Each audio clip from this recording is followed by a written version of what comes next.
is true. The names have been changed to protect the innocent. Dragnet is brought to you by Chesterfield, made by Liggett & Myers, first major tobacco company to give you a complete line of quality cigarettes.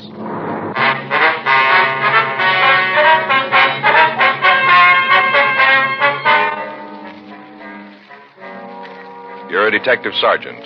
You're assigned to homicide detail. You get a call that a woman has been badly beaten. The circumstances indicate foul play. Your job? Check it out. The nation's top golfers and sports writers have named Ben Hogan Professional Golfer of the Year. Ben, of course, smokes Chesterfields. But let's hear what he has to say about them himself. I'm a Chesterfield smoker, and have been for 7 years. The reason's simple. Chesterfield is the best for me. They're milder, and they taste great. Try them yourself. Take that suggestion from Ben Hogan today. Try Chesterfield, regular or king size. They're low in nicotine, highest in quality, really mild, really satisfying. Chesterfield, best for you.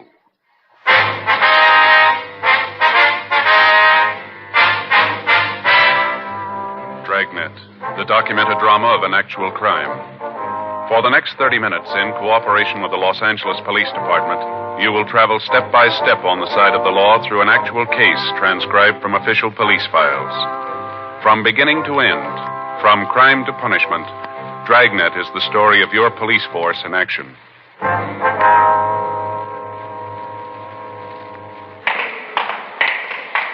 It was Tuesday, November 17th. It was raining in Los Angeles. We were working the night watch out of homicide detail. My partner's Frank Smith. The boss is Captain Warman. My name's Friday. We were on our way back from the main jail, and it was 11:27 p.m. when we got to room 42. Homicide. We gotta get that car radio fixed, Joe. It's getting worse all the time. Yeah, well, we can take it over in the morning. Thing almost knocked me right out of the seat when I called in tonight. As soon as you press the button, bang, you get a shock. Yeah, well, I was out with Lopi yesterday. He picked up the mic. I thought he was going to climb right out of the window. Yeah, well, that's pretty funny as long as you don't have to use the thing. Well, there must be a short someplace, huh? Gotta get it fixed. You know, I must have used $1 worth of dimes calling in today. If this keeps up, I'm going to have to give up lunches. Well, that wouldn't hurt you either. That's not kind, Joe. I've lost 7 pounds in the last 2 weeks. Where? I'm going to see about a transfer. Well, let's finish up this report so we can get out of here. What do you say? Okay, I'm with you. Hot shot, I get it.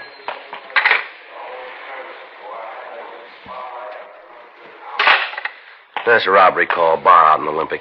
Oh, thought for a minute we were going to have to go out. All I want to do is get home and get some dry socks on. My feet are killing me. Yeah, well, I got an idea. If you'll stop talking and pick up a pencil, we can quit on time for a change. Another hot shot. I'll get it.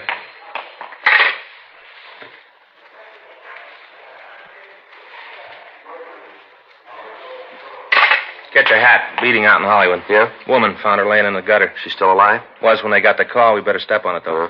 They don't know how long she's going to last.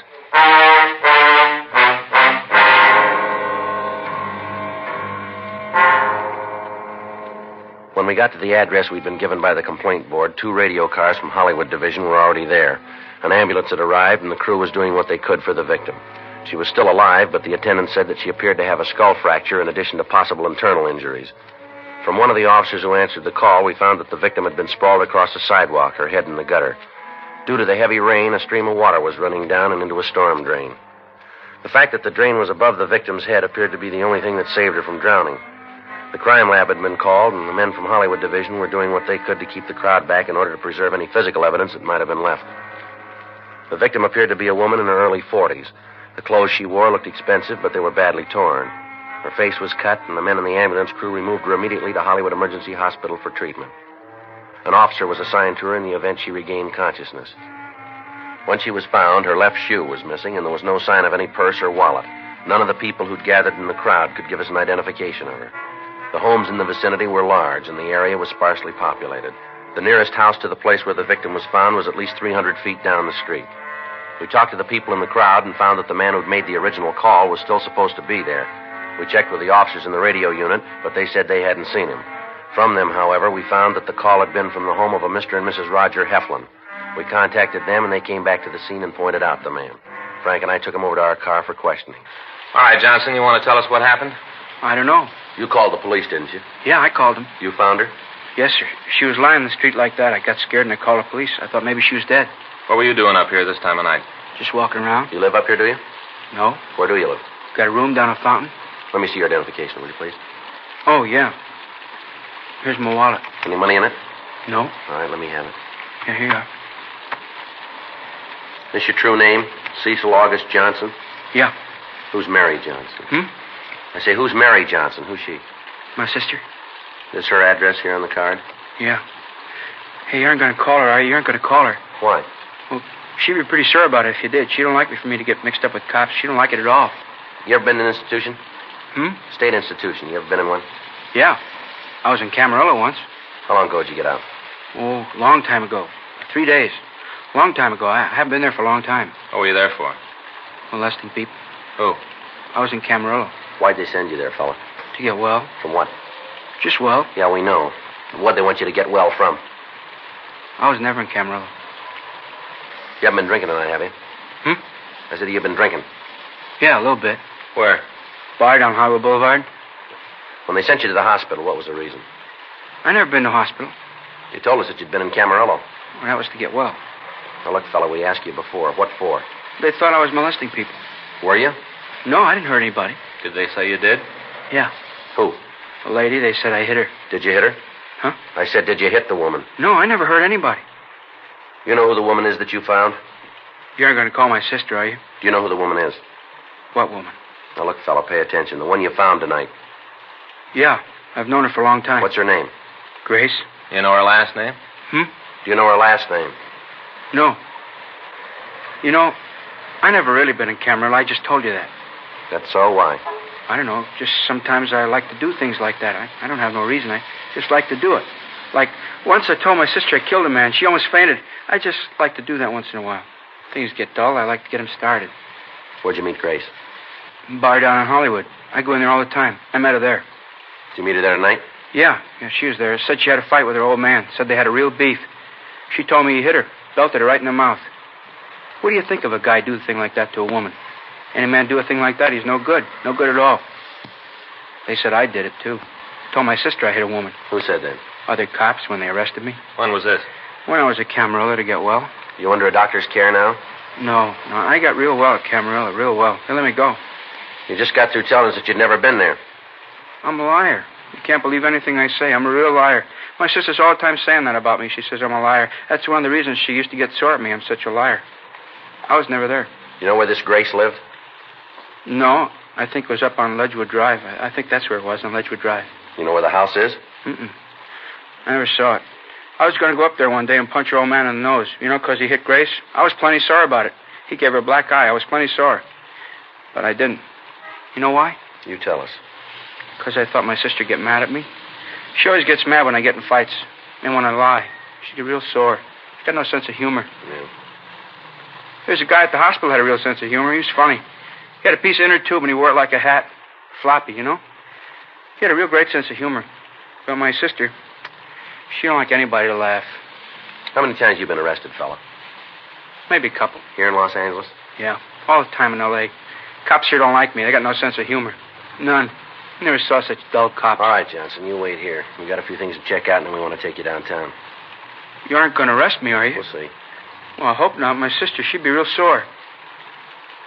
Johnson? Hmm? Tell me something. Did you hit her? You mean, did I hit Grace? Is that what you mean? That's what I mean.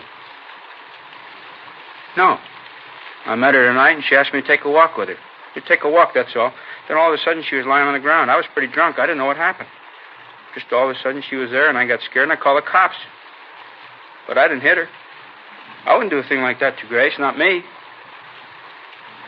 You believe that, don't you? Well, don't you? You gotta buy it. You got it, because it's the truth. Is that right? Sure, it's the truth. Every word. Well, you said it yourself, didn't you? Hmm? You're an awful liar. 12:52 a.m. While one of the officers from a radio unit stood by with Cecil Johnson, we talked with Lieutenant Lee Jones from the crime lab. He told us that what footprints they'd found in the immediate vicinity of the victim had been destroyed by the rain. He told us that his crew was unable to find any useful physical evidence. The area was searched, but we failed to find either the missing left shoe or the woman's purse, if she'd carried one. We put in a call to the Hollywood Receiving Hospital. Dr. Elwyn Terrell told us that the victim was suffering from a fracture of the skull and apparently several broken ribs. He told us that the woman was in a deep coma and she couldn't be questioned at that time. We asked him to contact us through the business office in the event that she regained consciousness. We questioned the people in the neighborhood, but they were of no aid. None of them recalled hearing any automobiles on the streets, and none of them could testify as to the people loitering in the area. 1:10 a.m. We took Cecil Johnson and had him detained at the city jail pending further investigation. A check of his record showed that he'd been sent to Camarillo twice on charges of molesting and violation of Section 245 PC. He'd been released into the custody of his sister 3 weeks previously. Before he was placed in a cell, we got the name and address of the bar where he said he'd met the woman he called Grace. 1:40 a.m. Frank and I drove out to the place. It was located on Hollywood Boulevard near Las Palmas Avenue. There was only one other customer in the place when we went in. The bartender was cleaning up for the night. What'll it be? We're looking for Emil. I'm him. What do you want? It's not about that lousy Jackie, is it? What's that? You're cops, aren't you? Isn't this about Jackie? We're police officers, yeah. You gotta understand, I thought he was an actor. You know, I thought he was just hanging around the place to take work calls. That's what he told me. I didn't have no way of knowing different. It's the truth. We don't know anything about Jackie. We'd like to ask you some questions about a man named Cecil Johnson. That crackpot? You know, I thought you were after me because of Jackie. Oh, there it goes again. Excuse me. Yeah. Hello? Yeah, it is. No, he ain't here anymore. What? I don't care how the horse did. Jackie ain't here. Now, don't call me no more. You see, this guy Jackie's a book. All the time he's using my phone, and I don't know it. Yesterday, a couple of cops come in and put the arm on him. All day, the phone's been ringing. Yeah. From what they say, he's lucky he got arrested. He must have lost his shirt yesterday. Horse came in that paid 20 to 1. Boy, he really must have had it. I see. Now, what do you know about this Cecil Johnson? That creep. A real creep. Did you see him tonight? Yeah, he was in. About what time? Let's see, it was just before the fight on TV. That'll make it about 6:45. Yeah, about then, about 6:45. He come in alone? Oh, yeah, always does. He don't have no friends. What time did he leave, do you remember? Oh, he stayed around and watched the fight. Got into an argument with a guy. Then he left about, let's see. I guess it must have been about 9:30, 9:45. You know a woman named Grace? We understand she's in here quite a bit. Grace, huh? Well, we got a couple of Graces come in here. What's yours look like? About 42, dark hair, wearing a tweed coat. Excuse me a minute, huh? Yeah. Hello? Yeah, it is. No, he's not here. He won't be back, so stop calling. I don't care if it did pay that. Look, bud, I got no part in the action. Now, forget the number, huh? Jackie's gone. He's in the can. Yeah, he's pinched. Now, lay off, huh? Now, let's see. Dark hair, tweed coat. Oh, yeah, that'll be Grace Dillon. Dillon? Yeah, she's pretty much of a regular. D-I-L-L-O-N. Yeah, I guess so. D-I-L-L-O-N. I guess that's the way to spell it. Well, what's all the questions? Something wrong? What time was she in here tonight? Who says she was? Well, that's what we understand. Oh. Oh, yeah, well, there's nothing wrong around here. No reason not to cooperate. She was here, come in about 8. What time did she leave? Well, I guess it was 9:30, 9:45. She leave alone? I gotta think about that. All right. Lots of people in here with the fights, you know. Let me think. I'm gonna tear that thing right out of the wall. He ain't here. He's been pinched. I don't know when he'll be back, and I don't care. You know, come to think about it, I think she left with that Cecil. Johnson? Yeah. Did either one of them have much to drink, do you know? Well, Cecil had a couple of beers. It's all he needs. Don't take much with him. How about the Dillon woman? She was feeling no pain when she got here. Really carrying a load. I finally told her to take a walk, told her I couldn't serve her no more. That's when she left. Her and Cecil were sitting right there next to each other. When I told her I wouldn't pour no more for her, she got hacked and her and Cecil left. You know where she lives? Not right off. I can look it up. We keep a list of people who come in here. Send them announcements about things, like when we get a new piano player, things like that. I see. I can look it up for you. Just take a minute. Fine, thanks. C, A, B, C. Oh, here it is. Darby, Dexter, Dibbs.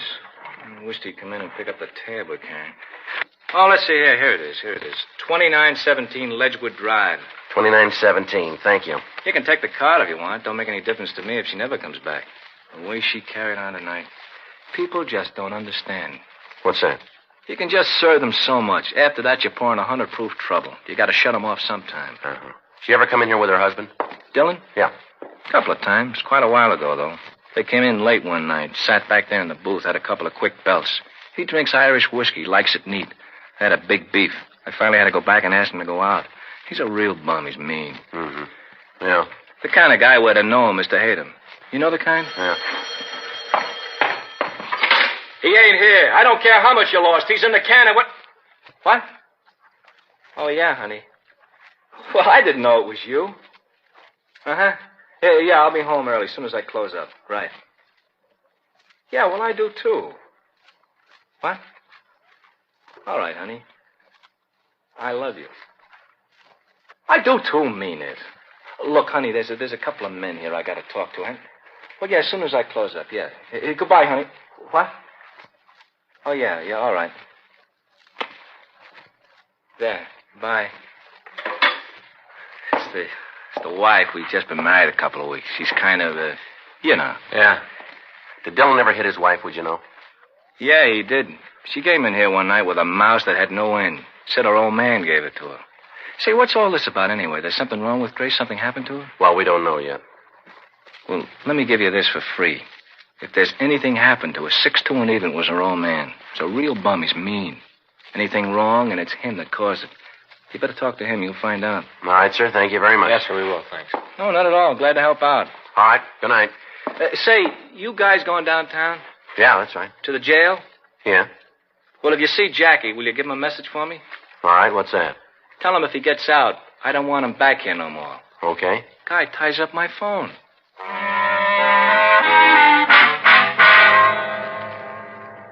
"2:26 a.m. We got a description of the victim's husband and checked the name through R&I. We were unable to come up with any criminal record on him. Frank and I drove out to the address given us by the bartender. It was a large English stucco house 5 blocks from where Grace Dillon had been found. We rang the bell and waited. An elderly woman answered the door and told us that Herman Dillon was not in. She explained that she was a babysitter and that she'd been called to take care of the couple's 3 children. She went on to say that Mr. Dillon had left the house at approximately 10:15 p.m. and had not yet returned. We called the office and arranged for a stakeout to be set up on the house. While we waited for the officers to arrive, the babysitter told us that the Dillons had constant fights. She said that on several occasions, Mr. Dillon had threatened to kill his wife if she didn't spend more time at home taking care of the children. She went on to explain that there'd been an argument that evening, and that after a loud fight, the wife had left the house. After she'd been gone for over an hour, Herman Dillon left to find her. 3:02 a.m.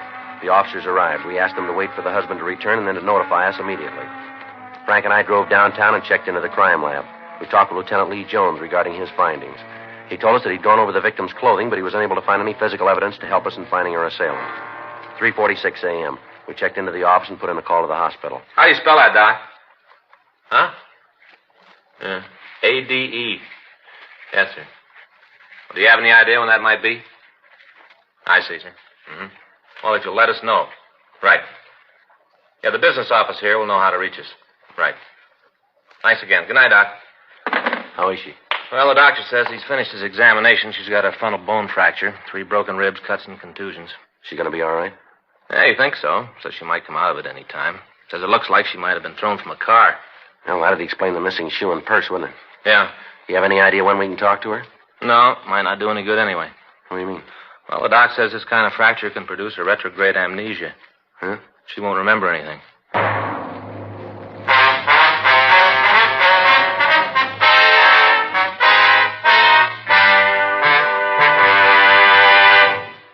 You are listening to Dragnet, the authentic story of your police force in action. It's taking place at your dealers, cigarette dealers, coast to coast. Smokers by the thousands are now changing to Chesterfield. Join them today, and you'll be smoking the only cigarette that gives you proof of low nicotine, highest quality. I want you to know that's a matter of record. And so's this. As I've been telling you, Chesterfield is the only cigarette with this proven record with smokers. No adverse effects to the nose, throat, and sinuses from smoking Chesterfields. Good reasons why you should change to Chesterfield? You bet. Ask for Chesterfield. Regular or king size, best for you.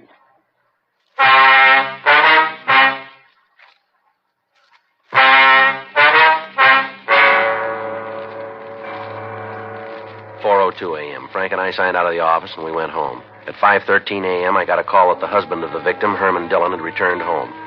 The officers who called said that they were bringing him down to the city hall. I got in touch with Frank, and by the time we got to the squad room, Dillon was already there. He appeared dazed and acted as if he'd been drinking heavily. We sent out for some black coffee for him. He apparently didn't know what had happened to his wife. What's all this about, anyway? What are you dragging me out of my house like this for? Got a few questions we want to ask you, Dillon. What do you got that's so important you got to go through it at 6 in the morning? When did you see your wife last? About 7:30 last night. Why? How do you and your wife get along? We've been married for 10 years. It's not much of an answer, mister. You're not married. Been married 10 years, and it's an answer. Been married 10 years, it's all the answer you need. Well, maybe you better spell it out for me. After that long, you have a few disagreements. Bound to. You know, being together all that time. You and your wife have a disagreement last night, did you? Yeah, we had a discussion. What about? I don't think that's any of your business. Yeah, well, maybe it is. Now, what'd you argue about? Her running around. Wasn't a real argument, just a discussion. The way we got it, it was more than that. And you got it wrong. We heard you hit her a couple of times. That's a lie. I might have shoved her a little. She had it coming, though, all the time running around. We got 3 kids, 3 little kids, and she doesn't care that for them. Always going out, hanging around those cheap bars, boozing it up. I came home the other night. She'd walked out and left the kids all alone, all by themselves. Didn't even get a sitter for them. Where you been tonight? Why? Why you have to know that? You want to tell us? Yeah. After Grace and me had the fight, she walked out. I waited for her to come home. Then when she didn't, I went out to find her. Did you? Did you find her? No, I looked all over for her. All the bars along the boulevard, but she wasn't there. Where you been since the bars closed? Walking around. In all this rain? Yeah. I've been trying to figure out what to do, trying to make up my mind. About what? What I should do with Grace. Things can't go on like this. They just can't. We've heard from some of your wife's friends that you made threats in her life. Is that right? Who told you that? We just heard it. Is it true? Yeah, I suppose so. If I'd have found her tonight, I'd have maybe killed her. I'd never been so mad before. You see anybody you knew tonight? What? When you were walking around, did you see anybody you knew? No, why? When you got no way to prove where you were. Why'd I have to do that? Might make things easier on you. Hey, what's this all about, anyway? Why are you asking all these questions about me and Grace? What are you trying to say? Where is Grace, you know? Yeah? Well, where is she? What's happened to her? She's in the hospital. She had an accident. It's pretty bad. What kind of an accident? Looks like she was beaten. And you think I did it? Might have been you. She alive? Yeah. You think I beat her up? Did you? No, I maybe wanted to, knock some sense into her, but I didn't do it. You prove where you were tonight? Why? Can you prove where you were? No, I don't even know myself. Hey, you really think I did it? That's what we're trying to find out. You know, I was pretty drunk tonight. I got real loaded. That's a terrible part. Yeah, let me see your hands, will you? Why? Let me see them. All right. Put them up there, both of them. Here. Where'd you get those bruises? I don't know. I don't remember. You better try. This is pretty important. I told you I was drunk. There's only one thing that'll put bruises like that on your hands. Yeah? You hit something pretty hard.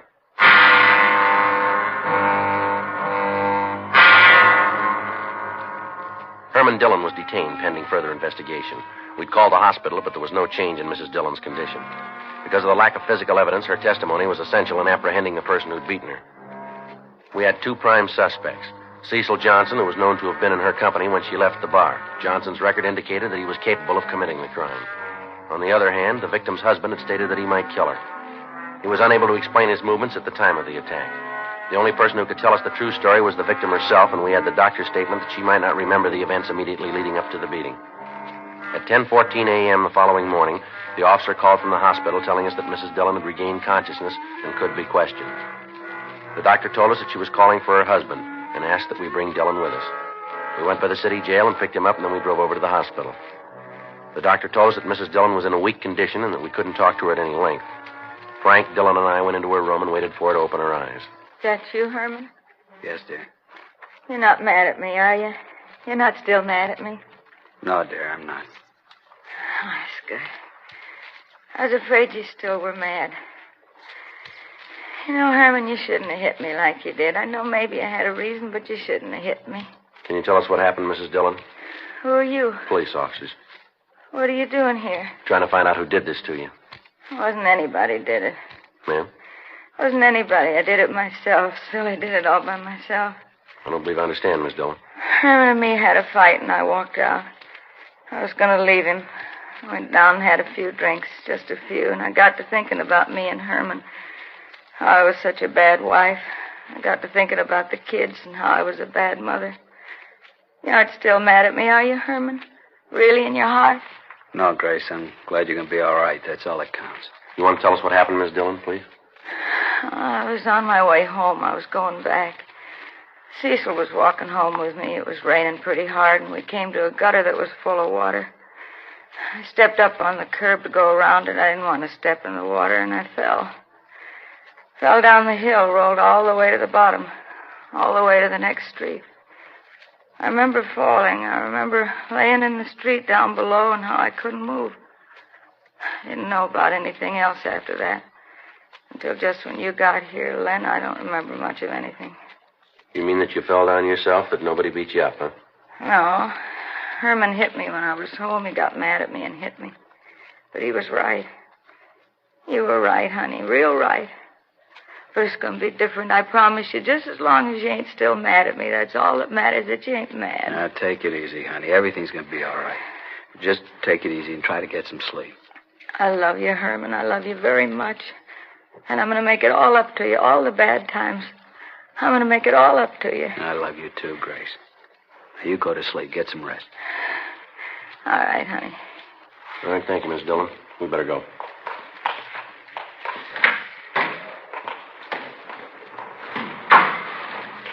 You going to want me anywhere, Sergeant? No, I don't think so. Wonder if she means it. If she really does. What's that? About making it up to the kids, how things are going to be different. Well, I don't know. She said she would. That's just it. She said it so many times before.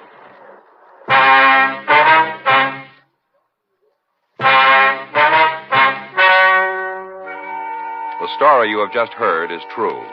The names were changed to protect the innocent. On November 18th, a meeting was held in the captain's office, Homicide Division. In a moment, the results of that meeting. Now, here is our star, Jack Webb. Thank you, George Fenneman. Friends, we've been getting letters from people all over the country telling us that they've switched to Chesterfield. Now, just as I've been telling you, thousands of smokers are changing to Chesterfield because only Chesterfield gives proof of low nicotine, highest quality. That's why I recommend you try them today. Regular or king size, Chesterfields are really mild, really satisfying. Best for you.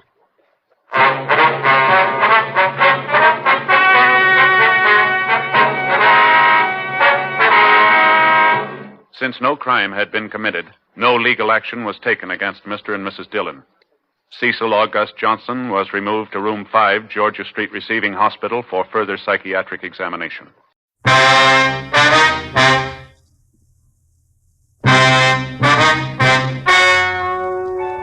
Ladies and gentlemen, the story you are about to hear is true.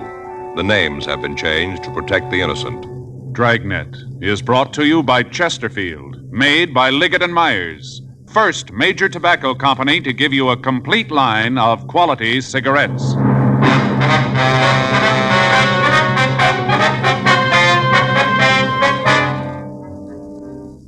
You're a detective sergeant. You're assigned to juvenile detail. For the past 2 weeks, there have been rumors of a teenage gang war taking place in your city. You don't know when it's going to start. You don't know where. Your job, stop it.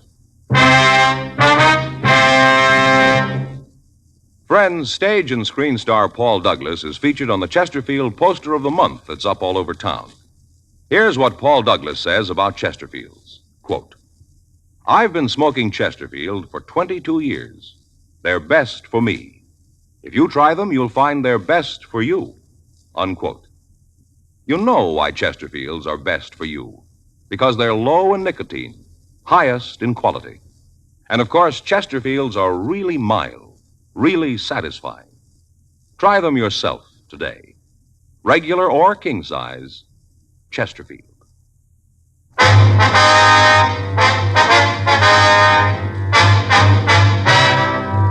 Dragnet, the documented drama of an actual crime. For the next 30 minutes, in cooperation with the Los Angeles Police Department, you will travel step by step on the side of the law through an actual case transcribed from official police files. From beginning to end, from crime to punishment, Dragnet is the story of your police force in action.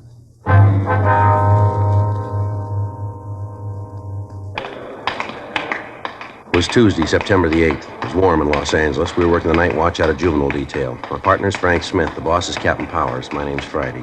We just transported a prisoner from the main jail, and it was 10:39 p.m. when we got to Georgia Street Juvenile, the interview room. Sit down, Angelo. Yeah. What do they call you, Angie? Yeah, Angie. Why'd you tell the officers who arrested you that you were 18? How'd they find out different? All they had to do was check your record. Well, it don't make any difference. Some of them say 16, some say 17. They're all different. You're 17, though, aren't you? Yeah, 17. All right, you want to tell us about this burglary? I told the other guys, ain't that enough? We want to hear it. Well, figure if you tell it once, that's enough. I copped out. I told them all about it. Why don't you ask them? All right, boy. Give us a story. You got a match? Be better if you don't smoke, don't you think? Well, my folks don't care. They let me smoke. The law doesn't until you're 18. Oh, yeah. Come on, Angie, tell us about it. There's nothing to tell. Me and a couple other kids broke into a house. That's all there is to it. We just broke into the place. What about the stuff you took? I told the other two guys all about that. The officers from burglary? Yeah, they said it was from Central. I told them all about it, everything. You show them where the plant was? I told them. I didn't go there, though. I just told them. What'd you steal? Huh? The things you stole, name them for us. Just different stuff. You know, like you find in a house, all kinds of stuff. Was there an electric mixer? Yeah, good one. You know, with orange juice attachment, good. What else? Electric razor, some silverware. What kind of silverware? You know, like you eat with. Was there a silver tea service? A what? A tea service, you know what I mean? If I knew, I wouldn't ask you. Like a coffee pot with legs, a lot of scroll work on it, silver, you know. Oh, yeah, I know. Oh, was there one of those? No. How about a German Luger? You mean a pistol? That's right. No, there wasn't one of them. Hey, you guys gonna let me out tonight? No, you'll be held here. Well, I thought you was gonna let me go tonight. How about my folks? They know I'm here? We haven't had a chance to notify them yet. Where they live? Down on Wall. They have a phone? I thought you always told them when you picked up a kid. You were booked as an adult. Oh, yeah. You fenced any of this stolen merchandise yet? No, we just got it last night. We just broke into the house and haven't had a chance to fence it. The other officers say they're going to pick it up? Yeah. You got a job? What? I said, are you working? I told you I did. Where? Place down on East 5th. What do you do? I'm a messenger, ride a bike, deliver things. You working there now? I'm here now. You know what I mean. No. You're not working then? The boss and me had a beef. He's a moody one, too. Real moody. Your parole officer know you lost the job? I never told him. Well, maybe he found out. Maybe that's why he was sore at you. Yeah. You been reporting regular? Yeah, pretty much. What's that mean? Once in a while, a couple of times I missed. Just a couple. Gonna have to make a federal case out of it. My parole officer know about this arrest? I think he's been notified. How many times have you been arrested? I don't know, maybe 6, 7. You ever been to camp? Yeah, I was there. What for? Truancy. How long were you there? A couple of weeks. And I broke out and they sent me to Preston. I'm on parole now. You can't let me out tonight, huh? We'll book you and notify your officer. What's his name? Lockridge. He's a moody old guy.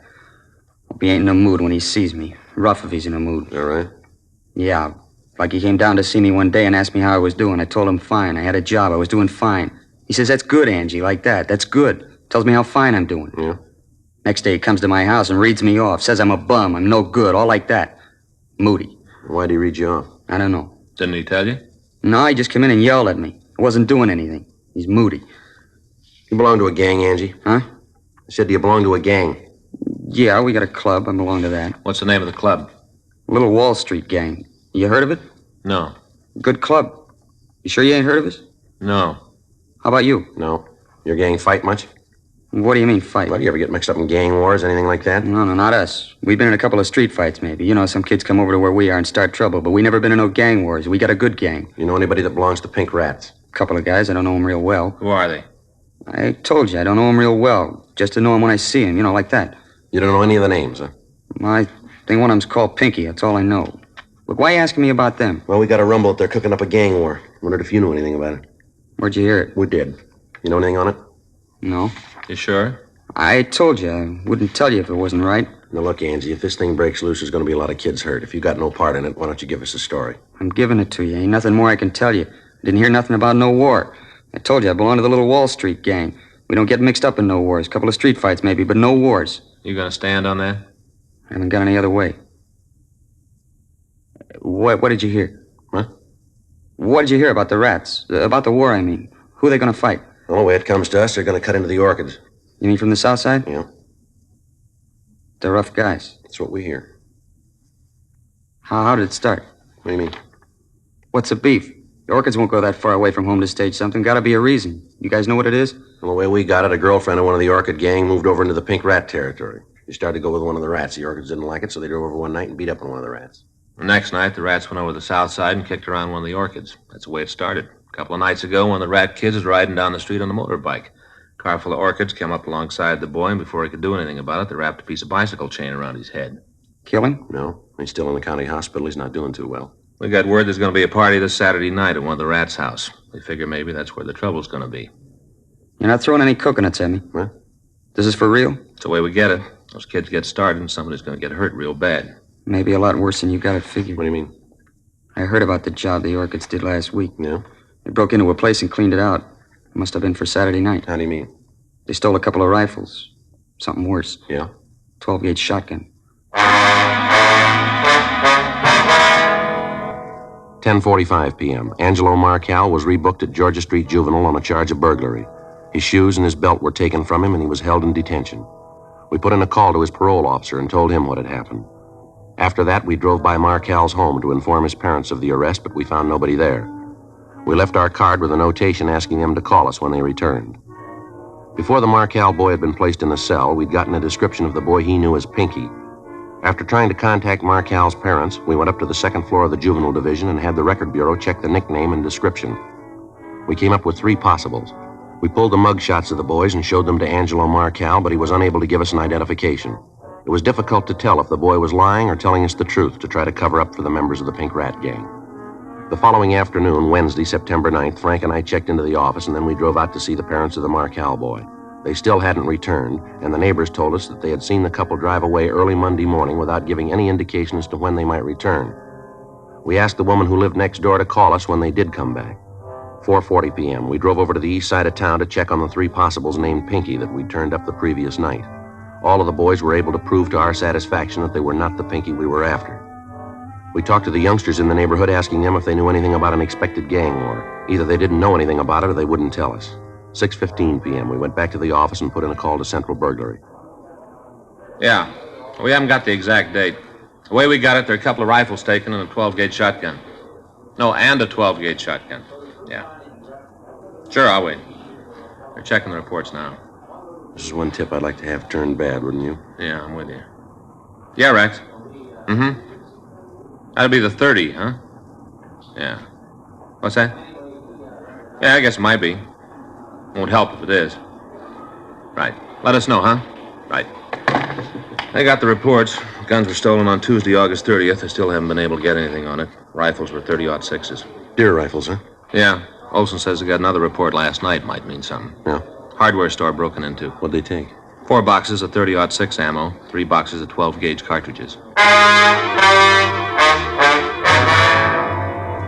It might have been a coincidence, but if it wasn't, the Orchid Gang was armed with 3 guns and 225 rounds of ammunition, enough to start and sustain a small war. 6:35 p.m., we contacted Lieutenant Hartgrove, the night watch commander, and he assigned 2 other teams of officers to work with us. In addition to the juvenile officers, radio units out of Metro Division, reserves, joined us in the search for members of the Orchid Gang.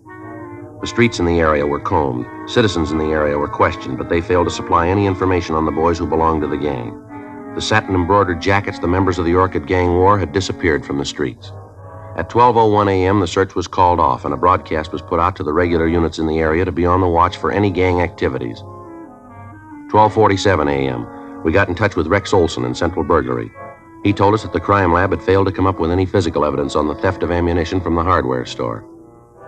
1:20 a.m., Frank and I checked out of the office and we went home. The following morning at 8:30 a.m., we got in touch with a juvenile informant, and he was able to give us more information on the expected gang war. He told us that the fight was set for Saturday night.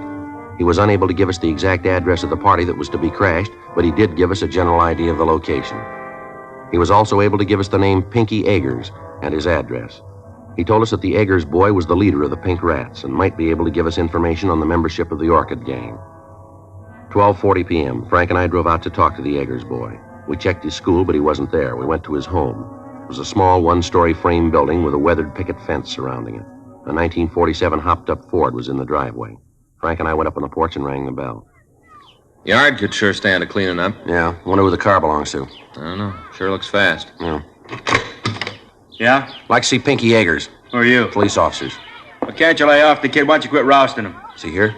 No, he ain't here, and if he was, I don't think I'd let you see him. That his car? Yeah, it's his. Registered in his name? No, in mine. Now, what are you after the kid for? I want to talk to him. Well, talk to me. I'm his father. Anything you got to say to him, you can tell me.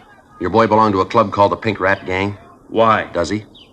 I answer no questions till you tell me why you're asking. Now, look, mister, we're not out here to pass the time of day. Your boy's mixed up in something that can turn out to be pretty serious. That right? That's the way it is.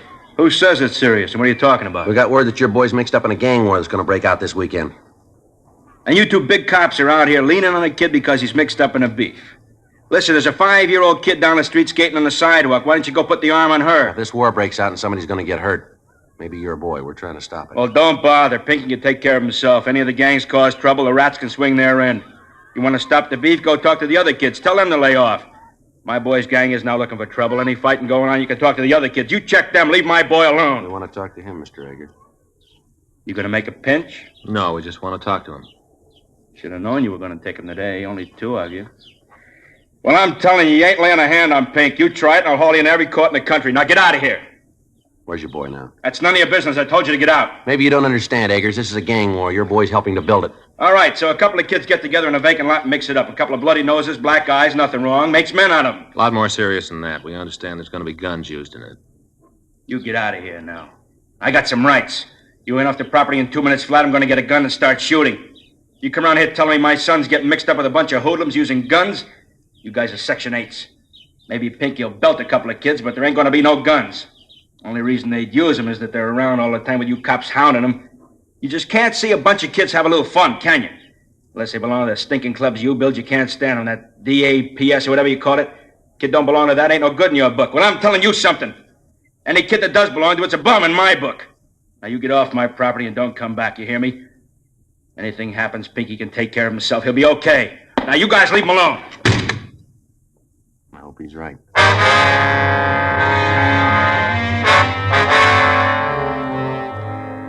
3:15 p.m. Frank and I drove over to Pinky Eggers' school again. We spent the next 2 hours talking to the youngsters in the neighborhood. Those that would cooperate with us didn't have the information that we needed.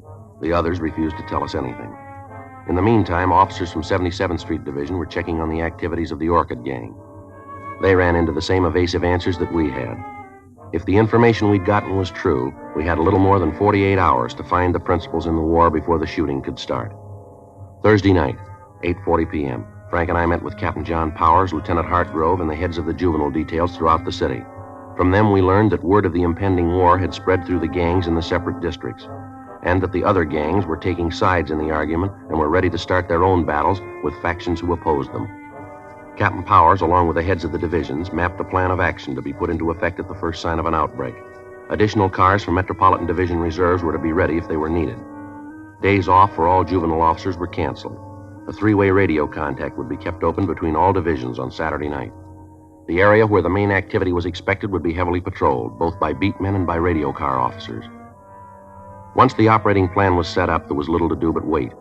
In the meantime, the search went on for members of the Orchid Gang and for Pinky Eggers, the leader of the Pink Rats. A watch had been placed on his home, but he'd failed to return. Friday, September 6th, 9:42 p.m., Frank and I checked with the burglary division on the stolen guns, then we went over to the New Yorker restaurant to get something to eat. Hi, Sal. Hey, Joe, call your office. I just called you. Yeah, thanks. Order me the fish and chips, will you, Frank? Sure. How's it going, Sal? Not bad. With you? Kind of rough. Where's Rosie? Her and the kids went to movies.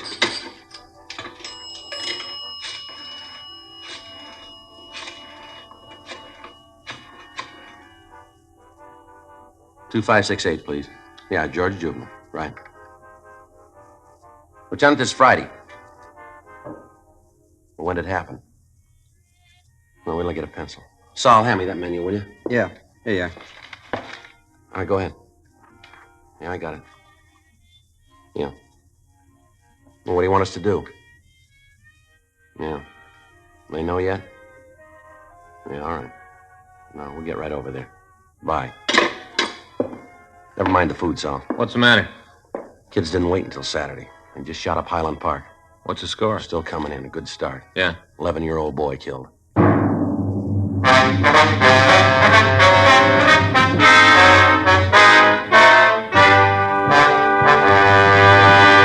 You are listening to Dragnet, the authentic story of your police force in action. It's taking place at your dealers, cigarette dealers coast to coast. Smokers by the thousands are now changing to Chesterfield. Join them today, and you'll be smoking the only cigarette that gives you proof of low nicotine, highest quality. I want you to know that's a matter of record. And so's this. As I've been telling you, Chesterfield is the only cigarette with this proven record with smokers. No adverse effects to the nose, throat, and sinuses from smoking Chesterfields. Good reasons why you should change to Chesterfield? You bet. Ask for Chesterfield. Regular or king size, best for you.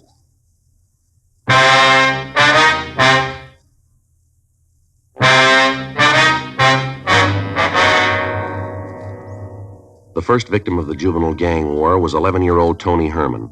The teenagers next door to the Herman house were having a party. At 9:36 p.m. Friday night, a group of youngsters had arrived at the house and tried to crash the party. A fist fight had ensued, and Tony, who was doing his homework next door, had gone out to see what was causing the disturbance. As he stood on the porch watching the fighting, a 12-gauge shotgun had been fired. The pellets from the cartridge had caught the youngster in the stomach and the abdomen, and he'd gone down. At the sound of the shot, the fighting had stopped and the party crashers had left the scene. The police had been called and Tony was removed to Georgia Street Receiving Hospital. He was dead on arrival. From the neighbors, descriptions of the party crashers had been obtained. All of the boys wore satin jackets with a large white orchid embroidered on the back. One of the people who saw the shooting said that the boy who'd fired the gun wore a jacket with the name Gene under the orchid design. A broadcast was gotten out immediately, along with a description of the car that the juveniles had used to escape. The parents of the Herman boy were not at home when the shooting occurred. From the neighbors, we found that they usually went to a movie on Friday night and they didn't return until after midnight. An officer was stationed at the house to bring them to the hospital when he returned. At 1:34 a.m., Mrs. Herman arrived at the hospital. She was a small, dark woman with graying hair. She didn't know what had happened. Frank and I met her in the hall. I want to see Sergeant Friday. Is he here? I'm Sergeant Friday, ma'am. Well, I'm Mrs. Herman. They say something's happened to Tony. Yes, ma'am. You want to step in here? Might be a little better to talk. All right. Can I see him? He isn't hurt bad, is he? It's that bicycle. I told his father I knew it was too soon for it. He's so little, and to buy him a big bike like that, well, he couldn't hardly reach the pedals. Well, that's it, isn't it? He fell off the bicycle. No, ma'am.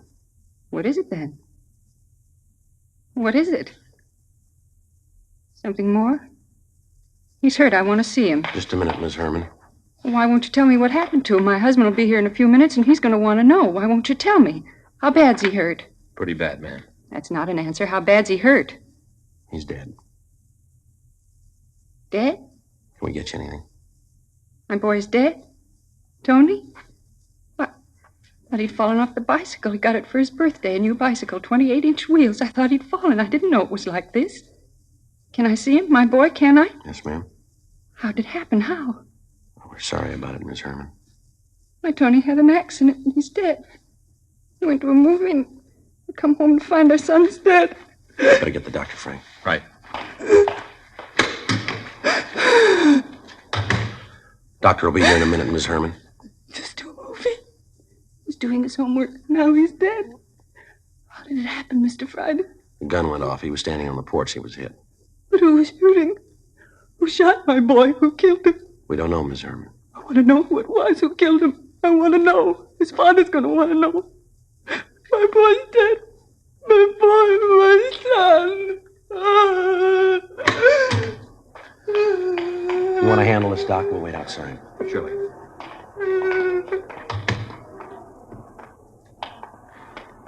Kind of hard to do. You're going to make up for it. What? The kid that fired the gun? Yeah. I got him downstairs. A few minutes after the broadcast had gone out on the boy wearing the jacket with the name Gene on it, 2 officers on York Boulevard had picked up the speeding car. In shaking down the occupants and the car itself, they'd found the jacket hidden under the rear seat. In the trunk of the automobile, they'd found the stolen rifles and the shotgun with 1 discharged cartridge in it. The 3 boys in the car had been taken into custody and brought immediately to Georgia Street. 2 of the youngsters had been taken to the detention cells, and the third, who identified himself as Gene Graff, was brought to the office of the night watch commander. From the identification found in his pockets, we learned his name, address, and his age, 16 years old. His parents were notified that he was being held, and they were asked to come to the office immediately. All the time the boy had been in the room, and the calls had been made, he refused to say anything. When Frank hung up the phone after calling his parents, he made the first statement. What's that going to prove? What's that? Having them come down here. What are you going to prove with that? You want to tell us about it? That's a kid. You going to be all right? No, he's not. How bad's he hurt? He's dead. Rough. That's all you got to say? What do you want me to say? You gunned down an 11-year-old boy, and that's all you got to say about it? Look, cop, I know the routine. You read me off, make a big speech, and I'm supposed to feel real bad. Well, I'd like to go along with you, but it won't work. Look, save the effort. Use the words in somebody else. Do what you're going to do, and let's get it over with. How old are you? You already saw it. How old? 16. Pretty heavy, aren't you? I've been around, yeah. Don't get smart, kid. Not my fault. I was born that way. How many times you been arrested? Couple. How many times? 4. For what? Suspicion 211, suspicion 245. You're 16. You've been picked up for robbery and assault. I didn't stand any of them. You ever been in camp? No. You ever served any time? Look, the taxpayers pay you a lot of money to keep records. Why don't you look all this up? It's there. Where'd you get the shotgun you used tonight? I won it in a raffle. I got a lot of luck. Yeah, well, it just ran out, kid. Now, I'm going to give you a piece of advice. If you're as smart as I think you are, you're going to take it. You start answering these questions, you start answering them right. You bought yourself a pile of trouble that you and that smart mouth of yours aren't going to talk your way out of. You killed somebody, an 11-year-old boy. You walked up that house with a gun you were ready to use. And you just answer the questions and never mind the sarcasm. Put the muscle away. You lean on me and I'll have every sister in this state on your neck. I'm a juvenile. Don't you forget it. You just got out of that league. That's the way you see it. That's the way it is. From where you sit. But I'm telling you, you give me any muscle and I'll scream my head off to every sob sister club in the country. I'm going to ask you once more, young fella. Where'd you get that gun? I bought a lucky ticket.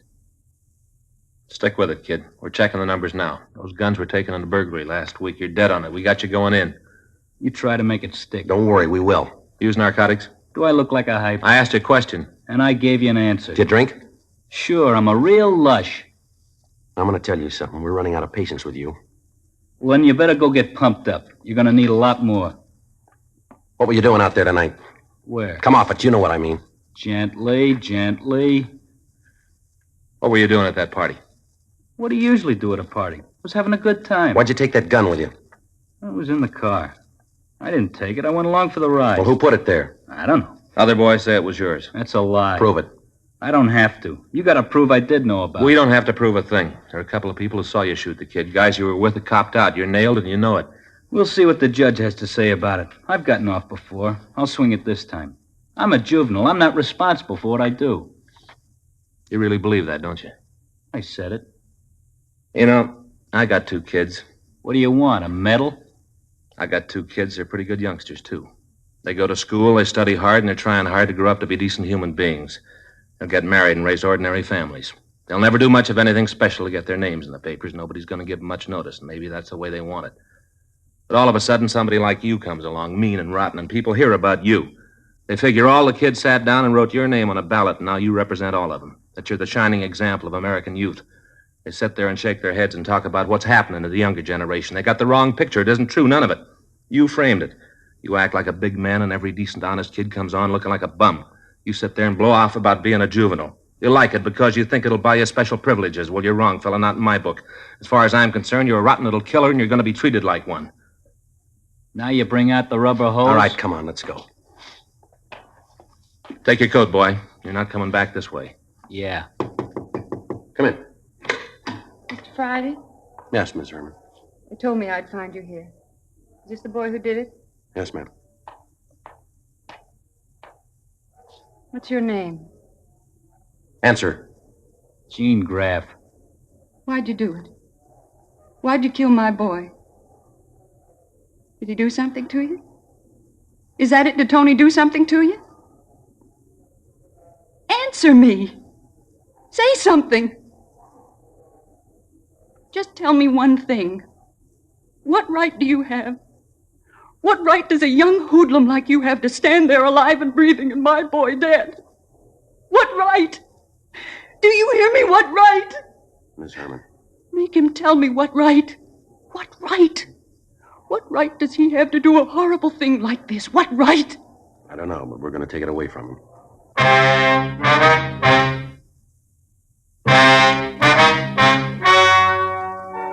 The story you have just heard is true.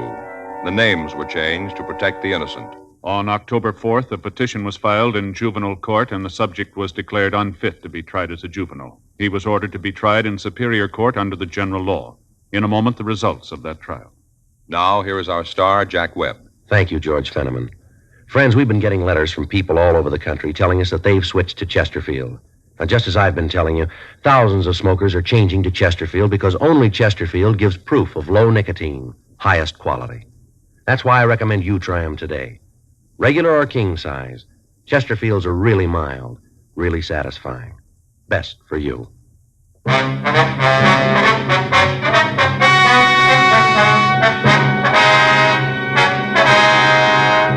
Gene Norton Graff was tried and convicted of murder in the second degree.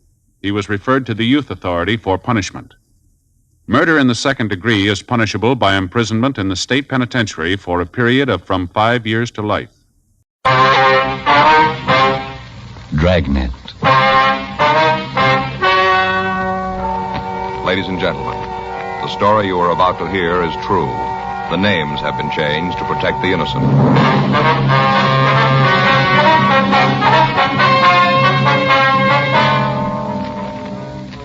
You're a detective sergeant. You're assigned a robbery detail. 3 hold-up men have robbed and beaten 2 supermarket operators in your city. You've got a good description of the thieves. Your job, get them.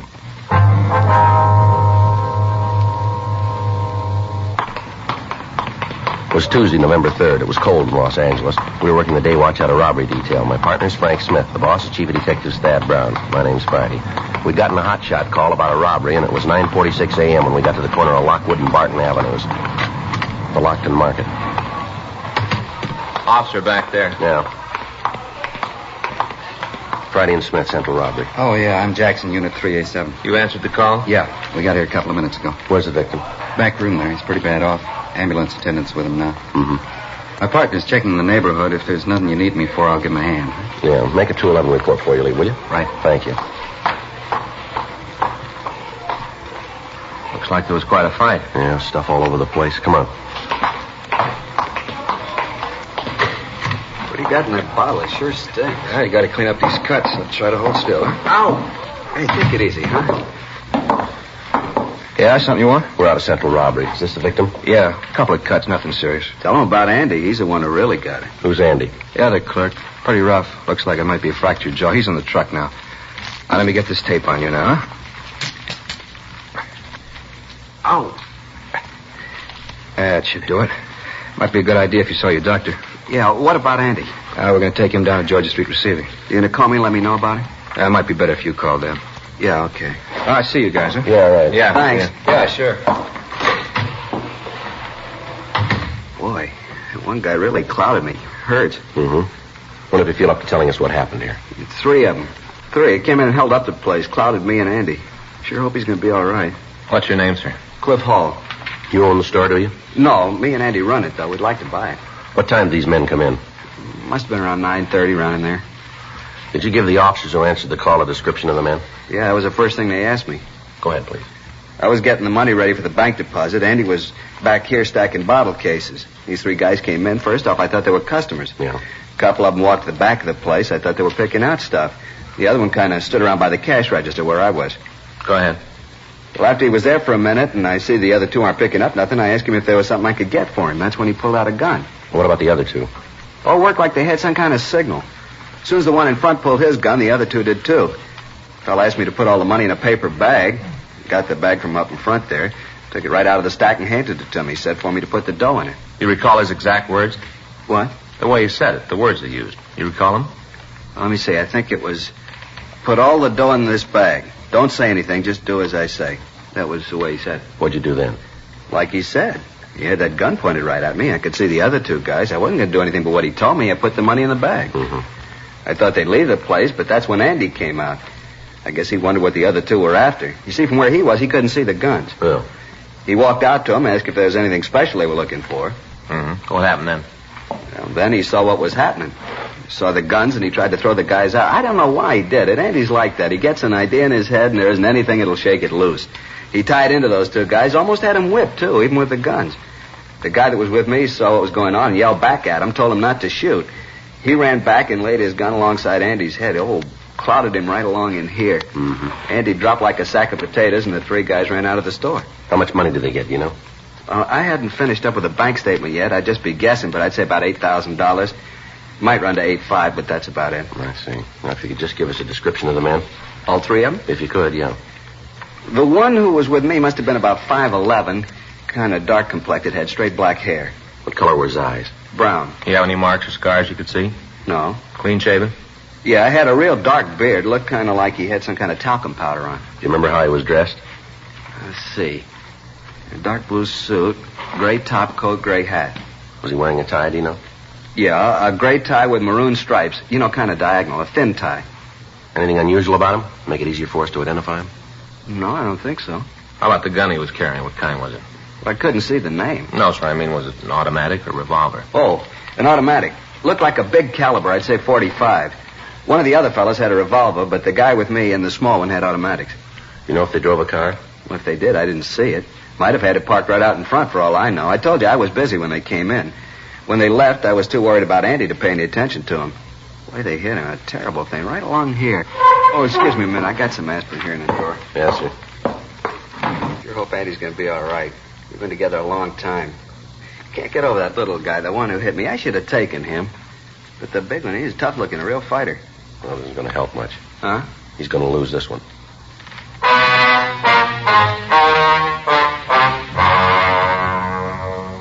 We got the descriptions of the other two men, and a supplementary local broadcast was gotten out. The two officers who'd answered the call found a woman in the neighborhood who'd seen 3 men leave the vicinity immediately after the robbery. She said that she was parked in a car half a block from the store on the same side of the street. She explained that about 9:20 a.m., a car had pulled into a parking place in front of her. She'd seen 3 men leave the car and walk down the sidewalk in the direction of the Lockton Market. About 10 minutes later, the men came back to the car. They appeared to be in a hurry. One of the men was upset and arguing with the other 2. She told the officers that they'd gotten into the car and driven off toward Hollywood Boulevard. We asked her to describe the 3 men. The description she gave us matched the one we'd gotten of the thieves. She gave us a description of the car, and another supplementary broadcast was put out. We asked her to come down to the city hall to go through the mug books to see if she could give us a positive identification. The report from Georgia Street Receiving Hospital indicated that the victim of the slugging, Andrew Rich, was suffering from a fractured jaw and a concussion. He was given emergency treatment and removed to the county hospital.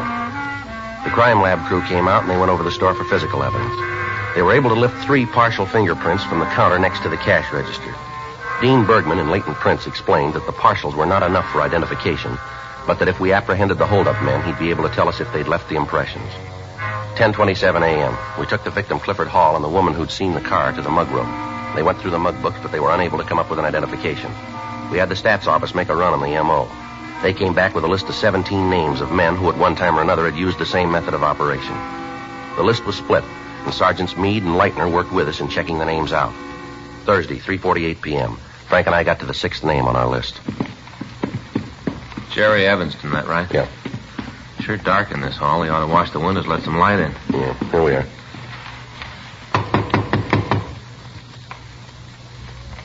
Might not be in. Yeah, we'll try it again. Now let's talk to the manager. Yeah. Yeah? Who is it? Manager, we want to see you a minute. Just a minute.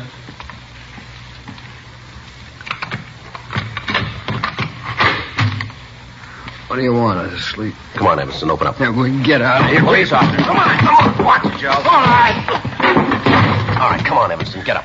What are you doing? I'm clean. Look, you got no right to come busting in here like this. Yeah, you're so clean. What are you putting that trouble for? I got scared, that's all. I just got scared. Well, how'd you feel if somebody woke you up and then shoves their way into your room? You ain't gonna stand around and just let them do it. He's clean, Joe. I told you that. Oh, I got no trouble. I don't want none. You check with Galloway. He'll tell you. I'm home every night at 9 o'clock, every night. Where were you this morning? Huh? This morning, where were you? What time? You just tell us what you did, starting when you got up. I was up all night. I got a virus or something. I couldn't sleep. Take a look there in the dresser. You can see the stuff I've been taking. I haven't been out of this room, not for a couple of days. Can you prove that? Why? Can you? No, there wasn't anybody here. You get any phone calls? No. I don't know what this is all about, but you guys are leaning on me for nothing. Now, you talk to Galloway. He'll tell you I've been working. Well, look here, I'll show you. Where you going? I just want to show you something I got in the drawer. Well, you stay right there. I'll get it for you. Okay, I got nothing to hide. Take a look in the top drawer there, left-hand side. Yeah. These what you mean? Yeah, that's it. I'll take the rubber band off and look. You'll see I'm telling you the truth. There, you see? It's all the check receipts I've gotten from where I work. You look at them. I'm working every day, and I'm home at night, 9 o'clock every night. How about it, Joe? Yeah. There, you see? You haven't been out of this room all day, huh? Not a minute. Now, come on, what's all this about anyway? What are you guys after? We figured maybe you could tell us. Yeah? Oh, I'm sorry. Without you telling me what you want, there's nothing I can give you. You see any of the boys anymore? You mean the fellas I knew before I fell? That's right. Not if I can help it. I'm trying to stay away from them. See any of them lately? Yeah. Saw Alex a couple of days ago. Alex? Yeah. Alex Finley. I knew him when I was up in Q. He came in where I was working. Did you talk to him at all? I just said hello. Passed a couple of minutes talking about some of the guys we know. Is he in the rackets now? I don't know. Is he on parole? Yeah, I think so. Did he give you anything? Oh, a couple of rumbles, but if I turn him over to you, I don't want a credit for him. You don't know where you got him. All right. Alex tells me there's a gang that's going to start working here in town, market jobs. How many men? Well, from what Alex says, there's 4, all heavy guys. Finley with him? No, I don't think so. He told it to me that he just heard it. Did he say anything about who the 4 men are? No, I don't think he knew. He just said they were heavy and they were starting to work. You know where we can get in touch with Alex? No. Well, you might check with Galloway at the parole office. He might have it. Yeah, we will. I'll probably see him again. I'll try to get the information if I can. Well, what does you want to know? Who the guys are? That's right. Okay. Now, like I told you, though, I don't want any credit for it. I'm in real trouble if it gets around that I'm playing footsie with you. Yeah, sure. I'll try to find out when they're going to start working, too. Well, don't you worry about that. Huh? We already know that. 4:10 p.m. We got in touch with Fred Galloway at the state adult parole offices, and we checked on Jerry Evanston. From what the record showed, the story Evanston had told us was true. His parole officer had reported him working and apparently living up to the conditions of his release. We left him one of our cards and asked him to call us in the event he heard from Alex Finley. 4:21 p.m. We checked back into the office and we met with Sergeants Meade and Leitner. They told us that they'd checked out the names on their half of the list without result. We sent a teletype up to George Brereton, CII, Sacramento, giving him the description of the holdup men and listing the M.O. that they'd used. We asked him to run the information through their files and forward any information they came up with. 5:19 p.m. We went out to get something to eat, and then we checked back into the office. Good dinner, huh, Joe? Yeah, I never saw a guy could eat so many enchiladas as you. Yeah, I can't help it. I get started on them, can't seem to stop. Yeah. You got any soda in your locker? No, you got trouble again? You know I always do when we have enchiladas. You ought to remember that when you order a half a dozen. I suppose so. Yeah, I get it. Robbery Friday, yeah. When was that? They're pretty sure, are they? Has the lab been called yet? Yeah. Okay. Right, thanks. Oh, that's a break. Yeah? They just found the getaway car.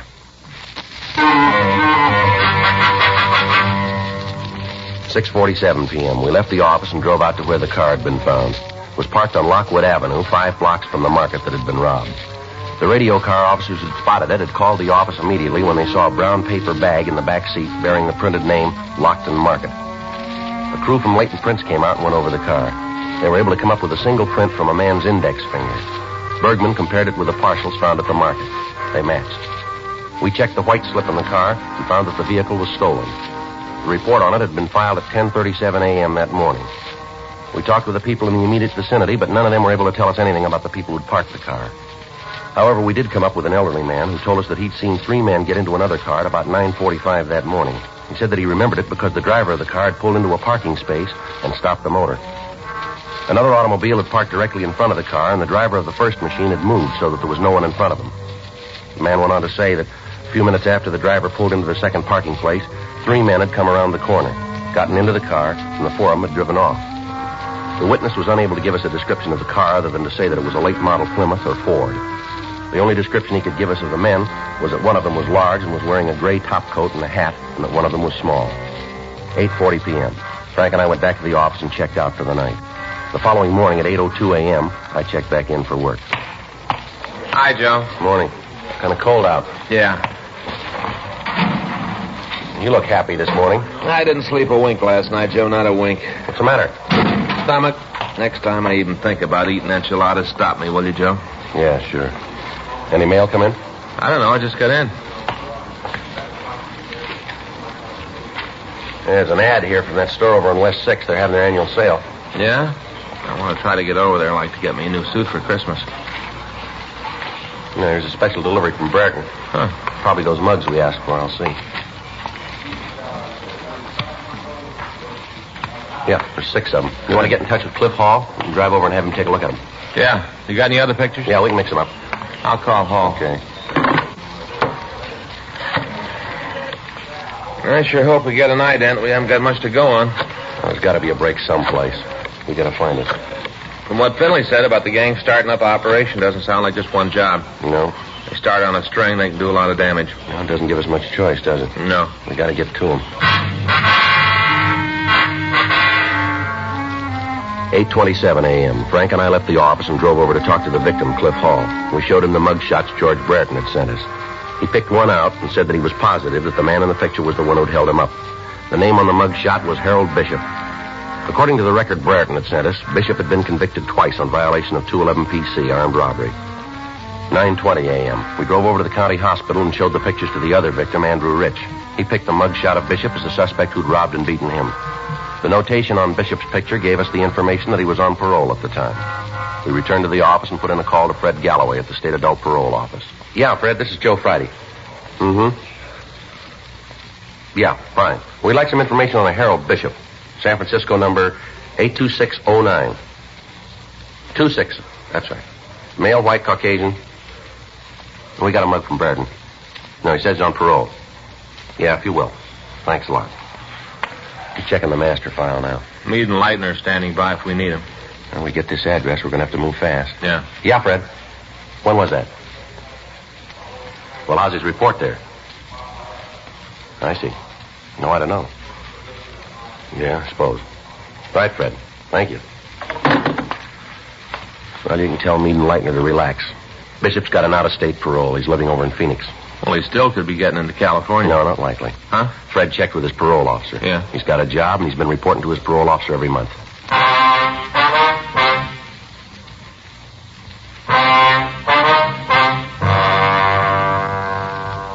We asked Fred Galloway at the state parole office to contact Bishop's parole officer in Phoenix and check him closely.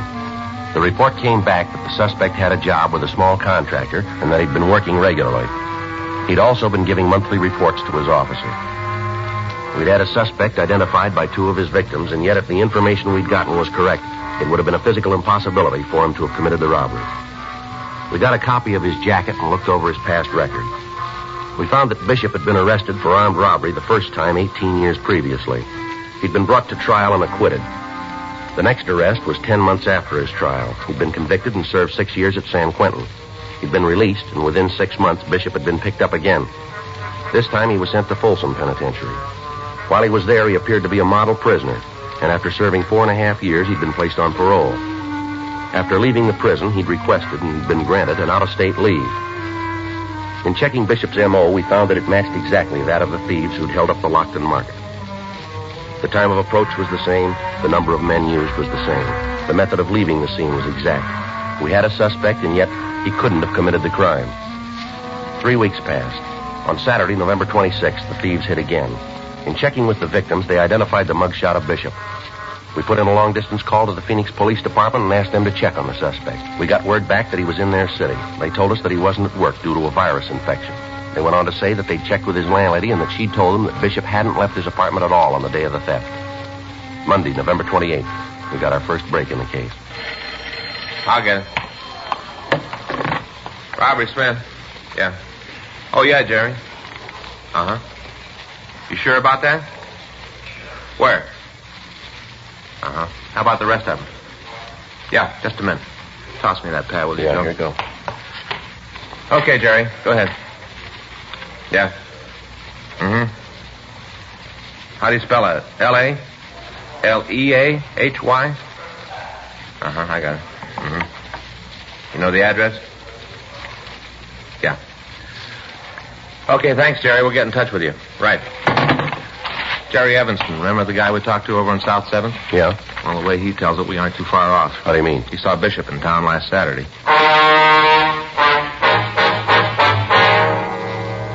We put in a call and we found that there were 2 major airlines with flights to Phoenix. The flight time they listed was 1 hour and 35 minutes by air. If Bishop caught the last flight leaving Phoenix, he could arrive in Los Angeles at 11:20 p.m., the night before he planned to commit a robbery. The next day after the holdup, he could catch a plane from the Los Angeles International Airport that would have him back in Phoenix at 8:25 p.m. By doing this, he would be absent from his work only 1 day, and he could schedule his flights so as not to hit on the days when he had an interview with his parole officer. Tuesday, November 29th, a meeting was held in Chief Thad Brown's office. It was decided to put a special stakeout on the airport and wait for the suspect to come into town. At that time, he'd be followed and taken into custody as he prepared to commit another robbery. The names of the 3 other men Jerry Evanston had given Frank as having been involved in the holdups had been checked through R&I. All 3 of them had arrest records. Surveillances were placed on their homes, and they were kept under constant watch. Monday, December 12th, 11:15 p.m. Frank and I relieved the stakeout at the airport. There's a bench over there. We can keep all the gates in view. Yeah.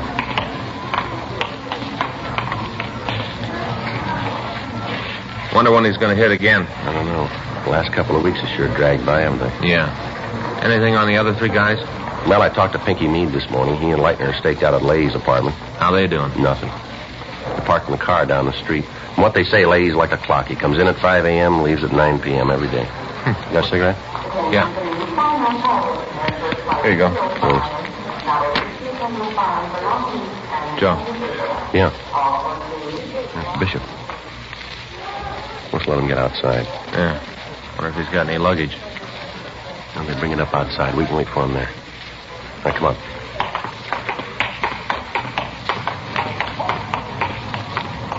You see him? Yeah, there he is. Getting into that cab. Come on.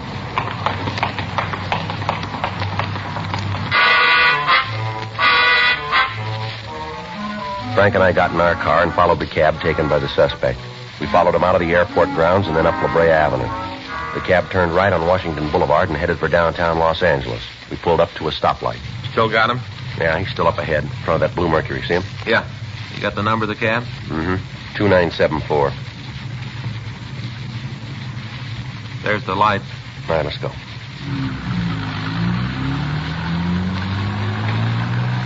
Better try to pick it up a little, Frank. Cab's pulling away from us. Yeah. Think he's seen us? No. Can't you close in a little? Traffic's too heavy. Can't use a siren. We'll trip him. Yeah. Still see him? Yeah. There's a break. Guy ahead's making a right turn. Now we're right behind the cab. Yeah. I'll close in now. Good.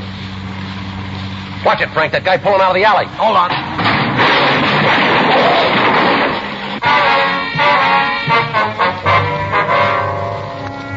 As we drove down the street after the stoplight had changed, a car had failed to make a boulevard stop coming out of an alley, and we'd hit it broadside. The damage done to both cars was considerable, and we'd lost our suspect. Frank got to a phone and called the office. He gave them the number of the cab that Bishop was in and asked for a traffic investigation car. The office started a search for the missing suspect. Lieutenant Jack Smyers told us to proceed to the apartment of Tom Leahy to wait for further development. In the meantime, a citywide broadcast went out carrying the description of Bishop and the other three men involved in the theft. Frank and I arrived at the apartment, and we relieved Meade and Leitner. We had the manager of the place let us into Leahy's room. We waited. 1:30 a.m., 2:30, 4 o'clock, 5:30 a.m. Frank and I had been on duty for over 21 hours. At 5:45, the phone in the apartment rang once, and then it quit. That was the arranged signal between us and the office. Frank put in a call. Lieutenant Smyers told us that officers Max Herman and Ed Benson were on the way out to relieve us. 15 minutes later, we heard somebody in the hall. Joe? Yeah, probably Benson and Herman. Yeah. I'll get it. Watch it, Look Joe. out, the gun. Come on, give it up, Bishop. You all right, Joe? Yeah, come on. He's going upstairs. Make it for the roof. Come on. See him? No. You want to take that side? Right. Watch it. Behind the elevator shaft, Joe. Yeah, I see him. Get away from me, cop. You're in trouble, Bishop. Don't build any more for yourself. I got nothing to lose. They nail me again. I'll be up at the joints for life. Don't cost no more to kill you. There's no way off this roof, Bishop. Throw that gun out here and you follow it. You're out of your mind, cop. Give it up, Bishop. Now, come on, throw that gun out. I'm going out, cop. You try to stop me, I'll blow your head off.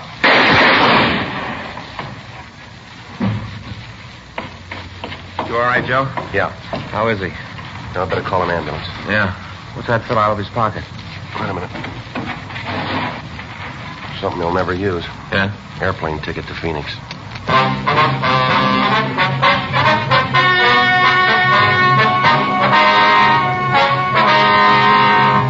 Albert Martin Kruger, Harold Nelson Bishop, Thomas Nagel Leahy, and Charles Everett Lee were taken into custody and brought to trial for 2 counts of robbery in the first degree.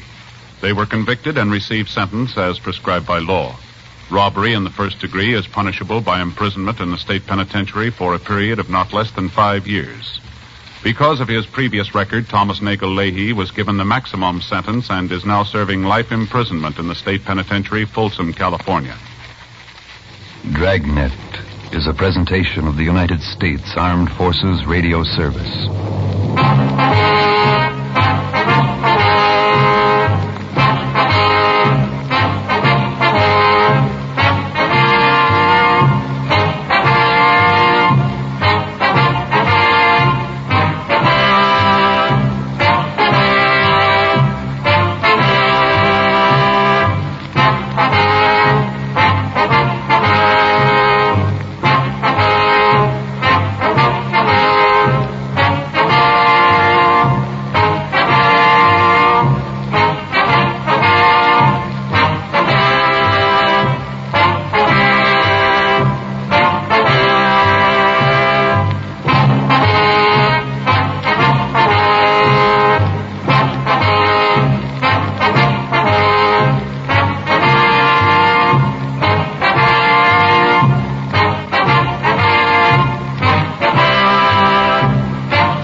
ladies and gentlemen.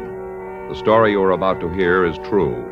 The names have been changed to protect the innocent. Dragnet is brought to you by Chesterfield, made by Liggett & Myers, first major tobacco company to give you a complete line of quality cigarettes.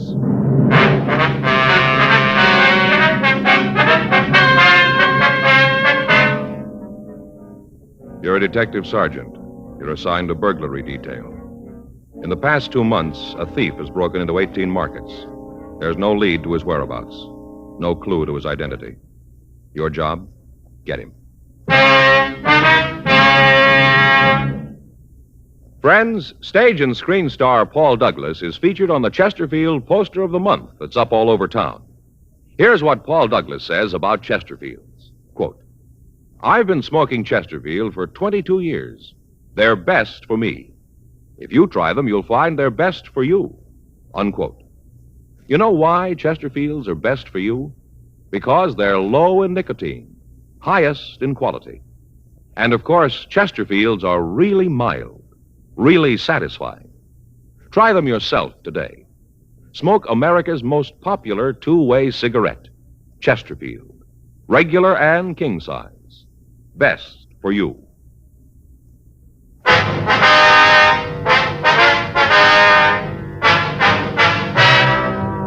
Dragnet, the documented drama of an actual crime.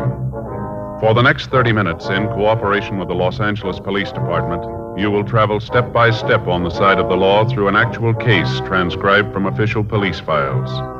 From beginning to end, from crime to punishment, Dragnet is the story of your police force in action.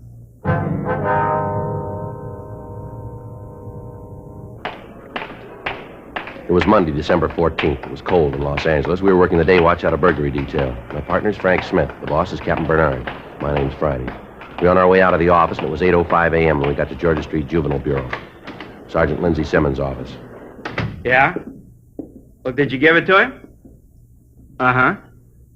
Yeah. What'd he say? Yeah. When did he come back? Uh-huh. Well, did he have it for you? Yeah. Well, that'll teach you not to go that route anymore. All right, Patrick, tell the sergeant to call me when he gets back. Right. Oh, hi, Friday Smith. Oh, hi, Lindsay. Morning, Sergeant. Just talking to Gene Patrick over at Highland Park. You know him? Yeah, I met him a couple of times. Picked up a youngster a couple of days ago on suspicion of burglary. Brought him into the office, and Patrick talked to him. Yeah. Well, he finally bought it that the kid didn't have anything to do with the theft, so he told him to go home. Uh-huh. Kid told Gene he didn't have the money to get home, so Gene gave him 20 cents. Kid swore he'd come in and pay it back. Did he? Yeah, he came in this morning, gave Patrick 2 dimes. Told him thanks for believing the story. Mm-hmm. Then Patrick got the kicker. Kid really did break into a house last night to get the money. Well, what's Patrick got to say about that? Says the kid's honest in a sort of way. He did pay him back. Where's the youngster now? Got him over Highland Park Juvenile. I better call Gene. Maybe I can give him a hand. I got a couple of streetcar tokens I won't be using. Might like to have them. Huh? Oh, hold it. If I was you, I don't think I'd bring it up to him for a couple of days. Well, what can I do for you two? Well, Lindsay, we've been working on a string of burglaries. You maybe got the word on them. I don't think so. What's the story? Bunch of store burglaries. Papers have tagged them. The milk bottle jobs. Oh, yeah. Seems Hartgrove was telling me something about them the other day. And where do we come in? Well, the way the jobs look, we've been thinking that maybe they belong in your department instead of ours. How you figure that? First off, the milk thing. What do you mean? Every job he's pulled, we found an empty milk bottle on the counter. Okay, what's that prove? Well, milk and kids go together. Sure, so do milk and ulcers. Maybe your thief's got the bull horrors when he gets into the store. No, Lindsay, there's another thing. The way he prowls the places. All he takes is petty cash. Just a couple of bucks outside. Candy, cigarettes, nothing big. Some of the places he's gone into, you could open the safe with a pocket knife. And he hasn't even made a move toward him. Maybe he's a kleptomaniac. Got a lot of them on the books. Maybe that's the way he gets his kicks. Oh, it's a nice try, Lindsay. If you know anybody that can climb through a 14 by 10-inch hole, you trot him up and we'll talk to him. Okay, I haven't got the names on my desk, but you take a trip to Santa Anita, you'll meet a lot of them. Jockeys. You guys know we'll go along with you on this thing, anything we can do, but until we're sure that there's a juvenile involved, there's nothing we can do. Anything turns up, we'll be sure to turn it over to you. Now, look, we're not trying to pound this thing off on you, Lindsay. We've had the stats office make so many runs on small adults that the cards are wearing out. It just seems that none of the leads we've been chasing come out anywhere. We figured that maybe you could come up with some answers for us. Well, that's a new one on me, Joe, this milk bet. I've heard of a couple of thieves that went for it, but I can't name you a juvenile offhand. I'll pass the word around the day watch, see what they can come up with. I'll leave a note for Hartgrove. He can pass it on the night watch. Well, appreciate anything you can do. No trouble. Been running you ragged on this, huh? It's pretty rough. It's just that we can't seem to be able to come up with anything that adds. Yeah. Oh, excuse me. Yeah. Georgia Street Juvenile, Sergeant Simmons. Yeah. Yeah, they're here. Which one? Okay, hang on. For you, Joe, your office. Thank you. Friday talking. Yeah. Right away. What's the address? Yeah. Oh, I got it. We'll leave right away. Who? Yeah, call him. Thanks. Well, come on, let's go. The milk bottle kid, he hit again. The call had come from Lieutenant Ginder in burglary. He told us that he'd just gotten a call from a storekeeper named Monty Darabertis. The man had called to report a burglary at his store at the corner of Jackson and Broadway Streets. Lieutenant Ginder told us that the crime lab had been notified and had dispatched a crew to investigate the premises for physical evidence. Frank and I left Georgia Street Juvenile, and we drove over to Figueroa. Then we turned over onto Broadway. The store that had been broken into was a small Italian delicatessen on the southeast corner. By the time we got there, the crime lab crew had already arrived and was winding up their investigation. We walked into the place, and we met with Ray Pinker. Hi, Joe. Frank. Ray? Hi, Ray. How's it going? Usual thing. Bottle of milk on the counter. You want to check it over? Yeah. Come on back here. The thief made his entrance back here at the rear of the store. There it is. Broke out the window pane. Yeah, not very big, huh? It measures 9.5 by 12 3/4. No alarm on the window, huh? Yeah, you can see the wires here. Take a look. Oh, yeah. How come the alarm didn't go off? I talked to the owner. He said he's had trouble with the alarm system the last couple of weeks. Called the company and asked him to fix it. Mm-hmm. He thought it was okay. Guess there's something wrong someplace. Didn't work last night. What kind of alarm was it, Ray? Outside on the building. You know the kind. Yeah. What did he take this time, Ray? Usual run of stuff. According to the owner, there are about 4 cartons of cigarettes missing, several boxes of candy. Can't be absolutely sure. So he's got to check his stock. Be better if you talk to him on that. Yeah, we will. We'll catch him later. Want to wait a minute? I'll check and see how the boys are doing on the prints. Have them check the counter and the milk bottle. Fine, thanks, Ray. Be right back. Right. Well, I wonder when we're going to blow the whistle on this guy. I don't know. Can't do it fast enough for me. Well, I'm with you. Hey, Joe. Look at this. Yeah, I'd like to get a couple of those before we leave. What are you talking about? Salami, Joe. Those right there, the hard Italian kind. See, right there? Yeah. I remember last summer I was up in San Francisco. Yeah, I remember. Went up there to pick up a prisoner. Remember you were collecting days off? Yeah, I recall. I had 100 of them coming. Yeah, pretty funny. Anyway, I met Dan Shelley up there. You mean the Irish tenor? Yeah, he and I went down to Cookie's bar for lunch. Cookie had some of this salami. Sliced it like paper. You could almost read through it. Oh, that's the way it's supposed to be. I know, Joe. Anyway, Cookie sliced up a bunch of it, served it with cold cracked crab. Boy, I never tasted anything so good in my life. Don't you ever read the newspaper through sliced salami? Yeah? Well, I never have. Have you? All the time. Just the funnies. Well, anyway, Faye's tried to find them for me. Salami like this. Brought home all kind of things, but she's never found the right kind. You know, they'd be hard enough to pound tacks with them. She got them home. Boy, never forget old Cookie and that spread. Well, if you can get your mind off food for a minute, and I know that'll be tough, let's get on with this thing, Joe. Yeah. Sure got to buy some of these before we leave. Just like Cookie had. Yeah. Just finished with the powder, Joe. Yeah. Nothing. Whoever it was drank the milk. He took the bottle out of the refrigeration compartment. Bottle sweated, and there isn't a print on it we can lift. Well, that's too bad. None of them any place, huh? Yeah, we've gone over the place from top to bottom. If they're there, we can't find them. Well, that's not much help, is it? Came up with one thing. Maybe you can make something out of it. What's that? Outside the window in the back parking lot. Came up with an open package of cigarettes. Don't know if it belonged to the thief. Anything on it? No. Fog last night ruined any prints that were on it. Boys have got it if you want it. Yeah. Well, we'll take a look at it. Looks like everything's against us, huh? Another blank. Don't envy you guys trying to break this one. Most of the time there's a leak someplace. Somewhere along the line, the guy's going to make a mistake and not cover something. Yeah, we've been saying that for weeks. This is either the smartest thief I've ever seen or the luckiest. What's this make for him? Number 19. A lot of chances to take for nothing. He's not getting anything out of the jobs. Maybe he isn't, but we are. What? Headaches. 9:38 a.m. We talked to the victim. He told us that as near as he could figure, there was approximately $4 stolen from the store. He went on to say that he'd ascertained that 5 cartons of cigarettes and several boxes of candy bars were taken. He was unable to tell us if any other merchandise was taken until he'd made a complete inventory. He went on to tell us that there was over $600 in the safe, but that as far as he could tell, there'd been no attempt to break into it. We made a canvass of the neighborhood and talked with the neighbors. None of them recalled having seen any suspicious people in the neighborhood the night before. None of them had seen any suspicious automobiles in the area. The one thing that was apparent was that the thief was working in a definite pattern. He worked only on Friday and Saturday nights, always between 8 p.m. and 12 midnight. Frank and I met with Captain Bernard, and it was decided that we would maintain a rolling stakeout in the area in which the suspect operated. 4 other cars from Metro Reserves were assigned to work with us. For the next 5 nights, we worked without result. It was slow and tedious, but Considering the lack of information on the thief, it was the only way we had left. We had to be on or near the scene when the thief struck again. Saturday night, December 19th, Frank and I met and drove out to the area. The streets were crowded with early Christmas shoppers. I'll sure be glad when it's over. Why? What's the matter? How many rooms in your apartment, Joe? 3. You know that. You've been there. Yeah. No, there won't be enough room. What are you talking about? Fay? What's Fay got to do with this? Hack, Joe. Real hack. Why? What's the matter? I got up this morning. I felt great.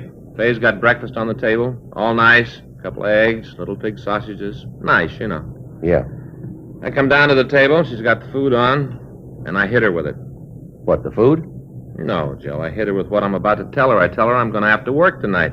Mm-hmm. You worked every night this week. What's wrong with that? Well, that's the way I figure it, so I got a way out. You have, huh? Mm-hmm. Today is Fay's birthday. Well, you didn't tell me. It's not good to tell people, Joe. Oh, it isn't? No. Fay's over 30. Yeah. I kind of figured that. Don't you get it? I'm sorry, pal. You left me a couple of blocks back on this one. Look, I may never catch up. Fay's over 30, Joe. She's getting to the point where she's taken off years, see? How can you give a person a last birthday present? Yeah. I tell you about it, you're going to give her a present. Only now instead of 30, she's 29. You understand? Well, to be perfectly honest with you, no. But as long as you do, it's perfectly all right with me. Yeah. What about this morning? Well, I told her I was going to have to go to work. I got this present for her. Brand new deep fat fryer. Real good. What? All wrapped up. Deep fat fryer. All wrapped up with ribbon. Beautiful, shiny, beautiful. So you gave it to her. Did it do any good? Not a pound. You know what she does with it? Well, at this point, I wouldn't even want to guess. I'm serious, Joe. This may mean the end of my home. Go ahead. She doesn't even open it. Just puts it in the closet on the back porch. Doesn't even pull the paper apart to peek at what's in it. Real mad, Joe. She may not let me back in the house tonight. Well, you can apologize when you get home. I don't know, Joe. Faye's pretty sore. Didn't even open the present. Not Wait a even minute. a peek, huh? Listen. Yeah. Tell where it's coming from? Yeah, sounds like up on 7th. Come on. Yeah, right here. Pull up. Come on. I'll take the front. All right.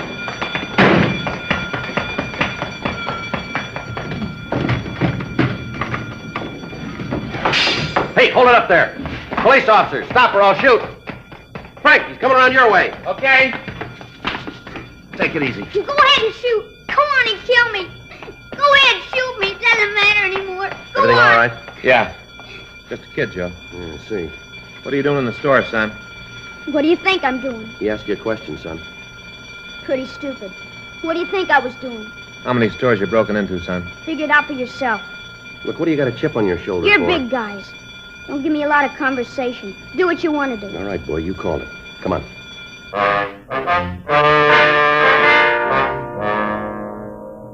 11:50 p.m. We called the office and told them that we had a subject in custody and that we were taking him to Georgia Street Juvenile Bureau. We put the boy in our car and we waited until a radio car arrived. We asked the officers to notify the owner of the store and stand by until he got there. We also asked that they make a 459 report. 11:55 p.m. We started to take the youngster to the Juvenile Bureau. What's your name, son? What difference does it make? Acting like that isn't going to help you. You guys pick me up, remember? You worry about it. I got nothing to be afraid of. Oh, yes, you have, boy. You could have been shot back there. Maybe you should have pulled the trigger. Look, son, what's the matter with you? Why are you acting like this? You just got real lucky back there. That's the only reason you're alive now. It was dark in there. As far as I could tell, you were an adult. You didn't stop when I told you to. Now, according to the book, I could have shot you. You know that, don't you? Killing a kid. That'd make you a big man. No, I'm just bringing it up to prove a point. Save it. Now, look, son. I'm going to tell you something. When you break into a place at night, you're not a kid anymore. You're asking for trouble. You've got both your pockets full of it. The way you work tonight makes us think you're mixed up in a lot more thefts than just tonight. That right? You ever been arrested before? No. Never been in trouble with the law, huh? Sure. I'm a real criminal. I got a ticket once for riding my bike through a boulevard stop. Radio car stopped me and tagged me. Big deal. But they're going to send me to San Quentin. Maybe you can give me the gas chamber. How old are you? What difference does that make? How old are you? You figure it. All right, you look like you're about 11 to me. That's what everybody thinks. I'll be 15 my next birthday. Don't kid us, son. It's the truth, 15. That's what I'll be, 15. When were you born? 1939, November 2nd. You're small for your age, aren't you? Why do you say that? Aren't you? It's got nothing to do with it, nothing at all. I can do anything any other kid can do. Anything. Don't you forget that. What's the matter with you? Is that a sore point with you? Huh? Your size, is that a sore point? There's nothing wrong with my size. Doctor says that I'm all right. Just that some people aren't meant to be as big as others, that's all. There's nothing wrong with me. No, come on, son. What's your name? Now, look, you know we're going to find out. How are you going to find out? We will. Now, why don't you save us all a lot of time and tell us the truth here? Be better if you did. If I do tell you, you going to put it in the papers? What? I tell you, there are going to be a lot of reporters around. My name going to get in the papers? Not from us. Can't tell you then. You mean if there's no reporters around, you aren't going to tell us your name? Is that it? That's the way it is. It's kind of funny, isn't it? Maybe that's the way it looks to you. Where do you live? Can't tell you that either. But you got things all wrong, son. It isn't what you want to tell us. That's got nothing to do with this. You're going to tell us what we want to know sooner or later. Where are we going? Georgia Street. That's where the jail is. Why do you ask that? Because I want to know. Yeah, there's a jail there. Reporters? What? They're going to be reporters there. What is this thing with reporters and you? What's this all about? Reporters put your name in the papers, don't they? Sometimes. Well, you get the reporters all lined up. You get them from all the papers. You have them there, and I'll tell you all about it, the whole story. You just get the reporters and the photographers. Be sure about them, because I want some pictures, too. Well, look, let me get this straight. What? You say you aren't going to give us any information without the press being there. Is that right? That's the way it's going to be. You got it wrong, boy. What? Doesn't make any difference who's there. You're going to come around. Yeah. We'll find out.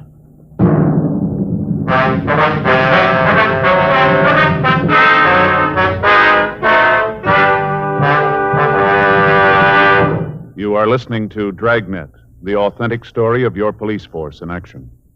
Smokers by the thousands are now changing to Chesterfield because they're learning the facts about Chesterfield.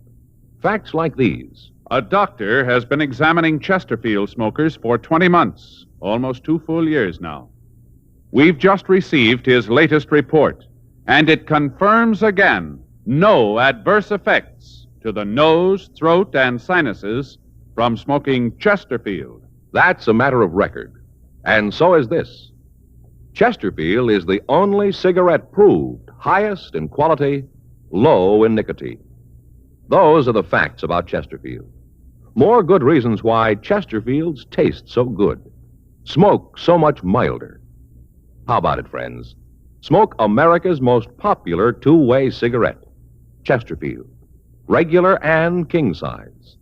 Best for you.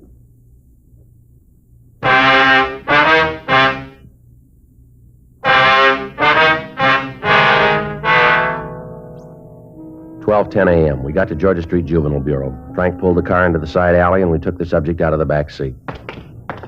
Up this way, son. It's a seedy-looking place. Yeah, well, it's been here a long time. Looks like a set out of a picture. Don't you worry about it, huh? You want to take him down the hall, Frank? I'll check with Hargrove. Yeah, come on, boy. Hi, Friday. Working kind of late, aren't you? Yeah, we are. I got the note from Simmons on the milk burglaries. Checked around the night watch. Nothing on it, so I didn't call you. I don't think you have to worry about it. I think we got the answer. Yeah? We just picked up a kid. We got him dead to rights in the market. Open bottle of milk right next to the cash register. Where is he now? Frank's got him down the hall. You think he's your boy? Yeah, looks like it. Everything adds up. The entrance, what he tried to take, the milk. All along seems to fit. You got that kind of a case. What are you worrying about? Just 2 things. Yeah? Who he is and why he did it. He won't tell you? No. He's got some big thing working about the press. Says he won't give us anything without reporters being there. Makes it rough, Joe. You know the policy. Yeah, I do. He won't let us help him. If he wants publicity, take me down. Introduce me as a reporter. Well, that might do it. Won't do any harm to try. Let's go. Go ahead. Thanks. Who am I going to be? Well, tell him you're Sid Hughes from the Mirror. Yeah, might as well be one of the good ones.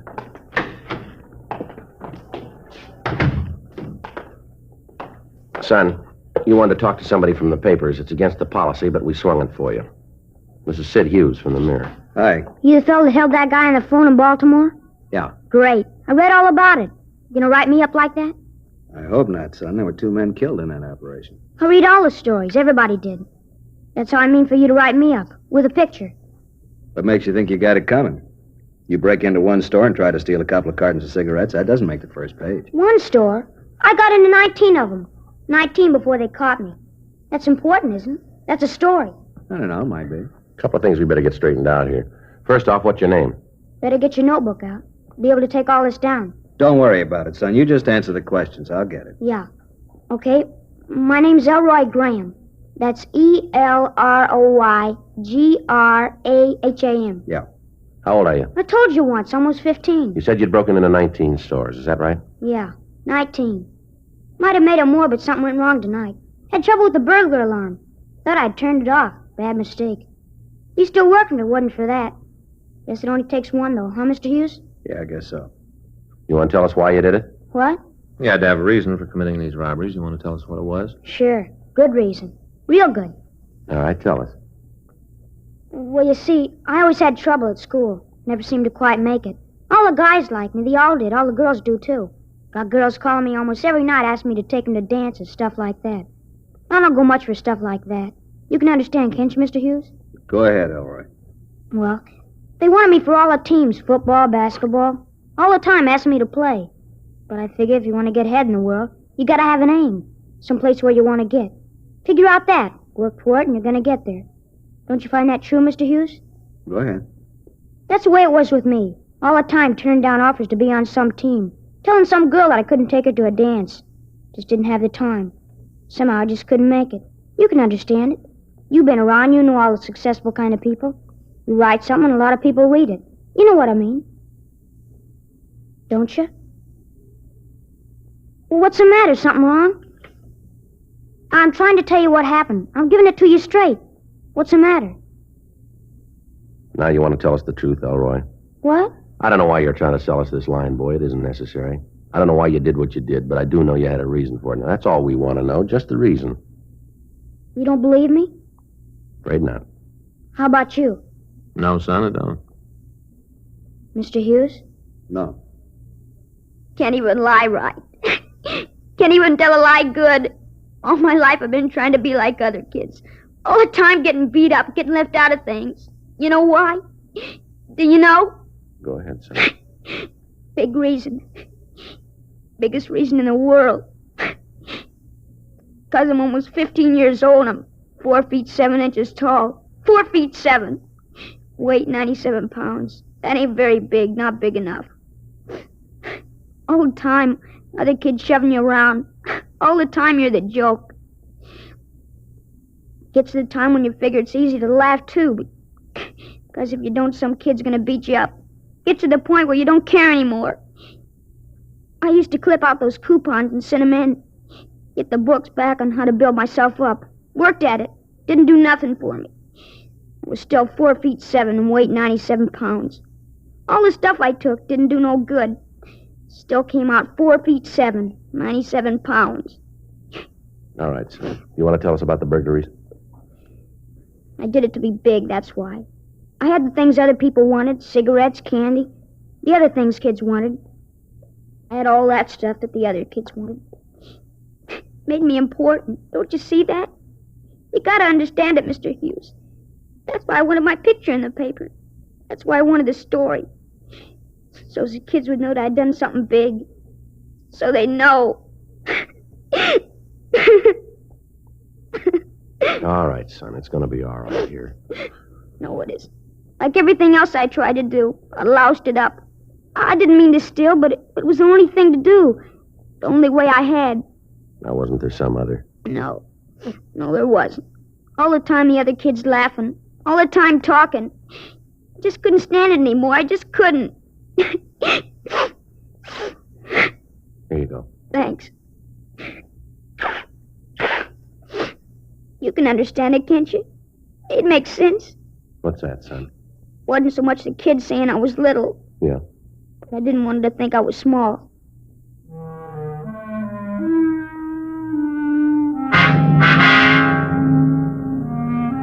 "12:36 a.m. We contacted the parents of the Graham boy and asked them to come down to the station. We talked to them for an hour and tried to fill them in. In view of the fact that the parents of the subject were responsible persons, the boy was booked for violation of Section 459 PC, delinquent, and he was released to his parents pending his hearing in juvenile court. 5 days passed and we heard nothing from the boy. On December 24th, Frank and I checked into the office. Friday? Yeah, Earl. Kid in the bank wants to see you and Smith. Okay, thank you.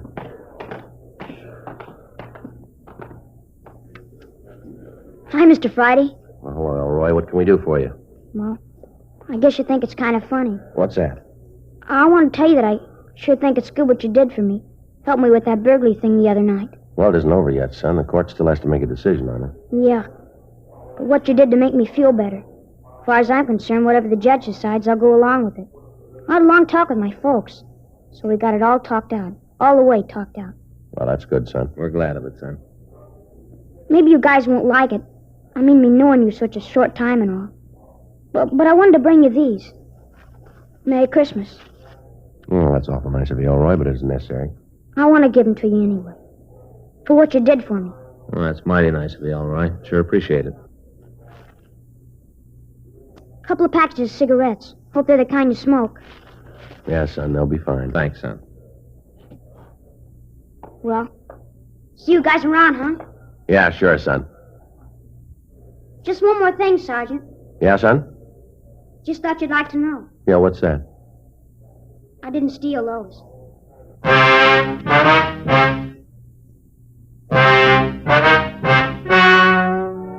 The story you have just heard is true. The names were changed to protect the innocent.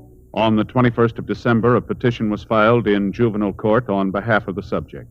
On January 26th, trial was held in Department 52 of Juvenile Court, State of California, in and for the County of Los Angeles. In a moment, the results of that trial. Now, here is our star, Jack Webb. Thank you, George Fenneman. Friends, Thanksgiving is traditionally a time when families and friends get together. And I'd like to make this suggestion. Tomorrow, get a couple of cartons of Chesterfields. You'll be all set for Thanksgiving and the weekend. We know you, your family, and guests are sure to enjoy America's most popular two-way cigarette. Chesterfield, regular and king size. Best for you.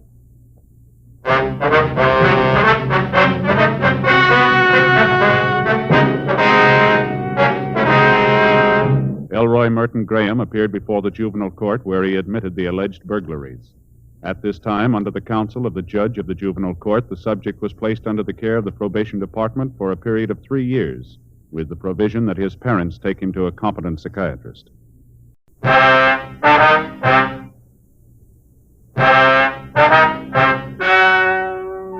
Ladies and gentlemen, the story you are about to hear is true. The names have been changed to protect the innocent. Dragnet is brought to you by Chesterfield, made by Liggett & Myers. First major tobacco company to give you a complete line of quality cigarettes.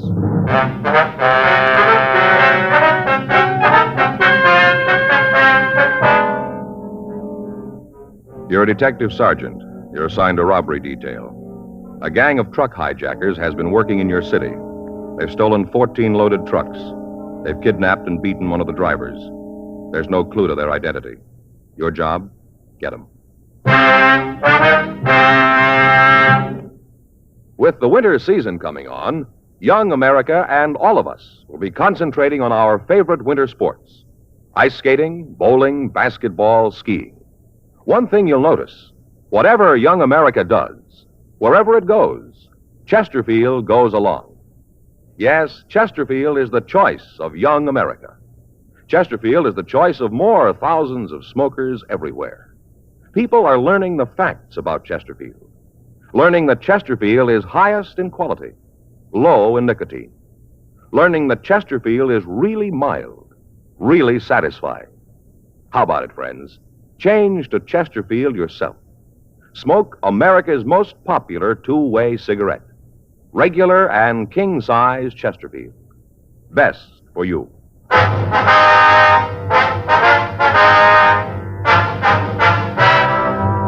Dragnet, the documented drama of an actual crime. For the next 30 minutes, in cooperation with the Los Angeles Police Department, you will travel step by step on the side of the law through an actual case transcribed from official police files. From beginning to end, from crime to punishment, Dragnet is the story of your police force in action.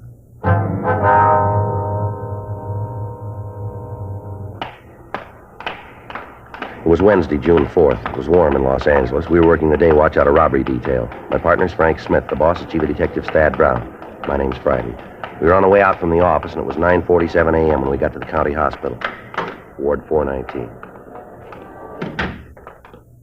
Hi. Mr. Gilmore? Yeah. I know you guys? No, sir. We're police officers. This is my partner, Frank Smith. My name's Friday. I do, sir. Hello. A couple of stools over there. Drag them up. Sit down. I'll get him. Here you go. Thanks. How do you feel, Mr. Gilmore? Rough. Real rough. Feel like I've ridden 50 miles in the back of a ready-mix cement truck. Weren't for the pills they'd be giving me, I think I'd go off my rocker. Mm-hmm. You want to tell us what happened? Yeah, as much as I can remember. Only goes so far, then there's a room full of black. If you'll tell us what you can, please. Yeah. Yesterday, that's when it was. Yes, sir. Yesterday morning. I checked in for work, had a load I was going to take over to Phoenix. Supposed to shove off about 10:15. Did you know what you were carrying? Yeah, I saw the waybill. Some of the stuff they were loading it.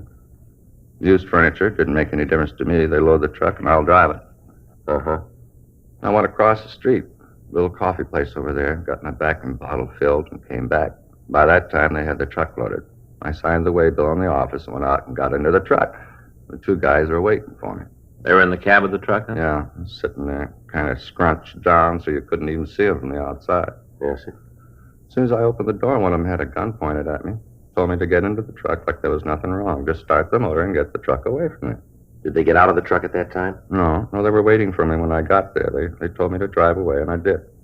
Wasn't going to mess around with them having a gun. Yeah, go ahead. And we drove about 3 blocks, and he told me to pull into an alley just off of Santa Fe. Santa Fe and what, do you remember?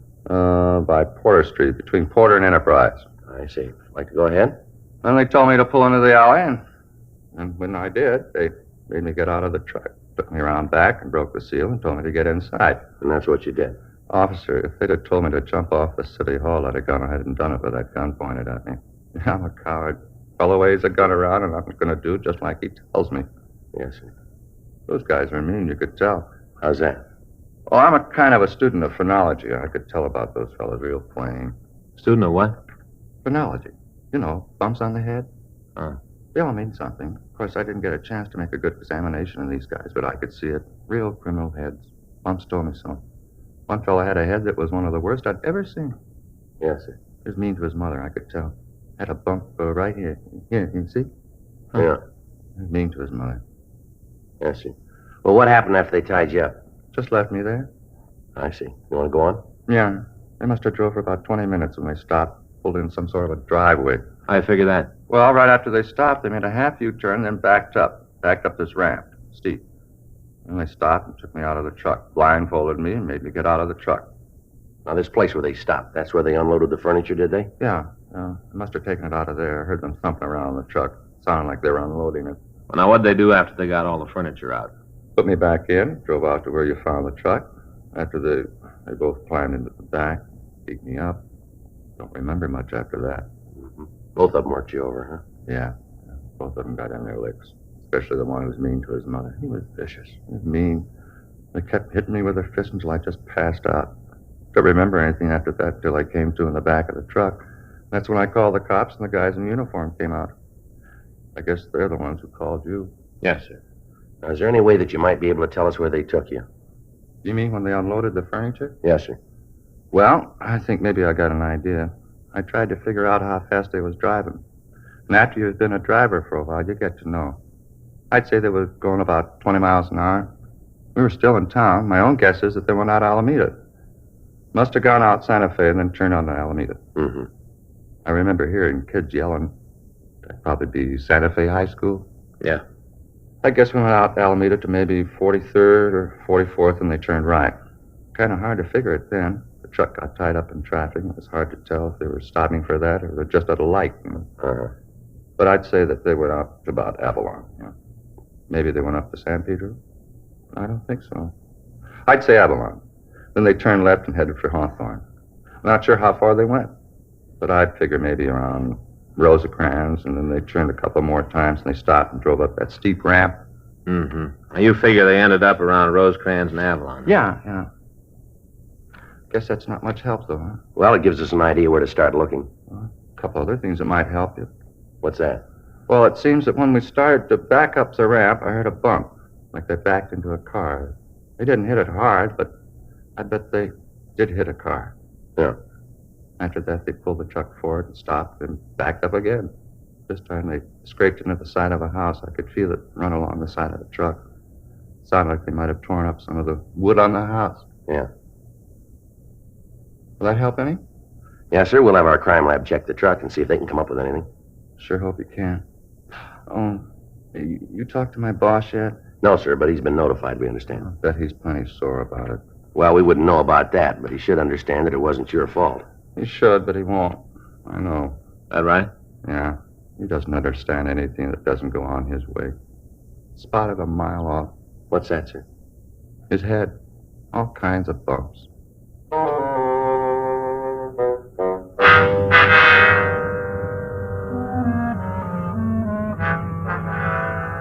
10:06 a.m. We continued to question the victim, Russell Gilmore. He gave us descriptions of the two men who'd kidnapped him. He also told us that at one time he heard one of the men call the other by the name Leo.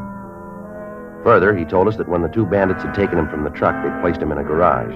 He was able to feel the wall, and he said that he was sure it was a plaster wall, inasmuch as he could feel the studs and the wire holding the plaster. He said that at one time he heard a woman come out of a house and say something to the thieves while they unloaded the truck. He told us that the garage wasn't very large because there was no echo on the sounds that were made in the building. We called the office and got out a supplementary broadcast on the thieves carrying their description. 10:40 a.m.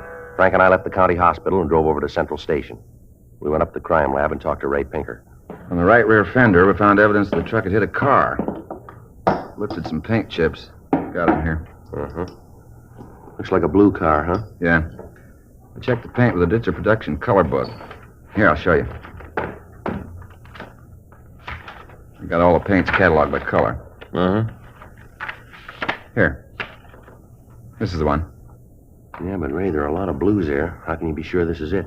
Well, here. You see they got a color patch on each page in the book? A hole in the patch? Oh, this little hole here, huh? Mm-hmm. Well, we just put this chip we lifted from the truck in the hole. Now lay it down. Get this lamp. There. Color matches. Get them the same light, and you can see they're the same paint. Huh. Look at that, Joe. Same. Yeah, I see. Well, what do we got out of it, Ray? Car the truck hit was a 1953 Hudson Jet. It was a single-tone car. You know, the top color matches the body color. Yeah. You only use this on one-color cars unless you got a special order. Uh-huh. Did you find any house paint on the side of the truck, Ray? Yeah. Over here. Might be able to do a little better on that for you. Uh-huh. House the truck ran into is about 36 years old. Might be a little more than that, but it's right around there. How could you come up with that? Been painted 18 times. Figure once every 2 years, you come out with 36. Yeah. How do we know it's been painted every 2 years? We don't, Frank. Just guessing. But the layers of paint are pretty even. Might indicate they did it regularly. You know, didn't let the paint go too far before they redid it. Oh, yeah. Here are the chips of the house paint. Here, I put one of them under the microscope. Here, take a look, Joe. Okay. You see okay? I haven't got a... I'll adjust it. Yeah. I see what you mean. Now, you notice the first coat was a cream white. Mm-hmm. And they stuck pretty much to that for the next half dozen paint jobs. Then they changed to a barn red. Then to a green, then back to cream white. That goes on for 3 layers, and then to the blue that's on it now. Yeah. Mm-hmm. Well, Ray, if we find the house, can you tell us if it's the same one? Shouldn't be too hard. Aren't many of them around. Well, how many? Well, 18 coats would be 18 factorial. That's multiplying 18 times 17 times 16 times 15, so on to times 1. I got it worked out for you. I hope you have. I'm not with you at all. Here. Well, look. Works out to 1 in 6 quadrillion, 402 trillion, 373 billion, 705 million, 728,000 chances of finding its twin. Oh. That's pretty long odds. Well, if every man, woman, and child on the face of the earth owned 10 houses apiece, there wouldn't be another one like it.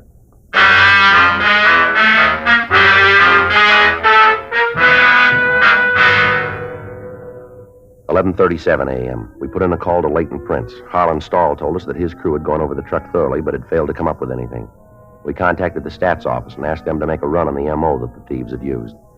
They told us that the results would be ready for us late in the afternoon. We contacted hit and run detail, but there'd been no report that could have been the car that the truck had hit. We went to the office and got a large map of the city. Then we drove out to the county hospital to talk to the victim again. We asked him to trace his movements while he'd been held prisoner in the back of the truck. He drew a line down Santa Fe Avenue, up to Alameda, then over to Avalon Boulevard on 43rd Street. From there, he traced the streets down to Rosecrans Avenue. He drew a circle on the map centered on the intersection of Rosecrans Avenue and Avalon Boulevard. He told us that we'd find the house we were looking for inside the circle. Before we left him, we made arrangements for the mugshots to be taken to the hospital for him to check for a possible identification of the suspects. 12:40 p.m. We contacted Records and Identification Division and asked them if they'd had any luck on running the name Leo. We were told that they had 3 possibles for us. The addresses on the packages were not in the area that had been circled by the victim, Russell Gilmore. We got in touch with Lieutenant Jack Smyers and filled him in on the developments. He called Metro Division and made arrangements for 3 additional teams of men to work with us in a search of the streets within the circle drawn by the victim. He also contacted the divisional commanders and asked for their cooperation. The men were instructed to find a residence with a steep driveway leading to a detached garage. The house would have a wooden porch on the right side of the house as it faced the street. There would be damage to the wood on the porch. Also, there was a possibility that a Hudson automobile would be parked either in the driveway or on the street right next to it. The car would have some damage done to it.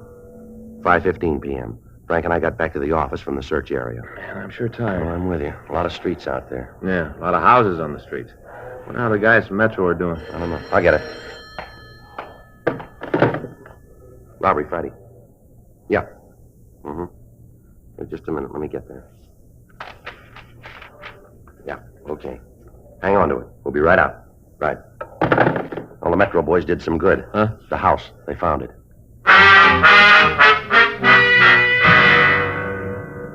The address given us on the phone was 1486 Cedar Street down in Compton. It took us 35 minutes to get out there from the city hall. The officers from Metro Division Reserve stood by until we got there. We found the house located on Cedar between Dwight Street and Tawada Avenue. It was a 1-story frame building with a stucco garage in the rear of the lot. On the left front side of the house was a wooden porch which had been scraped by some large object. Several of the pickets in the railing were broken. On the street in front of the house next door, we found a 1953 Hudson Jet painted a light blue. There was a dent in the left rear fender. We couldn't tell for certain, but the color of the car and the color of the paint on the porch seemed to match the chips that we'd seen in the crime lab. While the officers from Metro covered the rear of the building, Frank and I rang the front doorbell. There was no answer. We checked the garage, but we found nothing that would tie the house owners in with the robbery kidnapping. The interior walls of the garage were rough wooden studs. Between them, we could see chicken wire embedded in plaster. The physical description of the house, the ramp leading to the garage itself, and the car parked on the street matched in every detail the picture that we'd been given by the victim. 6:10 p.m. We got the name Conrad Lewis from the mailbox in front of the house, and while the officers from Metro checked it with our office, Frank and I went next door to talk with the neighbors. Yeah? Wonder if we could talk to you, man. Sure. Who are you? Well, it might be better if we got in off the porch. You ain't coming in here unless I know who and what you are. We're police officers. Oh? Yes, ma'am. Here's our identification. Oh, yeah. Well, come on in. Thank you, ma'am. I'm Myrtle Richards. This is my partner, Sergeant Friday. I'm Frank Smith. Oh, how do you do? How are you, ma'am? You just sit down. I'll turn off the television. Thank you. Comedy. I've seen it before a couple of times. I always laugh at them again, though. They're funny. Yes, ma'am. It's a great boon to the people, television. This one's only 12-inch, but I think maybe next year I'll get a bigger one, maybe even color. They got it now, you know. It's true color. It's beautiful. Yes, ma'am. Of course, I ain't actually seen it myself. I just read about it, you know. Beautiful. Oh, I'm a great fan. I got it on all day, right from the early show to the late show. I understand next week one of them stations is going to start an early show. Now, that'll be nice, won't it? Yes, ma'am, sure. I wonder if we could ask you a few questions. Certainly. You just go right ahead. That car out front, does that belong to you? The blue one? Yes, ma'am. Yeah, that's mine. I just got it a few months ago. That's what you're here about, huh? I beg your pardon? About how somebody hit my car? Big dent. Isn't that what you're here for? No, not exactly. Do you know who hit your car? No. I wish I did. If I knew, I'd sue him. Imagine hitting a car that's parked right at the curb and not leaving a note or something to say who did it. Person that ran into me must be insured. Wouldn't cost him nothing. All he had to do was leave a card. Yes, ma'am. When was the automobile hit? Yesterday morning. I walked down to the market to do some shopping and get some things for dinner, pretzels, potato chips, things to eat while I watched the TV. When I got back, the dent was there. Did it while I was gone. Did it and didn't even leave a card. Yes, ma'am. Could you tell us who lives next door to you, please? Which side? The left side over there. Well, that's Lewis's house. Why are you asking about them? How long have they lived there, do you know? Yeah, I guess it's been about 10 years. They moved in right after Conrad. That's Mr. Lewis, right after he opened up the new store. What line of business is he in? Well, he got some kind of a shipping business. Has deals with different stores all over the state. Did you see Mr. Lewis yesterday? Yes. Matter of fact, I did. He come over like usual at 5:30. He usually come over at that time, does he? Tuesday, Thursday, and Saturday, yeah. You see, there's a TV show he likes to see. I watch it, but his wife don't care for it. She watches something else, so Conrad comes over here. He was here last night. You see him during the day at all? No, I didn't. You know where they are tonight? I'm not sure, but I think they went to the movies. Seems to me Mrs. Lewis said that her and Conrad was going to a show over in town. That's probably for us. I'll get him. I imagine so. Isn't anybody come calling on me this time of night? Oh, it's Henderson, Joe. I'll be right back. Right. Have you noticed any trucks in the neighborhood lately, Mrs. Richards? Oh, well, I'll have to think about that for a minute. Mm-hmm. You don't mean like the garbage you can truck, do you? No, ma'am. Large moving vans. See the others quite a bit. Yeah. Well, now let me see. Well, there were some people who just moved into a new house down the street. That was about a month ago. That'd help? Well, thank you, Mrs. Richards. Joe, see you a minute. Yeah. Excuse me, please, Mrs. Richards. Yeah, you go right ahead. Yeah. Henderson ran the name Conrad Lewis through the files. Mm-hmm. He's been convicted for armed robbery.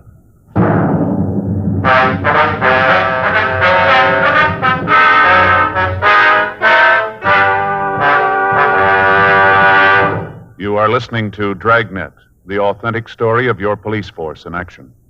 Smokers by the thousands are now changing to Chesterfield because they're learning the facts about Chesterfield.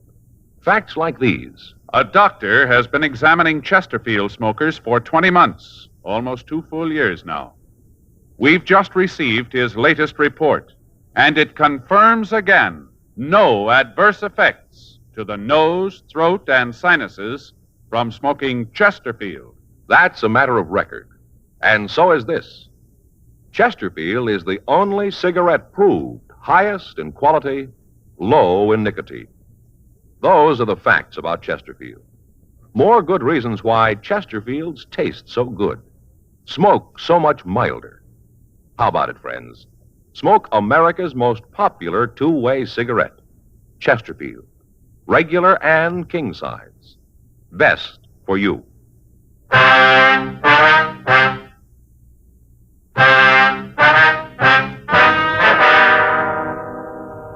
The record showed that Conrad Lewis had been arrested for suspicion of armed robbery 10 years before. He'd been brought to trial, convicted, and sent to San Quentin. He'd served 6 years, and then he'd been released. He was not on parole at the time. Frank and I parked our car down the street from Lewis's house, and we waited for him to return. At 10:57 p.m., we saw a dark-colored Lincoln sedan turn onto the street and swing into the driveway of the Lewis residence. A man and a woman got out of the car and entered the house. Frank and I waited a few minutes, and then we walked up to the front door and rang the bell. Yeah? You Conrad Lewis? Yeah, that's right. Who are you? Police officers. Like to talk to you. Sure, come on in. What's this all about? Something wrong? You own a truck? A truck. Do you own one? No. You mind telling me what this is all about? Can you account for your time since Monday night? Why? Can you? Look, I don't know what this is all about, and I'm not going to tell you a thing until you let me know what you want. Now, what do you want? The answers to those 2 questions.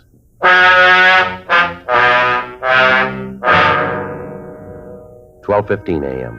It had been only a little over 48 hours since Russell Gilmore had been kidnapped and beaten, and we had a suspect in custody. However, Lewis refused to admit any complicity in the crime. We talked to him for several hours, but he told us nothing. He admitted that he'd been arrested before and that he'd served time in San Quentin. However, he stuck to his statement that since his release, he'd done his best to live by the law. With the evidence at hand, he was booked at the main jail on a charge of suspicion of violation of Section 211 PC. We obtained the keys to his place of business, and Frank and I went out to check it. It was a large wholesale store selling used furniture. A search of the premises failed to turn up any of the stolen merchandise. While Frank went through the stock rooms, I checked the business ledgers. Nothing back there either, Joe. How'd you do? Well, according to these, Lewis does a big shipping business. That's what the woman next door told us. He's been making shipments up to Oakland regular. Books tell what they were? Yeah, right here. He's been sending large lots of used stuff to a place on MacArthur Boulevard. There's a whole list of it here. Tables, living room sets, TV sets. Better get in touch with the police up there and have them check this place out, huh? Yeah. Without that stolen property, we're not going to have a very good case against him. You got the address of the place up north? Yeah. Let's go back to the office and get a call in. Right. Sure hope they come up with the answers. Well, if they don't, we might be in trouble. Yeah? The DA's office is liable to throw the whole thing out. Thursday, June 5th, 8:20 a.m. We put in a call to Captain of Inspectors Tony Bolger in Oakland and asked him to check on the recipient of the furniture shipment from Lewis. We also gave him as detailed a description of the stolen merchandise as we were able to obtain. In the meantime, Lewis had been admitted to bail and was released. Thursday, 11:15 p.m. Frank and I got back to the office from checking a lead on one of the suspects who'd driven the truck. I got it. Robbery Friday. Yeah. Yes, it is. All right. Tony Bolger from Oakland. Let's hope we called it. Yeah. Yeah, Tony. Yeah? What'd he say? Well, that's the way it looked from here. What? Yeah, right. Okay, thank you. How about it? I talked to the man who bought this stuff. He's clean. How about the merchandise itself? It's all stolen.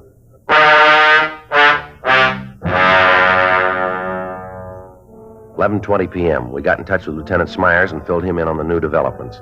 After we talked to him, we contacted officers Max Herman and Ed Benson and made arrangements to meet them at the house on Cedar Street. It took us less than half an hour to get out to Compton.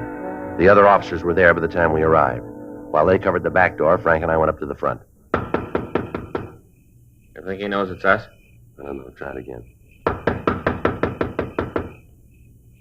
Well, the car's in the driveway. We know he's in there. Wait a minute. Sounds like somebody's coming now. Yeah? What are you doing out here? Aren't you guys ever going to get off Mind that if we bank? come in and talk? I got a choice? No, you haven't. Well, then come on in. Want to go through the house again? That won't be necessary. Yeah. I'm glad of that. What's it about this time? Same as before. Maybe you better spell it for me. We can go that route if that's the way you want it. Go ahead. I like fairy tales. All right, we got a report from a victim who was robbed and kidnapped. He was able to give us a description of this house, of your garage, and of the whole setup. You've been on a spike again. You're seeing things. We took a sample of the paint from your front porch. It matches paint found on a truck that was hijacked. A lot of houses in L.A. Not painted like this one. You think you're going to send me to the joint with a batch of paint? It's going to help. Look, cop, you know I've been the rounds. I've seen enough trouble to know it's rough to get a conviction with circumstantial evidence. That's all you got with me, nothing more. Now, why don't you go home and I'll just forget you were here tonight? We got the plant. What? We got the plant. They moved in on it. The man you sold the stolen furniture to is willing to testify. You know we got you cold. Now, why not cop out? That's the way it hangs, huh? That's the way. All right, I'll get my coat and go Just with point it out. We'll get it for you. In the closet. Never mind. He's making a point of it all. Outside. He's in his car. Yeah, come on.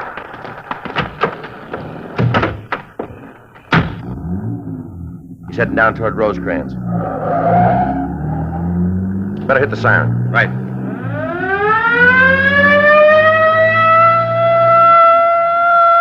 He's turning onto Rosecrans. Take a left. I got him. See him? Wait a minute. Yeah, up ahead there. Try a shot? Better not. Too many people around. Can't you close in on him? I think we're pulling up. Making a turn. Yeah. Stay with him. Hang on. It's a dead end, Frank. Yeah. He's in trouble, Joe. Come on. Well, let's get him out of there. Yeah, that door's stuck. Wait a minute, I'll give you a hand. There. Can you get him? Better call an ambulance. The motor's in his lap. Is he still alive? Looks like it. Can you help me here? Yeah, let me get in there. All right. Come on, let's put him down here. Yeah. All right, take it easy, Lewis. I'll call the ambulance. Right. Take it easy, Lewis. We've sent for a doctor. I didn't see the sign. I didn't know the street didn't go through. Lousy break. A lousy break. I'd have made it if I stayed off the street. You'd never got me if I'd stayed off the street. I just turned the car and all of a sudden I was on a dead end. Afraid you're wrong there, mister. Huh? You've been there a long time.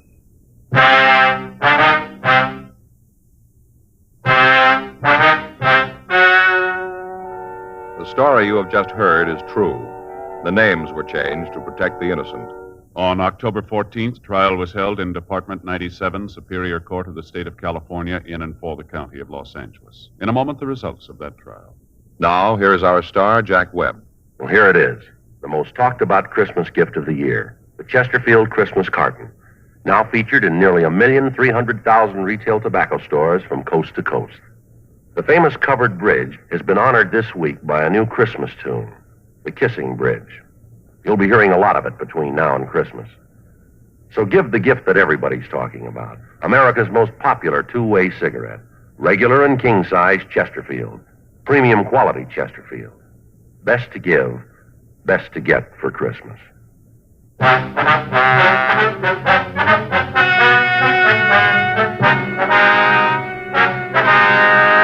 Conrad Austin Lewis and his Confederates were apprehended and brought to trial on 11 counts of grand theft auto and 1 count of kidnapping.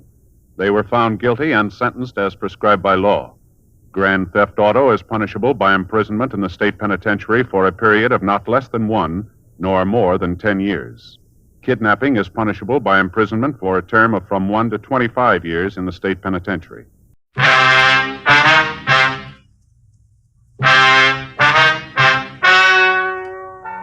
Ladies and gentlemen, the story you are about to hear is true. The names have been changed to protect the innocent.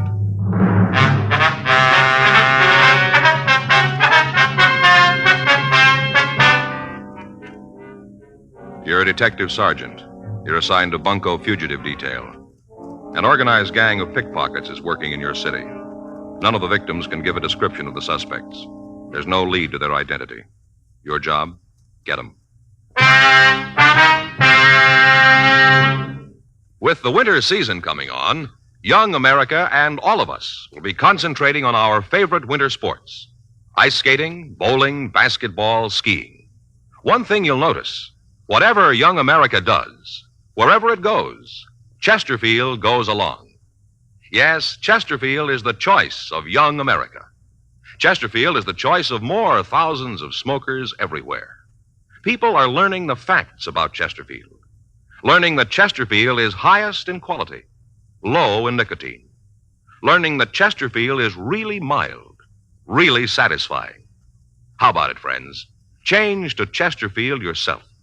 Smoke America's most popular two-way cigarette. Regular and king-size Chesterfield.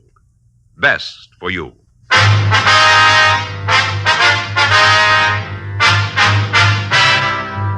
Dragnet, the documented drama of an actual crime. For the next 30 minutes, in cooperation with the Los Angeles Police Department, you will travel step by step on the side of the law through an actual case transcribed from official police files. From beginning to end, from crime to punishment, Dragnet is the story of your police force in action.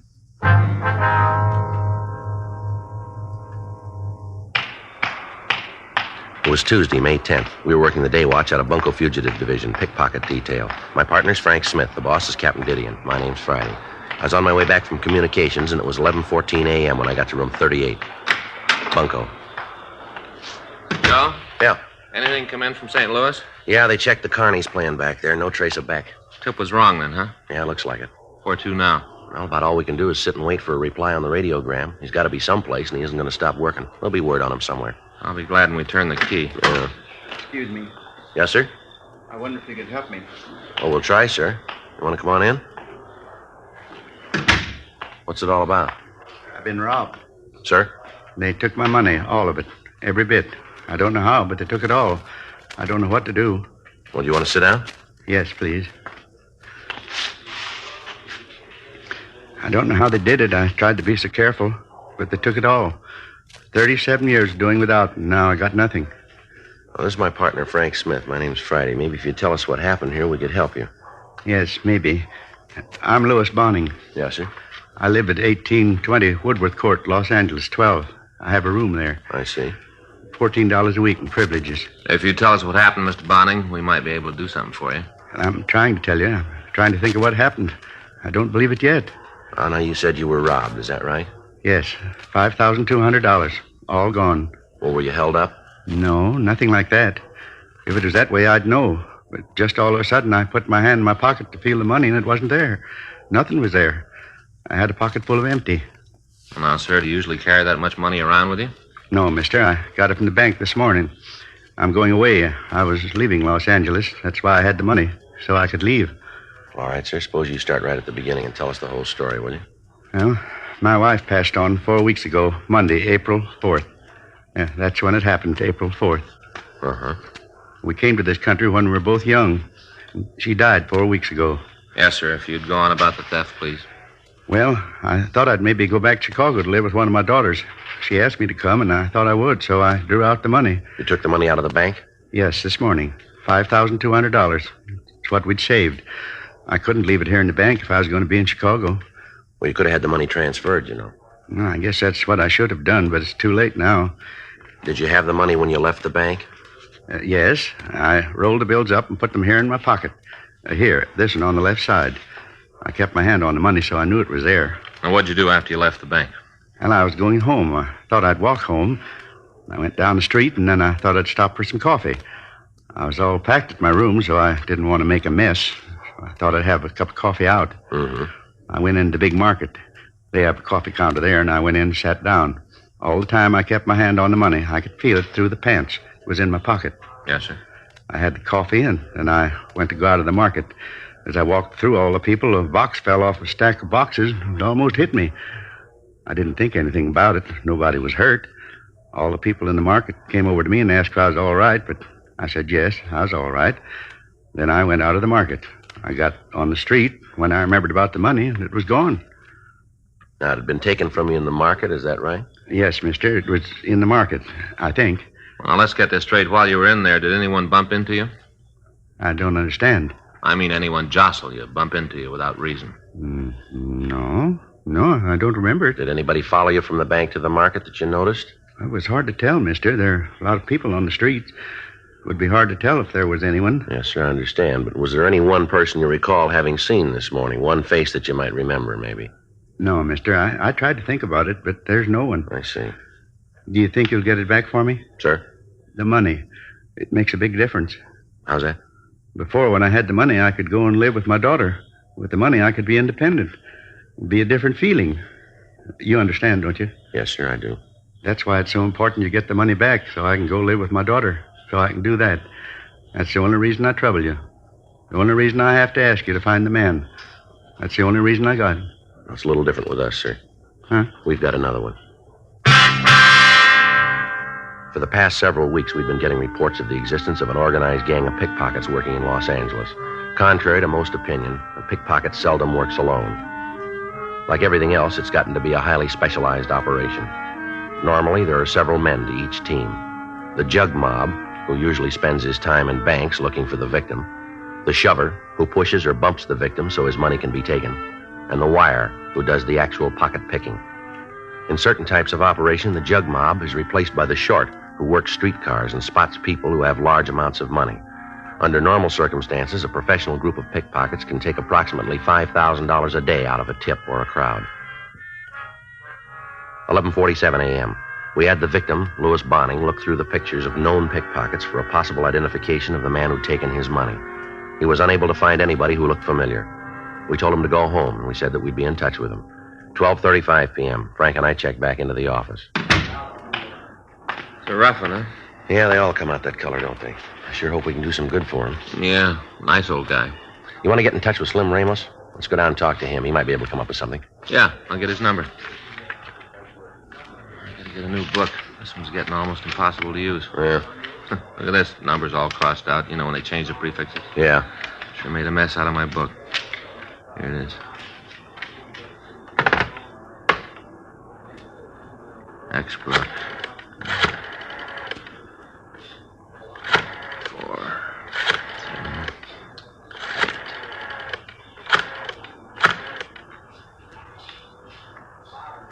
Slim Ramos there? Hey, Slim, this is Frank Smith. Yeah. Good. Yeah, say, Slim. Now, wait a minute. No, the reason I called you, Joe and I'd like to come down and talk to you if it's okay. You going to be there this afternoon? Uh-huh. No, nothing wrong. Just a couple of things we want to check over with you. Yeah. Okay. See you around 2:30, huh? Is that all right?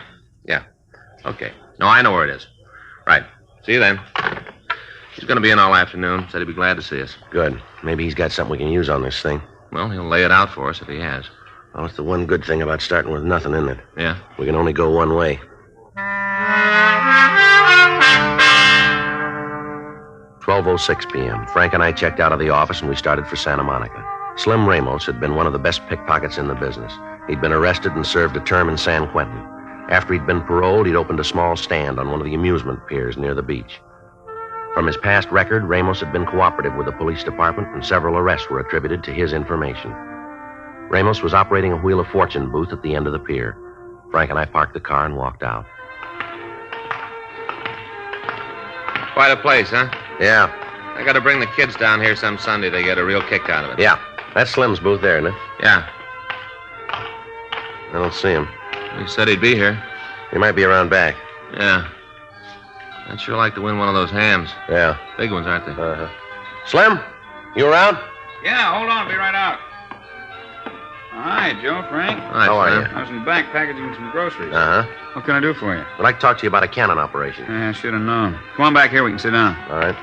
Hey, watch your heads on the counter. Yeah. Got a couple of chairs back here. Come on, I can finish up the sacking. All right, go ahead. Oh, what's it about? You got any rumbles about a bunch working the downtown area? What kind of operation? Jug mob? Seems like I heard something about a bunch coming in from the east. KC, I think. Seems I heard they worked a couple of still dates with a carny back there. Boss didn't know they were working. When he found out, he had them kicked off the lot. You got any names for us? No, not right off. Got to check around. Might be able to come up with them. What's the bit? Yeah, they've been scoring good working the downtown area. Took an elderly man for his life savings this morning. Uh-huh. Figures. Huh? They always pick on the elderly ones. Bump into a young guy, might give you trouble. Pick the old ones, they don't seem to notice it. Yeah. How you been doing, Slim? Oh, good. Got it real good. I ain't killing the world, but my rent's paid. I know there ain't going to be a fuzz on my tail tonight. But I got it real good. How long you been here now? Oh, I guess it's been about a year. Thought if I could get permission, I might go out with a carny this year. You know, work the front end. Mm-hmm. Got a letter from a friend that's got a grind store, one of the big ones. Says he might be able to get me in. A grind store? Yeah, you know, everybody plays, everybody wins. You pay a dime to win a piece of slum worth maybe a couple of cents. Well, this carny I might go with's got no grift in the front end, all percentage games. Way I figured, if you go out with a good one, the weather holds, you're going to do all right. Well, you figure you can come out better than you do here? Oh, sure. You see, we get a real good play over the weekends. Regular days, it's kind of slow. Go out with a big carny, you can draw crowds anytime if the weather's good. Bound to come out better. Mm-hmm. You'll check into those names for us, will you, Slim? Yeah, I'll make a couple of calls. Can you make them now? No, I'll have to get in touch with the guys tonight. I'll get back to you first thing in the morning. All right, fine. Same number, Michigan 5211? That's right. Bunko Fugitive. Yeah, all right, I'll give you a call. Buy you guys a cup of coffee? No, thanks, Slim. We're just going to eat. You want to come along? We'll buy you one. Okay. Now, hold on while I check with Harry. Have him keep an eye on things. All right. Yeah, you go ahead. Okay. Now, watch the counter. I came up too fast the other day, like took all the skin off my back. Yeah. Hold on a minute. I'll be right back. All right. Nice-looking place, huh? Yeah. He's painted it since we were down here last time. Yeah. Well, let's go. You painted up the place, huh, Slim? Yeah, thought I might turn a bigger tip if the place looked good. You know, people like a clean-looking place. How are the rest of the booths doing down here, Slim? Oh, pretty good. I told you, weekends we do great. Other times it's a little slow. Uh-huh. Any grift down here? No, at least if there is, I haven't heard of it. Guy in the Santa Monica Police Department, Lieutenant Cunningham, he keeps the place real clean. Yeah, that's right. Last thing I heard about was a guy who was working with a camelback wheel. A what? Camelback. Like mine, only this was gaffed. How? Smoothest pitch around. The arrow is connected to a spindle. The spindle goes through a stand. Looks like there'd be no way to G it. Plain pipe. Looks clean. What's the gimmick? Well, the frame rests on 4 pins. Pins are supposed to be what anchors it to the counter. Uh-huh. Now, 3 of the pins go into one piece of the counter. They really do hold the wheel in place. The other one goes through a separate piece of wood on the booth side of the counter. There's a space between the board on the booth side and the one the 3 legs go through. Yeah. Now, the pin in the 4th leg is loose. It's connected with a bunch of levers inside the pipe, acts as a brake on the wheel. All the operator has to do is lean against the board, and he's got complete control of the wheel all the time. Well, that's a real nice deal, isn't it? Yeah, the way they figured, it's perfect. In case they get a cowboy in the crowd, the mark can pick the wheel right up out of the counter. Shows that there's no wires running to it. The wheel's gaffed, there's no way to prove it. Set it up with a couple of sticks in front, let them win a couple of times, you got it made. That's the way they figure it. Doesn't work out, though. Well. Now, like on my wheel, I got 120 numbers on it. Figure I get good action, I'm going to have maybe half of them covered. Right off, the odds are on my side. Uh-huh. Out of the rest, there's only one winner. Half of them covered means a gross of about $6. I give away $5 worth of groceries. Even with a winner, I come out every time. Percentages prove it. Look at it that way, you don't need a gaffed wheel. Yeah, it's too bad more of them don't figure it like that. Yeah, I suppose. Took me a long time to find it out. Yeah, but you came up with the answers. I hope I can do the same for you on the cannon operation. So do we. It's funny. I get to thinking when I was working as a wire, how we figured that any time we could lift a poke from a mark was a big laugh. A lot of difference now. Yeah, right. Yeah. Now I sleep nights. 2:15 p.m. We continue to talk to our informant, Slim Ramos. He said that he didn't know the name of the carnival the possible suspects had been fired from. He said that he'd call some of his contacts and try to get the information for us. We set up a time for him to get in touch with us, and then Frank and I drove back to the office. We contacted Captain Didion and made arrangements for additional men to be assigned to help us. Sergeants John DeBetta and Danny Gilmore were asked to aid us in a search of the market where the victim had been robbed. We spent the next 3 hours in the market looking at the crowd in the hopes that we'd see a known pickpocket or even see a wire in operation, but the surveillance netted us nothing. We made arrangements for the victim's bank to be watched the following morning. 6:15 p.m. Frank and I got back to the squad room. Well, sure does a good business, doesn't it? What? The market, Joe. A lot of people go in there. Yeah. What's the matter with you? Well, I was just thinking. I guess it comes down to the point where the only way to hang on to your money is to carry it in your hand and keep your fist closed. It's darn close. I was talking with Lieutenant Jack Swan. He was telling me a guy came in here from Nebraska, came in by bus. Yeah. Was sitting in the station waiting for a coach to take him up north. Had all his money in his shoe. In his shoe? Yeah, had it in his left shoe. Had the money all flat so we could walk on it. Figured it'd be safe there. Well, wasn't it? No. Dozed off for a minute. Next thing he knows, the shoe's off and the money's gone. How would anybody know where it was? I don't know. The guy that took it found it, though. Guy dozed off for a minute, loses his shoe and all his money. Anything turn up on it? No. Again. Bunko Fugitive Friday. Yeah. Yeah, Slim. Mm-hmm. What was that name again? Yeah. Mm-hmm. What'd he say about it? Yeah, well, wait a minute. Frank? Yeah. Here you go. Let me have a pencil. Pencil, too. Yeah. Okay, thank you. All right, Slim, go ahead. Was that with a K? Uh-huh. Yeah. What? O-L-C? C is in Charlie. O-T-T. Right. You know where they're staying. Uh-huh. All right. Well, give us a call if anything more turns up, huh? Right. Okay, Slim. Thanks a lot. Right, bye. How do you do? Well, pretty good. 3 names of the guys who work the Kearney and KC. Yeah? Slim talked to a friend, got the information that the guys who work in the downtown area have been scoring real good. Say where we could find them? No, he's going to try to get the address for us. Well, we took a big jump just knowing who they are. Deal now is to make it work. What do you mean? Well, Slim says his bunch is pretty hinky. They're playing it real careful. Yeah. Word's out they got 2 more big scores to make, and then they're going to leave town.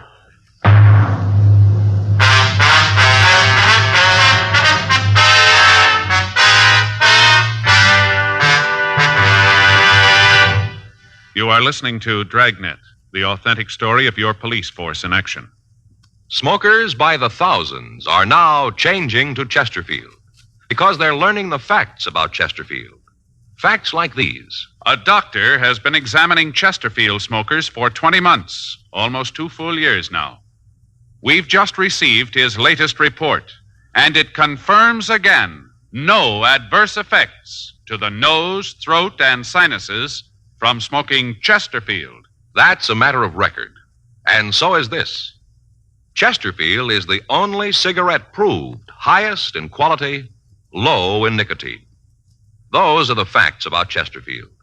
More good reasons why Chesterfields taste so good, smoke so much milder. How about it, friends?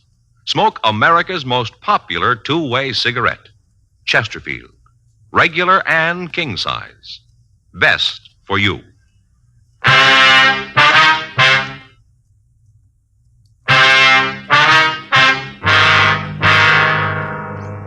The 3 names our informant had given us were Howard Kremer, Victor Leiden, and Edward Olcott. We had the names checked through our record bureau, but we found that none of the 3 men had been arrested in Los Angeles. We got a radiogram off to the police department in Kansas City, the last place the trio was known to have worked. We asked that all information on the thieves be forwarded to us.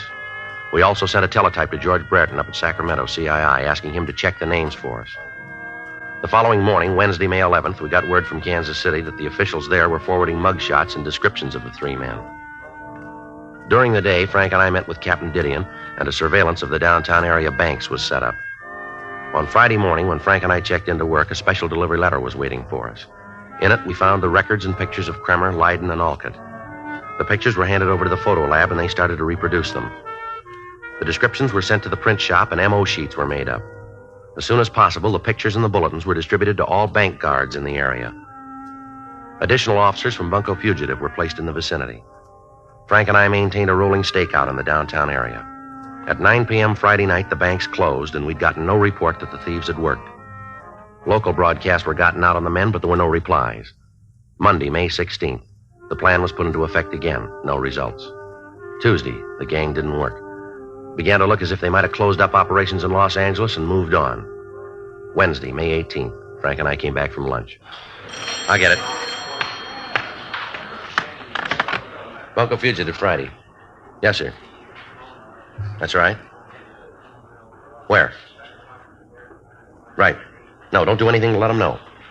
Right. Well, let's go. Some good? The shover, bank guard, just spotted him.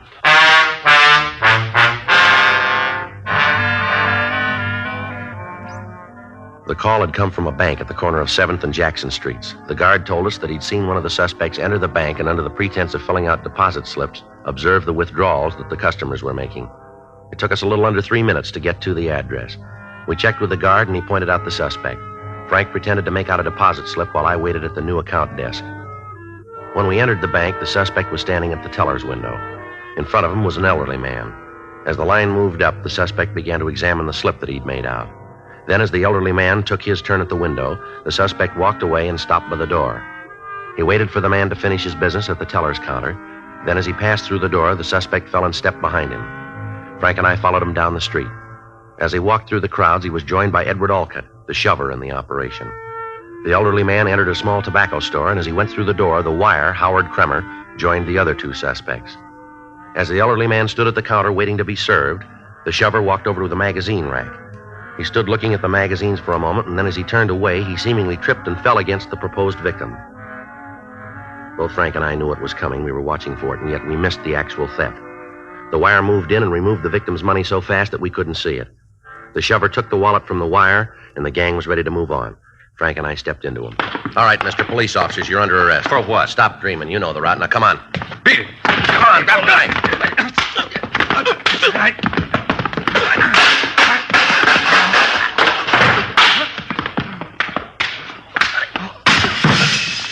All right, mister, come on your feet. Get up. Get away from me, cop. Leave me alone. You're going to regret this. Shoving a citizen around. No reason for this. How about the other two? They're out. All right, let's get him downtown. How about the victim? No, he left when the beef started. Better try to catch him. Yeah. You're going to be sorry for this. You wait. You're going to be real sorry shoving an honest citizen around. Yeah, that's the trouble with you punks. What do you mean? You're wrong on both counts.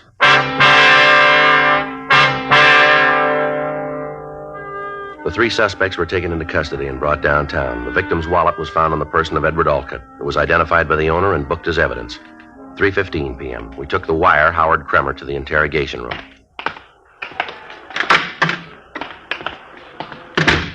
Sit down, Kremer. Yeah. All right, you want to give us a statement? For what? Come off it. You know what we're talking about. You got to have me cross with somebody else. I'm trying to level with you. I don't know what you're talking about. You want us to lay it out for you? I don't care much either way. You guys slam into a store where I'm trying to buy a pack of cigarettes, and all of a sudden I got handcuffs on. You tell me I'm hooked for being a pickpocket. That's the way you want to tell it, huh? There ain't any other words. Your two friends tell it different. What two friends? Two fellas we picked up with you? This is a big town. A lot of people. You walk into a store, you don't ask who's standing next to you. They put the whole deal on you. Who? Lyden and Alcott. Never heard of them. How long do you figure you're going to keep this up, mister? As long as it takes to get you on my side. They don't build days that long. That's your loss. I'm a nice fella if you take the time to get to know me. All right, Kremer, this is way off the road. Now, maybe you got all day, we haven't. You can either give it to us here and now, or we can drop you into a cell and let you wait it out. You put me in a tank and I'll be out in half an hour. How many times you been arrested? Who says there was a first? How many times? You got the books, look it up. We ask you a question. So I'm not a genius. I got trouble with addition. Take everything out of your pockets. What? Come on. For why? Now, look, you're running out of funny time here, Kremer. Then you better ring the bell, because I'll need more of it. You got a job? Yeah, I'm a president of a bank. You're going way out on this, Kremer. I like the scenery. You work? Yeah. Where? Round, no special place. What do you do? I'm a salesman. What do you sell? Whatever people can afford. All right, now come on, put your things on the table right now. You can sign a receipt? They aren't going to be taken from you. We want to see what you're carrying. Okay. You boys deserve a break, but I'll tell you now, the numbers on my phone book are mine. Don't go near them. Come on, get it up. Here's my wallet. Handkerchief, comb, nail clippers, some change. A couple of ticket stubs from a movie. A lousy picture. Cigarette slider, that's it. You got any money in that wallet? Yeah. How much? I don't know. I don't pay much attention to how much I'm carrying. You can't even come close to how much you got. Huh? No. Take it out and count it. Okay. 1, 2, 3. All right. Comes out to $3,700. You must do real good at that salesman's job. Company pays big commissions. All right, put the money in your pocket. Why don't you put it in yours? What'd you say? Look, cop, I've been around. I've been with most of the carnies in the country one time or another. I know the score. There ain't a place in the world that the fix can't be put in. Now, why don't you just take the money? You drop it in your pocket, and I'll forget I was ever in here. Won't be nobody hurt. The old guy's maybe out a couple $100, but so what? He won't miss it. Why not put the fix and we'll both come out all right? No, the fix just curdled, Kremer. What? You said we had the record. Well, you called it. We got all the word about you. Way down the line, you talk about how you worked with carnies. How long? Huh? What's the longest time you ever stayed with one outfit? I like to move. Yeah, sure you do. That's the way the people who run the show want it. Decent carny doesn't want a guy like you around. You or anybody like you. You've been on the road taking money away from people who can't afford it for a long time. Now we nail you and you come in here acting like a big man. You do the indignant bit, and then when that doesn't work, you try to buy your way out. Well, you've had it, mister. We know it, and your two buddies know it. When are you going to take a good look? You really figure you've got it made, huh? We know we have. The other two guys really cop out? The whole thing. All comes down to how you engineered it. You buy what they say? We buy it. Uh-huh. Then there isn't much more for me to say, is there? Not a great deal, no. Okay, let's go. How about a statement? Why? Make it easier on yourself. Easier if I cop out? You know what I mean. Yeah, all right. Bring the girl in. I'll give you a statement. Right. Yeah. Mind if I have a smoke? What was that? I said, you mind if I have a smoke? No, go ahead.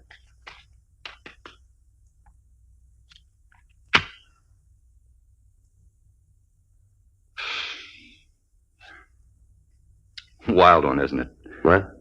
Had it all down so pat. Good shover, better jug mop. I'll sit in the front row with any wire in the business. All that, and it don't add up to a win. That's like you said. Huh? You got trouble with addition.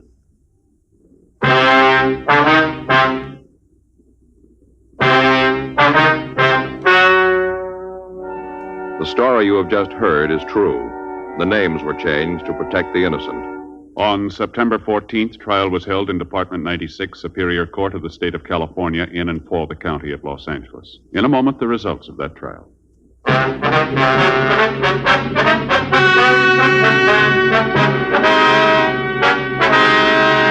Howard Nathan Kremer, Edward Francis Alcott, and Victor Frederick Leighton were tried and convicted on 6 counts of grand theft money and received sentence as prescribed by law.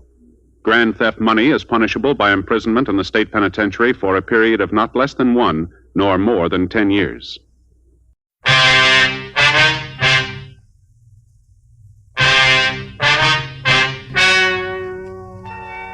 Ladies and gentlemen, the story you are about to hear is true.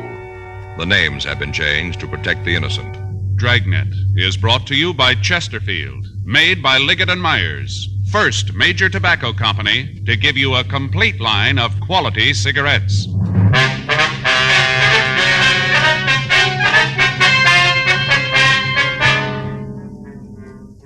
You're a detective sergeant.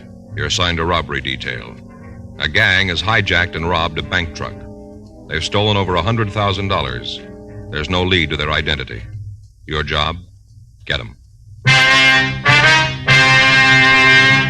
During this holiday season, young America, all of us, will be concentrating on our favorite winter sports: ice skating, bowling, basketball, skiing.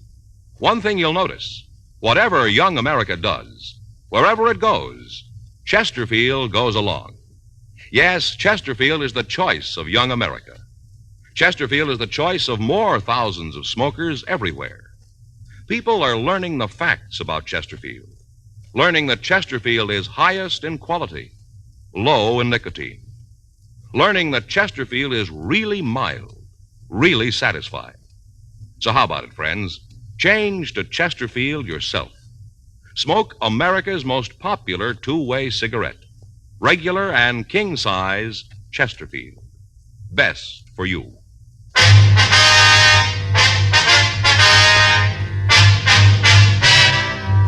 Dragnet, the documented drama of an actual crime. For the next 30 minutes, in cooperation with the Los Angeles Police Department, you will travel step by step on the side of the law through an actual case transcribed from official police files. From beginning to end, from crime to punishment, Dragnet is the story of your police force in action.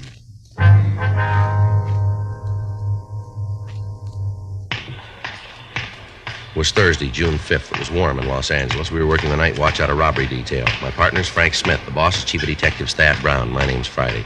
I was on my way back from the business office, and it was 10:52 p.m. when I got to room 27A. Robbery. Did you get him? Yeah, here's the gun. You got the double-aught buck? Yeah, Jack. Here you go. Any word yet? No, we ought to be hearing pretty quick. Nothing from Herman and Benson, huh? Last we got from them, they were over on Hobart. No action there? Nothing. I get it. Robbery Friday. Yes, ma'am. That's right. Well, when was this?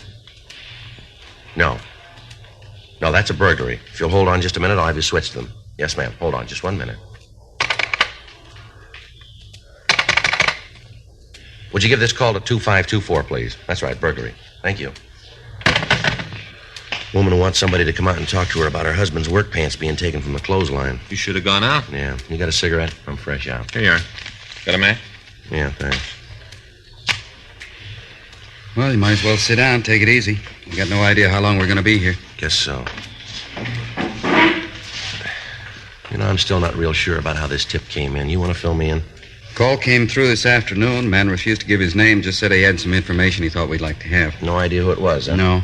Said it wasn't important.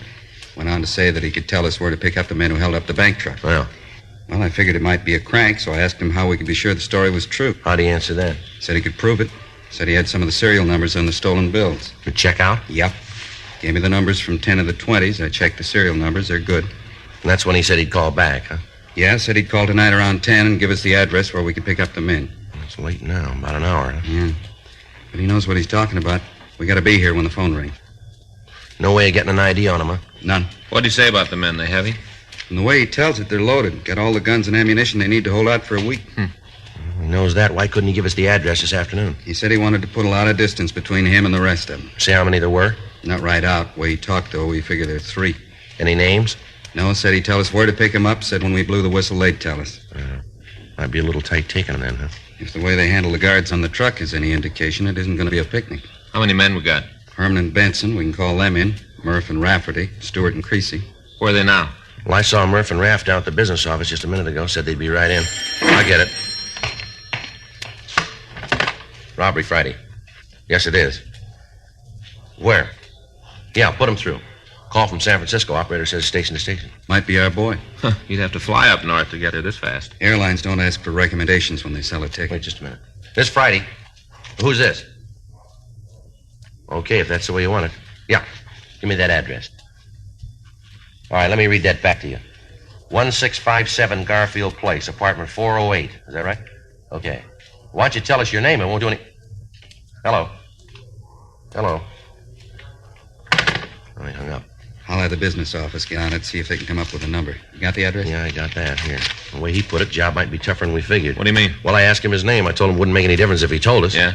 He said make a lot of difference. Said they'd kill him if they found out that he finked on them. That figures. Yeah. Said that when he reads in the papers that they're dead, then he'll come in.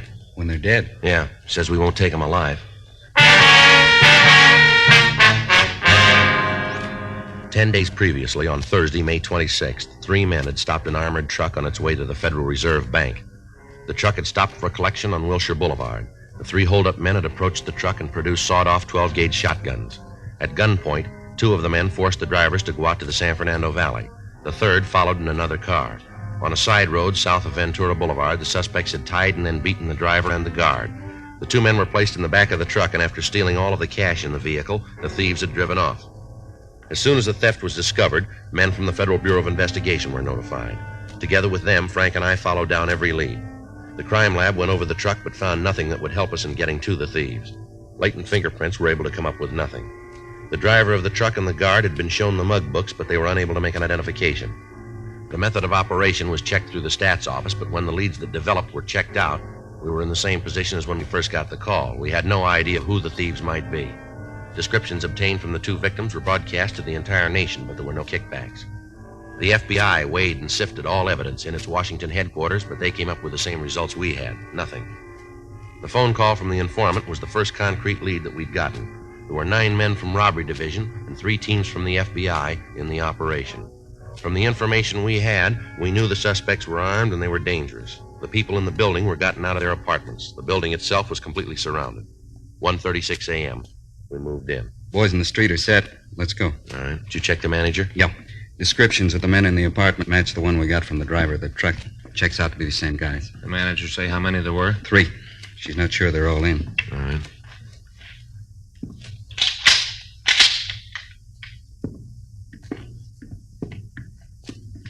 Sounds like somebody's moving around in there. Yeah.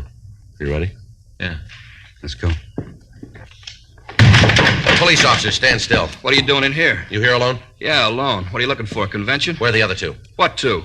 Nobody else, Joe. Closet over there looks like an arsenal, loaded with guns. Couple of sawed-off shotguns. You guys got no right to come in here like this. I don't know what you're looking for, but you ain't gonna find What's it. your name? Hank Peterson. You rent this apartment with two other guys. Manager tells us that they're Harvey Fitzgerald and Lou Colton. Is that right? Yeah, they live here. Where are they now? I don't know. Out. Maybe to a movie. I don't know. When do you expect them back? Well, look, they're big fellas now. They don't have to get me to sign a report card. They do what they want. They went out. I don't know where. They didn't tell me. They also didn't tell me when they'd be back.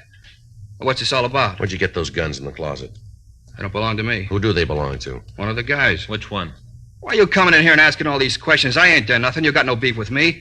I know anything about the guns. Maybe Lou likes to hunt. I don't know. They belong to Colton, huh? Yeah, he brought them. You don't know where he is now? I told you. If I knew where he was, I'd tell you. I don't want any trouble. I don't like to have people pointing guns at me. Would you put that one away? Turn around.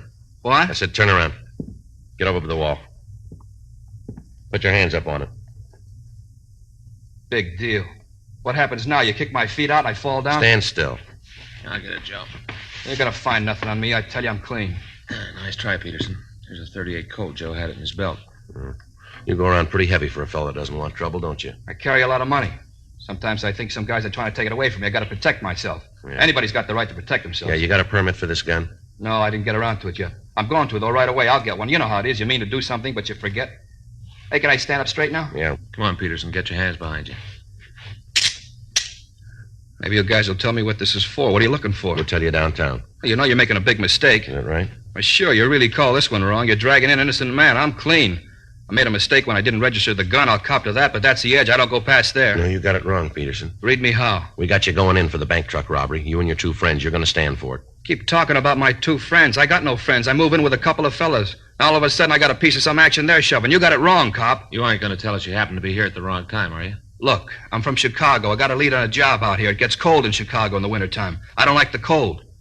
Get a lead on a job out here in California, so I put an ad in the paper telling how I'd like to drive out with the guy, share expenses. The fellow that answers the ad wants to leave. When I got to go is Lou Colton. I took a third of the tab driving out.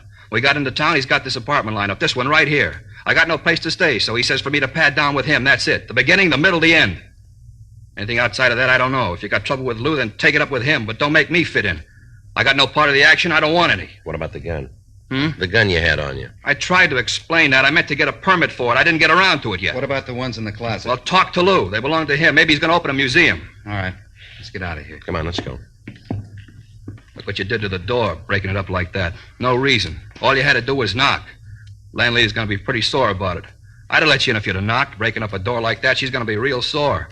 Probably won't talk to me. Well, it's going to be a while before she's got the chance.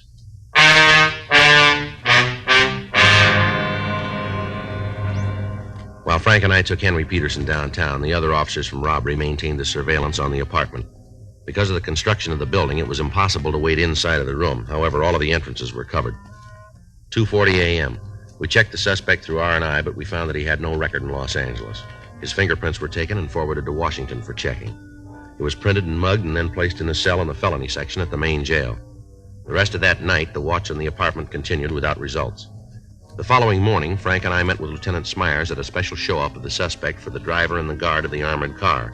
Without hesitation, they both stated positively that Peterson was one of the men who'd held them up. The kickback arrived from Washington with the information that Peterson was wanted for escape from the state penitentiary in New Jersey. He'd been convicted on a charge of murder and robbery and given a life sentence. The record showed that he'd escaped from the prison on Friday, May 9th, 2 weeks before the truck had been robbed. 4:15 p.m. We had him brought from his cell, and Frank and I talked to him in the interrogation room at the main jail. You got a cigarette? Yeah, here. Thanks. Here's a match. What do we got going? Same thing. We want to know about the robbery of that armored car. You figure there's something I could tell you on it, huh? We wouldn't be here otherwise. I'll make you a deal. We don't make them. No, hear me out. You might go for this. We can't promise you anything.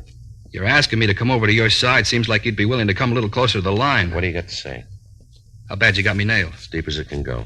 For real? That's right. Well, lay it out. All of it? Yeah. We got the kickback from Washington. We know you're wanted for escape. We checked the guns from the apartment. Found out they were taken in a burglary in Chicago Tuesday, May 13th. Go ahead. We checked with the Chicago papers. The ad you told us about asking for a ride out here, it was never run. You guys are sure thorough. The victims of the robbery identified your picture. They sure? They're sure. No chance for a mistake? No chance. If I cop out, where am I going to do the time? We don't decide that. You think they'll send me back to Jersey? I told you we got no say in that. It's so cold back there. It's nice here in California. I like to stay here. Nothing you guys can do so I can take the fall in Quentin, huh? Nothing. Anyway, you hear it, I'm nailed, huh? That's right. Okay. Maybe if it's marked down that I copped out, they'll let me stay in California. It'll be put down that way. Okay. Where do you want me to start? Try the beginning. Good at places, any? You were with the holdup, huh? Yeah. How about the other two? You picked them up yet? No. They haven't come back to the apartment. Might be good if they didn't. Where do you come up with that? Heavy, real heavy. What are their names? Luke Colton and Harvey Fitzgerald. Those are the names in the mailbox. Are they real? As far as I know. You aren't sure, huh? No. Part of what I told you is true. I broke out of a jail in Jersey, then beat it to Chicago. Laid around for a couple of days, then started to look for some action. I was broke. I needed a score to set me up. Sitting in a bar down on State Street one night, and I met Lou and Harvey. They tipped me to the job out here. You mean they came all the way out here to pull the one job? Yeah. They got a rumble about how it'd be a cinch. Came out to run it off, and then they figured on going back, leaving you cops with nothing. When were they figuring on leaving? I don't know. This was their part of the deal. I told them going in I wanted to stay out here. Didn't make any difference to them. We all figured that if we cut up a $100,000 score, none of us was going to look bad. For all I know, they might be on the way back now. Their clothes were still in the apartment. You know how many suits you can buy with a third of $100,000? Go ahead. Yeah, well, after the job, we made the split. Talked it over and decided to dig in for a few days and then take off. At least they decided to leave. Didn't say when. I told you now they might be on the way back now. Who else knows you're in on the job? Huh? Outside of you three, Colton, Fitzgerald, who else knows about it? Isn't anybody. Well, where's your part of the money? Got it down the bus depot. Got it in the locker down there. How long's it been there? Since day before yesterday. How often do they clean out them lockers? Every 24 hours. Then there's $33,000 floating around in the check room. You got the key to the locker? Yeah. Where is it? In my shoe. I got it taped with the sole inside. You want to give it to us? Well, no, but I don't guess there's any other way. No. Okay. You spend any of the money? You mean the stuff we stole? That's right. No, not a dime. Why do you ask that? Who else might know the serial numbers on the bills? Well, nobody. Nobody but us, and I guess the guys at the bank, they got a record of them, I guess. How about Colton and Fitzgerald? They spend any of their part? I don't know. You got to ask them that. The car you drove out after the armored truck, who'd that belong to? Colton. It's the one we drove out here in. What kind of car is it? Plymouth, 1952. What model? Sedan. Color? Light blue. You know the license number? No, I never paid any attention to it. What state's it out of? Illinois. Who drove the car when you went on the holdup? Harvey. Fitzgerald, huh? Yeah, he drove the car, and Lou and I went in the truck. Either of them been arrested before? Well, I'm not sure, but I think Lou fell in New York. I'm not sure, though. How about Fitzgerald? No. At least he never said anything about it. Only way I knew about Lou is that he talked about the food in Sing Sing. That's the way I knew about him. You know what he fell for? Armed robbery, I think, and there was a kidnap rap, too, but he beat it. He out clean? I don't know. Seems like you planned a job with two guys that you didn't know very well, doesn't it? I was hungry and I was cold. I wasn't about to ask for a life story when they offered me a part of the action. How'd they pick you? I told you, I was in a bar on State. Lou and Harvey came in. Both of them were carrying a load. I was sitting there drinking beer, just the three of us in the place, and Lou was drinking pretty heavy. He gets in a beef with the barkeep, and I saw the roll he was carrying, so I figured that if I could take his side in the brawl, maybe I could make a touch. We walked out of the bar, and he offered to buy me a meal. Next thing I know, I'm on the way to California. I'm a partner in a piece of goods that looks safe. All that time in the car, and you didn't find out anything about your two partners? We drove straight through. When we weren't driving, we were sleeping. Anyway, I wasn't a solid member of the club. I wasn't about to get my nose mashed in for having it someplace where it didn't belong. I figured if they wanted me to know something, they'd tell me. Did you go with them for the guns? No, they already got those when I fell in. You knew they were stolen? Guys turn up with that kind of muscle and can't come from anywhere else. Sure, I knew it was stolen. Colton and Fitzgerald have any friends out here? No, not in L.A. Anywhere on the coast? Well, I hear Lou's got some people up north. Where? Maybe San Francisco, Marin County, I don't know. Might even be Oakland. Somewhere around the Bay Area. They say anything about going up there? No. Of course, they might have. The way Lou likes to eat, coming out here, he'd go 10 miles out of the way because he knew a place that had a good chili size. Think nothing of it. Never saw anybody who liked to eat so much. Real gourmet. Only with him, it was glutton. He mentioned any names of people he knew up north? No, just said he had people. Anything about the car they're driving that'd make it easy to spot? What do you mean? Well, like a dented fender, a scratch, anything to identify it. Yeah, it might be something. There's a kind of scratch in the back left fender, I think. Woman backed into us on the way out here. Cut right through the metal. You think of any reason why they might ditch the car? No. We kept a close tab on the papers right after the job and looked to see how much you had on it. When we didn't see anything, we figured the car was all right. I don't think they'd ditch it. It'd be pretty easy to trace. Lou owns it outright. Unless you want to try to grab cold plates, he'd drive it like it was. Okay.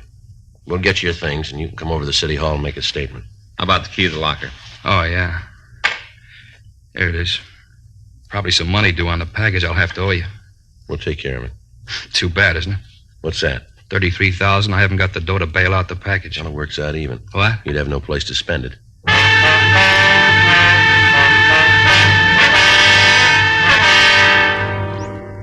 immediate APB was gotten off carrying the names and descriptions of the two suspects, also a description of the car. A radiogram was sent to DMV at Illinois, requesting the license and description of any car registered to a Lewis Colton. While Eleanor Eastlack took Peterson's statement, Frank got in touch with the telephone company. They'd finished checking the phone call we'd gotten from San Francisco, but the information they gave led us no farther toward apprehending the suspects. The call had been made from a pay booth in the ferry terminal building. We got in touch with the FBI and filled them in on the developments. As a result of Peterson's statement, the number of men maintaining the surveillance at the apartment on Garfield Place was cut to one team working days and one team working the night watch. We put a call in to San Francisco and talked to Chief of Inspectors James English. We filled him in on what had happened, and he assigned Inspectors Sutton and Zimmerlin to work with us on the case. 5:46 p.m. We checked out a trip car and we left for San Francisco. It took us a little under 10 hours to drive the 405 miles between the two cities. At 4:03 a.m., we stopped in Oakland and put in a call to the San Francisco Police Department. How much? Yeah, just a minute. Frank, you got a quarter? Yeah. Thanks. Here you are. 264, please. Hello, this is Joe Friday. Yeah. You got a message there for me from Charlie Sutton or Jules Zimmerlin? Yeah. No, we just got in. Yeah. Oakland. What? Just a minute. You see that street sign up there? Yeah, wait a minute. 5th and Poplar. 5th and Poplar, yeah. No, we're coming right over. When was this? I see. Well, if Charlie calls in, tell him that we're on the way, will you? Right, thank you. Well, we're almost too late. What do you mean, they got a lead? Sutton and Zimmerlin called in 30 minutes ago. Yeah? They got the car waiting for the suspects now.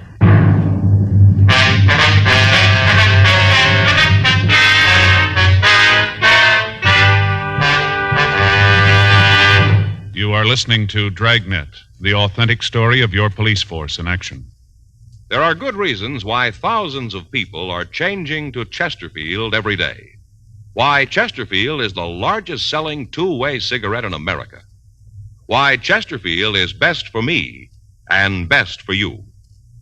To sell a product, you have to make it good and keep it good. What do the latest reports show about Chesterfield?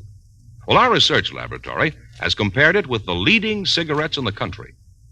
Chesterfield is highest in quality, low in nicotine. People these days want facts. When you want people to use your product, you have to tell them what effect it has on people who do use it regularly. That's why a doctor has examined for almost 2 years a large group of Chesterfield smokers. 45% of them have, on the average, been smoking Chesterfields for well over 10 years. What is the effect on these people from smoking Chesterfield? No adverse effects to the nose, throat, and sinuses, says the doctor, from smoking Chesterfield. Consider Chesterfield's record with those smokers, with millions of other smokers throughout America. Another good reason for you to change to Chesterfield. Regular or king size, Chesterfield is best for me and best for you.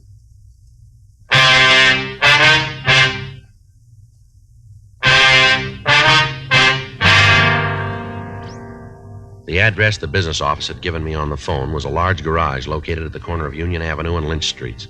When Frank and I got there, we met with Inspectors Sutton and Zimmerlin. They told us that when they'd gotten the APB, a call had gone out immediately to the officers in the city to be on the lookout for a 1952 blue Plymouth with a dent in the left rear fender and carrying Illinois license plates. The suspects had parked the car in a no-parking zone on O'Farrell Street between Taylor and Mason Streets. At the peak hour of traffic, the car had been towed away from the parking place and left in a garage. While it was in the garage, the information on it had been received from our department, and an immediate stakeout was placed on it. We felt reasonably sure that the suspects would return for the automobile. They had no reason to think that there might be anything wrong. The address of the garage had been left so that they might find the car. All that would be necessary to release it would be the payment of the fine for overtime parking along with the towing and garage fee. The garage itself was a large building. It provided 4 stories for parking. The suspect's car was on the basement level. We were able to keep watch on it from a small office near the exit ramp. The attendants were instructed to act as if nothing was wrong when the suspects came in.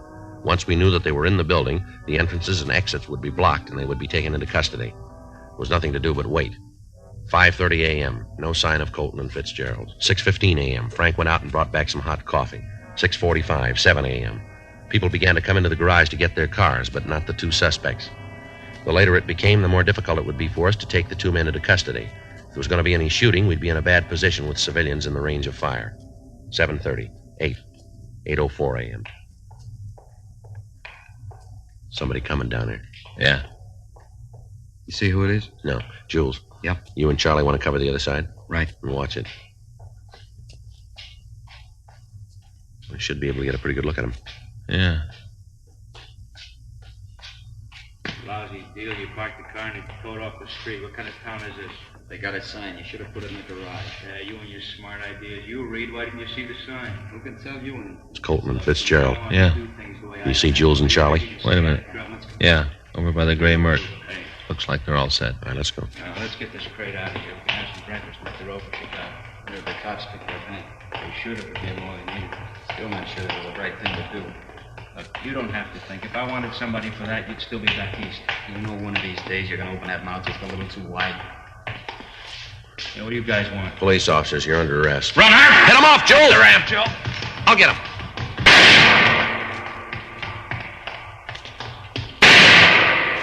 Colton, this isn't the way out. You follow your own map, Pop. The doors are blocked, Colton. You're in here for good. You're wearing the wrong kind of glasses. I'll get out. Now, look, we got you for robbery. Don't make it any more. Joe? Yeah. He's over in the corner. How about Fitzgerald? Sutton and Zimmerman got him. Two of their guns in their lap. On no part of trouble. Colton doesn't figure it that way. I'll try to get around him. All right, watch yourself. Keep those people back out of the doorway. Go on, Frank. I'll cover you. You come near me, Pop, I'll kill you. There's three more, Colton. You aren't going to get by all of us. Your partner quit. Why not be smart like him? He's not smart, he's scared. All right, Colton, I'm coming to you. You do and you'll be dead when you get here. Throw down that gun. Colton! Colton! See him, Joe? No. Take it easy, Joe. Colton. How about it? He's hit. I can't tell how bad. He's still got the gun. Colton! You can hear me? Throw that gun out here. Nothing. Come on.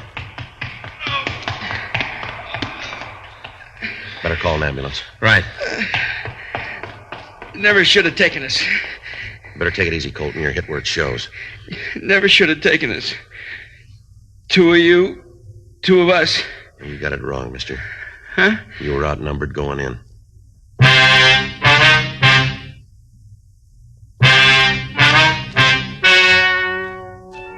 The story you have just heard is true. The names were changed to protect the innocent. On September 18th, trial was held in Department 92, Superior Court of the State of California, in and for the County of Los Angeles. In a moment, the results of that trial. Now, here is our star, Jack Webb. Thank you, George Fenneman.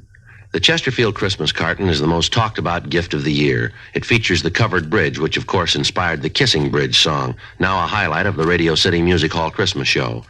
The carton itself is featured in most of the 1,300,000 retail tobacco stores coast to coast. This Christmas, do what I'm going to do. Give America's most popular two-way cigarette, regular and king-size Chesterfield. Best to give, best to get for Christmas.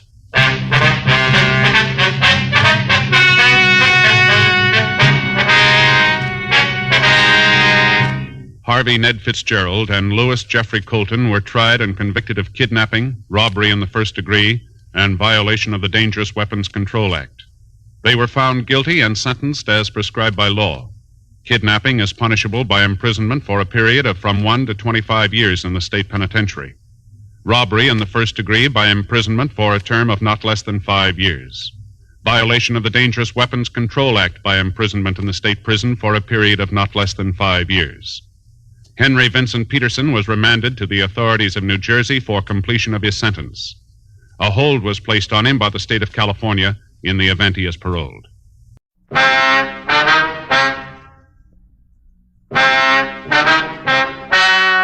Ladies and gentlemen, the story you are about to hear is true. Dragnet is brought to you by Chesterfield, made by Liggett & Myers, first major tobacco company to give you a complete line of quality cigarettes.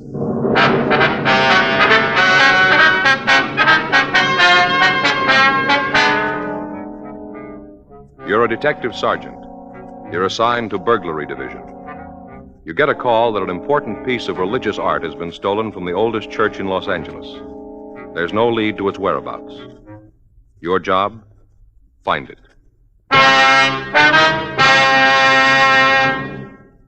To sell a product, you have to make it good and keep it good. What do the latest reports show about Chesterfield? Well, our research laboratory has compared it with the leading cigarettes in the country. Chesterfield is highest in quality, low in nicotine. Another good reason why thousands of people are changing to Chesterfield every day. Smoke America's most popular two-way cigarette. Regular or king size, you'll find Chesterfield really mild, really satisfying. Best for you.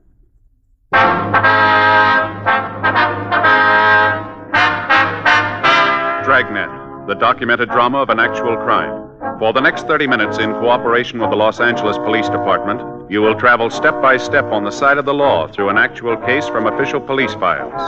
From beginning to end, from crime to punishment, Dragnet is the story of your police force in action.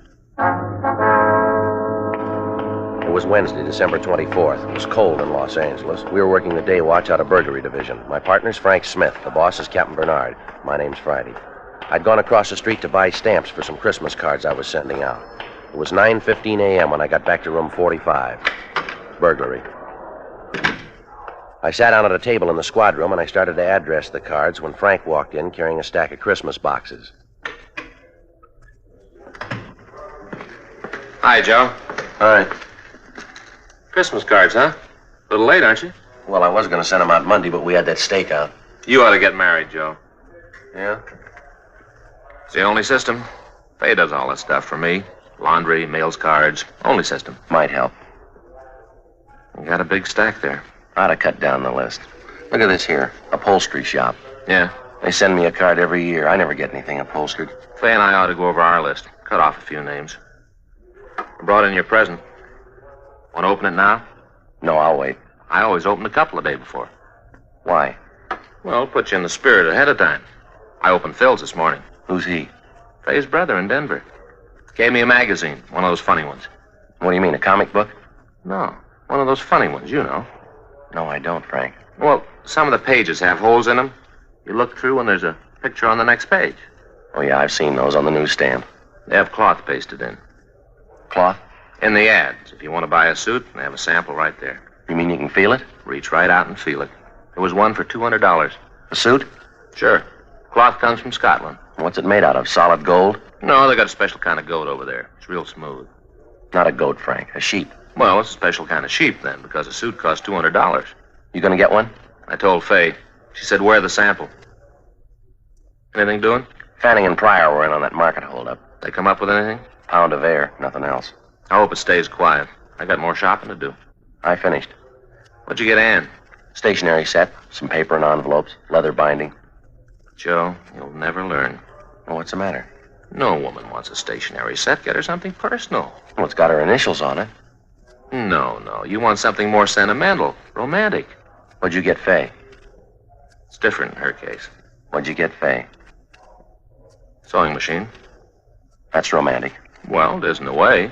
Why didn't you buy her a catcher's mitt? Burglary Friday. Yes, that's right. You have the right department. All right, Father, we'll be right down. No, you can tell us about it there. Goodbye. The old mission church, they've had a theft. Collection money? Statue of the child Jesus. Frank and I checked out of the office and rode over to the church at the corner of Sunset Boulevard and Main. The Old Mission Plaza Church, founded 1781, the year Los Angeles became a pueblo. The outside was typical early Spanish design, complete with mission arches. It was made of adobe and painted white. They called it the Queen of the Angels. The Padres from down in Mexico built it. The devout Mexicans in town still attended services there. 10:05 a.m. Frank and I crossed through the courtyard. It used to be the old stable, but the Spanish priest changed all that when it became a mission. Stonemasons paved the stable floor and made it a courtyard. They planted grapevines, trees, and flowers. A young priest crossed the courtyard to meet us. He'd been sitting on a stone bench reading his morning prayers as priests had done here for 172 years. We asked for Father Xavier Rojas, who had communicated with us. We were told he was inside. We entered a side door. The church seemed to glow with the hundreds of votive candles flickering on both sides of the altar and at the shrines throughout the church. It was empty except for a few people praying. Surrounding the main altar were several old oil paintings in gold frames. The air was heavy with the scent of Advent flowers. We found Father Rojas up near the sanctuary, looking at the nativity scene. He told us about the crib. It was a $70 duplication of the scene at Bethlehem. The parishioners had taken up a collection for it 31 years ago. It was put up every year on December 22nd and taken down after the holy season. It was beautiful, except that one of the shepherds had lost an arm, the sheep was old and cracked, and the infant Jesus was missing. Father Rojas led us back into the sacristy. I'm sorry to bother you, man. It's all right, Father. Especially now, the holiday season. We cash our checks, Father. You want to tell us what happened? Or what you think happened? I discovered the statue was missing right after the 6 o'clock Mass. You say the 6? Yes. I started over to the rectory and stopped by the crib. Was the statue there before Mass? I don't know, but it was there last night. How late is the church open? All night. You leave it wide open so any thief can walk in? Particularly thieves, Sergeant. You say it was there last night, Father. How late? 10 or 11 o'clock. We had confessions. No one saw it after that? One of the altar boys. He says it may have been there. He thinks it was. Did he see it? He's not sure. What's his name? Pardon me.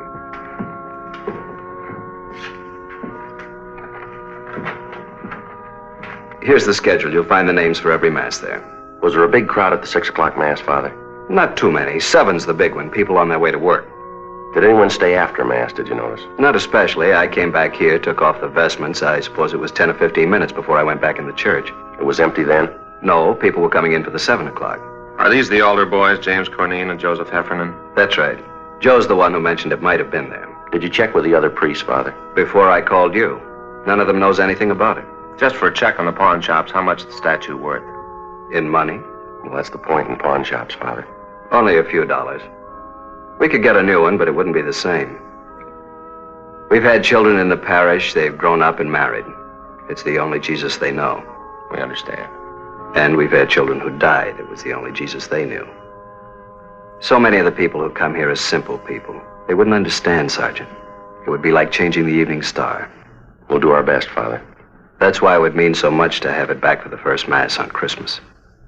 Not very long, Father. Less than 24 hours. If anything turns up here, you know where to get in touch with us. Yes. Sad, isn't it? How's that? In so short a time, men learn to steal. Yes, but consider us, Father. Us? If some of them didn't, you and I'd be out of work. 10:50 a.m. We notified pawn shop detail. Frank and I checked out the 2 altar boys. The first one, James Cornine, said he knew nothing about the missing statue. The second one, Joseph Heffernan, was not at home. His father said he had a part-time job, but he'd have him get in touch with us right after lunch. By 11:30 a.m., we'd run out of book procedure. We had a man to find. Our only clue, he'd been to church. 11:33 a.m. We checked the phone books for the names of religious stores in the area. 2 of them were closed. We tried the 3rd. When we got there, the only person in the store was an elderly man sitting by a table. In front of him was a large, beautifully carved chess set.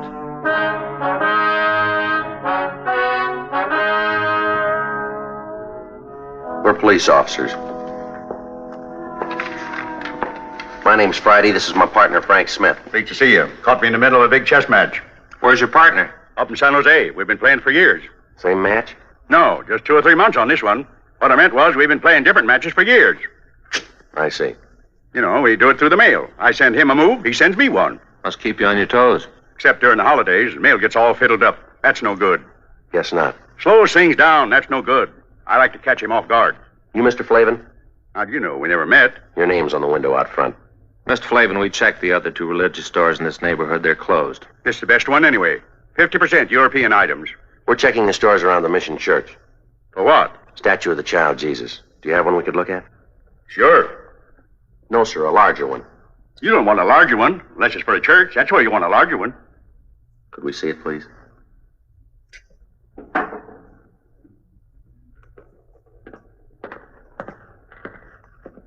It's not my due to butt in. But unless you live in a big place, this will make your living room all the kilter. Yes, sir. Do most of the people who go to the mission church trade here? Good many of them, especially the kids. Why kids? More religious. Check on yourself. See if kids aren't more religious than you. Might be so. That's what's wrong with the world. Oh, I don't mean you're wrong with it. Everybody. Yes, sir. Wonder if we could stick to the point, Mr. Flavin. Sure. A lot of people from the mission church come in here. Do people ever come in and sell back a religious article? Like a prayer book or rosaries? Yes, sir. Second hand, you mean? Yes, sir. Not since I've ever been around. It's silly. Why? People don't have religious articles so they can get rid of them. They have them so they can have them. But if a man had a statue and wanted to sell it, he'd come to a place like this. Sure, but he wouldn't want to sell it. He would if it was stolen. No, sir. If a man was to steal a statue, he'd be crazy or something like that. The only place he'd want to go is where crazy people are. You may be right, Mr. Flavin. I don't know what you fellas are looking for, but if it's somebody who stole a statue, he's crazy and you won't find him. You won't find him as long as you live, or in 1,000,000 years. That should cover it. We checked religious stores out as far as Van Ness. We asked the same questions. The owners gave us the same answers, but none of them were as encouraging as Mr. Flavin. Frank and I had lunch and reported back to the office. It was 1:30 p.m. when we started into the squad room. The captain was just coming out. I just checked for you in the lunchroom. And we've been down on that theft at the mission. Making some action on the Patterson case. They locate him? I think he's on the bus from Sacramento. Well, that means the Bakersfield police. We'll wait and see.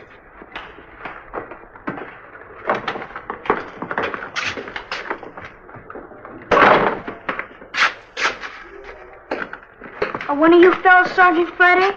He is. I'm Joe Heffernan. My father said you wanted to see me. Well, sit down, son. You didn't have to come in. A phone call would have worked. My father said to get on over. He says that any kid that uses phones is lazy. We want to ask you about this morning. You serve 6 o'clock mass? Yes, sir. I'm senior boy, so I get the 6th. You're a senior and you take the early trick? Yes, sir. That way, if you receive communion, you get to have breakfast sooner. Father Rojas says you think the statue was there before mass. I didn't look, but I have a feeling it was there. A feeling? You know, how you have a feeling about something, but you're not sure. Did you stay around long after mass? I put out the candles and hung up my surplice. How long would that take? About 5 minutes, maybe. Did any of the people at mass stay on? Some of 'em always do, especially ladies. Oh? Maybe they don't finish in time, or else they start new prayers. I don't know. So when you left, there were still some women there? No, sir. That was at first. After I went back to the sacristy, there was only this one man. What man? He comes at 6 o'clock all the time. Do you know his name? No, sir. But he works down in Olive. You know, paint shop, where they paint signs. Could you describe him? Sort of medium. He was wearing a suit that didn't match. Didn't match? You know, different pants than coat. How about his age? Oh, he's pretty young. Take a guess. About 40, maybe. There's nothing particular about him. Then why'd you notice him? I've seen him before. And the bundle, I guess. The bundle? Out in front. I saw him when he was coming out. He had this bundle, and he almost dropped it. How large a bundle? It's hard to say. Come on, son. Was it large or small? The size of the statue? About that big. Yes, sir.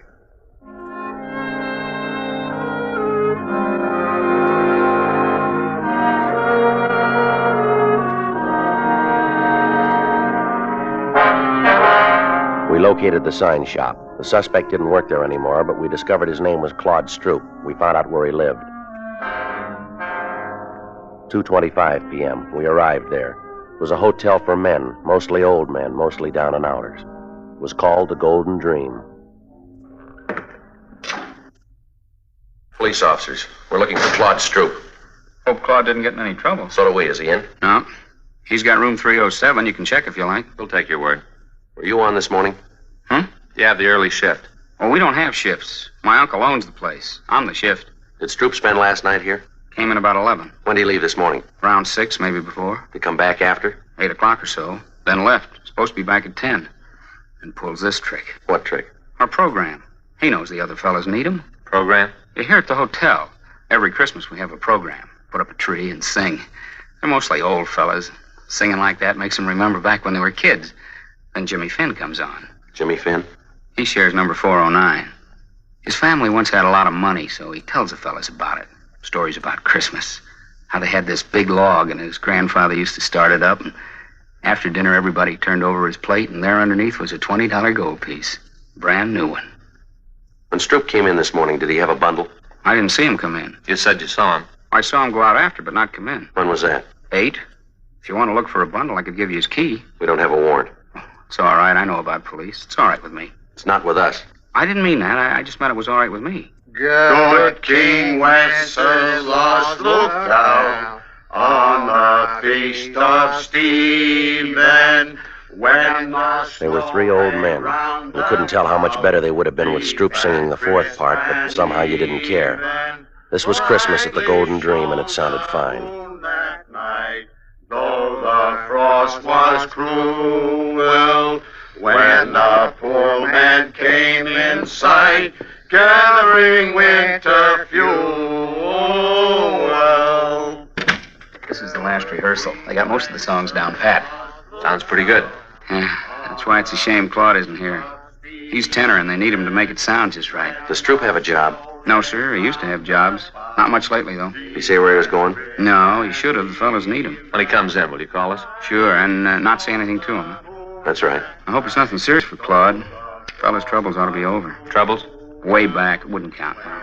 Tell us anyway. Well, I don't know much about it. As much as you know. Now, come on. It was something back where he used to live. He robbed somebody or something. What else? That's all. It was a long time ago, way far back. But he forgot it all, the robbing and everything. No, not quite. He remembered it this morning. God rest ye merry gentlemen, let nothing you dismay. For Jesus Christ our Savior was born upon this day to save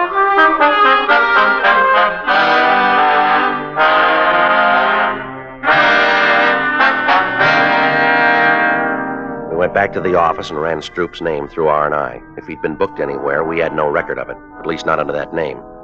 4:15 p.m. Pawn shop detail reported back. No object resembling the statue of the child Jesus had been turned in. 4:18 p.m. I hung up the phone. Patterson's on that Sacramento bus. I thought Bakersfield had it. They were supposed to confirm. They did. Hop over to the station. What about Fanning and Pryor? They're still out. Well, they'll be back soon. When's the bus arrive? 6 o'clock. There's plenty of time for them to make it.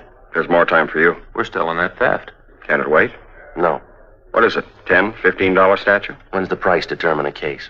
I realize it's a church statue, but that doesn't give it priority. It's important to them, Captain. Joe and I promised to get it back. What do you got on it? Nothing much. And why are you so big-hearted? Burglary Friday. When? No. Don't say anything. No. Right. It's Claude Stroop. He just walked into the hotel. He's our suspect. Nobody's leaked to him? No. You'll keep. You can run him down tomorrow. It'll be too late then. They need it for the first mass in the morning, Skipper. It's kind of a big thing for them. I'm sorry. I can't juggle details around so you can get a statue back. If there's time later on, we'll do our best. Yes, sir. You better get over to the station. Yes, sir. Will you call Father Rojas over at the mission? Why? Tell him we're too busy to work on that statue. But we'll do it later. Tomorrow or when we get a chance. Why can't you call him? Well, we better get over to the station. If Patterson's on that bus, we don't want to miss him. All right, I'll call him. Friday. Yeah. I can send Fanning and Pryor over. You might as well stay on that other thing. Whatever you say, Captain.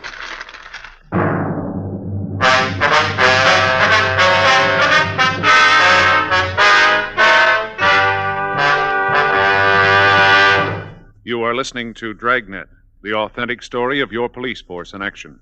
There are good reasons why thousands of people are changing to Chesterfield every day. Why Chesterfield is the largest selling two-way cigarette in America. Why Chesterfield is best for me and best for you. People these days want facts. When you want people to use your product, you have to tell them what effect it has on people who do use it regularly. That's why a doctor has examined for almost 2 years a large group of Chesterfield smokers. 45% of them have, on the average, been smoking Chesterfields for well over 10 years. What is the effect on these people from smoking Chesterfield? No adverse effects. To the nose, throat, and sinuses, says the doctor. Consider Chesterfield's record with these smokers, with millions of other smokers throughout America. Another good reason for you to change to Chesterfield. Regular or king size, Chesterfield is best for me, best for you.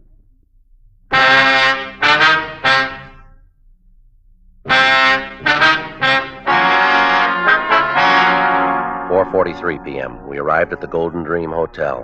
The desk clerk was right. Claude Stroop looked like a man who'd had his troubles at bargain rates. Your name Claude Stroop? Yes, sir. Police officers. We'd like to talk to you. I didn't do anything against the law. Honest, I didn't do anything against it. You haven't been accused. Want to take you downtown. We'd like to talk to you. No, sir, I'm not going. I'm not going anywhere. I'm not going to talk to anybody. You're half wrong already.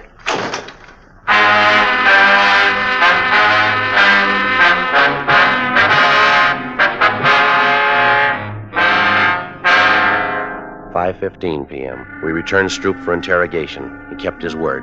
He refused to talk. 6:05 p.m. Frank called Fay, told her he'd be a little late. Stroop didn't move for a whole hour. He sat and stared, but he didn't talk. 6:40 p.m. We got a final report from pawn shop detail. The shops were closed. There was no statue. Stroop still hadn't talked. Don't you ever want to go home, Stroop? If I was to talk, he wouldn't let me go. Depends on what you'd say. I'd say it wrong, and I wouldn't get home. You won't this way either. I'd like to go. You can bet on that. This is the 7th year we had the program, and I never missed a one. Not a single one. Why don't you tell us what happened, Stroop? How would I know you'd let me go? You wouldn't. I might as well anyway. All right, what happened from Mass on?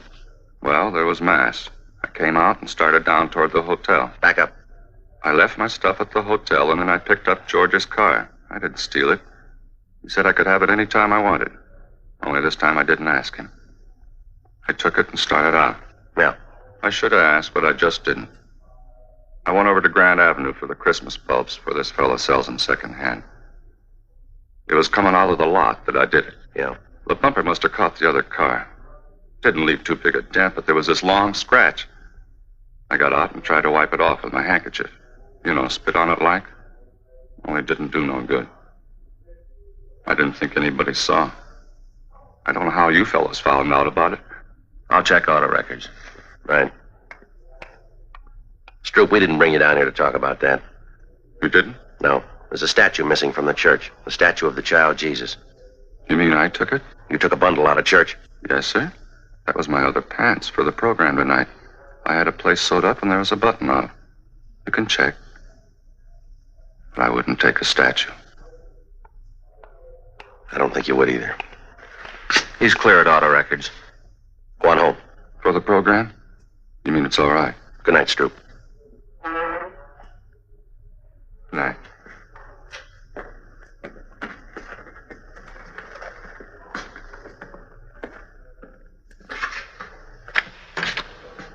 Merry Christmas.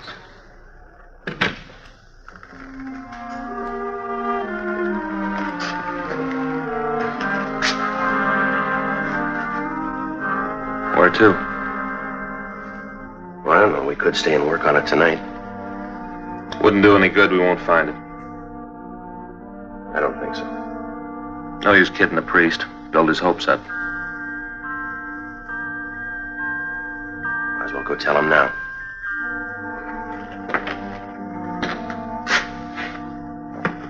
Merry Christmas.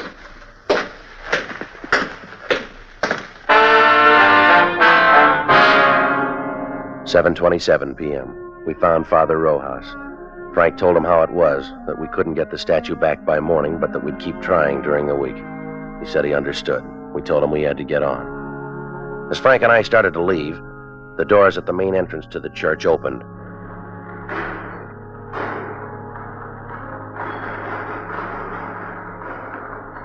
It was a good 200 feet away. It was hard to be sure, but it looked like a small boy drawing a bright red wagon behind him.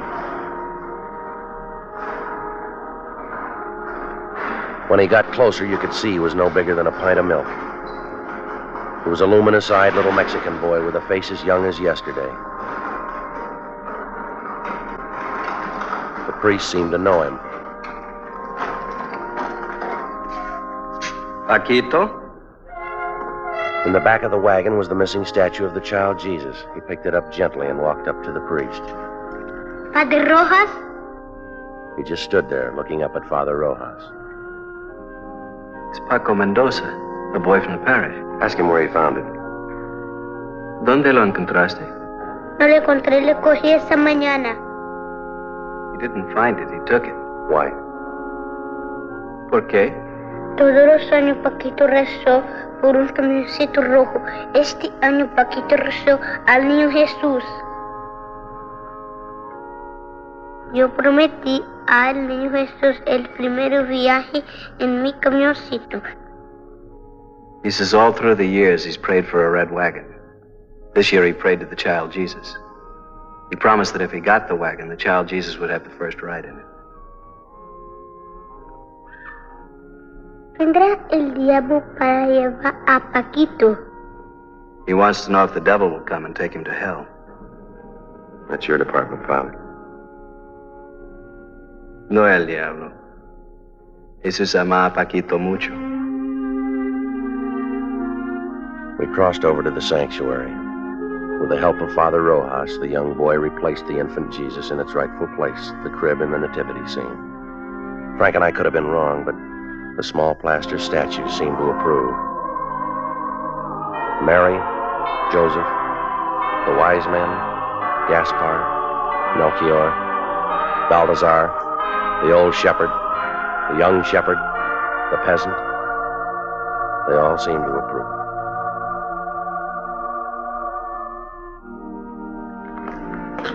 Vuelve a tu casa, Paquito. The priest told the boy to go home. He took hold of his wagon, started the long walk out of the church.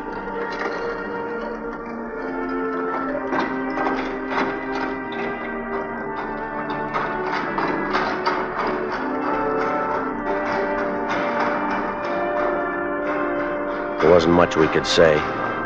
There wasn't much to say. We just stood there and watched him go. Halfway up, he turned to look back, and he went on out.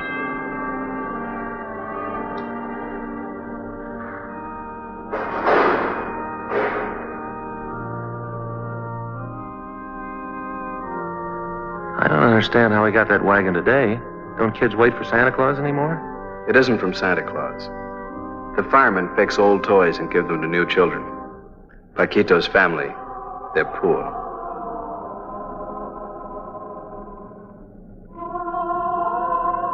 Are they, Father?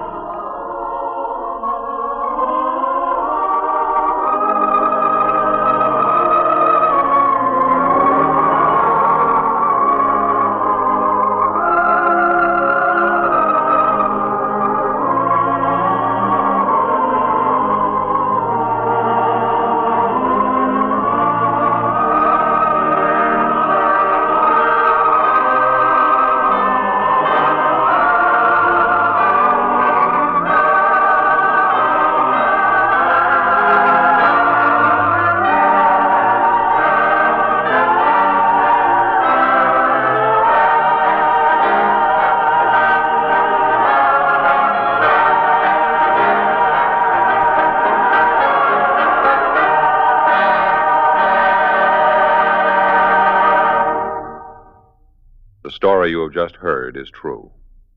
The names and locations were changed.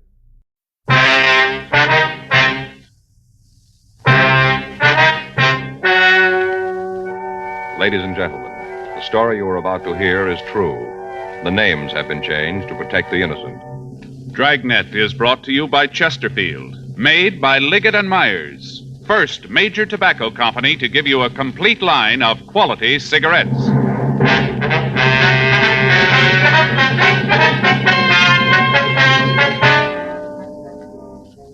You're a detective sergeant. You're assigned to burglary detail. An organized gang of thieves is working in your city. Their method of operation is clever and fast.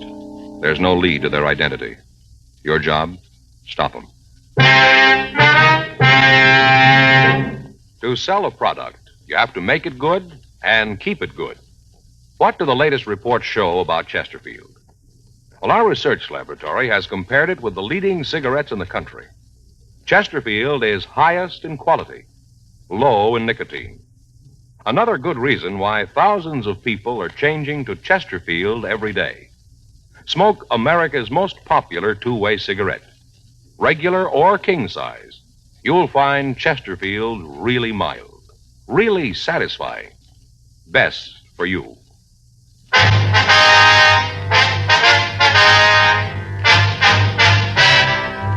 Dragnet, the documented drama of an actual crime.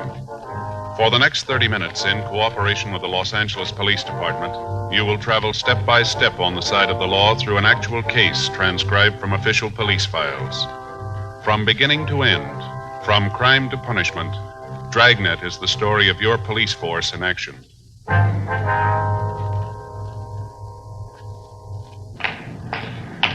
It was Tuesday, May 7th. It was warm in Los Angeles. We were working the day watch out of burglary detail. My partner's Frank Smith. The boss is Captain Bernard. My name's Friday. We were on our way out from the office, and it was 9:46 a.m. when we got to the corner of Beverly Boulevard and Fountain Streets. The Brighton Arms Apartments.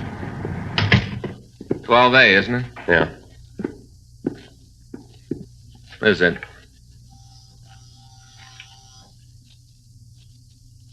Want to try it again?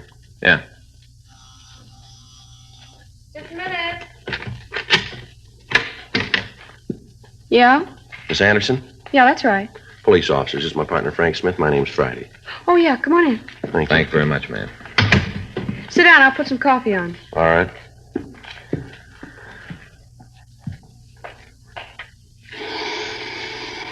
That's the only way to do it, Joe. What? Coffee grinder, hear it? Well, that's what it is, huh? Yeah. You buy the coffee beans and you grind them up as you need the coffee, real fresh. I'm going to get Fay one of them. Great gadgets. Yeah, guess so. You never tasted coffee that fresh, Joe. Whole different flavor. Well, if you say so. Yeah. Wait till I get Fay one. You'll be asked over for the first pot of coffee. That's nice. You got a match? Yes, ma'am. Here. It's about the burglary, isn't it? Yes, ma'am. A couple of questions we'd like to ask. Go ahead. We've got the report you gave the officers last night. Now, this list of stolen property, I wonder if you'd look at it and see if it's right. Here you are. Diamond watch. Yeah. The mink. Yeah, that's it. It's the mink that's important. Took me 3 years working to get that. Sure hope you bring it back. Yes, ma'am. We'll try. Have you got any ideas as to what time the theft might have occurred?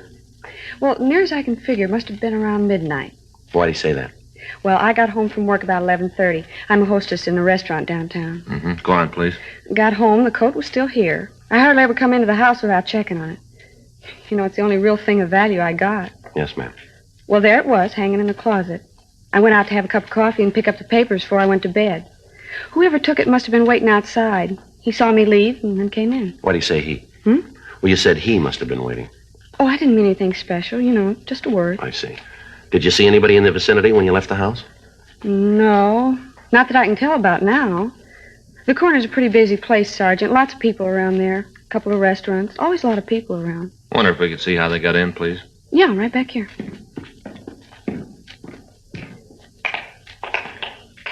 Here, you see, they cut the screen on the porch door and then just reached in and opened it. Top half of the door. You had it like this, did you? Yeah, you see, you just flip these two little things and the glass part of the door comes out. Always take it out on warm nights. Anything else in the apartment disturbed? Not that I could tell. Seems that they just went into the bedroom and took the coat. That and the watch and the other stuff, but it's the coat that's important. Yes, I understand. A mink coat means something special to a girl. I told you it took me 3 years of saving before I could buy it. It's a long time to do without things, Sergeant. An awful long time. Yes, ma'am. I only had the coat 3 days, and this happens. Just 3 days. Hardly even had a chance to wear it. Is the coat insured? I think so. Ma'am? Well, I just got it. I think it's insured. I have to check with the salesman. I told him I wanted the coat covered. Boy, I just hope it's in effect. Beautiful coat. Just beautiful. Silver blue. Cost me almost $4,000. Come right down to it, that's about $1,000 a day. We have the serial number here for the watch. Now, is there any way you could identify the coat for us? Certainly. All I have to do is look at it. I can tell. Well, yes, ma'am. But is there any mark, any type of label that would help us in identifying? Oh, yeah, I see what you mean. Well, there's a store label. You could tell by that. Oh, that's probably one of the first things the thieves will take off. Well, I suppose so. Well, there's my initials. They can't get those out. Ma'am? I got my initials on some of the pelts. Had it done when I got the coat. Had it marked right on the skins under the lining. My initials, J.A. You could be able to tell from that. Could you draw the initials for us? Yeah. Wait a minute. I'll get a piece of paper. Here, Miss Anderson. You can use this. Oh, thanks. Here's pencil. Okay. Well, you see, it's sort of like this. J.A. Like that. Would you draw the coat and show us where the initials are? Sure. You see, here's the sleeves. Then the body part comes down like this. The hem's here, and the initials are right there. Mm-hmm. All right, Miss Anderson. This is exactly how the initials are. Oh, there goes the coffee. Can I give you a cup? No, thanks, no. No, thanks. Well, excuse me a minute, huh? Yes, ma'am. Do you really think you're going to get it back? We're going to try. Did the men who were here last night get any clues? Beg your pardon? The men who were here last night, did they find anything that'd help? Not a great deal, no, ma'am. Well, I sure hope they find my coat. I just hate to think about it. What's that, ma'am? All that time. 3 years working to save for a coat. Then just to have it 3 days. You know how the models in the magazines kind of drag a mink coat along the ground? You know, sort of over their shoulders? Yes, ma'am, I guess so. Well, I just had it 3 days, you know. Yeah. I didn't even learn how to do that.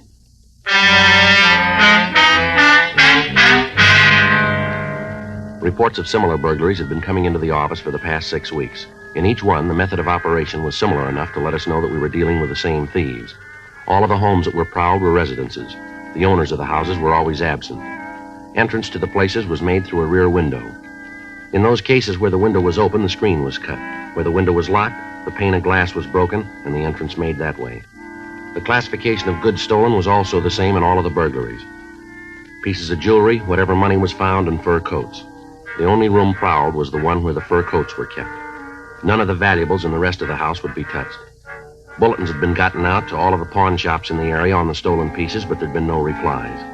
The MO had been checked with the stats office, and the possibles that they came up with were checked out. We failed to come up with a suspect.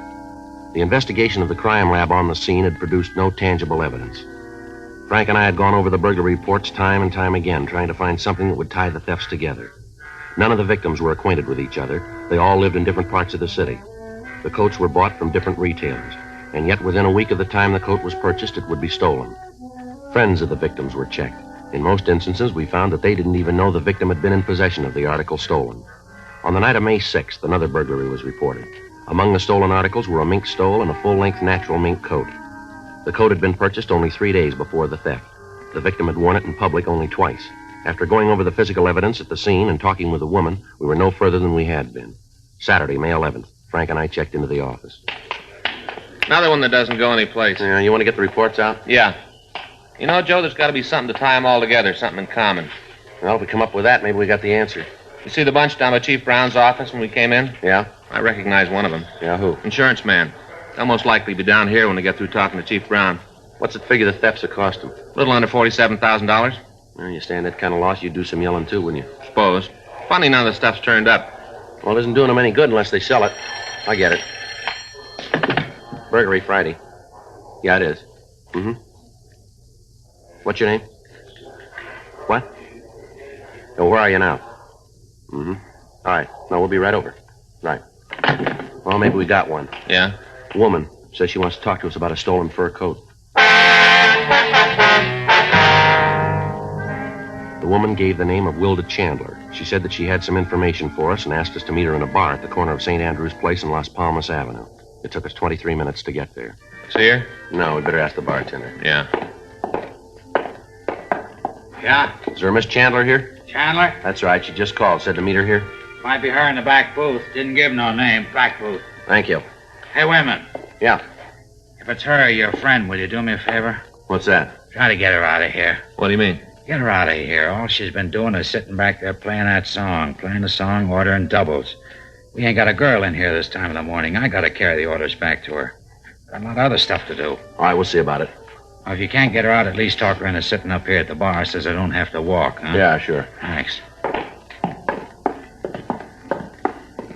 Miss Chandler? Sit right down, boys. Been expecting you. All right. This is my partner, Frank Smith. My name's Friday. You just betcha. Glad to meet both of you. Talked to you on the phone, didn't I? Yes, ma'am. Yeah, never forget a name. How about a drink for you two boys? Oh, ma'am, thank you. You should have a couple. Seems to make everything a lot better. I may have several more. You said something about some information on some stolen fur coats, is that right? Yeah, and I got it. Old Max, he's gonna be sorry. Old Max? Hear that on the jukebox? Melancholy mood. Hear it? Yes, ma'am. Our song. Is that right? You just betcha. Old Max, our song. Partner that goes, gone is every joy and inspiration. Tears are all I have to show. No consolation. Old Max left me. Tears in his fur coat. Uh-huh. Who's Max? You fellas sure you don't want a drink? No, ma'am. No, Max, just the tears in the coat. See? This is it. What do you think of it? Very pretty. That's a lie. It's a lousy coat, and you know it. You want to tell us about the stolen coat, please? Yeah, I've been working for Max almost 2 months, and I just found out. Guess you think that's pretty dumb, huh? Well, maybe if you'd tell us about it. 2 months. Matter of fact, I just got the message last night, Friday, May 10th, 1:22 a.m., if you want to be exact. That's when I got the message about old Max. Now, look, miss, you called us and said that you had some information on some coats, and I wonder if you'd be kind enough to tell us about You it. just betcha. Would you put this in the jukebox for me? Play number B7. Huh? Yes, ma'am. B7, huh? Yeah, melancholy mood. Old Max and my song. You know what? He's a no good.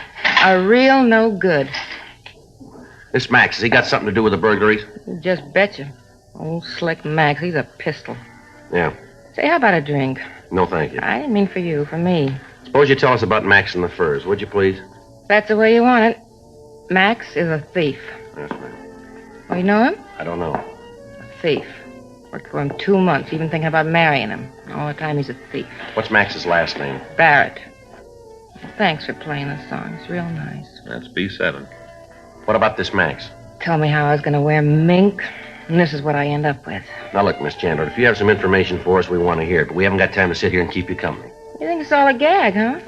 You just think I'm lonely, so I called you. That's what you think, isn't it? Why don't you tell us? Well, it isn't a gag. I can tell you all about the coats, all about them. Yes, ma'am, that's why we're here. Would you go ahead? Well, I'm a hat checker on a restaurant out in the country. It's a good racket. Got the job about 3 months ago. Doing real well at it. Then I meet this Max 2 months ago. Old Max walks in. Yes, ma'am. Gives me the big pitch. How he thinks I'm so pretty, all that kind of stuff, you know? Go ahead. Well, he really piles it on. How he's got a big deal cooking, and as soon as it comes through, him and me's going to get married. Tells me that while he's waiting for the deal to gel, he's selling insurance.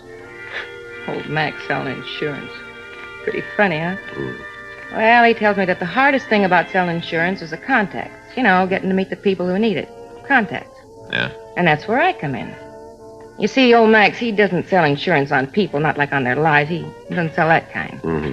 He sells what they call personal property insurance on things like rings and coats, stuff like that. You with me? Yes, ma'am, so far. Go ahead. Well, he tells me that if I'll help him with his contacts, he'll cut me in on his percentage. Says all I have to do is tell him when some woman comes in with a new coat, her name and address, and he'll go see her and make the sale. It's me simple. All I got to do is get the names and addresses. Did you do it? Sure. How dumb can you get? I gave him the names and addresses. I knew there was something wrong. Can you tell us what names you gave him? I got every one of them. Got them at home. You can have them. When'd you find out he wasn't an insurance salesman? Last night, 1:22 a.m. I wasn't feeling so good, so I took off from work. Went by his place. Old Max is just coming in. Got the car parked out by his garage. The backseat is loaded with fur coats, all kind of other stuff. Watches, jewelry. That's when I knew he was a no good. Old Max, a pistol. A real no good. Yes, ma'am. What happened? Well, I asked him about the stuff, where he got it. Yeah? He told me all about it. How he'd been stealing. How all the names I'd been giving him were his sucker list. How as soon as I'd give him the information, he'd lift the stuff. All that time. 2 months, and I figured he was an insurance salesman. You know what he's doing with the coats? What? Well, is he selling them? Sure. He's got a regular order business. You call up and order a blue mink coat. If you want a platinum stole, just call Max. You'll have it. Is he disposing of it here in L.A.? Not old Max. He's too smart for that. Ships the stuff east. Is that right? Didn't I just tell you it was? You just betcha. Max gets an order, and he goes out and he fills it. Then he gets a hold of some young kid and offers him a trip to the east. Maybe Chicago, Detroit, New York. Wherever the delivery's supposed to be made. Gives the kid a plane ticket and sends him on the way. The carrier know what he's doing? Oh, no. Max just gives him the suitcase and tells him where to deliver it. How'd you find out about the operation setup? Old Max, he told me. Said that since I found out, he'd have to cut me in. Give me all the scoop. Barrett ever been arrested? I don't know, maybe. You any close friends in town, do you know? I guess. Never saw none of them myself. You want to show us where he lives? Sure. I want to see him get his. After the way he lied. Ain't nothing too bad for him. Oh, Max, a pistol. You sell all the stolen goods? What do you mean? Well, do you know where the stolen coats are and the rest of the things? Must be in his apartment. Can't think of any other place it'd be. Gotta be there. Do you know if he's there now? He should be. He don't ever get up before noon. Should be there. I just want to see you get him. Lousiest trick in the world what he did to me. Yeah, what's that? Oh, what time him stealing those coats? Oh, that beautiful mink. Look at this. Yes, ma'am. It's a very pretty coat. I thought so, too. Take a close look. Old Max gave it to me to show he was on the level. Take a good look. Yeah? All that mink, and he gives me rabbit.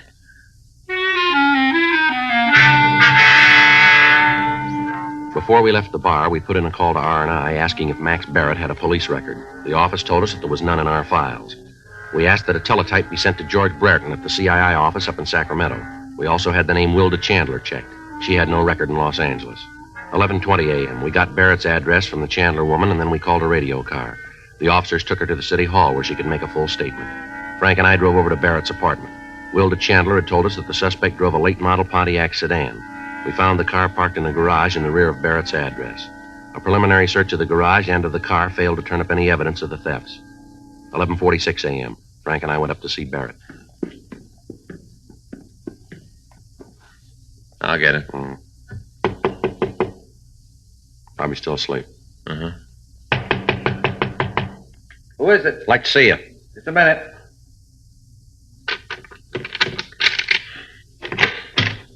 Yeah? You Max Barrett? Yeah, who are you guys? What do you want? Police officers. We'd like to talk to you. Get out. Hold it, mister. All right, now come on your feet, Barrett.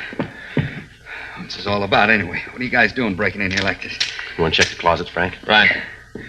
You got no right to come in here and do this. What are you looking for? I got nothing to hide. You didn't act that way when we came in, did you? How'd I know you were real cops? You read all the time in the papers how guys say they're cops and then break in and rob people. That's what I thought you were. Only cops. We showed you our identification, didn't we? Well, how'd I know it was real? I've never been mixed up with the law before. How'd I know you were really cops? How about it? Place is clean. Sure, it's clean. What'd you expect to All find? right, come on, get dressed. We're taking you downtown. For what? We want to talk to you. Any talking you got to do it here. I'm not going any place with you. You just keep believing that, mister. Now get your clothes on. Come What on. are you arresting me for? Suspicion of burglary. Are you serious? Get dressed. Okay, you take me in, book me. But you're going to be in real trouble, cop, because there's one big problem. Yeah? You can't prove it.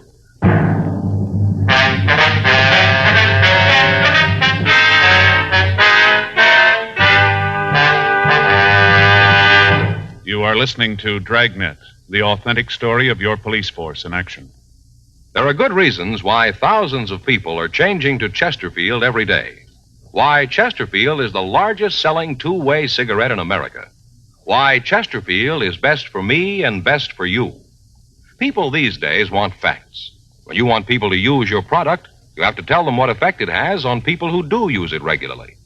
That's why a doctor has examined for almost 2 years a large group of Chesterfield smokers. 45% of them have, on the average, been smoking Chesterfields for well over 10 years. What is the effect on these people from smoking Chesterfield? No adverse effects to the nose, throat, and sinuses, says the doctor. Consider Chesterfield's record with these smokers, with millions of other smokers throughout America. Another good reason for you to change to Chesterfield.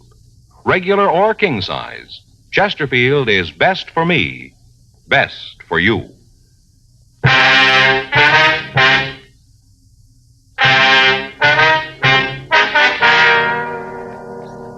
12:10 p.m. We called the office and arranged for a stakeout on Barrett's apartment in the event any of his associates contacted him. We asked his landlady about his friends. She told us that as far as she knew, the suspect was an insurance salesman. She said that he told her that because of his type of business, it would be necessary for him to keep late hours and that he didn't want to be disturbed during the day. We searched his apartment and his garage, but we were unable to turn up any of the stolen merchandise. We took him down to the city hall and got off all station radiograms with special attention to the police departments in Chicago, Detroit, and New York, giving them descriptions of the suspect and of the stolen property. We asked that their pawn shop details check the outlets in their cities.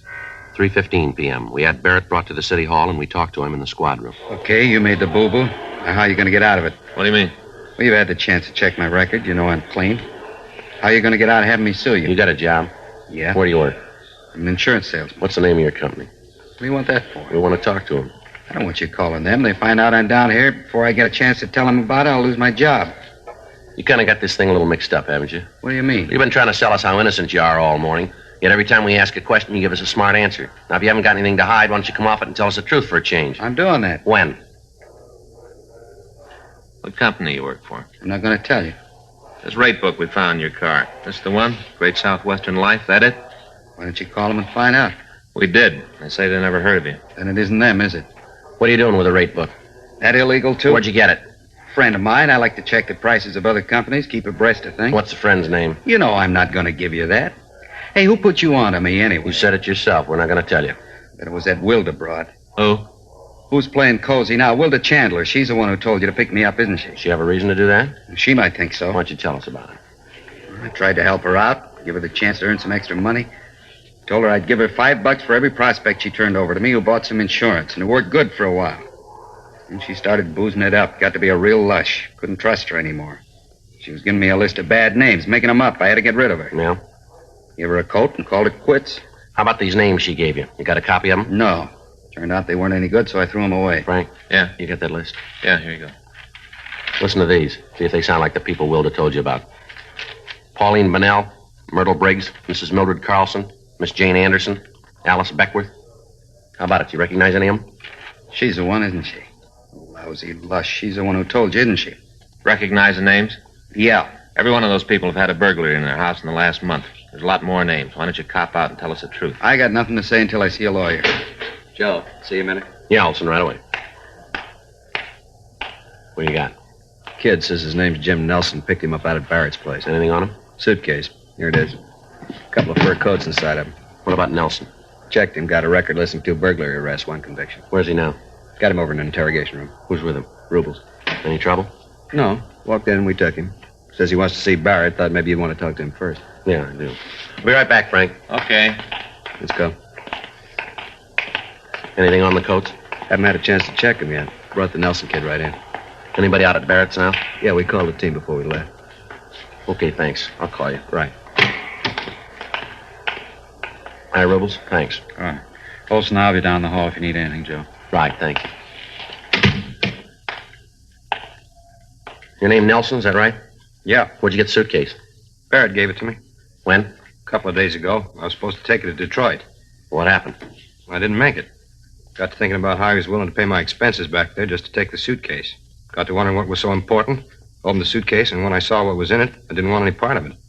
Tried to give it back to him. Cops picked me up. Mm-hmm. You know where he got the coats? No, and I don't want to. Anytime a guy's willing to pay expenses back east just to deliver a suitcase, there's something phony about it.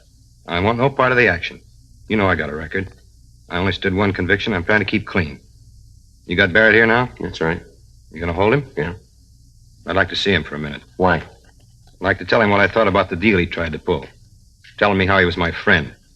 All the time getting me to carry the stuff for him. Can you fix it up so I can see him? Yeah, come on.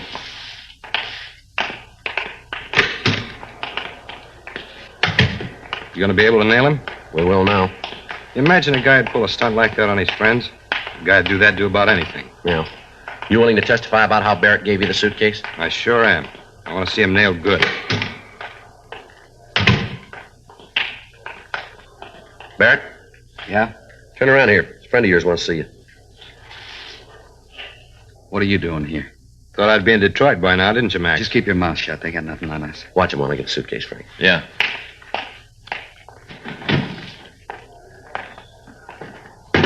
How about it? You ever see this bag before, Barrett? He should. He gave it to me.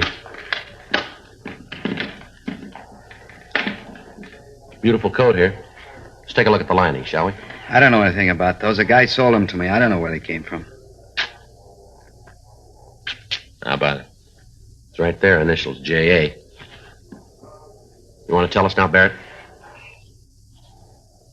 Barrett? Lousy kid. I should have known better than to trick you. Come on, let him go. Let him go. Bust his nuts. Sit down, both of you. Sit down, Barrett. Oh, kid. Going good until he stuck his nose into it. All going good. How lousy can a deal get? Well, I wouldn't worry about it. What? You're going to find out.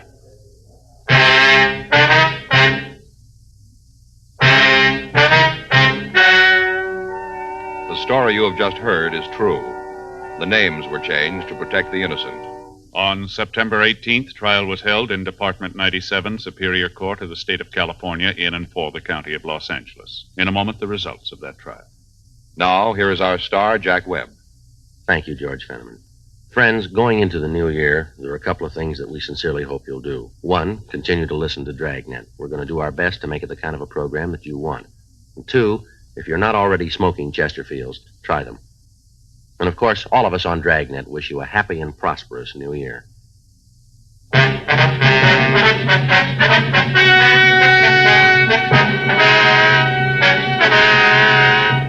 Max Rudolph Barrett was tried and convicted of burglary in the first degree, 4 counts, and received sentence as prescribed by law. Burglary in the first degree is punishable by imprisonment in the state penitentiary for a period of not less than 5 years. His associates in the burglary ring were tried and convicted of receiving stolen property, which is punishable by imprisonment in the state penitentiary for a period of not more than 10 years. Because of the cooperation she gave authorities in apprehending the suspects, Wilda Noreen Chandler was released from custody.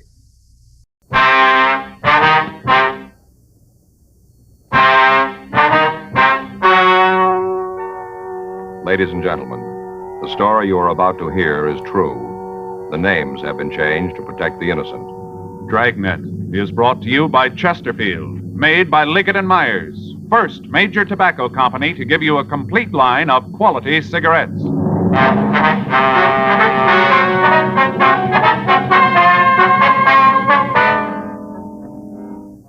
You're a detective sergeant. You're assigned to robbery detail. You get a call from an informant telling you that 3 known gangsters have moved into your city. You don't know who they are or why they're in Los Angeles. Your job, check them out.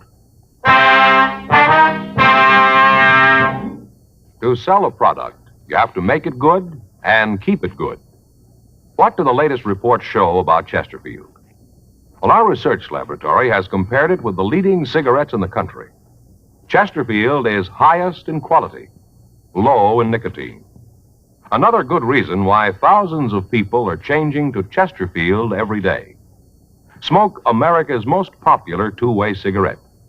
Regular or king size, you'll find Chesterfield really mild, really satisfying. Best for you.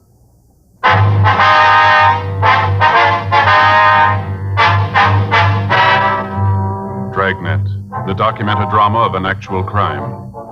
For the next 30 minutes, in cooperation with the Los Angeles Police Department, you will travel step by step on the side of the law through an actual case transcribed from official police files.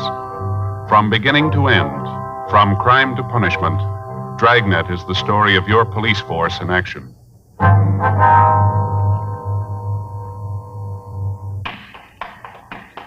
It was Wednesday, August 4th. It was warm in Los Angeles. We were working the day watch out of robbery detail. My partner's Frank Smith. The boss is Chief of Detective Thad Brown. My name's Friday. We were on our way out from the office, and it was 9:42 a.m. when we got to the Osborne Turkish Bath. Steam room. Hot, isn't it? Yeah. Must be Dell back there. Yeah. Dell? Yeah, who is it? Friday and Smith. Oh, I'll be right with you. Okay. Hey, Joe, did you ever have one of these? Well, what? Turkish baths. You ever had one? No, I never have. I understand they're great for colds. You just sit there and it burns the germs right out. It's great. You ever have one? No, but Armin, my brother-in-law, he takes them all the time. Tells me about how it does for colds. Next time he has one, I think I'll go with him. Yeah, it's a good idea. Hi, sorry to keep you waiting. We've been having trouble with the boiler. Got to keep a close check on the steam pressure in here. That's okay. Let's get out of here, huh? Well, it won't make me unhappy. It sure is hot, Dell. Go on upstairs. We can talk there. Okay. What do you got for us, Dell? Might not go anyplace, but I thought I ought to fill you guys in on it. Mm-hmm. Fellow rolled in here last night. Must have been about 10:30. Nightman's out with a cold, so I had to fill in. A cold? Yeah, some kind of virus or something. Oh, yeah. Come on, we can talk in the office. Sit down. You mind if I go over some of these bills while we talk? No, go ahead. Well, this bimbo pulls in here last night, really carrying a load. I registered him and had Jimmy take him upstairs. Guy's kind of loud, rolling all over the place. I wanted to get him upstairs to a room, figuring he'd sack out and we wouldn't hear no more from him. Yeah. Well, he had a different idea. A couple minutes later, he comes downstairs, wants to know what's going on. What do you mean? Wants to know where the steam room is. Says he's not going to sit in the little room all night. He paid for his steam bath. That's what he wants. Yeah.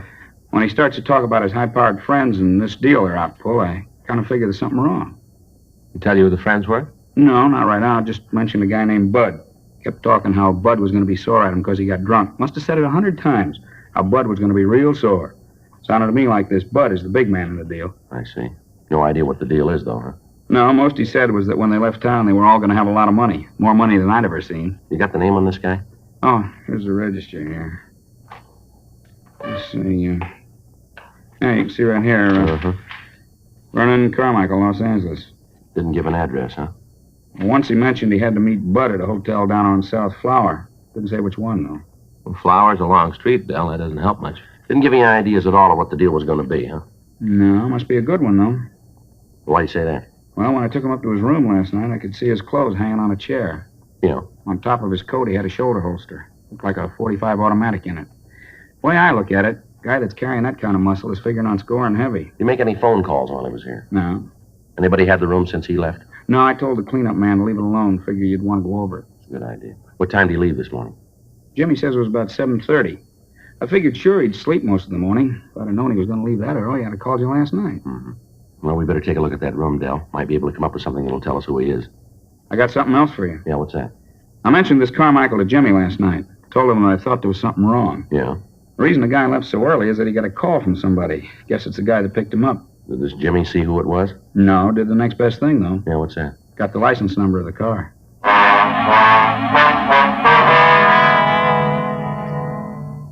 10:15 a.m. We got in touch with Leighton Prince, and Harlan Stahl sent a crew out to go over the room.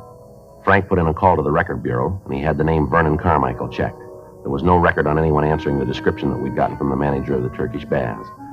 In addition, a radiogram was sent to the Department of Motor Vehicles in Pennsylvania, asking for all available information on the owner of the car bearing the license number that we'd been given. 11:30 a.m. Harlan Stahl's crew finished checking the room, and they told us that they'd been able to lift a complete set of clean fingerprints from a water glass. They were photographed and classified. In checking our files, there was no record of the prints. They were forwarded to George Brereton up at Sacramento to CII and to the FBI in Washington, D.C. 2 days passed. On Friday, August 6th, we got the word from DMV in Pennsylvania that the car was registered to a Howard Nielsen. The radiogram also gave us a description of the car and the registered owner's address in Pittsburgh. On receipt of this information, we got in touch with the police department in Pittsburgh and found that Howard Bud Nielsen had a misdemeanor record. Late Friday afternoon, the kickback from Washington, D.C. arrived with the information that the fingerprints found in the room at the Turkish Bath were those of Vernon Carmichael. His record listed arrests for petty theft and robbery in Pennsylvania. He'd been brought to trial, but he'd been acquitted. Both men were well known to the police department in Pittsburgh as hoodlums. On Saturday morning, the mugshots of both Nielsen and Carmichael arrived. 10:15 a.m. We met with Lieutenant Jack Smyers, and we decided that the information, coupled with the records of the two men, made the incident worth investigation. The mugshots of the pair were copied, and a canvass of the hotels on South Flower Street was started in an attempt to find the residence of the suspects. The search went on for another 2 days without results. Monday, August 9th, 11:47 a.m. Frank and I got back to the office from communications. You know, we're going to feel pretty silly if Carmichael and Nielsen are already back there. Yeah, I know. Beginning to look like the tip from Dell about the hotel on Flower was off, huh? Yeah. Still a lot of places to check, though. They can... Friday? Yeah. We got it for you. What? Carmichael and Nielsen. We found the hotel.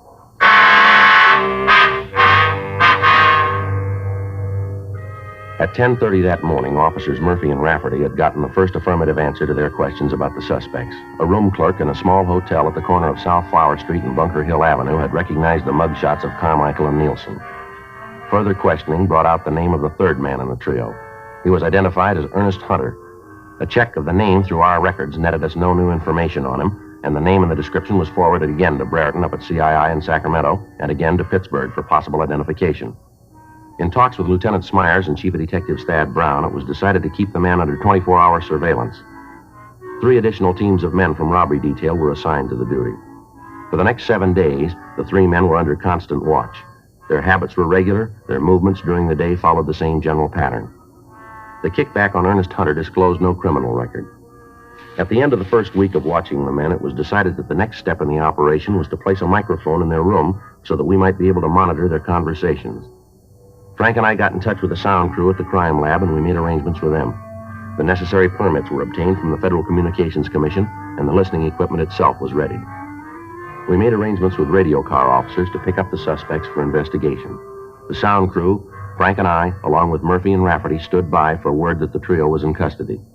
Tuesday night, 9:40 p.m. Should be getting word pretty quick. Yeah. Red 2 to Red 1. Red 2 to Red 1. Come in, Red 1. That's Murph. Yeah.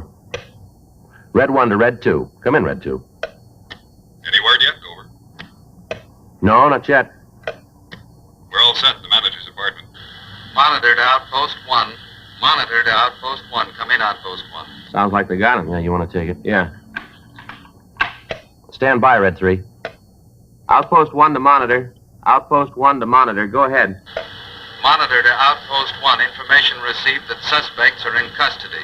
Repeat, suspects are in custody. Acknowledge. Outpost 1 to Monitor. Outpost 1 to Monitor. Message received. Outpost 1 up. You heard it. Yeah. Red 1 to Red 2 and Red 3. Red 1 to Red 2 and Red 3. You read me, Red 2 and 3? Red 2 to Red 1. Read you. Red 3 to Red 1. Receiving clearly. Red 1 to Red 3. Suspects are now in custody. Proceed with installation of listening equipment. Over. Roger, Red 1. Red 3, please keep contact. Will do, Red 1. Red 3 out. Red 1 to Red 2. Come in, Red 2. Red 2 to Red 1. Murph, can you see the suspect's apartment from where you are? Not good, Joe. It's down the hall and around the corner. First door. Over. Red 1 to Red 3. Come in, Red 3. Red 3 to Red 1. Are you in the apartment yet? Yeah, Joe. We're just starting to install the bug. Is there a radio in the room? Yeah, small table model. It's on the nightstand next to the bed. Can you fix that before you leave? Yeah, I'll pull one of the wires so it won't work. Good. Where are you putting the bug? We're landing under the edge of the carpet near the door to the kitchen. Should be able to pick up the whole room from there. Well, there's nothing to do now until we get it finished, huh? Yeah. We got the recorder all set up? Yeah, it's in the room. Sound crew came in this afternoon and made the installation on it. Mm-hmm. You know how to work it?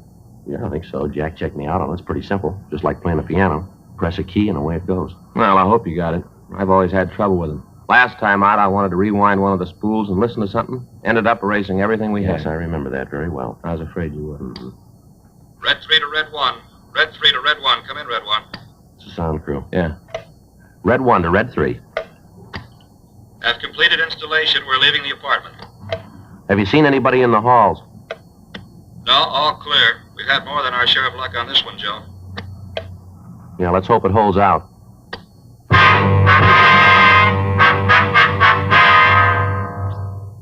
"11:15 p.m. The installation of the listening equipment was completed, and Frank and I, along with Officer Pat Murphy, took up our positions in the room we intended to use as a monitoring post.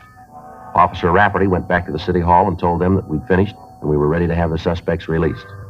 In the meantime, Carmichael, Nielsen, and Hunter had been fingerprinted and mugged. A search of their persons had failed to reveal any incriminating evidence, and the time that they'd been held had allowed us to make the necessary installation. After the trio had been released, we received information that they were proceeding toward the hotel. Frank, Murphy, and I waited for them at the monitor post to come into their room. 12:35 a.m. That's them. Get the recorder, huh? Right. You want to take care of the log, Frank? Yeah. See, it's 12:36 a.m. That's it.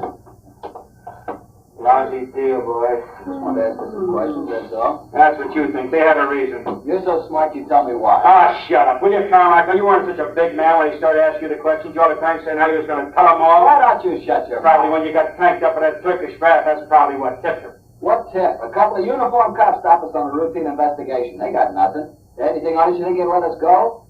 Well, do you? You think you'd let us go? Oh, why don't you dry up? Hunter? Yeah? Turn on the radio, will you? Get some music? Yeah. And next time you get tanked, come back here, huh? Don't go roaming all over town. That's why they picked us up. You said something. What'd I say? You know what I said, huh? Do you? You being a big man, you tell me what I said to him. They picked me up. Go ahead, tell me. You said something. I don't know what it was, but you shut up your mouth. Hey, Hunter, what's the matter with the radio? I thought you was going to turn it up. I'm trying to. I'll keep moving. Don't worry. That doesn't make any difference. I'm going to hit the sack. Nice to have you shut for a while. You open your mouth anymore, you got more trouble you can handle. That's the way it looks to you. Yeah, it does. You guys don't shut up, I'm going to throw one of you out of here. Now shut up and get some sleep. Good night. Good night. Still wish we got the radio on this. And that's the way it went for the next 5 days. When the men were in the room, they argued continually. They talked about the deal they were working on, but from their conversation, there was no way of learning what they planned. When they left the room, they were constantly under surveillance, but their movements were routine. They took their meals in the same restaurant. They went to movies. They sat in bars, always together. During the time they were out of the apartment, they made no local contacts. They received no telephone calls. They made none. We knew that they were planning something, but there was no way of knowing what it was. All conversation in the room was recorded and listened to over and over again in the hope that we could come up with some kind of a lead. But the time spent in replaying the recordings netted us nothing. From what they'd said, we figured that whatever they were planning would take place on either Tuesday, August 17th, or on Wednesday, August 18th. On Tuesday, Three-way cars were assigned to the streets in front of the hotel, but the suspects acted as usual. On Wednesday, they didn't leave their room. Frank, Murphy, and I continued to wait. On the streets outside, 3 other teams of men were standing by in undercover cars. 9:30 p.m. That's their telephone. Get the recorder, Murph. Yep. 9:31 p.m. Yeah. I'll get it. Hello? Yeah. When? Right, okay, we'll leave right now. Yep. What? Yeah, that's the word we got. Right, we'll see you in about 30 minutes. Right. Hey, how are we going to know you? Yeah. Mm-hmm. Yeah, I got it, right. Hey, who was that? The contact? Yeah. So the stuff just got in. We're supposed to pick it up right away. Oh, looks like maybe we better work now. Ain't too soon for me. Let's go. That's it. I'll get it out. Outpost 1 to units 1K89, 1K88, 1K87. Suspects are leaving room. Suspects are leaving room. Outpost 1 out. All right, let's go. I wish we knew what it was. Sounds like it might be narcotics. Well, it could be. Doesn't make a lot of difference, does it? Yeah? At least we know it's something.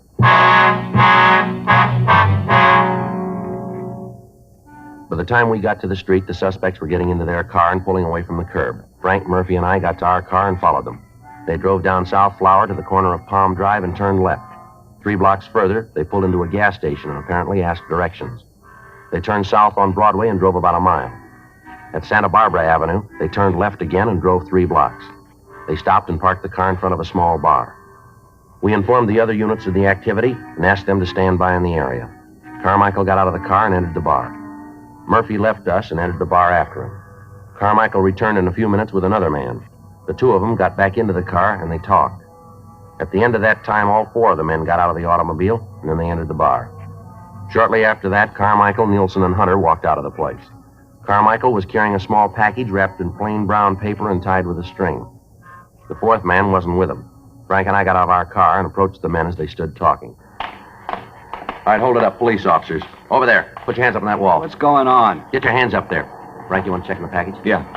Keep your hands on that wall. Lousy deal. I hope you're happy, Carmichael. I hope you're real happy. What are you talking about? I've got to lay this one to you. You really took care of this. Stand still and keep quiet. How about it, Frank? I don't know.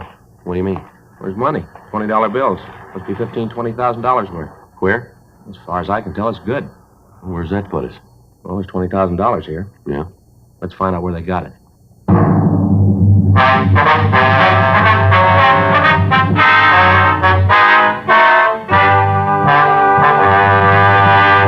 You are listening to Dragnet, the authentic story of your police force in action. There are good reasons why thousands of people are changing to Chesterfield every day. Why Chesterfield is the largest selling 2-way cigarette in America. Why Chesterfield is best for me and best for you. People these days want facts. When you want people to use your product, you have to tell them what effect it has on people who do use it regularly. That's why a doctor has examined for almost 2 years a large group of Chesterfield smokers.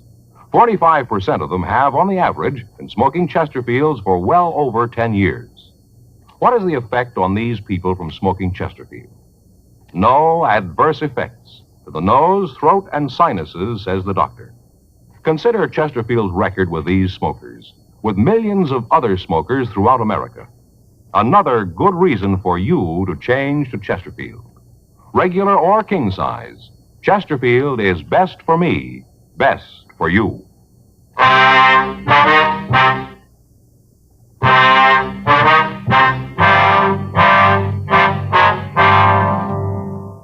10:02 a.m. The 4 suspects were taken into custody and removed to the city hall for interrogation. We got in touch with the Secret Service and asked them to come over to the office to check on the currency. The agent arrived and, after looking at the money, pointed out several minute mistakes that had been made in the engraving of the plates. He went on to explain, however, that this particular printing was one of the best that he'd ever seen. He told us that the paper used in the bills would be analyzed and that we'd receive copies of the reports as soon as they were finished. 12:14 a.m. While Murphy, Rafferty, and the Secret Service man questioned Nielsen in the interrogation room, Frank and I talked to Carmichael in the SWAT room. We questioned him for about an hour, but he refused to say anything that would help us get a lead to the source of the counterfeit. 1:30 a.m. How long you figure you can keep this up, Carmichael? I don't know what you're talking about. Oh, now, come off it. We're getting tired of playing kid games here. We want to know where the queer came from now. Who says it's queer? Guy that printed it was pretty sloppy. He made a lot of mistakes. Joe? Yeah, Murph. See you a minute? Yeah. Be right back. Yeah. Now, you doing? Nothing. Nielsen won't say a word. Gives it to us that he didn't know what was going on. Says he just went out there to pick up a package. You say who they were running the errand for? Well, tells us just he went along for the ride. The whole thing was Carmichael's idea. Mm-hmm. We thought maybe we'd go to work on Hunter, see what we can get from him. Okay. You going to stick with Carmichael? Yeah, I guess so. From what we heard in the room, if there's going to be a break, I got a hunch it's going to come from him. Okay. You got anything, let us know, huh? Right away. Oh, the big man's back again. Your friend there tell you all about it? No, but yours did. Hmm? Nielsen just laid the whole thing in your lap. You're kidding. You want to talk to him? What'd he say? The way he tells it, he was just along for the ride. You're the big wheel in the whole thing. He said that? I said you could talk to him if you want to. Well, he ain't gonna make it. He ain't gonna lay it on me. You want to tell us your side of it? Yeah, I'll tell you the way it happened. That lousy bum. How do you like that, him saying I'm the wheel? I'll tell you. All right, now where'd the queer come from? I don't know. I thought you were going to tell us. I'm doing that. I really don't know where it came from. You turn up with $20,000 in $20 bills and you ask us to believe that you don't know where it was printed. I'm not asking you anything. I'm telling you what I know. That's it. Well, tell us about your part. Nielsen, Hunter, and me were approached in Pittsburgh. By who? I don't know. We're going that way again, huh? All right, so you don't believe me. That's the way it happened. The guy who approached you just walked up and said, here's $20,000, just like that, huh? No, the deal was that Nielsen, Hunter, and me were supposed to come out here. We were supposed to check into a hotel and wait for a call. Guy who called us would have the queer. He'd turn it over to us and we'd pass it. You bought the counterfeit? Yeah. What'd you pay for it? 2.5. For $20? Yeah, 2.5 for 20. You paid the other man we picked up? Yeah, we gave him $2,500. You ever see the man before? What? The man you bought the queer from. Do you know him? No, never saw him before. He's not the man who made the original contact in Pittsburgh. No, a guy back east was an old man. How old? I don't know, maybe 55, 60, around in there. Not the fellow you met tonight. I told you that before. It's not the same man. Hear him use a name of any kind? No. Just to call him Pop, that's all. Pop. Give us a description of this man, Pop. What's in it for me? Well, what do you got now? Nothing. All right, it'll stay that way. You're in big trouble, Carmichael. If you're smart at all, you're going to cop out the whole thing and cooperate with us. Lousy Nielsen. Him all the time yelling about how it was all set. All the time saying we had it made. Sure, I'll go with you. I just want to see Nielsen get his, that's all. Just want to see him get his. We're going to want you to look at some pictures, too. I told you I'd go the route. You just tell me what you want to know. If I got the answer, so have you. All right. What'd he tell you? What? That lousy Nielsen. What'd he tell you about how it happened? He tell you the way I did? He tell it that way? Pretty much, yeah. Sure, that's the way it happened. Can't be told any other way. Well, Nielsen might give you an argument there.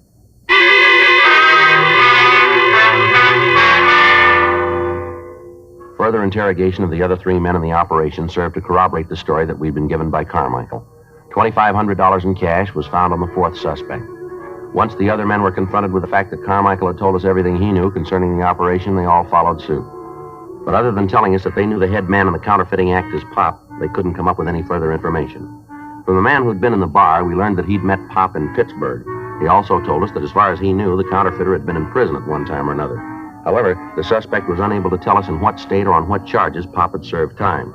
He went on to tell us that he'd gotten the money in Pittsburgh and that Pop had told him that he'd be contacted later.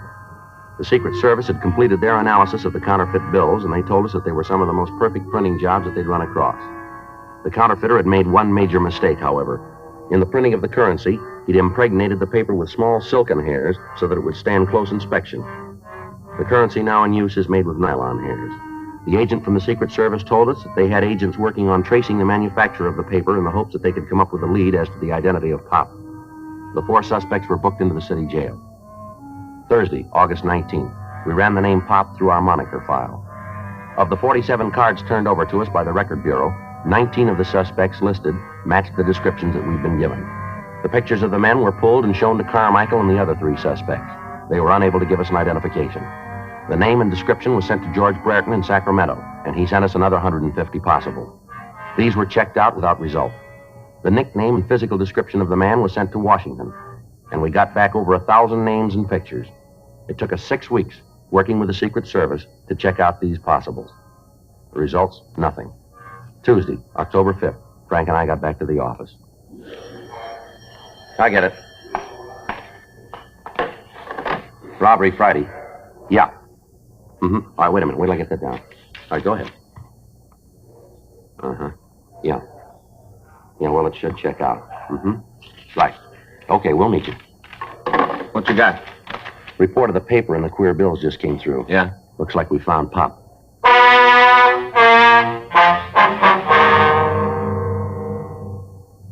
In checking the manufacturers of paper similar to that used in the counterfeit $20 bills, the Secret Service had come up with the name of a small print shop in the eastern section of Los Angeles. The paper used was of an unusual type, and there were not many orders for it. This particular shop had ordered large quantities of it in the past and was continuing to use it. In checking out the name of the man on the order blanks, the Secret Service had found that he'd been convicted of robbery and had served a term in the federal penitentiary in Atlanta. He'd been released and had come to California and opened a small print shop. We spent the next 2 days checking the suspect out. His name was given as Stanley Jackson, age 47. For the next week, the print shop and Jackson himself were kept under constant surveillance. On Thursday, October 14th, at 11:50 p.m., the suspect was followed to his print shop. I'll cover the front of the shop, Joe. Right, Murph.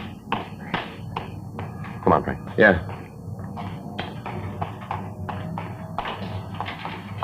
Joe? Yeah. Sounds like a press, doesn't it? Yeah. Come on. Back door's around here. You see what's going on in there? No. Got the windows all painted over. What do you figure? Well, it doesn't leave us with a lot of choice. If we go in and he's not printing counterfeit, we're going to make him so hinky that we might never nail him. Yeah. If we don't go in, he might get rid of the plates, and we're in trouble there, too. Yeah, like I said, we haven't got much choice, have we? All right, let's go. What's going on? What are you doing in Police here? officers, you're under arrest. You want to check the press, Frank? You got no right to come in here like this. I know my rights. You haven't got a warrant. You've got no right to act like this. You want to kill it, Frank? I got it. Yeah, the plates are in the press, Joe. Doing the green overlay. Take a look. You haven't got any right touching those. They're mine. They belong to me, mister. Where'd you get the plates, Jackson? They're good, aren't they, mister? The very best. Where'd you get them? Made them? Made them myself. Where'd you learn engraving? In prison. When they sent me to prison, I learned all about engraving. Real engraving. Not photo process, but the real thing. Finest plates I've ever seen. The best. Beautiful money, isn't it? Best I've ever seen. Fool anybody. Did it all myself. Pass it anywhere. Fool anybody, anywhere. Yeah. Just look at it, mister. That's a genuine article, isn't it? Real money. It's perfect. Absolutely perfect, mister. No, you're wrong there. The government didn't print it.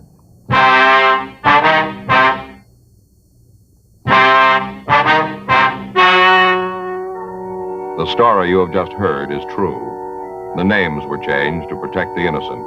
On January 11th, trial was held in federal court, Southern District of California. In a moment, the results of that trial. Now, here is our star, Jack Webb. Thank you, George Fenneman. Friends, we've tried very hard to set a Dragnet standard. Now, to put that in just a few words, we try to make each program the kind of entertainment that you want. Now, we're going to keep working real hard at that. And you know, the people who make Chesterfields feel the same way about their cigarette. To sell a product, you have to make it good and keep it good. And the latest reports from our research lab shows Chesterfield is highest in quality. Highest in quality, low in nicotine. Smoke America's most popular two-way cigarette. Chesterfield, regular or king size. They're milder, they're satisfying, they're best for me, best for you.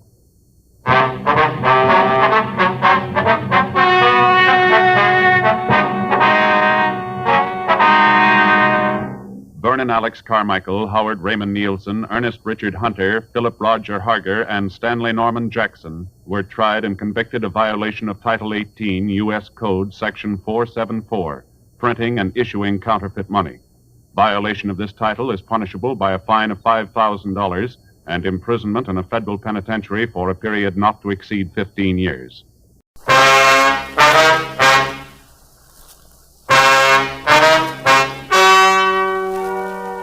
Ladies and gentlemen, the story you are about to hear is true. The names have been changed to protect the innocent. Dragnet is brought to you by Chesterfield, made by Liggett & Myers, first major tobacco company to give you a complete line of quality cigarettes.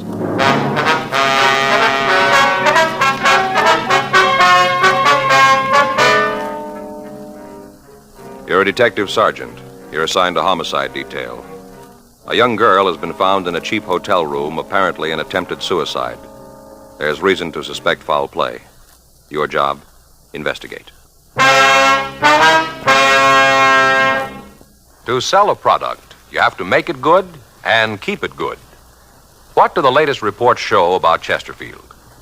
Well, our research laboratory has compared it with the leading cigarettes in the country. Chesterfield is highest in quality, low in nicotine. Another good reason why thousands of people are changing to Chesterfield every day. Smoke America's most popular two-way cigarette. Regular or king size. You'll find Chesterfield really mild, really satisfying. Best for you.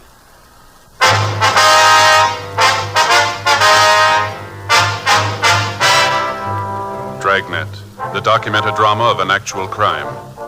For the next 30 minutes, in cooperation with the Los Angeles Police Department, you will travel step by step on the side of the law through an actual case transcribed from official police files. From beginning to end, from crime to punishment, Dragnet is the story of your police force in action.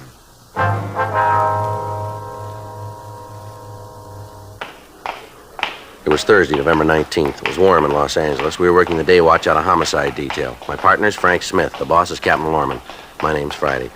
We'd just gotten a call from Georgia Street Receiving Hospital, and it was 9:46 a.m. when we got to the second floor. The treatment room. Yes? Would you like to see Dr. Hall, please? Come in, Joe. Joe, Frank? Hi, Doc. This the girl? Yeah. How's she doing? Well, not sure yet. Just finished the transfusion. And when are you going to know? We think she's going to live, but there's no way of telling right now how much damage has been done to the brain tissue. Mm-hmm.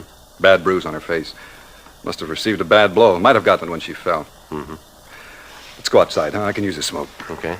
Well, if there's any change, I'll be out in the hall. All right, Doctor.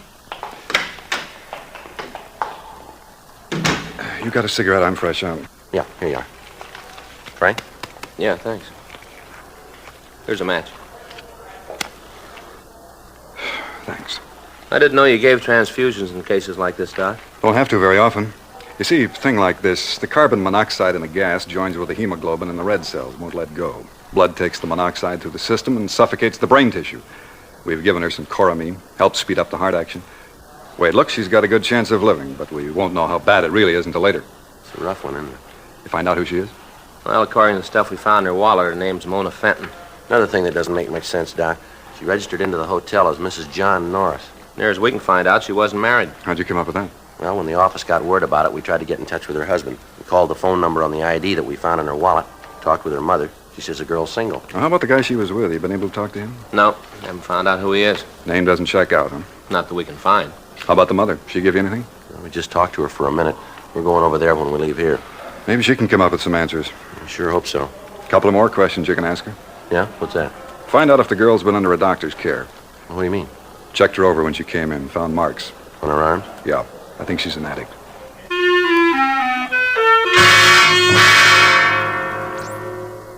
At 8:30 a.m. that morning, a guest in a small hotel on Grand Avenue had thought that he detected the odor of gas in the halls of the building. He notified the desk clerk, and together they conducted a search of the premises. Finally, they ascertained that the escaping gas was coming from a room on the third floor of the hotel. When the desk clerk got no answer to his calls, he used a pass key to open the door. Sprawled across the bed was a girl who appeared to be in her early 20s. The gas heater in the room had been turned on full, and the windows were closed, locked, and stuffed with pieces of torn sheets to keep the fumes in the room. The quick action of the desk clerk had undoubtedly saved the girl's life. While the hotel guest called an ambulance, the clerk turned off the gas, opened the windows, and administered artificial respiration to the girl until the ambulance crew arrived. As an attempted suicide, the homicide detail had to make an investigation, and Frank and I were assigned to the case. After we talked to Doc Hall at Georgia Street Receiving Hospital, we drove down to the hotel where the girl had been found. Right in here. Anybody been in this room since the other officers left? No, sir. Told me to lock it until you could see it. All right, sir. Now, this is just the way you found it, is that right? Well, yes, of course. The gas is turned off, and I opened the windows, but everything else is the same. I see. From what you said on the phone, she came in last night, is that right? Yes, sir. At least that's what the registration book says. They checked in at 10:15. Did you take care of him? No, I was out to dinner when they got here. Who checked him in? Jeff Christensen. Is he around? No, not right now. He'll probably be back tonight. You know where we can find him? I don't know. See, Jeff got paid last night. Got his week's wages. Last I saw him, he's on his way out on the town with some of his friends. Jeff goes out on the town. Maybe we don't see him a couple of days. I see. But you figure he'll be back tonight, huh? Oh, yes. Jeff only worked a couple of days last week, so he ain't gonna go on much of the town. Mm-hmm. Did you see the man Miss Fenton came in with? No, I didn't. They were already in the room when I got back from dinner. I checked the book. I got the money from Jeff before I left. The man must have gone out sometime early this morning. I guess I was asleep. My room's just back of the desk. Fella must have got out while I was asleep. I see. Did you get any calls from the room at all? Not a one. Like I told those uniformed officers we here, I didn't see them at all. Not a peep. Matter of fact, I was thinking how nice and quiet they were. But the way the room looks, they sure must have had some sort of argument. Yes, sir. Would you know if they brought any baggage with them? Matter of fact, I know they didn't. Sure looks like they did some heavy drinking, don't it? Mm-hmm. Yeah. Glasses, that bottle's almost empty. Yeah. I'd rather you wouldn't touch the bottle. Oh, yeah, well, I won't. Say, you talked to the girls' people yet? No, sir, we haven't.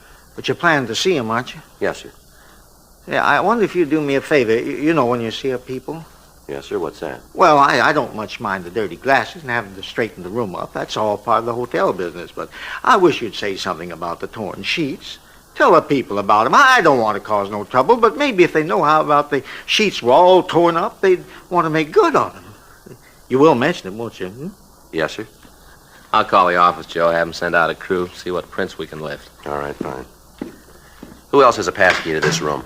Oh, you mean beside me? Yes, sir. Well, ain't nobody. Where's the key kept? That hangs on a nail next to the desk. That big nail there, it hangs right on it.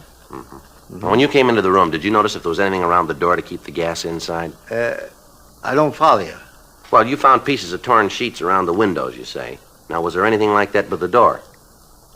Oh, yes, I'm with you now, yeah. Now, let me think. As I remember, no, there wasn't nothing there, just around the windows. Mm-hmm. Was the key in the lock when you came up here? You mean inside the room? Yes, sir, that's right. No. The reason I know that for sure is that I looked through the keyhole. Tried to see what was in the room. No, sir, the key wasn't in. Of course, that don't mean nothing. Sir? Well, only a couple of the rooms have keys anyway. We don't use them anymore. You mean you don't lock the doors? Sure, we lock the doors. We got them all locked all the time. This is a respectable hotel. Of course we lock the doors. But not with those keys. We got those other locks on the doors. Oh, I see. You see, yeah, see that? Sort of like Yale locks. That kind, you know. That's what locks the doors, not the other keys. Yes, I see. Of course we lock the doors. Yes, sir. The locks catch when the door is closed, though, is that right? Yep, locks them tight. I got in touch with Lee Jones, Joe. He sent a crew right over. Good. I checked with Doc Hall. How's the girl? Oh, she's coming along. Doc says she's doing better. All these fellas that you're going to have roaming around here, what's this all about? There's something wrong? We're not sure yet, sir. Oh, dear, it always happens like this, don't it? What's that, sir? I try to run a respectable place. Goodness knows I do. I keep it right up to date. It's good service, and something like this happens. There was no reason for that girl to do a thing like this, not in my hotel. Now you cops come in here. Cops going to be all over the place. Tenants aren't going to like it. They ain't going to like it at all. Just because of that girl. Why'd she have to come in here and do a thing like this? Why'd she have to do it at all, sir?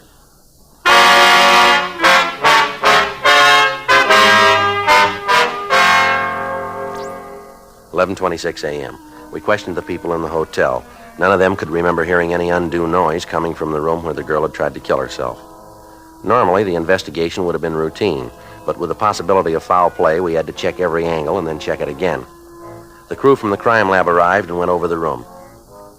Under the bed, they found an empty capsule, the type commonly used to dispense heroin. They also came up with a clean set of fingerprints on both glasses. They were photographed, and the water glasses themselves were removed to the crime lab to be booked as evidence. The registration card the couple had signed was turned over to Don Meyer in handwriting. The name was checked through our record bureau, through the phone book, and through the city directory, but when the leads were checked out, we were no further in knowing who the man was who'd taken the room with Mona Fenton. Word was left at the hotel for the handyman to contact us as soon as he returned. Word was also left that if the man who'd registered with the Fenton girl returned, we were to be called. 11:45 a.m. The men from the crime lab finished their investigation and returned to the office to compile the results. Frank and I left the hotel and drove out to the address listed on the girl's identification. It was a large white colonial home near one of the colleges. We rang the doorbell and waited. Yes? Mrs. Fenton? Yes, that's right. What is it you want? Police officers would like to talk to you. Oh, come in. Thank you. It's about Mona, isn't it? Yes, ma'am. I knew something like this would happen. I knew it all along. Beg your pardon? When she first had this crazy idea, when she first told me about it, I knew. Kids, try to tell them. Just try, and they tell you that times have changed. They say that you're not keeping up with the time. They know it all. Nobody can tell them anything. Well, what idea is this, Mrs. Fenton? When she wanted to quit school and take the job in that drive-in restaurant, the most ridiculous thing I ever heard of. But nobody could talk her out of it. Lord knows I tried. I knew something like this would happen. I just knew it. Yes, ma'am. Do you know any reason why your daughter might want to take her own life? Are you a policeman, too? Yes, ma'am. I'm Frank Smith. This is my partner, Joe Friday. How do you do? How are you, ma'am? Do you know any reason why your daughter might want to kill herself? It's a little hard to say, Mr. Friday. What's that? Mona and I had quite an argument about her leaving school. It was one of those silly things that starts and gets all out of hand, you know. We both have pride, and neither one of us was going to back down. Mm-hmm. I haven't seen Mona to talk to for over a month. Does she live here, ma'am? Yes, she does, Mr. Smith. But there's an outside entrance to her room. She comes and goes as she pleases. Doesn't eat her meals here, so I hardly ever see her. Mm-hmm. Do you know if she's been under a doctor's care? No, I don't think so. Why do you ask that? Well, is your daughter a diabetic? No, she isn't, Mr. Friday. Well, these questions about Mona and a doctor, what are you trying to find out? Does your daughter have any special boyfriends, Mrs. Fenton? She did have. Who was that? Richard Burdick, nice boy. Mona and he were planning to get married when they got out of school. Then, along with everything else, that just blew up. Everything seemed to go all at the same time. Did your daughter have any trouble with this Burdick? No, nothing you could call real trouble. It's just that they agreed to disagree. It was Mona's idea. Richard didn't want anything to change. He was very much in love with her. Uh-huh. Does he know about this? I don't think so, Miss Fenton. We haven't told him. I don't know what he's going to do when he hears about it. It's going to hit him awfully hard. He's the sensitive type. Does your daughter have any close friends that she might confide in? I suppose she does. She's talked about some of the girls where she worked. Would you give us their names, please? Oh, yes, I will. I'll write them down for you, those I can remember. All right, fine. Has your daughter been in good spirits lately? As far as I know, yes. She's always seemed happy enough when I saw her. I told you we haven't said much more than hello the last month, but she seemed happy. Mm-hmm. You said that she broke up with this Burdick boy, is that right? Yes. When was that? 6 weeks, 2 months ago. You know what caused it? The job, all the other things. Mona kept making dates with him and then breaking them at the last minute. I guess Richard just got tired of being stood up. Well, did he and your daughter have any arguments that you know of? No. They just decided that it wouldn't work out for them. They just decided to stop seeing each other. Did your daughter have any other steady boyfriends? Anyone that she saw quite a bit of, maybe? Well, there was one boy. He was quite a bit older than Mona. She saw a lot of him the last couple of weeks. You know who he was? No, I never met him. I only saw him once. What if you could describe him for us? No, I'm afraid I can't. He drove by for Mona one night, going to pick her up for a date. Parked out in front and honked the horn. I see. I went to the front door to tell him to come in. Mona wasn't ready yet, but he wouldn't. Just sat out there and waited. I didn't get a good look at him. Could you describe the car for us? Not good. It was one of those foreign cars, a convertible. I think it might have been a Jaguar. I'm not sure about that, though. But you're sure it wasn't an American automobile? Yes, I'm sure about that. All right. How about the color of the car? Can you tell us that? It was awfully dark out there. I'm not sure. I'd rather not say, officer, if I can't be sure. You understand that. I wouldn't want to tell you something and then have it turn out to be wrong. You can understand that, can't you? Yes, ma'am, of course. Did you see Mona this morning? Yes, we did. Is she all right? They think so, yes. Aren't you sure? Well, when we talked to the doctor, they were doing everything they could. They seemed to think that she was going to be all right. Thank God. It's so hard, Mr. Friday, to know that your child is sick, that she tried to kill herself, to want to go to her and not be able to. It's so hard. Try to take it easy if you can, Miss Fenton. If you'll just give us the names of the girls that she might know, we'll be on our way. Yes, I'll write them for you. Thank you. Excuse me? Shirley? Hello? Yes, it is. What? Yes, they're here. Just a moment. It's for you. I'll get it, Joe. I'll get those names for you, Mr. Friday. All right, fine. Did your daughter ever refer to this man in the foreign car by name? No, I don't think she did. All I know is that whenever she went out with him, it was the big date of the bunch. How often did she see him? Maybe a couple of times a week. Might have been more. I had no way of knowing what she was doing. She kept pretty much to herself when she met him, but I could tell he was the big thing in her life. He was it. Joe? Yeah. See a minute? Yes. Excuse me, Miss Fenton. I'll finish this list. Thank you. Yeah. Call was from Jack Smyers at the office. Yeah. Just removed her to the general hospital. Yeah. She had a relapse. They don't think she's going to live.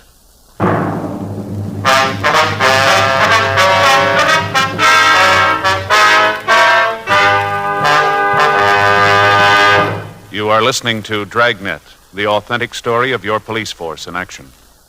There are good reasons why thousands of people are changing to Chesterfield every day. Why Chesterfield is the largest selling two-way cigarette in America. Why Chesterfield is best for me and best for you. People these days want facts.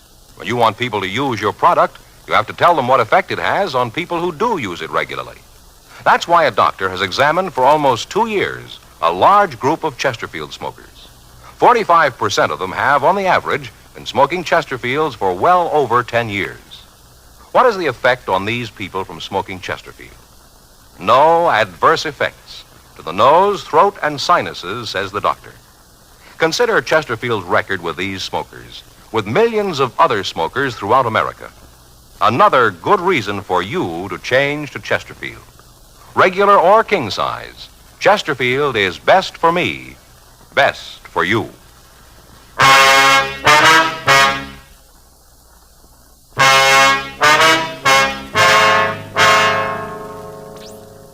We obtained the name of the drive-in restaurant where the Fenton girl was employed. We also got the names of the girls that she worked with and the address of her boyfriend, Richard Burdick.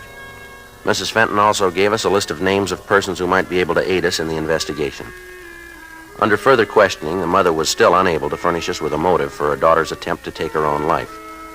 The apparent lack of a motive, or any type of a suicide note, coupled with the bruise on the girl's chin, made the likelihood of foul play more than possible. 12:57 p.m. We left the Fenton home and drove over to the drive-in. We stopped on the way and put in a call to the office. There still hadn't been any report of the handyman at the hotel, the only person who could give us a description of the man who'd registered at the place with the Fenton girl. When we got to the drive-in, we asked about a Peggy Griegson, one of the girls on the list. After a few minutes, the girl came over to our car. You want to see me? You Peggy Griegson? Yeah, why? We'd like to ask you some questions about Mona Fenton. Who are you guys? Police officers. We'd just like to talk to you. I gotta get it okayed with the manager. I'm on duty now, lunchtime. Pretty busy. I gotta get it okayed. I'll take care of it. All right, fine. I'll check with the manager, Joe. Right. Hope this isn't gonna take long. I got a couple of customers waiting for orders. My partner will take care of it. Well, ain't the manager knowing that worries me. It's the tips they're gonna leave. Make what I do, and the tips are important. Yes, ma'am. What's all this about Mona, anyway? What are the cops after her for? Well, she tried to kill herself this morning. Mona? Yes. Why? Why'd you do a thing like that? Well, we thought maybe you could help us there. Why, me? I haven't got anything to do with it. Well, we understand you were pretty friendly with her. Well, sure, I was a friend of Mona's, but I don't know anything about no suicide. I don't know anything about it, and I don't want to. Do you know any reason she might try to take her own life? Not a reason in the world. Not Mona. Do you know if she was under a doctor's care for any reason? No. I mean, I don't know. She didn't say anything about it, never said a word. Was she? Well, that's what we're trying to find out. Can you think of any enemies she had? Anybody who might have wanted to hurt her? How far is this going to go? Well, how do you mean, miss? I mean, who's going to hear about this? Who's going to hear the answers I'm going to give you? Well, no one. Now, what do you got for us? Well, I'll give you this for free. If anything happened to Mona, you go talk to Dick Burdick. Talk to him. He'll be able to tell you. Why do you say that? Because it's true. No other reason. He's a real bum. You ask me, I think there's something wrong with him. You know, in the head. Well, do you have any reason to say that? All the reason in the world. Poor girl, this bum all the time coming around giving her trouble. All the time telling her how he's going to kill her and anybody that comes near her. Burdick said that to Miss Fenton, did he? Half a dozen times. Wasn't more than a week ago. Mona told me she told him off, told him to get lost. She didn't want any part of him, to leave her alone. He made a big scene. Mona told me all about it. One day this Terry drove in here. Got one of those flashy foreign cars. The Jaguar? I think so, yeah. All right, go ahead. Well, one day he drove into the place. Mona took care of him. I guess he liked Mona. He kept coming back, always parked in her station. Anyway, this Burdick kid found out about it. Wasn't anything for him to worry about, but he made a big thing about it. Told Mona she was supposed to stop seeing Terry. Said if she didn't, he was going to cause real trouble. Did he say what he was going to do? Oh, I think he was kidding. I don't think he really meant it. He's just a kid. Well, what did he say? I really don't think he meant it. Well, all right. Now, what did he say to her? Said if he found them together again, he'd kill them both.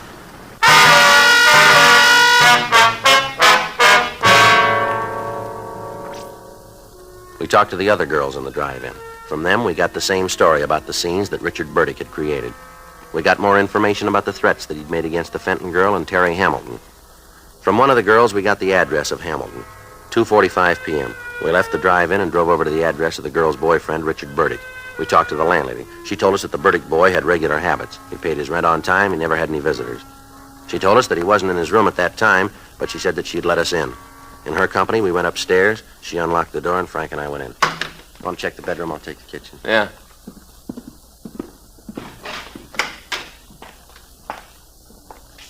There's nothing out there. How'd you do?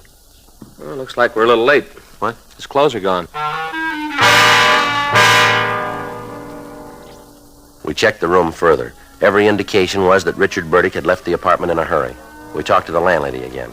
She could give us no reason for his disappearance. She gave us the name of his employer. We put in a call to them, but they told us that Burdick had failed to show up for work that day. 4:15 p.m. We put in a call to the hotel on Grand Avenue, but the handyman still hadn't returned and there'd been no word from him. We went back to the office and checked the name Richard Burdick through R&I, but we found no criminal record for anybody answering his description. We put out a local and an APB on him. At 4:39 p.m., we got a call from General Hospital telling us that the Fenton girl had regained consciousness and that we could talk to her. Frank and I left the office and traveled Code 2 out to the hospital.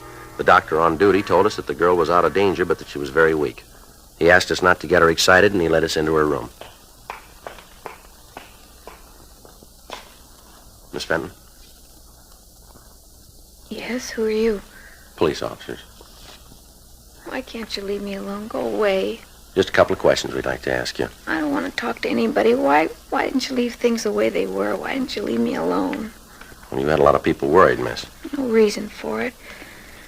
Be better all the way around if things had happened the way I planned them. And you did try to kill yourself. Yes. Who was with you in that hotel room? You mean Mr. Morris? Yeah. It was Terry. It was always Terry. He was going to marry me, then he didn't. He said he would, and he didn't. That why you did what you did? Yes. You use narcotics, Miss Fenton? Hmm? You use narcotics? Yes, that was Terry's idea, too. I think that's all he wanted with me, just to get me hooked so I'd have to do what he said. I think that was the reason. How about this Richard Burdick? What about him? Do you have anything to do with you deciding to take your own life? In a lot of ways. The biggest mistake I ever made was leaving Richard. I thought it was smart, real smart. I was going to show him. Terry said he'd marry me, said he was in love with me. To get you started on narcotics? Yeah. At first it wasn't so bad. I loved him, really I did.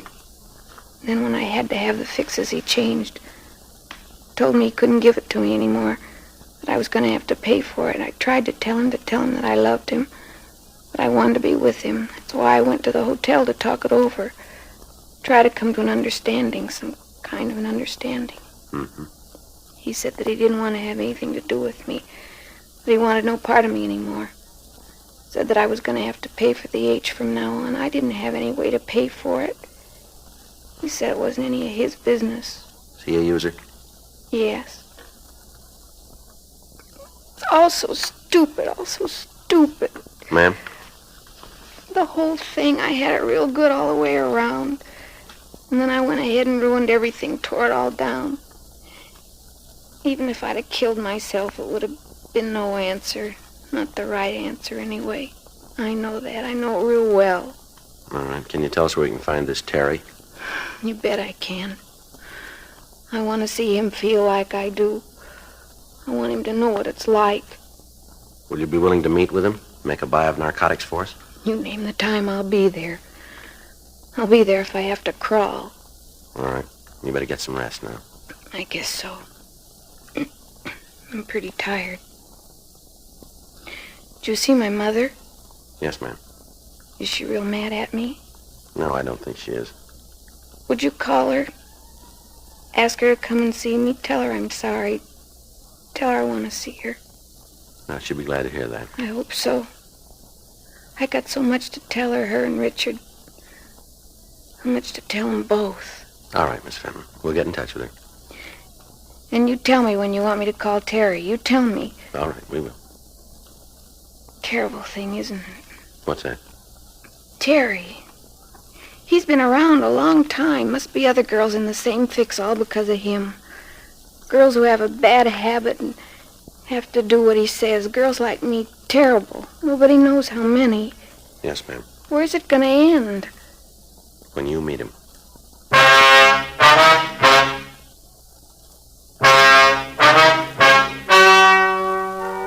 The story you have just heard is true.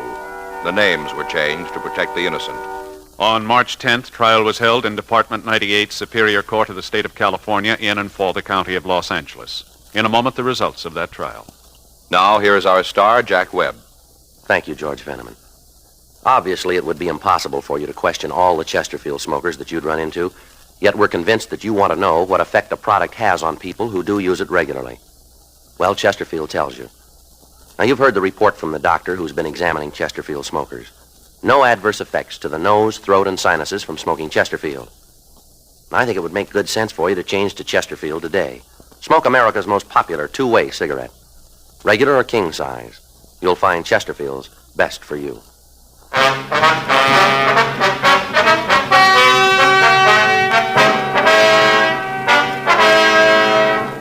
Terry Norris Hamilton was tried and convicted of violation of the State Narcotics Act, a felony, 1 count. He received sentence as prescribed by law. Violation of the State Narcotics Act, a felony, is punishable by imprisonment in the state penitentiary for a period of from 1 to 5 years. Mona Irene Fenton pled guilty to the same charge and was placed on probation for a period of 3 years with the provision that she be placed under the care of a competent psychiatrist.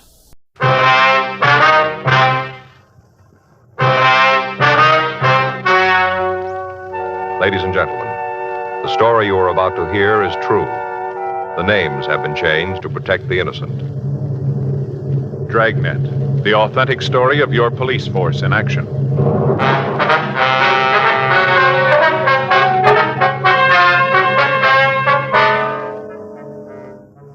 You're a detective sergeant. You're assigned to homicide detail. An elderly woman in your city has disappeared.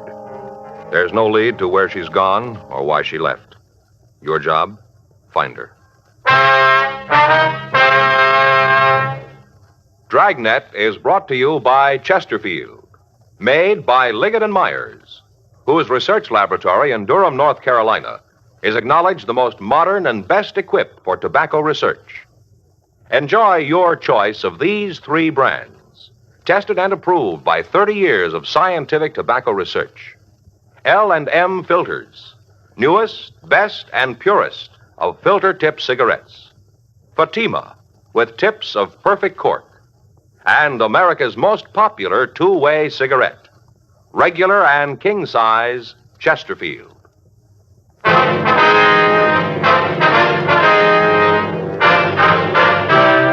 Dragnet, the documented drama of an actual crime. For the next 30 minutes, in cooperation with the Los Angeles Police Department, you will travel step by step on the side of the law through an actual case transcribed from official police files.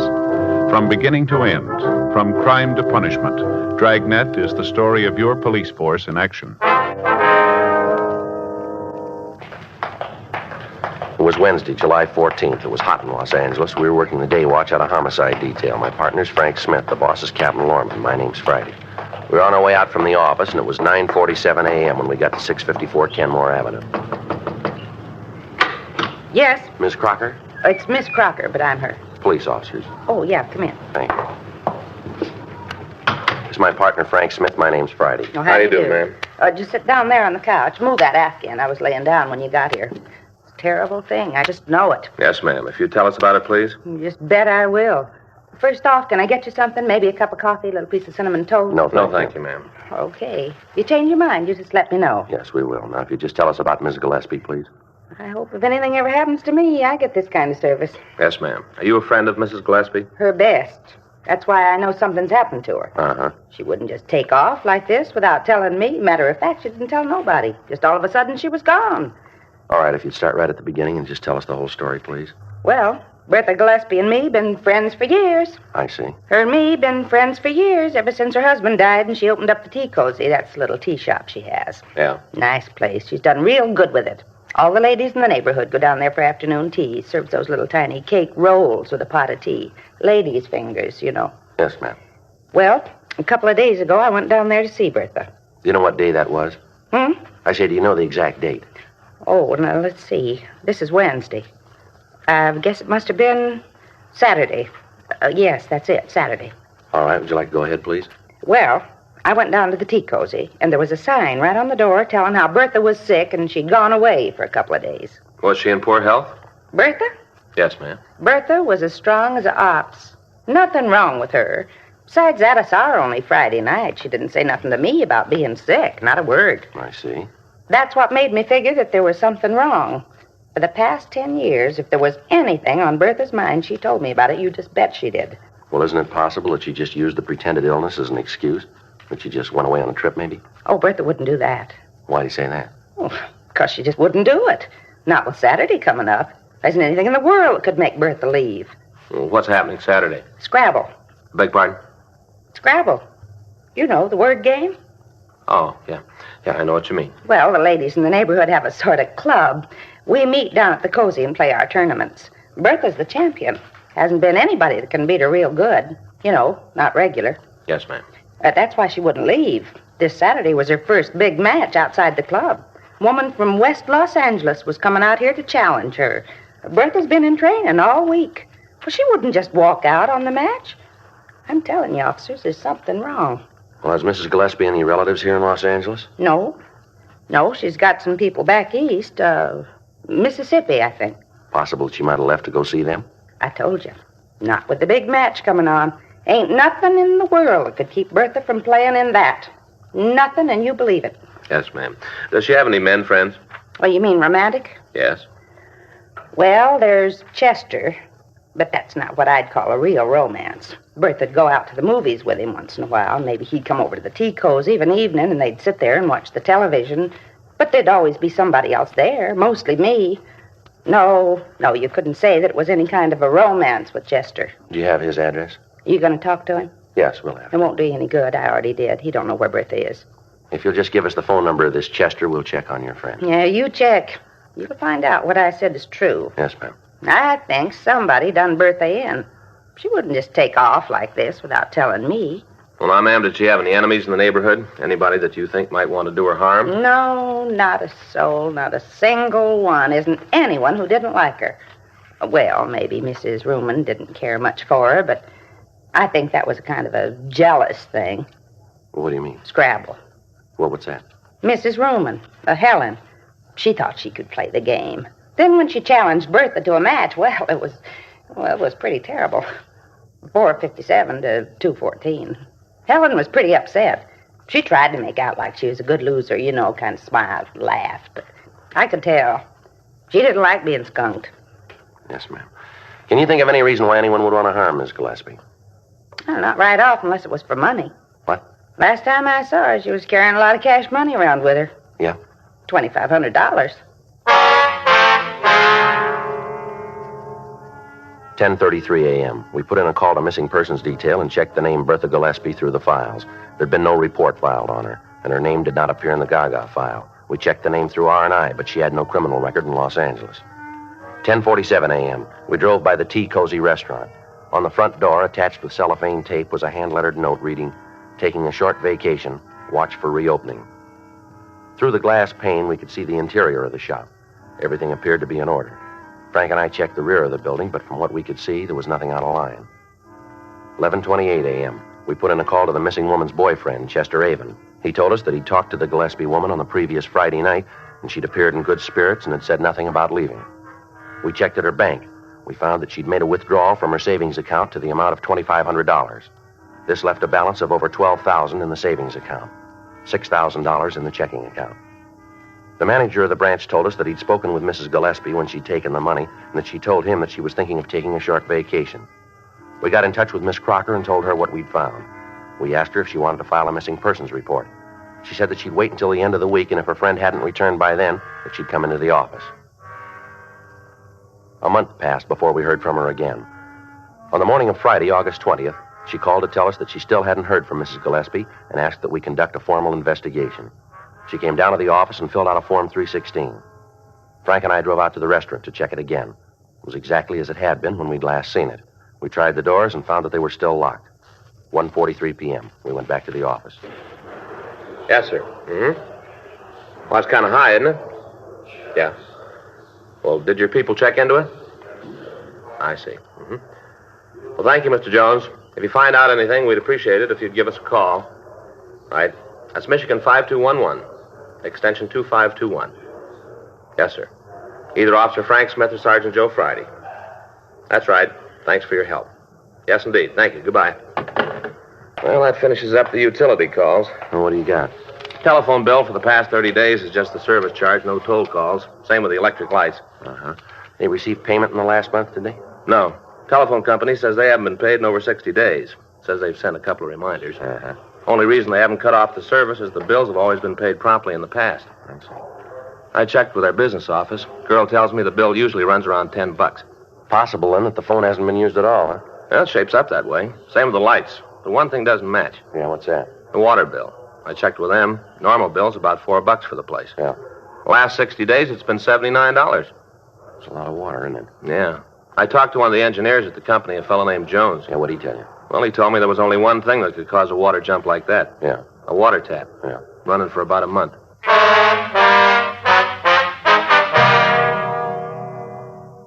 2:06 p.m. We called the bank where Mrs. Gillespie had her accounts. The head cashier told us that since the date she'd withdrawn the $2,500, there'd been no deposits or withdrawals made. We telephoned the missing woman's friend, Mrs. Winifred Crocker. From her, we got the name and address of the owner of the building where the Tea Cozy restaurant was located. Frank and I signed out of the office and drove out to see him. The address we'd been given was a large house in the Silver Lake district. We rang the bell to the front door, but we got no answer. We walked around to the back of the property to a large garage. Now, Joe, if we find this guy, we can find out if she gave him some indication she was going to leave. Yeah. Sounds like there's somebody there. Yeah. In here, I guess. Yeah? We'd like to see Virgil Medina. I'm him. What do you want? Police officers. We'd like to check out a few things with you if we can. What about? Well, it might be easier if we talked inside. I got no truck with the cops. I got none and I want none. Now you can just ask your questions from out there. All right, sir. That's the way you want it. Well, that's the way it's going to be. Now, get your questions asked and go about your business. You own a building located at 687 Kenmore Avenue? Why? Look, Mr. Medina, we're trying to conduct an investigation. We'd like to have your cooperation. If you don't want to talk here, we can go downtown. I own the building. Why? You have a tenant named Bertha Gillespie? Yes. Why? When'd you see her last? Well, about a month ago, at least that. Do you remember the exact date? I don't know. It's a long time ago. What's all this about Bertha anyway? What are all these questions? You got something you want to know about her? Go ask her yourself. Anything I can tell you that she can't, go talk to her. Leave me alone. Where'd you see her last? Down at the restaurant. What time of day? It was nighttime. Would you try to remember what date it was? It's pretty important. Wait a minute. I'll try to figure. See, I guess it must have been on a Saturday night. Yes, I'd say it was Saturday, the 10th of July. Do you have any way of being sure that that's the date? Now, look, you come around here asking questions, and I've given you an answer. You can take it or leave it. I got no way of being sure. That's the day I think I saw her last. She seem in good spirits? What do you mean by that? Well, sir, was she happy, or was there something worrying her? Well, she seemed happy to me. I didn't pay a lot of attention. What are you cops trying to find out? You come right out and tell me what you want, and maybe I'll have the answer. But I haven't got time to stand around and waste time with you. Now, you tell me why you're asking these questions, or you can leave.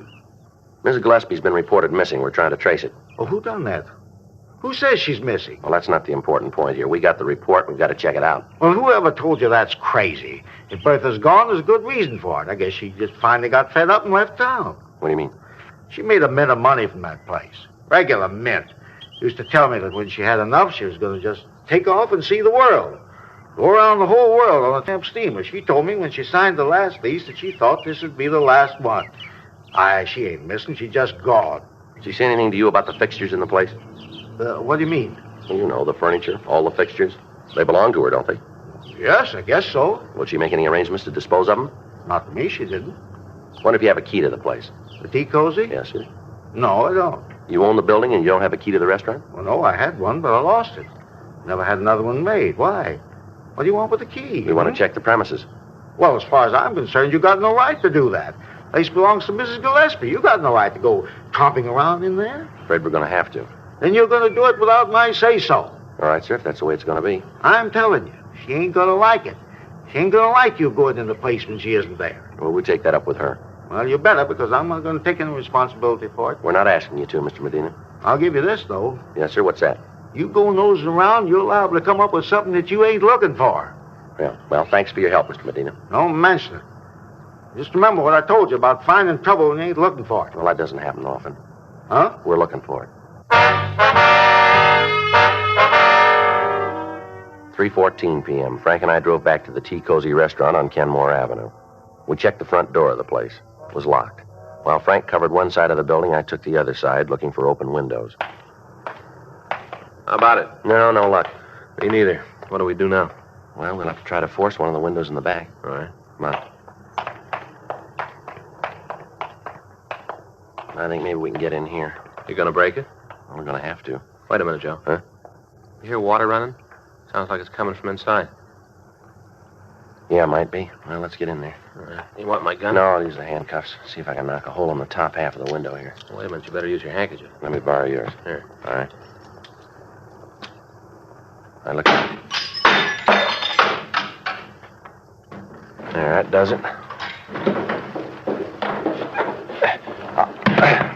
I'll go on in and open the door. Yeah, I'll meet you out in front. All right.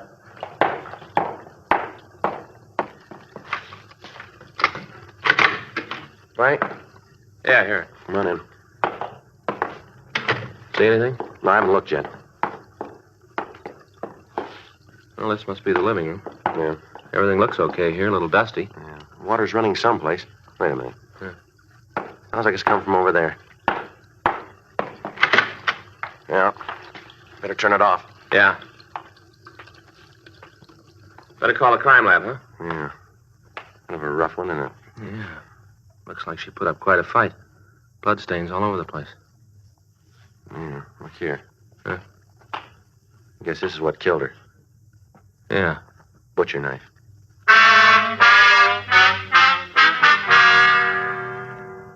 From a picture and the description that we'd gotten from Winifred Crocker, we identified the victim as the missing woman, Bertha Gillespie. We put in a call for the crime lab. Lee Jones and his crew came out and went over the place. The rest of the restaurant seemed to be in order. There was no sign of a struggle of any kind except in the bathroom where the body had been found. The murder weapon, the butcher knife, was dusted for prints, as was the rest of the restaurant, but the partials that the crime lab came up with were worthless for classification. They would be sufficient, however, for comparison if we caught the killer.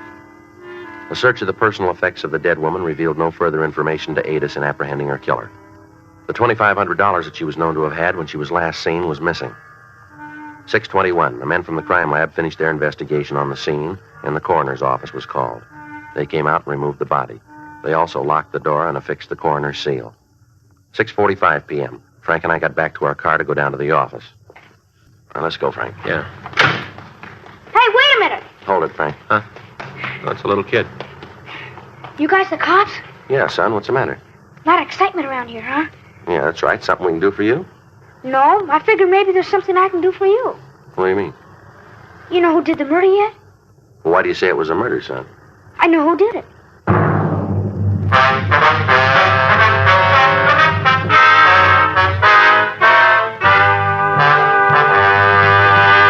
You are listening to Dragnet, the authentic story of your police force in action. There are good reasons why thousands of people are changing to Chesterfield every day. Why Chesterfield is the largest selling two-way cigarette in America. Why Chesterfield is best for me and best for you. People these days want facts. When you want people to use your product, you have to tell them what effect it has on people who do use it regularly. That's why a doctor has examined for almost 2 years a large group of Chesterfield smokers. 45% of them have, on the average, been smoking Chesterfields for well over 10 years. What is the effect on these people from smoking Chesterfield? No adverse effects to the nose, throat, and sinuses, says the doctor. Consider Chesterfield's record with these smokers, with millions of other smokers throughout America. Another good reason for you to change to Chesterfield. Regular or king size, Chesterfield is best for me, best for you.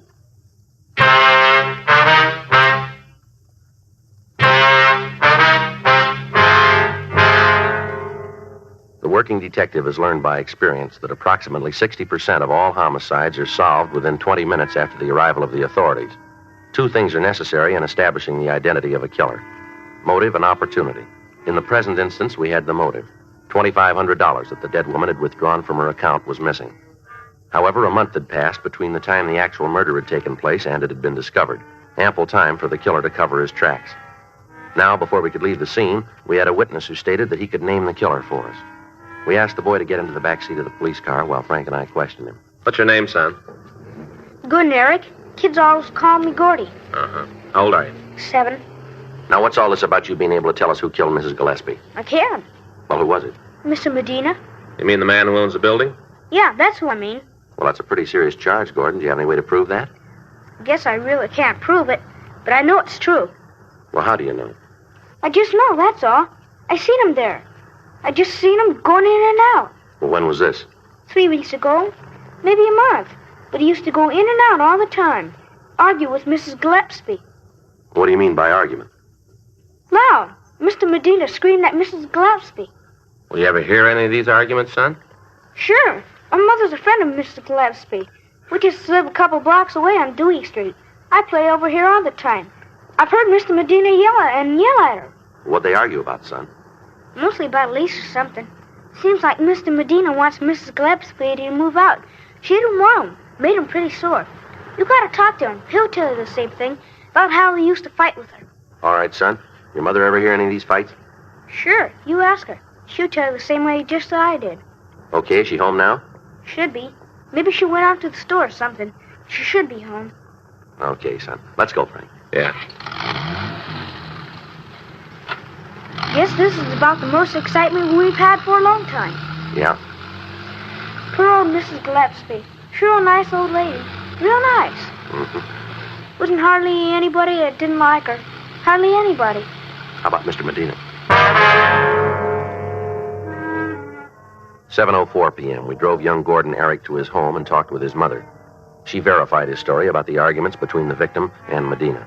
She went on to say that Medina had threatened Mrs. Gillespie, saying that if she wouldn't vacate the premises, he'd take care of her. We had their statements taken, and at 8:40 p.m. we went by Medina's house and asked him to accompany us downtown. He finally agreed, although he was sullen and uncooperative. When we got him down to the office, we checked his name through the record bureau, but we found that he had no criminal record in Los Angeles. His prints were rolled and sent to Harlan Stahl for comparison with those found on the murder weapon. While we waited for the results, we talked to him in the squad room. You're going to regret this, you know that. Yeah. I'm telling you, dragged me down here with all these questions. You just wait till my lawyers get here. He'll put a stop to all this foolishness. You want to tell us what it's all about, Medina? Tell you about what? How one of my tenants got herself killed? Now listen, I got property all over town, a lot of tenants. I worried about each one of them. I wouldn't have no time to do nothing else. We understand you had some pretty big arguments with Mrs. Gillespie. Who said that? Who told you that? Is it true? Why, it's a lie. You bring the person in here who said it, and I'll tell them it's a lie right to their face. You just bring them in here. We can't do that, and you know it. Well, of course you can. You know why? You want me to tell you? Go ahead, you tell us. You can't show the person who said that because there ain't no such person. There's anybody in the world who says, I argue with Bertha. Uh-huh. You tried to get her to break her lease with you? That's none of your business. I told you before, I'm not about to answer a lot of questions that aren't none of your concern. A couple of things we better set you straight on, mister. You're a suspect in a murder. Now, if you're smart, you're going to realize that and give us some straight answers. You just wait till my lawyer gets here. He'll take care of all this, and he's going to fix you for taking my fingerprints. I still don't think you had any right to do that. No right at all. I'll get it. Homicide Friday. Yeah, Harlan. How many? All right. Thank you. You want to tell us why you killed her, Medina? What are you talking about? That was our fingerprint man. They checked your prints against the ones we found on the murder knife. They match perfectly. You sure, are they? They're sure. I didn't mean to do it. I really didn't mean to, honestly. Just all of a sudden, I got so mad. I was standing there smiling. You should have known her. She had a way of smiling at you, and you knew that there wasn't anything that you could do. You just stand there smiling. I didn't mean to kill her, though. You got to believe that I didn't mean to kill her. Want to tell us how it happened? Have you got a cigarette? Yeah. Here you go. Thanks. Here's a match.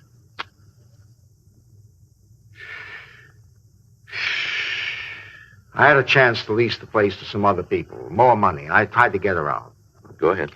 I tried to talk to her. I tried to get her to retire. She had enough money. She didn't ever have to worry. All I wanted to do was to get out. But she wouldn't. She said I'd signed a lease with her and she was going to keep it. How much difference was there between what she was paying and what the new people were going to give you? $50 a month. You killed her for that? Oh, yeah, you don't understand. You got to try. Now, really, this is important. If you knew Bertha, you'd know why I did it. You see, I went to her. I told her that I'd give her a lease on another piece of property.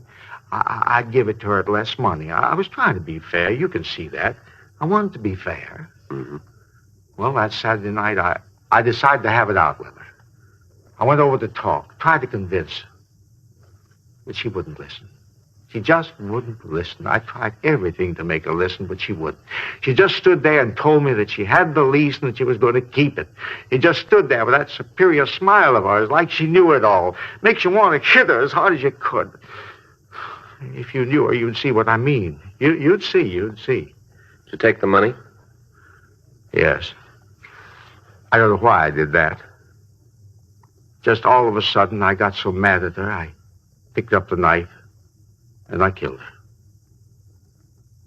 I didn't mean to, honest, I didn't. As soon as I saw her, I was sorry. I was real sorry. Yeah. Did you turn that water on? Well, I guess so. You see, I don't remember too good. I washed my hands after I'd killed her. I remember that. I guess I did leave the water on. I guess I did, yes. All right. Do you want to get the stenographer, Frank? Sure. Thanks.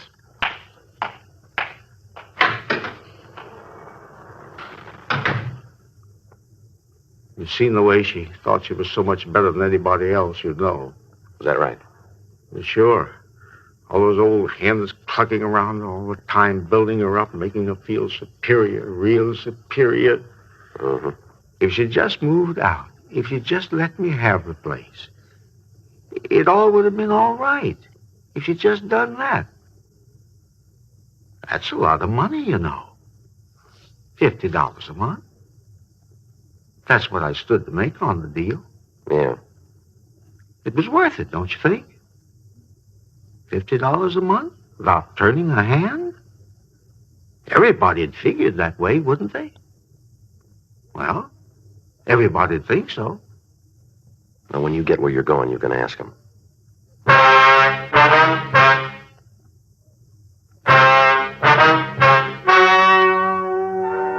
The story you have just heard is true. The names were changed to protect the innocent.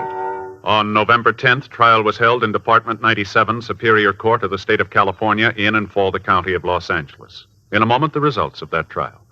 Now, here is our star, Jack Webb. Thank you, George Veneman. Friends, we've told you that Chesterfield is the best cigarette for you to smoke. Now, to me, Chesterfield's record with people who do smoke them regularly backs up that statement. Chesterfields are best because they're highest in quality, low in nicotine, because they smoke mild, and they're really satisfying. I wish you'd give them a try and see for yourself. America's most popular two-way cigarette. Regular or king-size Chesterfield. Best for me, best for you.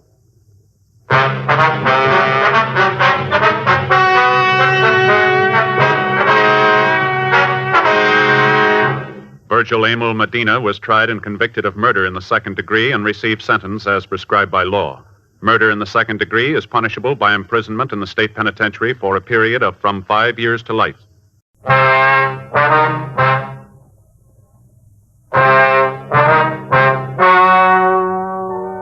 Ladies and gentlemen, the story you are about to hear is true.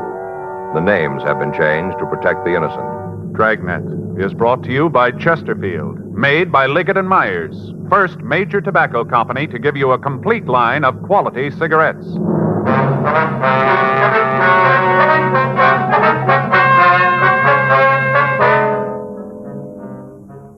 You're a detective sergeant. You're assigned to burglary detail. You get a call that a clothing store in Hollywood is suffering losses. The value of the stolen property is over $12,000. There's no lead to the identity of the thief, no pattern to his M.O. Your job, get him. Today, you hear these three words everywhere. Chesterfield's for me. The cigarette tested and approved by 30 years of scientific tobacco research. Chesterfield's for me. The cigarette with a proven good record with smokers. And first cigarette to have such a record. Chesterfield's for me. Chesterfield gives you proof of highest quality, low nicotine. The taste you want. The mildness you want. The Chesterfield you smoke today is the best cigarette ever made. And best for you.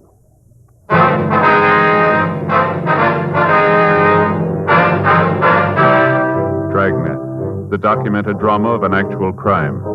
For the next 30 minutes, in cooperation with the Los Angeles Police Department, you will travel step by step on the side of the law through an actual case transcribed from official police files. From beginning to end, from crime to punishment, Dragnet is the story of your police force in action. It was Wednesday, June 3rd. It was hot in Los Angeles. We were working the day watch out of burglary detail. My partner's Frank Smith. The boss is Captain Bernard. My name's Friday. We were on our way out from the office, and it was 9:56 a.m. when we got to 1592 Vine Street, Dodd's men's store. Excuse me? Yeah? Wonder if you can tell us where you can find Leonard Dodds? Yeah, that's him, fella back there in a blue suit. Thank you. Thank you. Well, I don't know how it happened, honey. No, I just came in this morning and I noticed the stuff was gone. Well, a whole shipment of suede coats. Haven't even been unpacked yet. Yeah, about 24 of them. Were white with a button-down collar. Yeah, I called the cops and the insurance company. Yep. Well, about 12,000. Well, a couple of customers just came in, honey. I'll call you back. Yep. Well, don't worry about it. Goodbye. Yes, sir? Can I help you, gentlemen? Mr. Dodds? That's right. Police officers. This is Frank Smith. My name's Friday. How do you do, sir? You reported a burglary this morning? Yeah, you guys from Hollywood? No, sir. We're out of Central. I didn't think I'd seen you around here before. You want to tell us what happened? Yeah, come on back to the storeroom. When'd you first discover the theft? Well, this morning when I came in, I went back here to unpack some new merchandise, and I found most of it gone. Here, I'll get the door. Now, this is our storeroom. When we get a shipment from the east, the cases are kept here until we get a chance to unpack them and check the invoices. I see. Was all of the stolen merchandise taken from this room? I'm not sure about that. I do know that a shipment of suede jackets and waistcoats was in here. It's gone now. A couple of cases of shirts, too. The only way I'd have of knowing if they took anything from out in the store itself would be to make a complete inventory. What do you estimate the loss at? $12,000. When was the last time you saw the merchandise in here? Yesterday afternoon. About what time? Well, I'd have to guess at that. I'd say about 3 or 3:30. How many doors are there to the store here? Just the front one in the back, opens into an alley. What if we could see the rear door? Sure. Back this way. One of the first things I thought of, too, but it was locked. You opened the door this morning, did you? Yes, I found the stuff gone, then I checked the door. It was still locked. You have an alarm system in the store? Yes, didn't go off last night, though. I see. Here's the door. You can see for yourself there's nothing wrong with the lock. How about it, Joe? No, there's no signs of it, Jimmy. Well, that's what I thought, too. I looked pretty close. Couldn't see any sign of where they got in. How about windows? Possible they got in through a window? No, I'm sure of that. Only 2 we've got are in the tailor shop. Here. Well, you can see them up there. Good 10 feet and barred. They couldn't have gotten in there. All right, we'll have our crime lab take a look. Who has keys to the place? Well, I've got one. Yes, sir, but who else? Well, they're just me and Al. Al? Yeah, Al Baker. He's sort of the assistant manager. Whenever I'm not around, he takes charge of things. Can we see him? Well, you can when he comes in. Listen, I don't want you to give him any trouble. I'd trust him with anything at all. I don't want you asking him a lot of embarrassing questions. All right, sir. How long has he worked for you? Oh, I guess it's been about 5 years. I don't think I could run the place without him. Sure wouldn't want to try. I see. Besides this Baker, how many people do you have working for you in the store? 3 others full-time. During rush periods, I call in extra help. Can you give us a list of their names? Yes. But you can be sure of one thing. What's that? Isn't anybody who works at the store did this. You seem pretty sure about that. Well, I know my people. All of them have been with me for a couple of years. I trust them all. I noticed that you're doing some remodeling here. How about the workmen? Possible one of them took the merchandise? Mr. Friday, do you know how much $12,000 in clothes is? Yes, sir. I have an idea. The both of you couldn't carry it in one trip. Not in a couple of trips. Whoever took those clothes was here a long time, and he worked hard getting them out of the store. Yes, sir. But about the workmen? It couldn't have been one of them. None of them have keys to the place. We have to open up to let them in, and they leave before we close. If they tried to get the things out of the store, one of us would have seen it. Couldn't possibly have been one of them. Frank? Yeah? You want to call the crime lab? Sure. Can I use your phone? Yes. It's on the counter in front of the store. I just don't understand it. Sir? This doesn't seem to be any way they could have gotten all of the clothes out. No way at all. Well, they must have found one. 10:38. The crew from the crime lab arrived and went over the place. The whole store was checked, and all entrances and exits of the store were checked for fingerprints. Both the front door and the rear exit were examined, but there was no mark of a jimmy. The windows on the second floor were gone over, but the locks on them were secure, and there was no apparent way they could have been used to remove the stolen merchandise. We talked to the other clerks in the store. From them, we got approximately the same story that we'd obtained from the store manager. They verified that the merchandise had been on the premises at 3:30 p.m. the day before. None of them could say for certain that it was there after that, however. While Frank was checking with the members of the crew from the crime lab, I called the names of the employees into the record bureau for a check. Yeah, that's Baker, B-A-K-E-R. WMA, 46 years, 5 feet 10 inches tall, 156 pounds. Right. What? No visible marks or scars. Right. Joe, I got something for you. Okay, if you'll check the names, I'll give you a call later. Right. What do you got? Come on upstairs. I got talking to Lee. I figured from what they found, the merchandise had to be taken out in the daytime. Lee goes along with that? Yeah. The way the doors look, if they were open, somebody used a key. Mm-hmm. He thinks like we do, that somebody took the cases out, planted them, then picked the stuff up last night. Well, what do you got up here? Window that opens out on the roof of the next building. We checked the lock. It hasn't been tampered with. Yeah. Come on. Climb up. No bars on this one, huh? Over here. Right there behind the air shaft. Now, what is it? Take a look.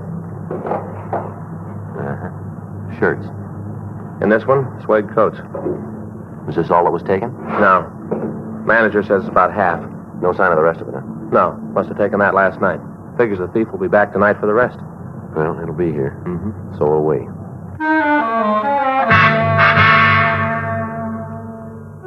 We asked the manager of the clothing store to keep watch on the cases of stolen merchandise while we made arrangements to place a stakeout on them.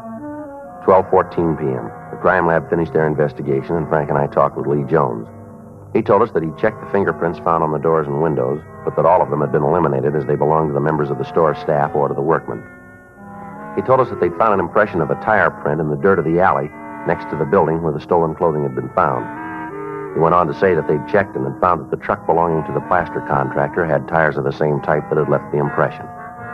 The canvas was made of the tenants in the building next to the clothing store, but they could give us no new information on the possible identity of the thief. 3:52 p.m. We checked back with the Record Bureau on the list of names of store employees. Yeah. When was that? Uh-huh. How long?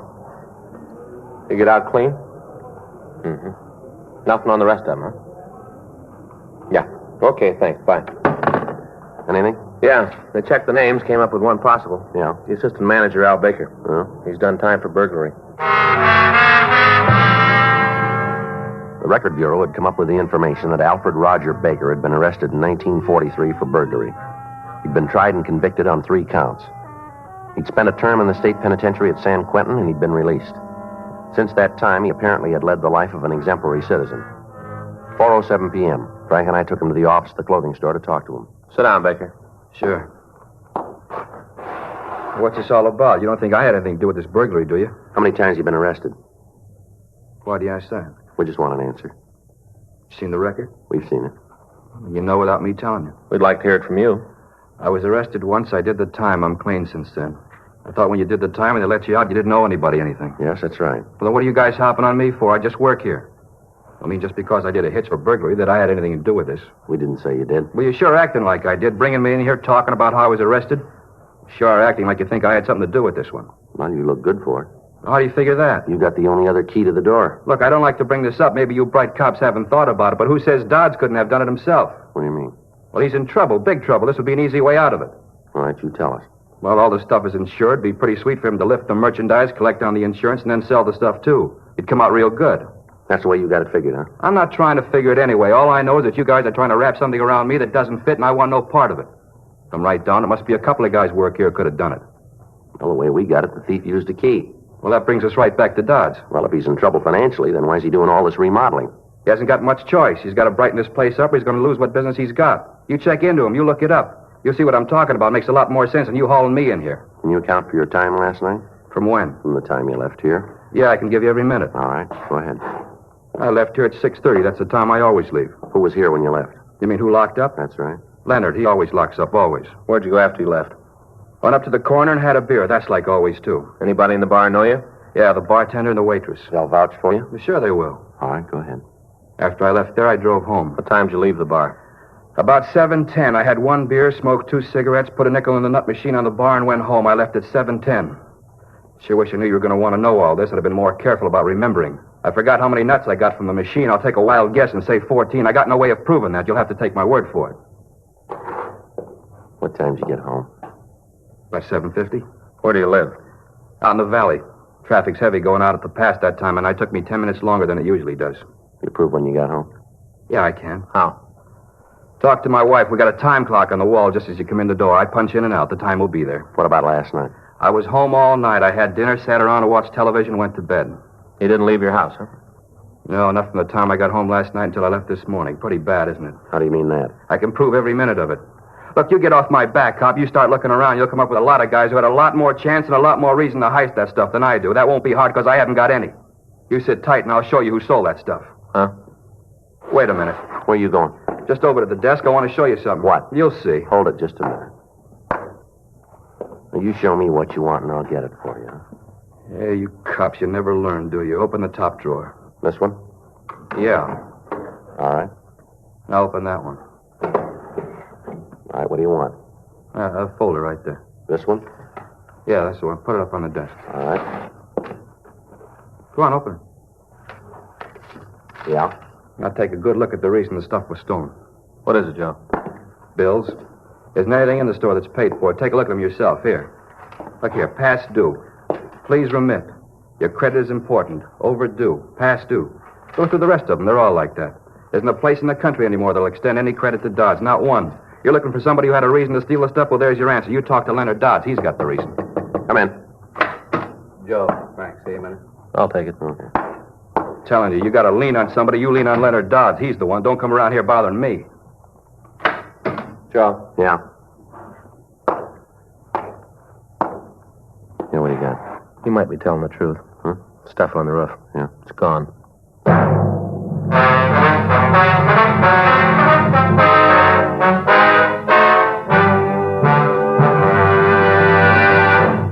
You are listening to Dragnet, the authentic story of your police force in action. Meet Peter Lind Hayes and Mary Healy, America's favorite husband and wife comedy team. They are typical of smokers everywhere who are saying, Chesterfields for me. Mary says, I've smoked regular-sized Chesterfields for about 7 years. Guess that ought to prove how I feel about Chesterfield's taste and mildness. Peter says, Chesterfields for me, too. As far as I'm concerned, King is the only size. And like Mary says, Chesterfield is the only cigarette. Either way you like them, I'll bet you'll find Chesterfield is best for you. Yes, smoke America's most popular two-way cigarette. Regular and king-size Chesterfield. The best cigarette ever made. And best for you.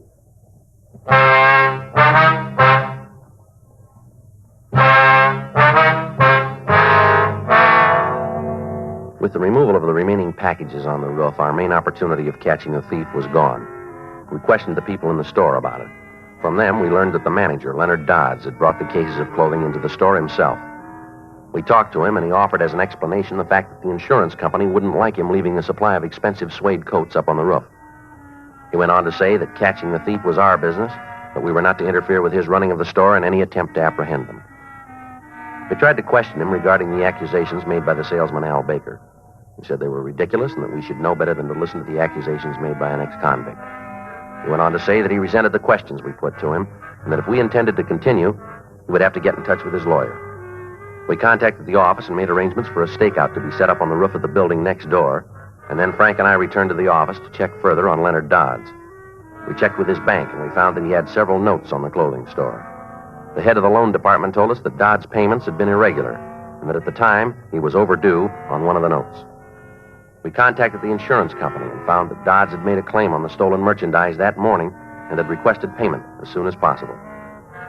We turned a list of the stolen articles over to pawn shop detail and asked them to see that the information would get into the hands of the second-hand dealers in the city. 10:15 p.m. Frank and I filled out the log and prepared to leave the office. You about ready? Yeah, I'll be right with you. I got it. Burglary Friday. Yes, ma'am. Well, I'm not sure. No, the officer that handled the case isn't here right now. I wonder if I could take a message.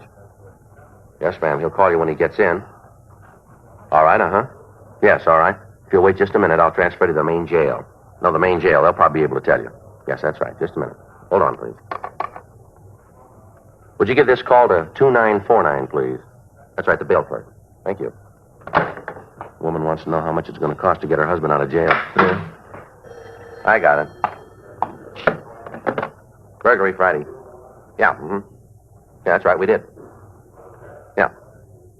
Well, when was that? Yeah, that's right. Yeah, okay, we'll wait here.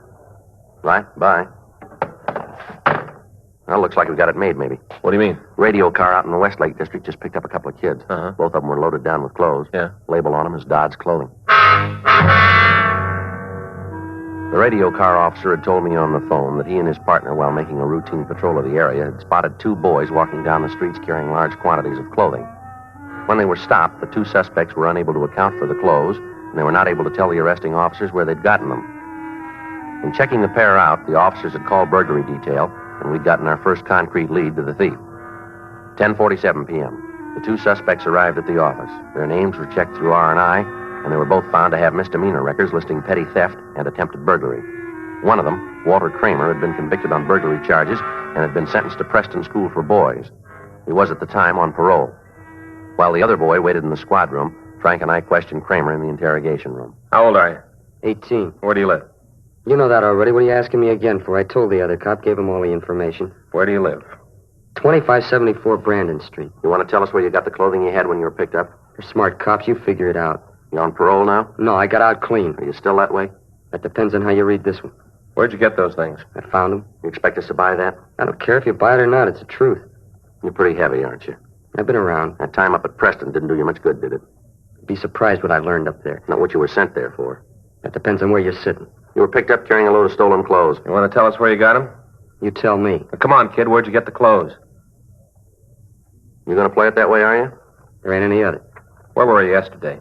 Starting when? From when you got up. I got to tell you all that? We want to hear it. Pretty dull. All right, go ahead. Well, I got up about noon. You got a job? Yeah. Where? Around. What do you do? Nothing. I'm a philosopher. I study people. I just sit around all day and study people. How do you live? Stay with my folks. They pick up the tab. Go ahead. With what? What you did yesterday. Told you. I got up about noon. Had some breakfast, then went over to Harry's. That's the boy you were picked up with? Yeah, I went over to his house. Sat around and watched the television. How long were you at his house? Maybe 6. Sat around and talked philosophy. Talked and watched the old movies. What'd you do then? Left and went out to study people. Where'd you go? Went down, played a couple of games of pool, had something to eat. And after that? Went out to a movie. You got any way of proving that? Sure, talked to Harry. See your alibi? Yeah, you talk to him. He'll tell you. Now, you may not know this, but he's in the theft as deep as you are. I got some information for you, cop. Neither one of us is in on it at all. All right, get your coat. Where you taking me? City jail. You gonna book me? You called it. How about Harry? Well, how about him? He going too? Yeah. What charge? Suspicion 459 PC. Burglary? That's right. Come on. You mean that stuff is really stolen? That's right. You're telling me right? Yep. It ain't true. You tell us about it. No, I mean, Harry and me didn't steal this stuff. At least not the first time. What do you mean by that? Well, we stole it. Yeah, you got us cold for that. But not the first time. Well, where'd you get it? From a garage? That's the truth. We stole the stuff from a garage. Where is the place? I'll show you. There's a lot more stuff there. A lot more. Clothing? Yeah. Whose garage is it? I don't know. Harry and me were walking around out there, and we saw this truck pull up. Guy got out and unloaded some packing cases. When was all this? Last night. The way the garage looked, though, it wasn't the first time. The place was loaded. A lot of shirts, coats, suits, all kinds of things. Harry and me figured that we might as well help ourselves. But we didn't steal the stuff originally, not the first time. What's the address where the garage is? I don't know. Up on Shortdale Avenue near the lake. All right, we take you up there. Will you point it out for us? Sure, I'll show you. I want to see him get his. Get it real good. What do you mean? Imagine having a garage full of stolen things. Terrible, that's what it is. Is that right? Sure. The important thing is that you know that we didn't steal it the first time. You got to believe that. We didn't steal it the first time. Is there really a difference?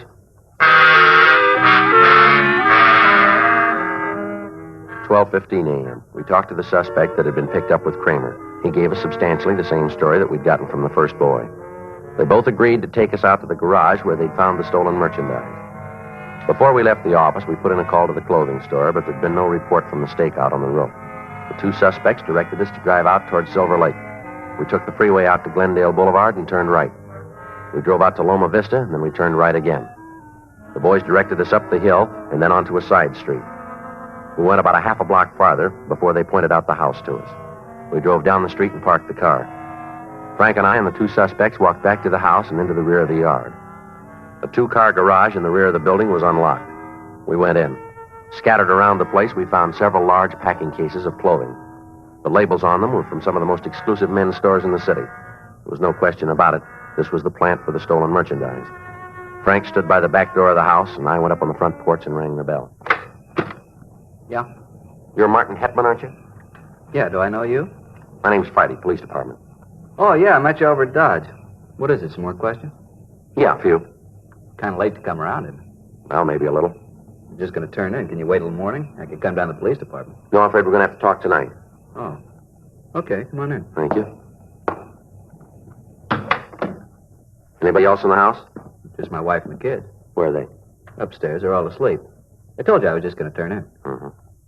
That garage out back, does that belong to you? What? The garage out in the back of the lot, is it yours? Yeah, it's mine. Why? What do you use it for? What do you use a garage for? I keep the truck there. Well, where's the truck tonight? I left it at a service station down on Glendale Boulevard. Having a grease and the oil change. Why? Anybody else use the garage besides you? No. Everything in it belong to you? You mind if I call my lawyer? Well, you can do that from downtown. You arresting me? Yes, sir. You found the stuff, huh? We found it. That a cigarette? Yeah, here. Here's a match. I guess I should have gotten it out of the garage sooner. Figured on it first thing in the morning. When you talked to me this morning at Dodge, I should have known. Should have known right then. I didn't think you'd figure it this way. All right, go on, get your coat. Yeah, just let me finish the cigarette. You sure had it figured. Going real good. Want to hear about it? All right. Well, I'm a plastering contractor. You know that. Yeah, you told us that this morning. Well, I bid on the jobs. All the contractors submit bids on how much we'll do the work for. You know what I mean? Mm-hmm. I always got in with a low bid. Used to drive the other contractors crazy. Never could figure out how I could come out on it. You see it, though, don't you? Well, you tell me.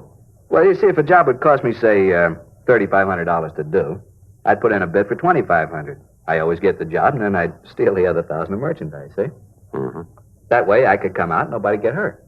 What about the store owner? They weren't insured. Only body in the middle was the insurance company, so you see, nobody really got hurt. You about finished with that cigarette now? Yeah, just about. You're pretty lucky, you know? Is that right? Yeah, sure. This was going to be the last time. I figured that after this, I'd be able to go it straight. Got my equipment all paid for, money in the bank. Figured I could go it straight. This was going to be the last time. Well, you were right, weren't you? Hey, you mind telling me something? What's that? How'd you tag me? How'd you find out? We caught a couple of kids breaking into the garage. They'd stolen some of the clothes. They were picked up, and they pointed the place out to us. Kids? That's right. Oh, about that. That's really terrible, isn't it? What is? Oh, this younger generation. Now, I had legitimate reason. I was just trying to come out. Wasn't anybody going to get hurt my way. But those kids. I hope you're going to put them away for a long time, little thieves. Come on, get your coat. Let's go. It's just awful. No sense of honesty at all. I sure hate to think of what the world's coming to. You want to tell me something, Hetman? Well, sure. What do you want to know? Well, you said you just stole the difference between what you agreed to do the job for and what it really ought to be. I got it right? Yeah, just the difference. Well, you hit the Dodge store pretty hard, didn't you? $12,000 worth? Well, you see, that was a kind of a deal. Well. I didn't get anything on the last job, not a thing, so I had to make up for it, you see what I mean? Yeah. I had to come out some way. Nobody'd expect me to take a complete loss, would they? I wouldn't know about that. I just wanted what I had coming. Yeah, well, you're going to get it this time.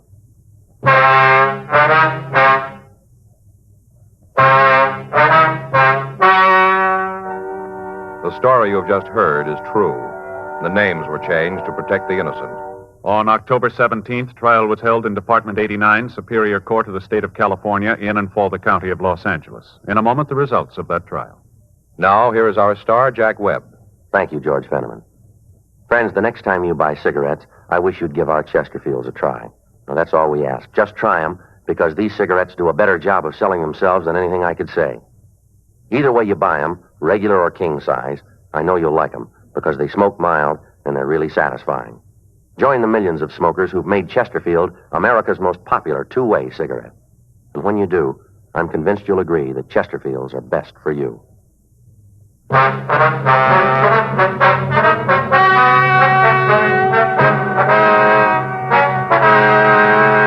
Martin Averill Hetman was tried and convicted of burglary in the second degree, 4 counts, and received sentence as prescribed by law. Burglary in the second degree is punishable by imprisonment in the state penitentiary for a period of not less than 1 nor more than 15 years, or by imprisonment in the county jail for not more than 1 year. Walter James Kramer and Samuel Arthur Nicholson were tried and convicted of burglary in the first degree. Burglary in the first degree is punishable by imprisonment in the state penitentiary for a period of not less than 5 years.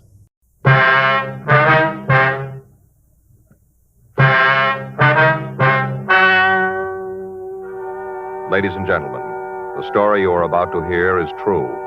The names have been changed to protect the innocent. Dragnet is brought to you by Chesterfield, Made by Liggett & Myers, first major tobacco company to bring you a complete line of quality cigarettes.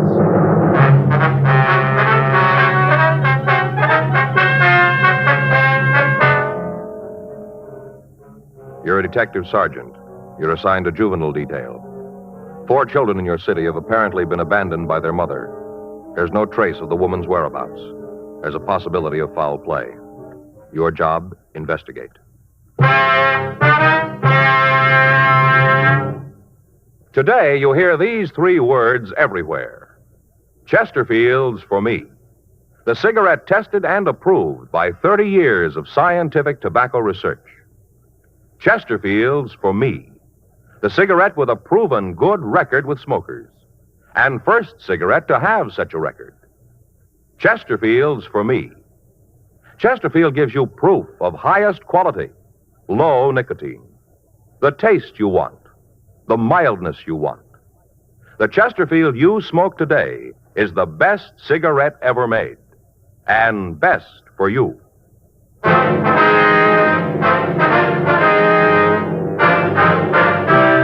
Dragnet, the documented drama of an actual crime. For the next 30 minutes, in cooperation with the Los Angeles Police Department, you will travel step by step on the side of the law through an actual case transcribed from official police files.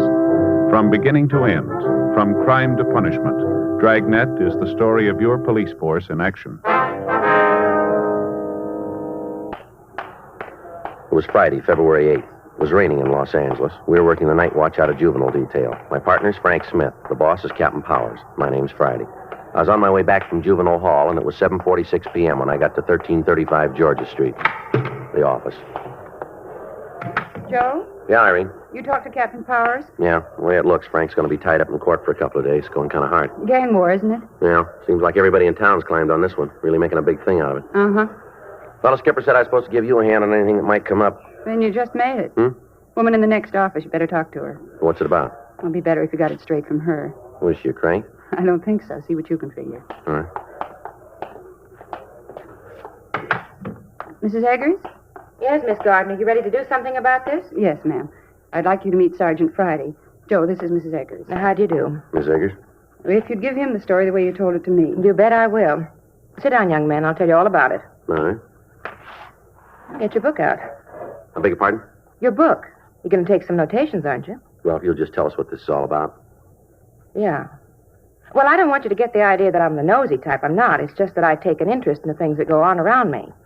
Civil-minded's the way they put it in the papers. Uh-huh. Of course, there are people who say that I pay too much mind to their business, but it isn't true. Not a bit of it. If you'd tell the sergeant what happened. Oh, yeah. Well, these people moved into the house about 6 months ago, the 5 of them. Yes, ma'am. Stevie, Pamela, Carol, Martin, and the mother, Rowena. 4 kids and the mother. All right. Would you like to go on?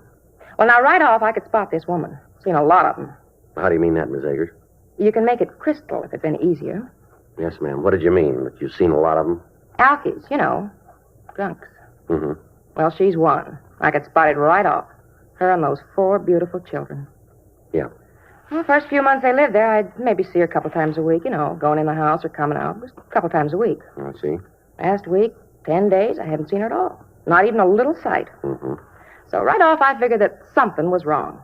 That's the way it looks to me. All right, thank you, Miss Eggers. We'll check on the house right away. Well, that's what I wanted this policewoman to do. I told her I'd go right along with you. Well, that won't be necessary. Now, listen, young man, if there's anything wrong with them kids, I want to know about it. I want to do my part. The whole neighborhood's talking. Is that right? Sure. Little Stevie's been to all the houses looking for something to do, asking for work.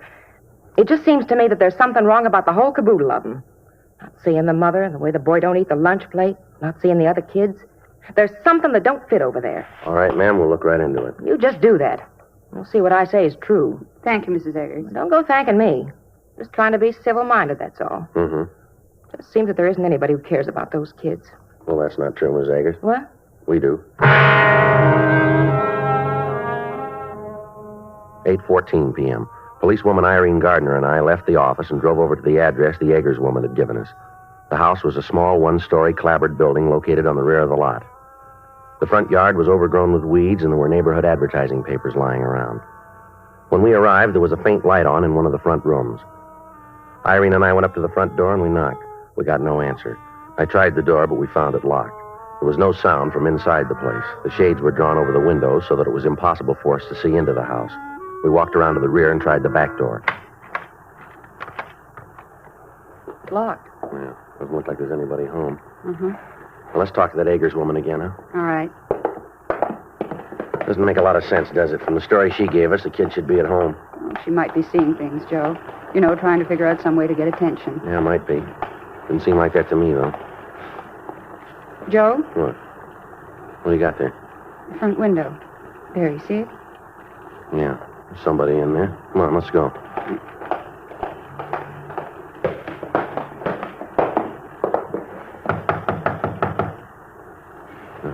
Try it again. Yeah. Not answering. Come on, open up in there. We know you're in there. Come on. Open the door. What do you want? Police officers, let us in. There's nothing wrong. Go away. No, we can't do that. Now, come on, open up. Who are you going to arrest? Nobody. We just want to talk to you. You sure that's all? That's right. Okay. Just a minute. What do you want? You Pamela Telford? I haven't done anything wrong. Well, we didn't say you did. Then what are you doing around here? What are you looking for? Is your mother in? What? Is your mother home? Well, yeah, she's here. Well, we'd like to see her if it's all right. You can't. You can't see her. Well, I'm afraid we're going to have to. She's lying down, asleep. That's why you can't talk to her. Well, what's the matter, little girl? Nothing. Why'd you ask something like that? Don't you think you better let us in? We're going to have to talk to your mother. But she's asleep. She's tired. You can't talk to her. You can't. Now, come on. You want to go in and wake her up? There's some things we've got to talk to her about. I wonder if we could come in. It's kind of wet out here. How about it? And then you can get your mother and we can have our talk, huh? I guess you can come in. I guess it's all right. Come on in, Joe. Yeah. The front room was about 12 feet square. The only light in the room came from a candle in a jelly glass on a table. The only furniture in the place was the table that held the candle and a torn artificial leather and chrome couch. The floor was covered with paper, rain-soaked cardboard boxes, and dirty clothes. At a half a dozen different places, drops of dirty water were seeping through the roof. The water was being caught in empty tin cans that had been placed around the room. To the left was a door to a bedroom. In it, in a wooden crib, were 2 children. From the descriptions we'd gotten from the Agers woman, we recognized them as Martin Telford, age 4, and his sister Carol, age 2. As soon as the children saw Irene and me, they hid their heads under the dirty blanket that covered the crib. There was nothing else in the room except a dirty mattress lying on the floor in one corner. From the appearance of the bedding, it hadn't been laundered or changed in at least 3 weeks. On the other side of the house, a small kitchen was piled high with dirty dishes, pieces of rotting food, and empty tin cans. The plumbing in the house had apparently been out of order for several weeks. While Irene and I looked over the house, the girl who'd met us at the door, Pamela Telford, followed us. When we got back to the front room, she started to cry. All right, you want to tell us where she is? Come on, Pamela. It's not as bad as all that, is it? Here's a handkerchief. Here you are. Now, where's your mother? She's out looking for a job. It's kind of late for that, isn't it? I don't know. That's what she's doing, though.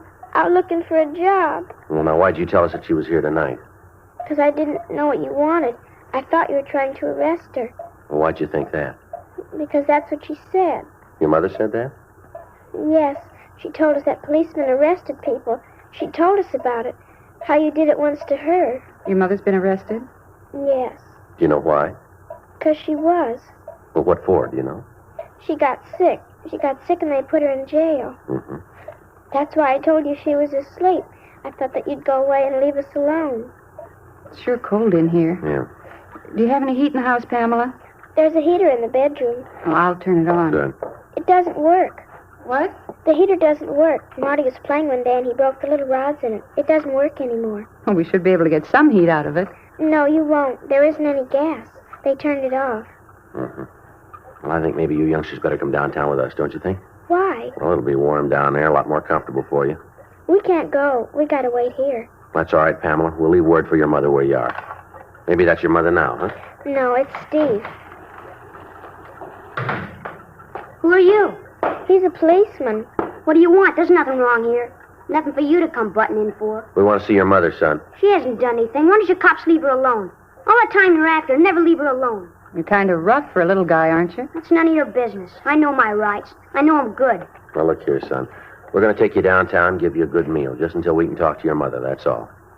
Then you're gonna bring us back? Well, we'll see. How about Marty and Carol? You taking them too? Yeah. Gonna give them something to eat? Yes, that's right. Okay, we'll go with you. Just for the night, though, that's all. Just for the night. You understand? Yeah. Oh, and another thing. Yes, what's that? We're paying our own way. I've got money. Anything you give us, we're gonna pay for. Well, you won't have to do that, son. Well, I'm going to. We don't need charity. We're getting along all right. Everybody has a little rough luck now and then. Everybody. Mom tries. She really does. She's been looking for a job for a long time. Uh-huh. All right, Steve, you want to help get the others ready to leave? I'm not sure we can go. Well, I'm afraid you're going to have to, son. All right, but just for tonight. But the only reason is that I want Marty and Carol and Pamela to have something hot to eat. There's something wrong with the stove, so we can't cook on it. That's the only reason we're going. Just because there's something wrong with the stove. The gas is turned off. No, it isn't. It just don't work.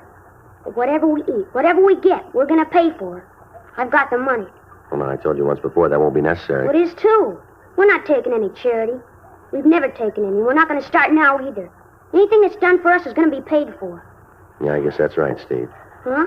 It'll be paid for.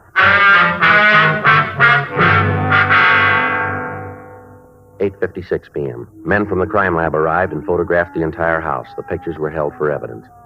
A search of the house showed that there was no food for the children. In a cardboard box in the bedroom under a pile of toilet articles, we found a photograph of a man and a woman taken at what appeared to be a beach photographer's. Irene and I checked through the rest of the house, but we found nothing that would indicate where the mother of the 4 Telford children had gone. The youngsters were taken to juvenile hall, bathed, given clean clothes, and fed. At first, Steve Telford refused to eat anything until he was assured that his 2 sisters and his brother were being given the same kind of food. After the boy had finished eating, Irene and I talked to him. His previous uncooperative attitude had changed, and he seemed anxious to help us find his mother. This is the longest she's ever been gone. I begin to think there might be something wrong. Well, when'd you see her last, Steve? This is Friday, isn't it? Yes, February 8th. Uh-huh. It was last Tuesday, then. You mean this week, son? No, a week ago. A week ago Tuesday. Well, what did she say when she left? Just like always. She said she wasn't feeling very good and she was going out and try to look for work. What kind of work does she do? Well, she's a waitress. A good one, too. Mm-hmm. That's the trouble, I guess. She's so good. What do you mean? Well, there are only a couple of places that Mom says are any good. Well, you know, where she want to work. I don't believe I understand what you mean, Steve. Well, Mom always said that she wasn't just a hash slinger. That's what she called it. Oh, I see. She said that she was a waitress and she couldn't go to work just any place. Mm-hmm. Where'd she work last? A big place out in Beverly Hills. Forgot the name right now. But when she got the job before she went to work, Mom took us out there. We didn't go right in, but we stood in front and looked at it. Big place, real nice. You know, all kind of glass in front. And you could see the people inside having a good time. We didn't go in, but we could see it good. How long did your mother work there? Well, she had some trouble, and she had to quit. What do you mean, trouble? Well, she got sick, and the man who was her boss got mad at her. And I guess he said a lot of things that Mom didn't like. So Mom told him that he couldn't talk to her like that, and then she quit. Your mother ever tell you what was wrong with her? Steve? No, she didn't. Did you see a doctor about it? You might as well know it. We're going to find out anyway. What's that, son? Well, Mom drank a lot. Sometimes she'd drink too much, and then she'd get sick. That's what was wrong. Mm-hmm. Where's your father, Steve? He died before Carol was born. Right before. I want you to take a look at a picture for us, will you? Look at it and tell us if you know who the man in it is. All right. There you are. That's Mom. Mm-hmm. You know who the man is? No. I don't think I ever saw him before. Does your mother have any men friends? No, I don't think so. At least she never told me about him. She always said that the kids were enough for her, that we were all that mattered. She used to say that when she got a steady job, we were all going to live good. She used to tell us how one day the phone would ring and all our troubles would be over. Just like that. One day we've had a little trouble, and the next, everything was going to be all right. Mm-hmm. Well, she really believed it, too. Just all of a sudden, the phone was going to ring and all our troubles would be over. Mm-hmm. I didn't know how to tell her. Tell her what, son? That we turned the phone off.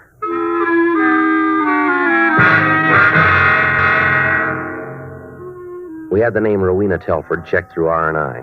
We found that the boy's story was true. The woman had been arrested once on a charge of 4127A LAMC, being drunk in a public place. Irene put in a call to the waitresses' union and asked them to check to see if the woman was working any place in town. They came back with the information that the last job she'd held had been 6 months before, and that she'd been fired for insubordination and for being drunk. We showed the picture of the man and woman that we'd found at the Telford home around the department in the hopes that one of the officers might recognize the place where it was taken. None of them did. The next morning, we had several copies made, and we began a search of the bars along 5th Street. We asked each bartender if he'd ever seen the man or the woman. In the first 4 places we checked, we got yes answers to the query about the woman, but none of the people we talked to could tell us anything about the man in the picture. 2 more days passed without results. In the meantime, a warrant had been issued ordering the arrest of Rowena Telford, charging her with child neglect. A local and an APB were gotten out on her. On the 3rd day after we'd started our search for the missing woman, we talked with a bartender who was able to give us the name of the man in the picture. He described the man as a fry cook in one of the smaller restaurants down on 5th Street. We checked the restaurant, but we found that he'd been fired on Monday, the 28th of January. A check of his home address gave us no indication as to where he might be. Irene and I went back to the office and checked the name through R&I. Joe? Yeah? Did you come up with anything? Check the name. He's registered as an ex-convict. Uh-huh. Where'd he fall? Back in Pennsylvania. Did time for ADW. Well, we better talk to him, huh? Right now he looks awful good. Why do you say that? What he was arrested for. Yeah. He tried to beat a woman to death.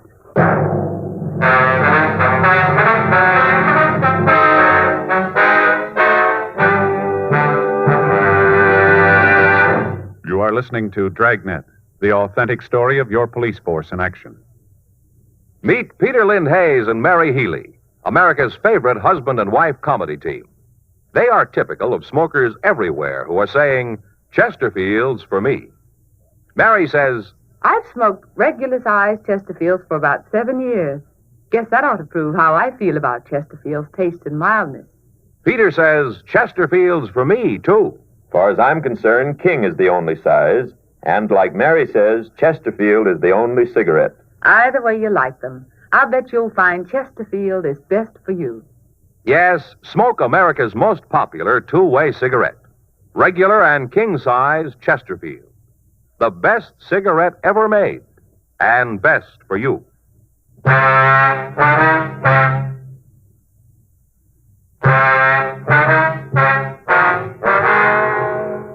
An immediate search was started for the man in the picture with Rowena Telford. From friends of his, we found that we might be able to locate him at a hamburger stand down at Santa Monica. Tuesday, February 12th. Policewoman Irene Gardner and I drove down to the beach. Should be it up there, huh? Yeah. Go ahead. Thanks. It's warm in here. Yeah. Yeah? You like to see Willis Thatcher? What for? Police officers. You're Thatcher, aren't you? Yeah, what do you want with me? A couple of questions we'd like to ask you. Sure, I got nothing to hide. No reason to give you any trouble. What do you want to know? You know a woman named Rowena Telford? Why do you ask that? It's a simple question, Thatcher. Can you give us the right kind of an answer? How about it? Yeah, I know her. Why? What's she done now? When did you see her last? I don't know, a couple of weeks ago. Narrow that down, will you? Why? Listen, anything she did, I had no part of. We understand you were pretty friendly with her. That's not true.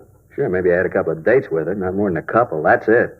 And anybody in the world could put up with her for more than that. Why do you say a thing like that? You ever know her? No, we're looking for her. You? No, I've never met her. That's how come you can ask that kind of question. And if you knew her, if you spent any time with her, you had to know what I mean. Well, suppose you tell us. She's a lush. A real lush. All the time boozing it up. Wasn't so bad that she got loaded, but she was real loud when she was tanked up. Real loud. Is that right? Sure, check around. Ask her friends. Talk to them. They'll all tell you the same story. Every one of them. First off, she'd have a couple of drinks. Next thing you know, any fellow with her be trying to get out of a place without getting his head knocked off. She's always starting trouble. Sit down, order a drink. The next thing you know, some guy was asking you outside. Well, I ain't built to go outside too often. I get hurt bad when I fight. Mm-hmm. Does she have any other boyfriend? You don't listen very good, do What's you? that? I told you, and anybody around here had much to do with her. As far as I know, there wasn't nobody who went with her. How'd she seem the last time you saw her? All right. She had a little hangover. She always had one of those. Seemed depressed about anything? Not that she talked about. Mm-hmm. Did you say anything about leaving town? Not to me. Listen, how about giving me a break and telling me what this is all about? What are you after Rowena for? These fights you told us about. Do you ever have any arguments with Ms. Telford? I don't think that's any of your business. We're writing it down that it is. Now, how about an answer? Well, we had a couple of beefs. I told you couldn't go around with her and not have a little trouble. Did you ever hit her? We're back to that, huh? What do you mean? You know the record, the time I did. You figure maybe I did something to Rowena, isn't that it? You think I hurt her? We're asking you. Well, you're way off the road. I ain't gonna try to con you. Sure, maybe I had a lot of reasons to want to belt her. I used to think a lot of Rowena. Awful lot. But that's all over. All I want her to do is to leave me alone, stay away from me. I didn't ever hit her. I didn't hurt her, no matter what you think. All right. You gotta believe that. I guess it sounds funny. I ain't trying to fool anybody. I'm ready to admit it. I'm a bum. Mm-hmm. She didn't have to keep telling me, not all the time. I knew it. Yeah. Nobody likes to be called a bum, Mm-hmm. even if you know it's true. 1:47 p.m. We drove the suspect over to his rooming house and we checked the premises. We found nothing that would definitely tie him in with the disappearance of the Telford woman. After leaving his room, we took him downtown where he was held for further investigation on a charge of suspicion of murder. We checked communications, but we found that there'd been no word on the missing woman. Her name and description had been checked through the files in Missing Persons Bureau without results. 3:40 p.m. Frank came by the office and said that the trial he was attending was dragging on and it would be a couple more days before he'd be back on duty with me. A petition was filed on behalf of the children charging violation of Section 273 APC, unfit home, asking that they be made wards of the juvenile court. Policewoman Irene Gardner put in a call to the next-door neighbor of the Telford woman, but we'd found that there'd been no trace of the missing woman since we'd removed the children. 5:12 p.m. We finished up the log for the day and we were leaving the office. I got it. Juvenile Friday. Yeah, that's right. Yeah, what's that address? Yeah. Mm-hmm. Yes, sir, we'll be right there. Right, thank you. What do you got? Bar over on East 6th. Yeah? Rowena Telford just walked in.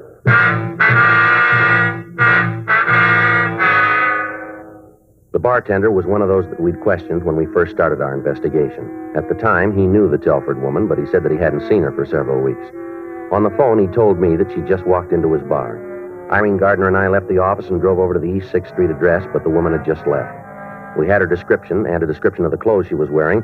We put that out to all cars in the area, but she was not picked up. Irene Gardner and I went back to the office, and we put out a supplementary bulletin on the woman. At 8:14 p.m., we got a call from the woman who'd made the original complaint, Mrs. Crystal Agers. She told us that the Telford woman had just walked into her own home. Irene and I left the office, and we drove out to the house on Vallejo Street. Light on. She must still be home. Yeah. Who is it? Police officers, we'd like to talk to you. Just a minute. It's about time you got here. You got them yet? I beg your pardon? You got the little brats? They all run off, all of them. Get my hands on them, and they're going to get what for. Where are they? We have them downtown, Miss Telford. Why don't you bring them home? This is where they belong. I get my hands on them. Oh, what I'm going to give that little Steve. You mind if we come in? No, come right ahead. You got to kind of excuse the way the house looks. I've been away for a couple of days. You see how the kids can mess the place up. I'm Sergeant Friday. This is Miss Gardner. Oh, how you do? Would you like to sit? No, that's all right. How come you didn't bring them back? They're being held in juvenile hall, Miss Telford. For what? Well, when we found them, they were suffering from malnutrition. This place here, it's not fit for youngsters. Oh, so you just took them out and put them in a home, the way it is? Yes, ma'am, that's the way it is. Well, you've got your nerve. You really have. What? You coming in here and breaking up a home like this. You ought to be ashamed of yourself. We have a warrant for your arrest. Me? Yes, ma'am. Now, you listen to me, cop. You've got no right to come in here and break up my home. I know all about you, cops. All about you pussyfooting around trying to make everybody think you're so good. I know you for what you are, and I'll tell you this. Yes, ma'am, what's You that? better get those kids back here fast. Do you hear me? You get them back here fast, because if you don't, I'm going to sue you and her and the city for every dime it's got. I'll take this to any court in the country I have to, but I'm going to get my kids back. You ain't half as good as you think you are. You want it plain, real plain, so you can understand it. You stink, that's what. All of you stink. All right, ma'am, I think that's enough of that. Where have you been for the last 2 weeks? It's the most terrible thing that ever happened to me. To anybody. He told me he loved me and said we was going to get married. I thought it'd be nice for the kids. That's what I thought, for the kids. And we was going to drive down to Mexico and get married. It's all nice. Mm-hmm. And everything's going nice. I gave Stevie a couple of dollars and told him to take care of things. And then we left and drove all the way to San Diego without stopping. And then we had some lunch on the way to get married. We had a couple of drinks just to make the food taste better, that's all. And then all of a sudden I got sick again. And he walked out on me. Left me right there in the bar all by myself. And all the promises he made to me, all the things we was going to have. And all of it, just a lot of lies. As soon as I get a little sick, we just had a couple of drinks. He walked out on me. Left me right there, all by myself, you know. Mm-hmm. All by myself. I didn't have no money. No way to get back. What was I going to do? I believed him. I really thought he was going to marry me. I believed all he said. How things were going to be better. I believed it all. The dirtiest trick I ever heard of, walking out on a girl like that. A dirty trick. I got one to beat it. Hmm? The one you pulled on your children.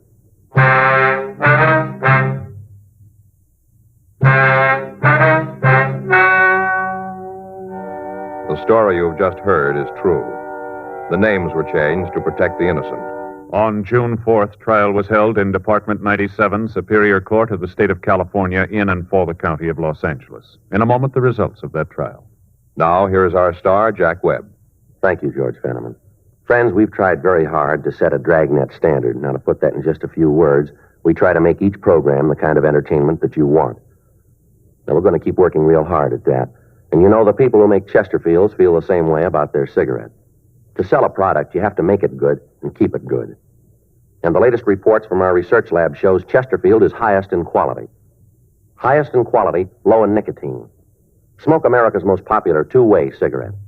Chesterfield, regular or king size. They're milder, they're satisfying, they're best for me, best for you.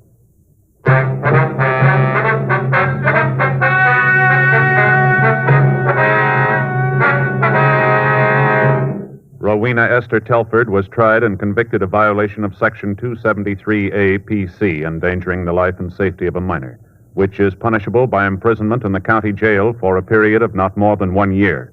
The 4 Telford children were made wards of the juvenile court and were placed in foster homes.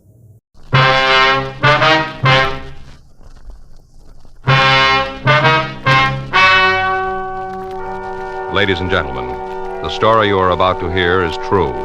The names have been changed to protect the innocent. Dragnet is brought to you by Chesterfield, made by Liggett & Myers, first major tobacco company to bring you a complete line of quality cigarettes.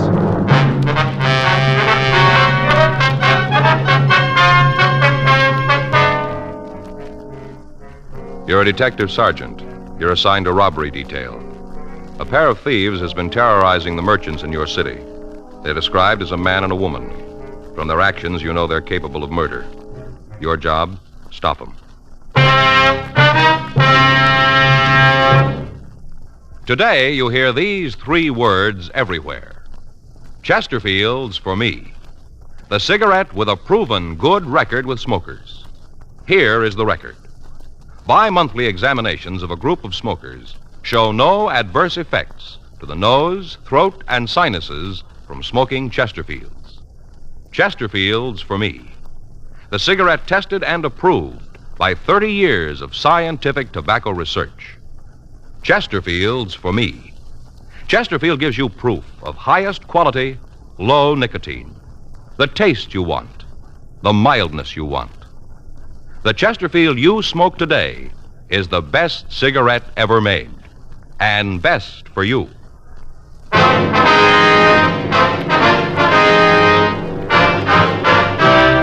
Dragnet, the documented drama of an actual crime. For the next 30 minutes, in cooperation with the Los Angeles Police Department, you will travel step by step on the side of the law through an actual case transcribed from official police files. From beginning to end, from crime to punishment, Dragnet is the story of your police force in action.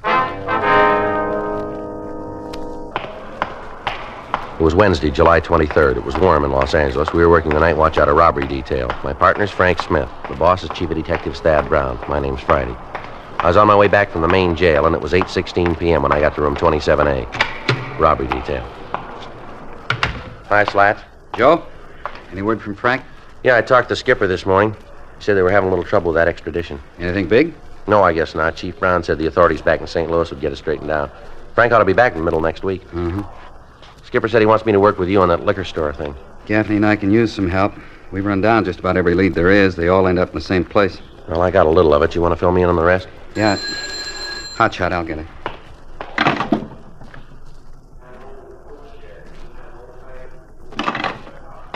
Well, you can get it firsthand. Yeah? They just scored again.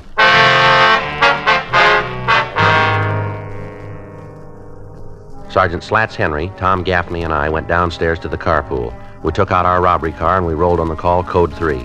It took us a little over 10 minutes to get to the corner of Alexandria and Burns Avenues. The place that had reported being robbed was a small neighborhood liquor store. By the time we'd gotten there, a radio car had answered the call, and a felony car from Hollywood Division had gotten there. While Gaffney talked with the men in the felony car, Slats and I went inside the store to see the victim. The uniformed officer who was with him told us that the elderly man's name was Charles Osborne. We got what information the officer had been able to get, and while he went to his unit to get out a broadcast on the suspects, Slats and I talked to Osborne. Well, there isn't much to tell. I guess they worked it the same way they've been doing. Just the way Hart tells in the papers. The same. Mm-hmm. There were 2 of them, were there? Yeah, a man and a woman, 2. Might be better if you told us just exactly what happened. Well, just pick up any paper. It's all there. They've been doing the same thing for a couple of weeks. I don't understand it. I don't. What's that, Mr. Osborne? Well, these 2 just walk into any store and take what they want. You guys don't seem to be able to stop them. You go great guns after they've held up somebody, then you're great. But where are you when they're doing the robbing, huh? Where are you then? Where? Well, if you'll just calm down here and tell us what happened, we might be able to do something about it. Oh. Well, they come in just like always. About what time was that? Well, it must have been around 8. I was a little too busy to look at my watch. Mm-hmm. You want to go ahead? Well, there was 2 of them, man and a woman. Yes, sir. Man and woman stood over there at the door. Woman walked right up here at the counter, right up, stood there. First off, I thought she had a cold or something. Wasn't long that thought held on, though. No, sir, not long at all. Yes, sir. Turned out to be a mask. Handkerchief, you know, right across here. Right here across the face. About that time, of course, I realized there was something was wrong, you know. Anybody walks into a store with a mask on, they don't mean no good. Oh, none. Yes, sir. Did you get a good look at the pair before they put the masks on? No, sir, not at all. No. They had them kind of up over their mouths when they come in, kind of like they was going to cough or something. Then they took their hands away, and I could see that the handkerchief was tied right on. Tied. Yes, sir. You want to go ahead? Well, this woman come over to the counter and asked me for a bottle of Canadian whiskey. Just as calm as can be. Asked for it right out. Now, mind, you see, all this time I thought she had a cold. Yes, sir. I walked over, you see, there. Yeah, that's where I keep the Canadian stuff, and got a bottle. I see. Got it right down, and I turned around, and there she was, just standing there with a mask on. Had it tied right around, tied. Yes, sir. What happened then? Well, I asked them what the big idea was. I thought that maybe they was playing a little joke, you see. They was, but it was on me. Woman told me to put the bottle in the paper bag and put the money in the bag, too. Told me to open the register and just put all the money right in the bag. Did you see if they were armed? No wonder you haven't caught them. Sir? You got a life-size picture of me giving them the money if they wasn't armed. You got that kind of idea? No, sir. We just want to know if they had guns. Well, of course they had guns. Did you see them? Well, naturally. Right out in the open? No. Wait a second. Come right down to it. I didn't actually see them. The fella, he was at the door over there. He had his hand in his pocket. She had her hand in her purse, see? Like this. Mm-hmm. You see? Mm-hmm. Like this, kind of. Come right down to it, I didn't really see them, no. But I'm sure they was there, I'm sure. Yes, sir. Well, what happened after the woman asked for the money? Well, her and the fella just told me not to move for 5 minutes. Said me to keep real still. That I wouldn't get hurt if I just took it easy. And they left the store. They walk away from the place? Oh, no, sir. They had a car parked right out in front. Right in front. Got into that and roared down the street. I counted to 100 by ones and then called you. Did the uniformed officer get a description of the car? Yes, I give it to him right off. All right, Mr. Osborne, if you'd give us a description of the pair. Well, the woman was about, maybe 5'3", around in there, weighing around 130. Mm-hmm. How about the color of her hair? Red, just flaming red. Had blue eyes, so I guess her hair really was that color. What color were the eyes? Flaming red. Flaming red. I told you that No, before. sir, yes. not her eye. Her eyes. Yes. Oh, her eyes. Oh, I'm all confused here. Well, her eyes were blue. Yes, sir. So that's how I knew that. Hair was bright red. What was she wearing? Oh, had on a kind of beret, green, kind of green coat, red purse, red shoes, low heel. The front was cut out. Mm-hmm. How about the man? What did he look like? Oh, he's a big one. He must have been around 6 feet. I couldn't tell too good because he was standing over there with a door. Oh, but he was a big one, I tell you. He weighed about 170, maybe more. How about his coloring? Dark hair, dark eyes. Of course, I couldn't see anything very good. Then he had that mask on. What was he wearing? He had a blue suit on, looked kind of like it was linen. How about his shirt and tie? White shirt, black tie. Shirt was a button-down collar. No hat. Did either one of them have any marks or scars that might make it easier to identify him? Not that I could see, no, sir. Well, how about accents? Either of them have any kind of speech peculiarity? No. Exactly what did the woman say to you? Do you remember the words she used? Well, first off, she asked for the whiskey. Said, give me a bottle of Canadian whiskey. Didn't mention any special brand. Mm-hmm. Then when I brought it back, she said, just put it in the paper bag and empty the register in there, too. That's what the woman said. Did the man say anything at all? Well, when they was leaving, he said, stay put, Pop. Stay there for 5 minutes. You won't get hurt. Those are his words, exact. I remember them. Mm-hmm. All right, sir. We'd like you to come downtown and check some pictures for us, if you will. Well, I guess it'll be all right. You guys should sure get on the ball, though. It's getting pretty bad. Sir? Seems a little silly you can't catch these people right out instead of rushing around locking the door after the horse has been stole. A little late then, seems to me. Yes, sir. Well, they've been pretty lucky. They'll probably try this same thing again. Yeah. We'll try to beat it the next time.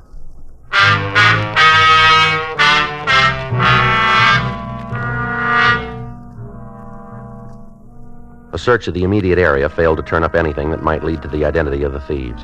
A broadcast had been gotten out to all cars in the city giving the description of the couple, the automobile they were driving, and the clothes they were wearing. The pair had been operating in the city for the past 3 weeks. In that time, they'd established a fairly definite method of operation. 2 days before they planned to work, they'd steal a car. Then, on the night that they started their operation, they'd pick one of the city's main arterials and start at one end of it. They'd hit 3 or 4 stores in the area in a period of half an hour. The stolen car would be parked on a side street, and the couple would make good their escape. All of the routine efforts had been made to identify them. Due to the fact that a woman was involved in the operation, the State Adult Authority for Women had been contacted for the names of recent parolees. But when these had been checked out, we netted nothing. Because of the circumstances of the M.O., we felt that the first break in the case would come through the woman. The stats office had made several runs, and the possibles had been checked out. Results, nothing. 5 minutes after we'd left the first victim, we got another call. The pair had hit again, further down on Alexandria Avenue. All right, let us through here, please. Let us through. Please. You the cops? Yes, sir, that's right. I'm the fellow who was robbed. I'm him. Slats, you want to see if you can try to clear the front of the place? Right. Okay. All right, sir, if you'd like to tell us what happened here. Terrible. Most terrible thing that ever happened to me. Yes, sir. I got to have a little something to calm my nerves. Gotta. Well, can I get you anything, sir? Don't have to, son. I got all right here. Whole store full of it. Just a minute. Yes, sir. A little brandy, that's what I need. Mother's sure going to think I took the little nip just to have it. Going to have to explain the whole thing to her. Imagine me being robbed. Yes, sir. Now, if you tell us what happened here. Yeah. Say, excuse me, you like a little of this? No, sir. Yeah. Well, these two came in here not more than 5 minutes ago. Man and woman. Came right in and asked for a bottle of whiskey. Mm-hmm. Do you recall what brand? Didn't ask for no special brand, just said they wanted Canada whiskey. Blend. Mm-hmm. You be able to give us a description of them? Well, the woman had red hair, and that's about the only thing I do remember about her, other than the way she talked. How do you mean, sir? Foul mouth. The way she swore at me, just something fierce. What did she say? Oh, just swear words, you know. I guess I didn't get the bottle fast enough for him. She told me to hurry up. Only she didn't say it just like that. Where was the man during this time? Oh, he was over here at the cash register with a gun. Was the woman there, too? Oh, no. She stayed over by the door. Seemed to be the lookout or something. She didn't come much past there. Mm-hmm. Right there by the potato chip rack. That's about as far as she come. Mm-hmm. And you said they used guns. Did you get a look at them? Oh, yeah. Big ones. I guess they must have been that long, and the barrel must have been that big round. Mm-hmm. What kind of a gun was it, would you know? I don't think I know what you mean. Or was it an automatic or a revolver? And I'm sorry, officer, but I don't understand. All I know, it was the biggest gun I ever saw. Must have been that long, that big around. Did it look like this one? Oh, no. No, that's just a pea shooter compared to the one that fellow was waving around. Did you see a car when they left? Yes, I did. Right out in front it was, parked in front of the sign. Hey, you see there where it says reserved for patrons? Yes, sir. Right there. That's where the car was. After the fellow told me to dump the cash into the paper bag with the bottle, the woman opened the door and both of them ran out and jumped into the car. Roared off down the street. But I got a good look at it. Real good. Then you can give us a description of it? You bet I can. Dark, 1953 Ford sedan. 4-door. Had one of them sun things on the front. You know, like a shade. Yes, sir. Used to have them on the buggies when I was a young man. Guess if you wait long enough, they get back to everything. Yes, sir. How much money did they get away with, sir? Oh, guess it must have been around $225. Round in there someplace. Give a couple, take a couple. Do you think you'd know either one of these people if you ever saw them again? No, 'em. You just bet I would. Even with those masks on, I'd be able to pick them right out of a crowd. You just stand them up in front of me and I'll point them out. I'll never forget that gun. Biggest gun I ever saw. Must have been that long and that big around. That one you got there is a real pea shooter.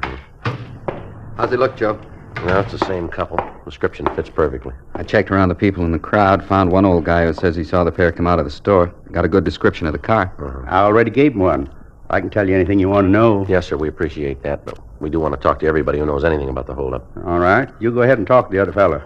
You go right ahead. Yeah, but I got something he can't give you.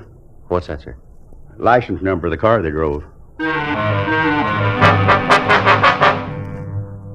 An immediate supplementary broadcast was gotten out to the cars in the area with special attention to the units covering Alexandria Avenue. The search for the pair of thieves went on, but as the hours passed and they failed to hit again, it became apparent that they had eluded us again. The next morning, the car was found abandoned on the east side of Los Angeles. It was a stolen vehicle, and after it had been checked with the crime lab for latent prints, we were no further toward apprehending the suspects. Conferences were held with the chief of detectives, Thad Brown, and it was decided to place an extensive stakeout on the liquor stores in the Hollywood area. From past performances, the pair seemed to work their operation in that general area more than the other parts of town. The stakeout was maintained for 3 days without results. On Tuesday night, July 29th, Sergeant Henry and I waited in the squad room for reports from the other officers out in the field. 1:15 a.m. Well, looks like another night shot. Yeah, still no action. Stores will be closing in about 45 minutes now. Yeah. You get a cigarette? I'm out. Yeah. I think there's a couple left in here. Yeah, just 2. Here, go ahead. I'll go down the hall and get a couple of packs Well, later. that's all right. Here. Heard from Frank? No, I talked to Fay night before last. She got a letter from him. Said he thought he'd be back about the end of the week. See how it's going? No, she just read me a couple parts of the letter. I guess it's all straightened out. Suspect's coming back on his own. Extraditions can sure be a pain. I had to go back to New Orleans on one last year. Had a miserable time. Guy gave us a lot of trouble. Yeah, I remember. I get it.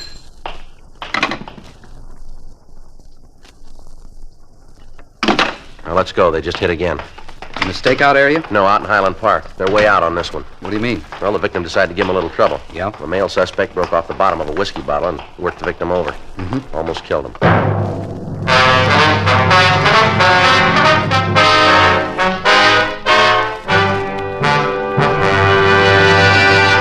You are listening to Dragnet, the authentic story of your police force in action. Chesterfield's for me. You hear it everywhere. A brand new survey of campus cigarette dealers at 274 leading colleges and universities shows Chesterfield the largest seller. Nobody knows it better than America's #1 band leader, Ray Anthony, who plays college dates coast to coast. Here is Ray with his attractive wife, Dee. In cigarettes, the young crowd really goes for Chesterfields. I've noticed that wherever we've played. And I guess it's one of the reasons Chesterfield is America's most popular two-way cigarette.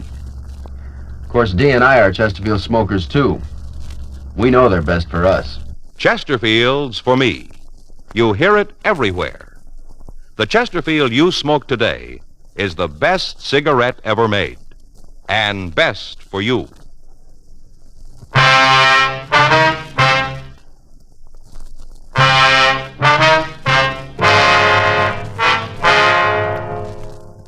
At 1:13 a.m., the pair of thieves had entered a small all-night grocery store in the Highland Park area. They'd gone through the usual part of their M.O., asking for the bottle of Canadian whiskey and then the money. However, when they asked the victim to turn over the money to them, he had told them to get out of the store. The male member of the team had grabbed the bottle, hit it against the counter, breaking off the bottom, and then struck the victim several times about the head and shoulders. When we'd gotten the call, the man had been removed to Georgia Street Receiving Hospital, where he was in a critical condition. An immediate search of the area had failed to turn up anything that might lead us to the apprehension of the man and woman. A citywide broadcast was gotten out on the pair, and arrangements were made for their description to be broadcast on the police television program. Newspapers carried the stories and joined with us in asking for full cooperation from the public. For the next 3 days, we received several calls with information on the suspects, but when all of these were checked and sifted, we were right back where we started. The stakeouts were maintained on the liquor stores, but the suspects failed to hit again. On Monday, August 4th, we got a call from the county hospital telling us that the latest victim was in condition to be interviewed. Slats Henry and I drove over to see him. He was unable to tell us anything more than the dozen victims before him had told us. 3:15 p.m. We went back to the office. Want to check the book? Yeah, I'll get it. Yeah, there's a message here that a Reese McKay called. He left a number. Say what he wanted? No, he just wants us to call. This table, we gotta put something under this leg. It sure wobbles, doesn't it? Been that way for years. Yeah. I'd like to speak to Mr. Reese McKay, please. My name's Friday, Los Angeles Police Department. No, Police Department. Yes, surely. It's the attorney's office. Yes, sir? Mm-hmm. This is Sergeant Friday. Yes, sir. Certainly. When was this? Mm-hmm. All right, sir. No, we'll be right over. Yes, sir. Thank you very much. Oh, might be something. What'd he say? Woman was in his office this afternoon. Yeah? Said something about being involved in a robbery. Sergeant Henry and I signed out of the office and drove over to the address the lawyer had given me on the phone. We waited in the reception room for a few minutes, and then his secretary ushered us into Mr. McKay's office. Come in, gentlemen. Thank you very much. Thank you. I'm Reese McKay. Yes, sir. This is Sergeant Henry. My name's Friday. Oh, yes, you're the gentleman I talked to on the phone. That's right. Well, sit down, and I'll try and tell you what happened. All right, thank you very much. You've got to realize my problem in this thing. Yes, sir. What's that? Well, if this isn't anything worthwhile, I certainly don't want to have a client embarrassed. You can understand that. Yes, sir. I suppose I just tell you what happened, and we can go on from there. All right, that'll be fine. A couple of days ago, I got a call from a young woman who said she wanted me to handle a divorce for her. Mm-hmm. We set up an appointment for her this afternoon. She came in, and we went over the problem. I don't want to go into the detail of the divorce action. I don't think that'll have any bearing on the rest of it. All right, sir. Well, to get to the short of it, we were going over the necessary information. The door burst open, and this man came in. Mm-hmm. I wanted to know what it was all about. My secretary was right behind him, seeing that he just pushed his way right through the reception room. Well, who was he, do you know? Well, he said he was the woman's husband. That true? Well, apparently, I told my secretary to wait outside, then I asked him what he wanted. He didn't pay any attention to me at first, said it wasn't any of my concern, told me to keep my nose out of it. Mm-hmm. And he and the woman had a big discussion. Seems that he didn't want her to divorce him, made all sorts of promises how things would be different if she came back to him. Mm-hmm. First, she seemed to go along with the idea. As you know, we like to effect a reconciliation wherever possible. So I told him to go ahead and talk it over. Mm-hmm. Well, I left them in the office and went out of the reception room, and for a while it seemed they were getting along all right. And the shouting died down, and they seemed to have agreed. And all of a sudden, it broke loose again. They started to scream at each other, and I went right back in the office, and just as I opened the door, I heard the man tell her that if she didn't come back, he'd cause her a lot of trouble. He said for her to remember that she was mixed up in the holdups, too, and these were the exact words. Don't forget, you're mixed up in those stick-ups as deep as me. I see. When they saw me, they both quieted down, and a couple of minutes later, they both left the office. The woman said she'd get in touch with me about the bill. It's certainly something that should be looked into. Yes, that's what I thought. That's the reason I called you. Can you give us the name and address of the couple? Yes, sir. I have it right here. Mm-hmm. Thank you. Pretty difficult to imagine that she'd be involved in anything like that. Pretty woman, beautiful hair. Is that right? Yes, flaming red. We obtained the address the woman had given Reese McKay, and we checked her name through R&I. We found no criminal record on anyone answering her description. While Slats called Chief Brown and told him what had happened, I asked the record division to make a run on the husband. We found that he'd been arrested 3 years before for attempted armed robbery, but that he'd been released for lack of evidence. 5:40 p.m. Slats and I drove over to the woman's address. The name on the mailbox in the apartment lobby read Mr. and Mrs. George Winston. We rang the bell and we identified ourselves. You want to come in? Thank you very much. Is there anyone else here, ma'am? You mean in the apartment? Yes. No, I'm alone. Where's that door lead, ma'am? Bedroom? You mind if we take a look? Maybe you better tell me what this is all about first, huh? You better go ahead, Slants. Yeah. Suppose you're used to hearing that you've got a lot of nerve. Yes, ma'am. Well, it's true. What's this all about? Isn't there some law that says you got to make a complaint or something? Where's your husband? That bum. Where is he? I don't know, and I don't care if I never see him again. Nothing but trouble did I ever get from him. Miserable man. Mm-hmm. You haven't any idea where he is? No. Don't think I'd tell you if I did until you let me know what this is all about. What's your husband do for a living, man? You guys are so interested in him, why don't you ask him yourselves? Place is clean, Joe. Mm-hmm. I told you that going in. What's this all about? Now, come on, tell me or get out. We understand you and your husband had an argument this morning. Two of you mentioned something about a robbery. Oh, I understand it all now. Now it's all real plain. Look, what George said was a joke. That's all just a joke. He didn't mean anything by it. The way we got the story sounded pretty straight. You got it a little mixed up. Well, maybe you better come downtown and tell us all about it, huh? What for? Oh, we've got some people down there we'd like you to meet. I got enough friends. Well, then let's put it down to these people who'd like to meet you. Do you want to get your coat? I think there's supposed to be something like a charge, isn't there? Yes, ma'am. That's the way you want it. I do. All right. Suspicion of robbery. What makes you think you can make it stick? Well, we wouldn't be taking you in if we didn't figure we had a case. You'd save all of us a lot of trouble if you'd tell us where we can pick up your husband. What's in it for me? What do you got now? Nothing. Well, that's the best we can do.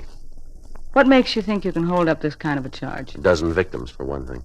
Slats, you want to check the closet, see if you can find the green coat and the red shoes and purse? Yeah. What happens if I've got a green coat? Well, it makes us look pretty good, doesn't it? A lot of girls got green coats. Yeah, we're looking for one. She's supposed to look like me? Description we got matches exactly. A lot of people in the world look like me. Same people who have green coats. Mm-hmm. Got 'em, Joe. Found 'em up on the shelf in the closet. Take a look. They match what we heard. Yeah, would you like to try this coat on, Miss Winston? Then we can get going. Okay, but you guys are sure going to find out that you're wrong. Is that right? You just bet, and it's going to cost the city a lot of money because I'm really going to make a big thing out of this. Well, if we're wrong, we'll admit it. Then you admit you could be making a mistake. No, we don't. I read in the papers where there was an old guy beat up in a robbery. Same ones you're after me for? Might be, yeah. How's he doing, the old guy? Well, we're not sure yet. He's going to live, though, isn't he? I told you, Miss Winston, we're not sure. You got a cigarette? Yes, ma'am, here. Here. I want you to tell me something. Tell me true. What's that? You really think you can put me in those stores? Yes, we do. I can't make a deal, huh? I'll tell you things and have it go any easier? No, ma'am. All we can do is see that it's marked down that way. Best I can get? That's the best. I'll take it. What? I'll tell you about it. I'll tell you the whole thing. All right, go ahead. Well, you got the right people, me and George. I knew when he hit that old man we'd had it. Knew it right away. That's why we quit. I was afraid.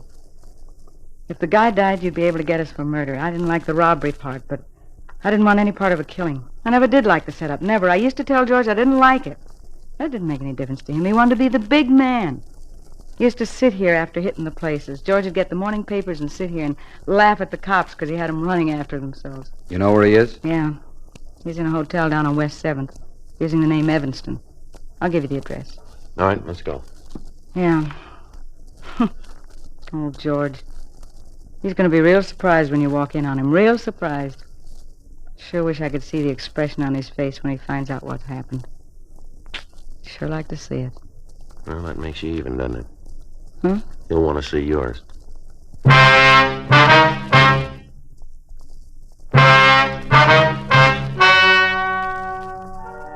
The story you have just heard is true. The names were changed to protect the innocent. On November 17th, trial was held in Department 98, Superior Court of the State of California, in and for the County of Los Angeles. In a moment, the results of that trial. Now, here is our star, Jack Webb. Thank you, George Fenneman. Friends, we've told you that Chesterfield is the best cigarette for you to smoke. Now, to me, Chesterfield's record with people who do smoke them regularly backs up that statement. Chesterfields are best because they're highest in quality, low in nicotine, because they smoke mild, and they're really satisfying. I wish you'd give them a try and see for yourself. America's most popular two-way cigarette. Regular or king-size Chesterfield. Best for me, best for you.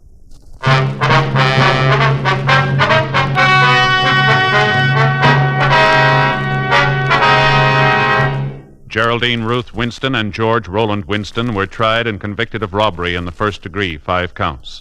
They received sentence as prescribed by law. Robbery in the first degree is punishable by imprisonment for a period of not less than 5 years in the state penitentiary.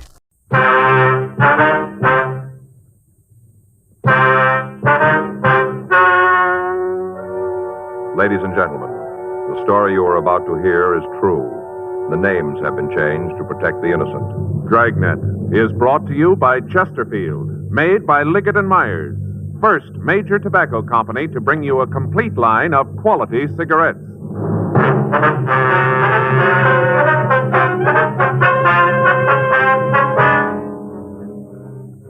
You're a detective sergeant. You're assigned to Bunko Fugitive Detail. A confidence man has set up operations in your city. The product he's selling has a ready market. Perfect cut blue-white diamonds. Your job? Stop him. Today, you'll hear these 3 words everywhere. Chesterfield's for me. The cigarette tested and approved by 30 years of scientific tobacco research. Chesterfield's for me. The cigarette with a proven good record with smokers. And first cigarette to have such a record. Chesterfield's for me.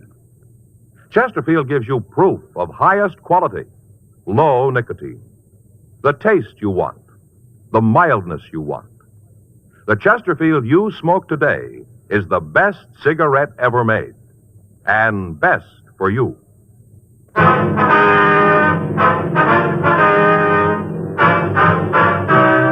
Dragnet, the documented drama of an actual crime. For the next 30 minutes, in cooperation with the Los Angeles Police Department, you will travel step by step on the side of the law through an actual case transcribed from official police files. From beginning to end, from crime to punishment, Dragnet is the story of your police force in action. It was Tuesday, November 9th. It was warm in Los Angeles. We were working the day watch out of Bunko Fugitive Detail. My partner's Frank Smith. The boss is Captain Didion. My name's Friday. I was on my way back from the record division, and it was 11:40 a.m. when I got to room 38. Bunko Detail. Did it check out? Yeah, there's 3 possibles. Descriptions don't match too well. We'll have to check them all out, I guess. Uh-huh. The better was just in, said he'd give us a hand. That's good. Shall we get on it? Yeah. Any call? No, let's go. I got it. Bunko Fugitive, Friday. Yeah. Yes, ma'am. Well, I'm not sure. No, the officer that handled the case isn't here right now. What if I could take a message? Yes, ma'am. He'll call you when he gets in. All right, uh-huh. Yes, all right. If you'll wait just a minute, I'll transfer it just a minute. Hold on, please. Would you give this call to 2949, please? Thank you. Oh, excuse me. Yes, sir. This the fraud department? Was Bunko Fugitive? Yes, sir. Then I guess this is what I want. I'd like to report a swindle. All right, sir. I'll check with the better, Joe. You can go to work on this list. Right. I'll be right back. Okay. You want to come in, sir? Sit down right here if you like. Okay. Well, where'd be the best place to start? Would you like to give us your name, sir? It's Harold Filson. That's with an F. F-I-L-S-O-N, Filson. Yes, sir. What I want to tell you about happened to a friend of mine. All right. He's a little too embarrassed to come in himself, so I said I'd tell you about it. It's a terrible thing. It should be stopped. All right, sir. We'll do what we can. You want to tell us what it's all about? Well, this friend of mine was in the bank one day. He'd gone in to make withdrawal, a couple of $100. I see. On the way out of the place, this kind of seedy-looking man came up to my friend and started to talk. Your friend know the man? Never saw him before in his life. All right, sir. Go ahead. Well, this little guy said he had a business proposition to put to my friend. Said they could both make a lot of money out of it. Mm-hmm. The little guy suggested that the both of them walk down the street to a little coffee stand that's there and have a cup of coffee.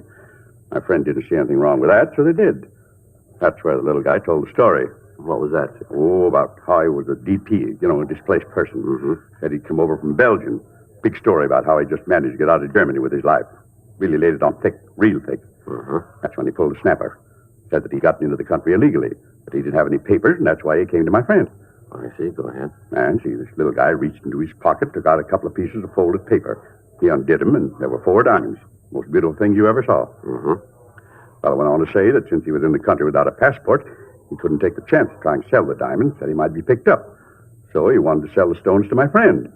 Said he wouldn't have any trouble getting rid of them. Well, how much did he want for them, do you know? Said he'd sell a lot for $13,000. Quite a bit, isn't it? Yeah, especially when this friend of mine doesn't know anything about diamonds. All right, sir. Do you want to go ahead? Well, the little guy said my friend to take the stones to any jeweler and have them appraised. Said he'd go along with whatever the jeweler said. And that's what your friend did, then? Yeah. Went to one of the best jewelry stores in the city. Took the stones with him and had the jeweler look at them. Now, this little man, did he go into the store with your friend? No, he said he'd wait outside. Uh-huh. The jeweler looked at the stones and said they were worth $15,000. That's wholesale. $15,000. So your friend bought the diamonds, did he? Yes. He offered the owner $10,000 cash for them. The little guy wouldn't go for the deal, so he took the diamonds back. They hemmed and hawed around for a couple of minutes, and then he said he'd sell. So both of them went to my friend's bank, got the money, and the deal was set. The little man reached into his pocket, took out the package, handed over the diamonds for the $10,000. Mm-hmm. Then my friend tried to sell them. He went back to the same jeweler. That's when he found out. Yeah? They weren't the same stones. My friend had gotten a different packet. Instead of diamonds, he bought 4 zircons, worth $25, $30 apiece. $10,000 for $120 worth of cut glass. Now, you've got to do something about it. You've got to figure some way to get that money back. All right. You want to give us a description of the man who sold you the phony? How'd you know? Well, you aren't the only one who's been taken by this racket. There have been several cases the last few months. That's all the more reason you ought to get him. $10,000, that's what he took me for. That's real easy money. Well, the only difference is the amount, isn't it? What do you mean? You tried to take 5 the same way.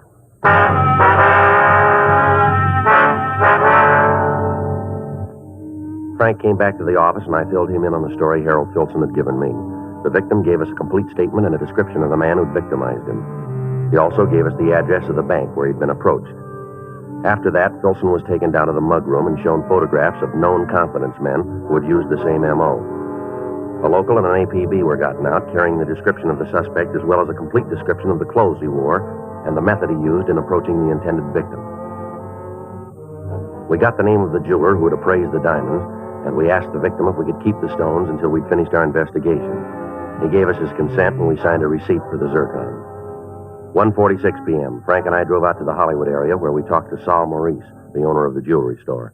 If you'll wait, I'll get my loot and check them for you. We'd appreciate that. No trouble.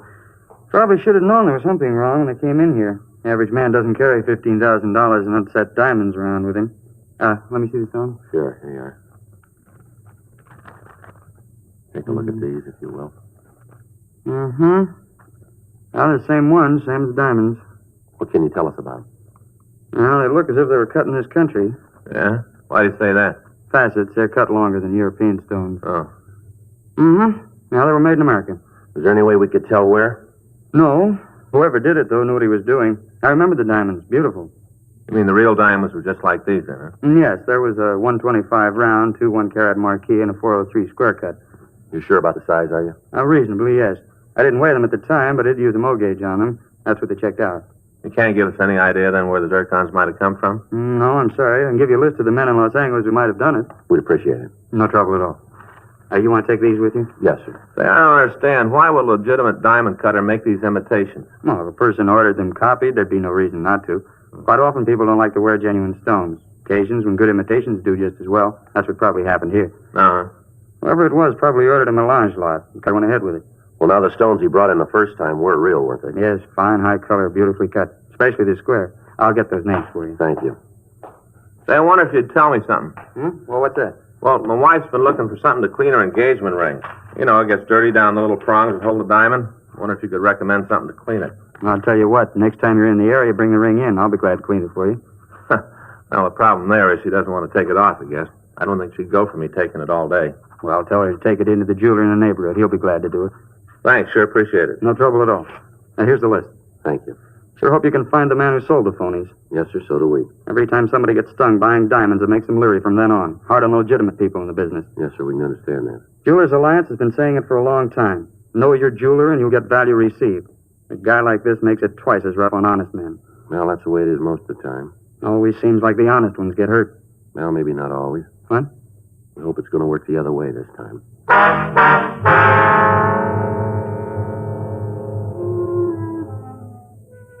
"3:15 p.m. Frank and I returned to the office and got out a supplemental bulletin on the genuine diamonds that were being used. We checked with Captain Didion, and he assigned 2 more officers to help us in checking out the list of diamond cutters in the area. The questioning took the better part of the next day, and at 4:37 p.m., when we met in the bunco squad room, we were no further ahead with the apprehension of the suspect. During the week that followed, we continued to talk to the lapidaries in the Southland area, but they were unable to give us any leads as to who might have made the copies. On Monday, November 22nd, we received another complaint. An elderly woman who identified herself as Mrs. Myra Hacken told us that she'd been swindled out of $12,000. The story she gave us was almost identical with the one we'd gotten from Harold Filson. The description of the suspect was the same. Frank and I talked to the jeweler that had made the appraisal on the stones for her. He was unable to give us any concrete information. However, the zircons purchased by Mrs. Hacken were identical with those bought by the first victim, Filson. 2 more weeks passed, and in that time, the confidence man hit 2 more citizens. The method of approach was the same. The story he gave the victims was the same. Nothing in the story was new. The search for him went on. On Wednesday, December 1st, Captain Didion called a meeting in his office. Come in. Sit down. Right. Thanks. Now, what's it about, Skipper? You know what it is. Where are you on it? Oh, the diamond switch, huh? That's it. Going slow, Captain. Well, what's the score to date? About $45,000, isn't it? Yeah. You know closer to the guy than when he started. Well, we got a description. We can't book that. We're doing everything we can, Captain. We talked to all the victims, all the people in town who might know who he is. There isn't a rumble. He must be playing it single. None of the usual sources know anything. How about the money? Anybody spending more than they can account for? No, not that we've been able to turn. Stats office? Well, they've given us a list of possible, 14 of them. They've all been checked out, none of them fit. What about the Jewelers Association? What do they got for you? Well, they're doing all they can. They put out a notice to all their members to be on the lookout for the guy. Sent out a description to all the diamond cutters asking for information on the stones. Mm-hmm. We've had a composite drawing made of the suspect. M.O. sheet. It's been sent to all the banks in the area. Nothing back on it, though. Well, what's the answer? Got to be some way of nailing him. Well, we got an idea. The odds are on the long side, I guess, but it's about the only way that we can think of. Let's hear it. Well, we know that the guys work in the Hollywood area pretty heavy. Seems that most of the marks he picks are out there. They do business in those banks along the boulevard. Mm-hmm. We thought that if we could spot a couple of undercover people in the banks and make it look like they were doing business there, they might be approached. You meant it when you said the odds were long. How many people do you figure you're going to need for this? Well, we figure a minimum of a half a dozen. They all should be middle-aged or elderly. Suspect doesn't seem to bother anybody under 40. How about keeping in touch with the undercover people? How do you figure to work that? Well, we thought we could cruise the area, work out some kind of a check system so we'd know what was going on. Mm-hmm. Okay, I'll get in touch with Chief Brown. Ask him to line up some officers that'll work the banks. You better get in touch with Hollywood. Fill him in on what you're doing. Might ask for a couple of F-cars to give you a hand in the surveillance. Right, Skipper. We'll get together here in the morning. You can brief him on what you want, how you're going to work it out. Okay.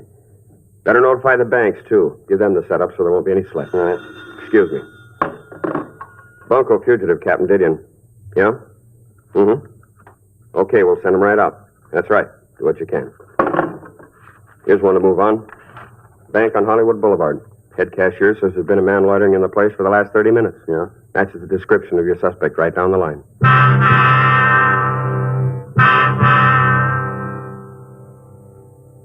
The man had been detained until we got there. We were told that the suspect had entered the bank at approximately 11:40 a.m. and that he'd been observed by the bank guard. When the man's movements had aroused the guard's suspicions, he'd notified the cashier, and he in turn had called us when he noticed the similarity between the suspect and our bulletin. We asked the suspect to step out to our car so we could question him. He appeared to have been drinking, but he was cooperative. He got into the back seat with Frank, and we asked him to show us his wallet. Hey, my wallet. Is there any money in it? Well, I don't know if that's any of your business. You got any money in the wallet? Well, it might be a couple of bucks, yes. Then again, on the other side of the fence, there might not. All right, mister. Take the money out and hand the wallet to me. Ain't none. I'm broke. Right, let's have it. Sure, I like to cooperate. Always like to cooperate. All right. Is your true name Samuel Gerald Pugh? That is correct. Ever been arrested? That, gentleman, is my life story. Is that right? It certainly is. Many's the happy hour I've spent in your main jail. Delightful place. Referred to in the trade as the Gray Bar Hotel, you know. Now, what was the charge? I believe that's referred to in the trade as a 4127 ALAMC. Drunk, huh? Oh, now, if you don't mind, officer, rather you wouldn't put it just that way. It sounds so completely undignified. Completely. What were you doing in that bank? Then I spent a short vacation with the sheriff out in Castaic. Ah, that was a charming resort. Look, what were you doing in the bank? Then I spent a short vacation with the sheriff out in Castaic. That's a charming... Why were you in the bank? I've also enjoyed the hospitality of the authorities in San Francisco, Oakland, and in Beaumont, Now, you look, mister, Texas. we're not playing a game with you here. You come up with some straight answers and come up with them fast. Sir? Yeah. Well, I'm trying to the best of my ability to answer your questions in the order that you present them. Now, I'm still working on the initial one, you understand? Would you like to know why I spent so much time... Look, you know what we want to know. We want to know why you're in that bank. Very well, then I shall tell you. I have spent all of this time in gathering material for a treatise on the penal colonies in All right, America. Frank, let's go. Yeah, come on, mister. Get on your feet. Oh, here now. Listen, I resent this treatment. And furthermore, I intend to expose your methods in my forthcoming book. Yeah. Realize, officer, that I've given you fair warning. You gonna book me again? That's right. Drunk? We'll figure that when we get you downtown. Well, that's all you've got. I didn't really do it. You can't book a man that just thinks about it. Is that right? I didn't really do it. I'll just think about it. What are you talking about? What I was doing in the bank. I'm broke and I'm hungry. I just got into town this morning. I arrived amid the sunshine of glorious California. Broke and hungry. So I ambled around a bit and went into the bank. But maybe I'd write a little check. Just enough to tide me over until I decide to accept one of the many offers that have been offered me. You got any money in the bank? Oh, that's a trivial detail. However, inasmuch as you gentlemen are willing to accord me the hospitality of the Gray Bar Hotel, I shall accept with alacrity. Well, that's nice. I am gratified that you appreciate my position. You got any way of proving you just got in town? Is that necessary? Might be for you. I shall have no trouble in supplying such gratification. Yeah. I have been enjoying the hospitality of the largest state for the past 3 months. I severed my connection with them 2 days ago. Is that right? It certainly is. I, officer, have been in jail for the past 3 months. Yeah. In Beaumont, Texas.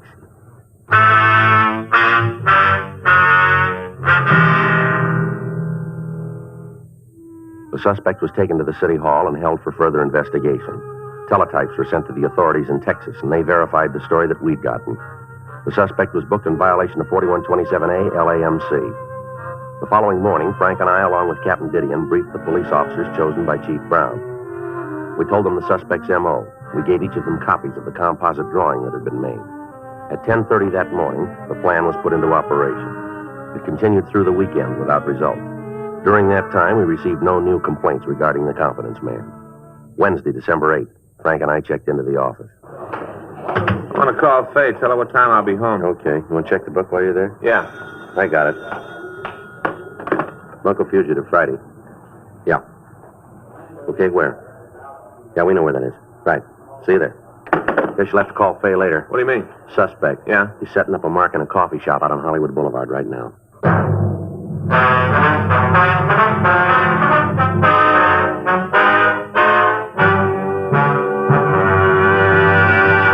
You are listening to Dragnet, the authentic story of your police force in action. Meet the Tom Harmons. You know Tom as an All-American, and now a top sports announcer. Mrs. Harmon is the motion picture and television star Elise Knox.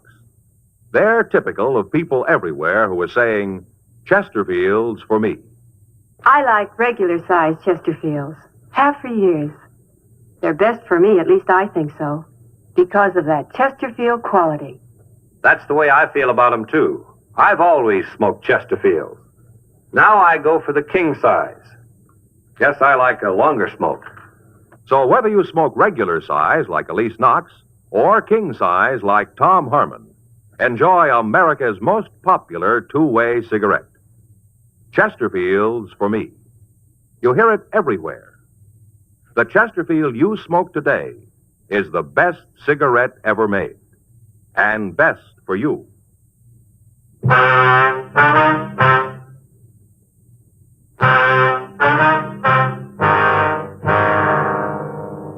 The call had come from one of the undercover people that we'd planted in the banks on Hollywood Boulevard. The policewoman told me that a man answering the description had approached her and offered to sell her some unset diamonds. The suspect had suggested that they have a cup of coffee while he explained the deal to the victim. After they'd reached the coffee shop, the policewoman excused herself and put in the call to us. It took us 18 minutes to drive to Hollywood and Vine Streets and to get to the coffee shop. When we entered the place, we could see the policewoman at one of the rear tables. Frank and I walked back and sat down in the adjoining booth. They'd evidently been talking for several minutes before we got there. You can understand my position. I don't want to have to let them go, but I have no choice. I'm still not sure why you don't sell them yourself. There is some trouble about my passport. The authorities are checking it over. If I try to dispose of the diamonds in the usual channels, there are bound to be questions I can't answer. I'm not sure I want to be mixed up in a thing like this. I've never had any trouble with the law. My husband would be pretty angry if he knew about this. But there will be no trouble. None. The reason I decided to even bother you with this is that I have seen you several times in the bank. You look to me like a person who would understand and want to help. That's very kind. It is you who are being kind. To even let me talk to you. I wish I could tell you how much it means to me to be able to walk up to just anyone on the street and talk. To know that there is nothing to be afraid of. His business about the passport is annoying, but it will all be straightened out. After that, everything will be all right. Well, can't you wait until then to sell the diamonds? I'm afraid not. I have bills. I must pay my attorney, my family. They must be taken care of. I need the money now. I'm still not sure. Kind lady, let me show you the gems. Just let me show them to you and then decide. Has it? Coffee, please. Yeah, coffee. 2 coffees, right away. There. Just look at them. Have you ever seen anything so beautiful in your life? They are nice. These are all we were able to get out of the country. Weeks before we left, we sold everything we owned to buy them. You know, in Europe, diamonds are about the only thing that has a set value. If I were to tell you the trouble we had in getting them, but that would take too long, and I have already taken too much of your time. Not at all. How much are you asking for them? On the market, they are worth in American dollars at least $10,000. Well, I could never pay that much for them. But you would not have to. I don't understand. It is simple. You take them to any jeweler in the city, anyone at all. You pick him up. Take the diamonds to him, ask him what they are worth. Then come back to me and we can make the transaction. You see what he will offer you for them. You will see that what I have said is the truth. You can buy them for me. I will get the money I need. Then you can sell them to the same jeweler and make a handsome profit. Go ahead, take them. I will wait for you here. You trust me with them? Certainly. I knew when I saw you in the bank I could depend on you. I trust you with my life savings. All right, let's go. Yeah. Something I can do for you, gentlemen? Police officers, you're under arrest. On what charge? Grand theft. You must be joking. Afraid not. Let's go. You get everything you needed, Sergeant Friday? Yeah, thanks, Margaret. You are in with them? I'm a police officer, too. How you going to know? I'll take the diamonds. Want to give us the zircons, too? Yeah. Here you are. A lousy deal. You're going to have to prove it, you know. We'll take care of that. How you going to do it? Well, it shouldn't be too tough. Have the victims take a look at you. They should give us a positive identification, shouldn't they? Yeah, I guess so. Where'd you get the stones? Picked them up in New York. They're real. Worth easy $13,000, maybe $14,000. How about the imitations? What about? Well, where'd you get them? Friend of mine, guy back east. His hobby is life, you know. Lapidary? Yeah, that's it. I had him cut the zircons for me. Do you know why you wanted them? No, I told him it was for a joke, asking to make me 6 sets. All of them like the real ones. Only had this one and one more to get rid of. There's 2 more, and you have to tag me. Yeah, rough go. You need me for anything more, Sergeant? No, thanks, Margaret. We'll take him in. I'll go on, then. Right, thanks again. Glad to help. Thanks, Margaret. Yeah, see you downtown. Right. Tell Chief Brown we'll be in to see him, will you? Okay. All right, mister, let's go. Mind if I finish my coffee? All right, make it fast. Okay, thanks. What's your name? Nathan Croner. You ever fallen before? Couple of times, small beefs. Where? Midwest, Colorado, Kansas. Big time? Burglary. Served 3 years in Colorado, 2 in Kansas. Thought you had it figured this time. Sure way to make it pay. Never know, do you? What's that? How it's going to turn out. Take your Dodge, for instance. Yeah. Hey, you got a cigarette? Yeah, here you go. Here. Thanks. I got a match.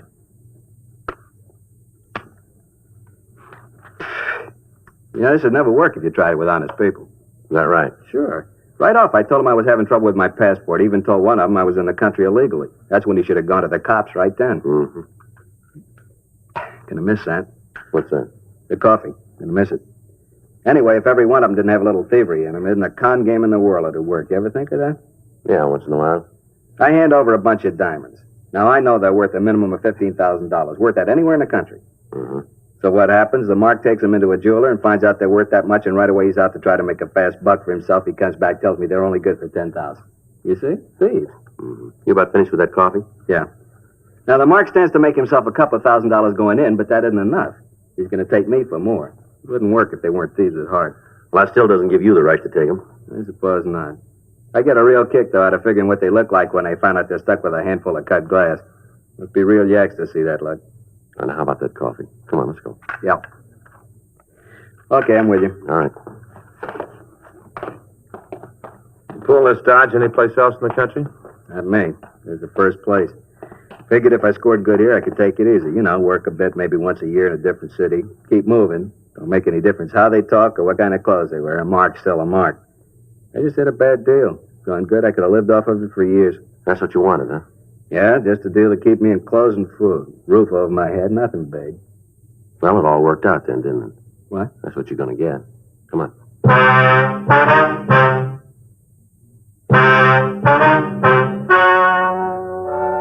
The story you have just heard is true. The names were changed to protect the innocent. On April 15th, trial was held in Department 98, Superior Court of the State of California, in and for the County of Los Angeles. In a moment, the results of that trial. Now, here is our star, Jack Webb. Thank you, George Fenneman. You know, the Chesterfield you smoked today is the best cigarette ever made, and best for you. Now, that's a fact. And to my way of thinking, it's the very reason for you to change to Chesterfield. Try 'em either way, regular or king size. If you try 'em, I think you'll say with all of us, Chesterfield's for me.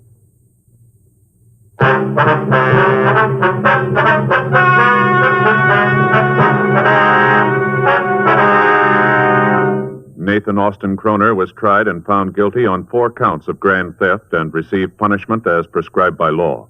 Grand theft is punishable by imprisonment for a period of not more than 1 year in the county jail, or for a period of not less than 1 nor more than 10 years in the state penitentiary.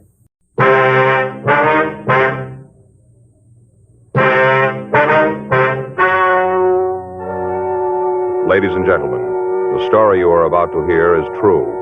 The names have been changed to protect the innocent.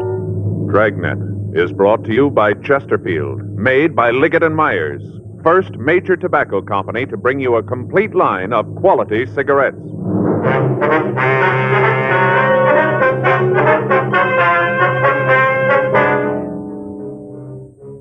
You're a detective sergeant. You're assigned to homicide detail. The body of an attractive woman has been found in a downtown office building, beaten to death with a piece of lead pipe. The killer has escaped into the city. Your job, find him. Today, friends, you hear these 3 words everywhere. Chesterfield's for me. The Chesterfield you smoke today is the best cigarette ever made. Best for you, because Chesterfield gives you proof of highest quality, low nicotine. The taste you want, the mildness you want. Chesterfield is best for you because it is tested and approved by 30 years of scientific tobacco research. Chesterfield is best for you because it has an established good record with smokers, proven by test after test. Yes, friends, the Chesterfield you smoke today is the best cigarette ever made. For the taste you want, the mildness you want, join the thousands now changing to Chesterfield.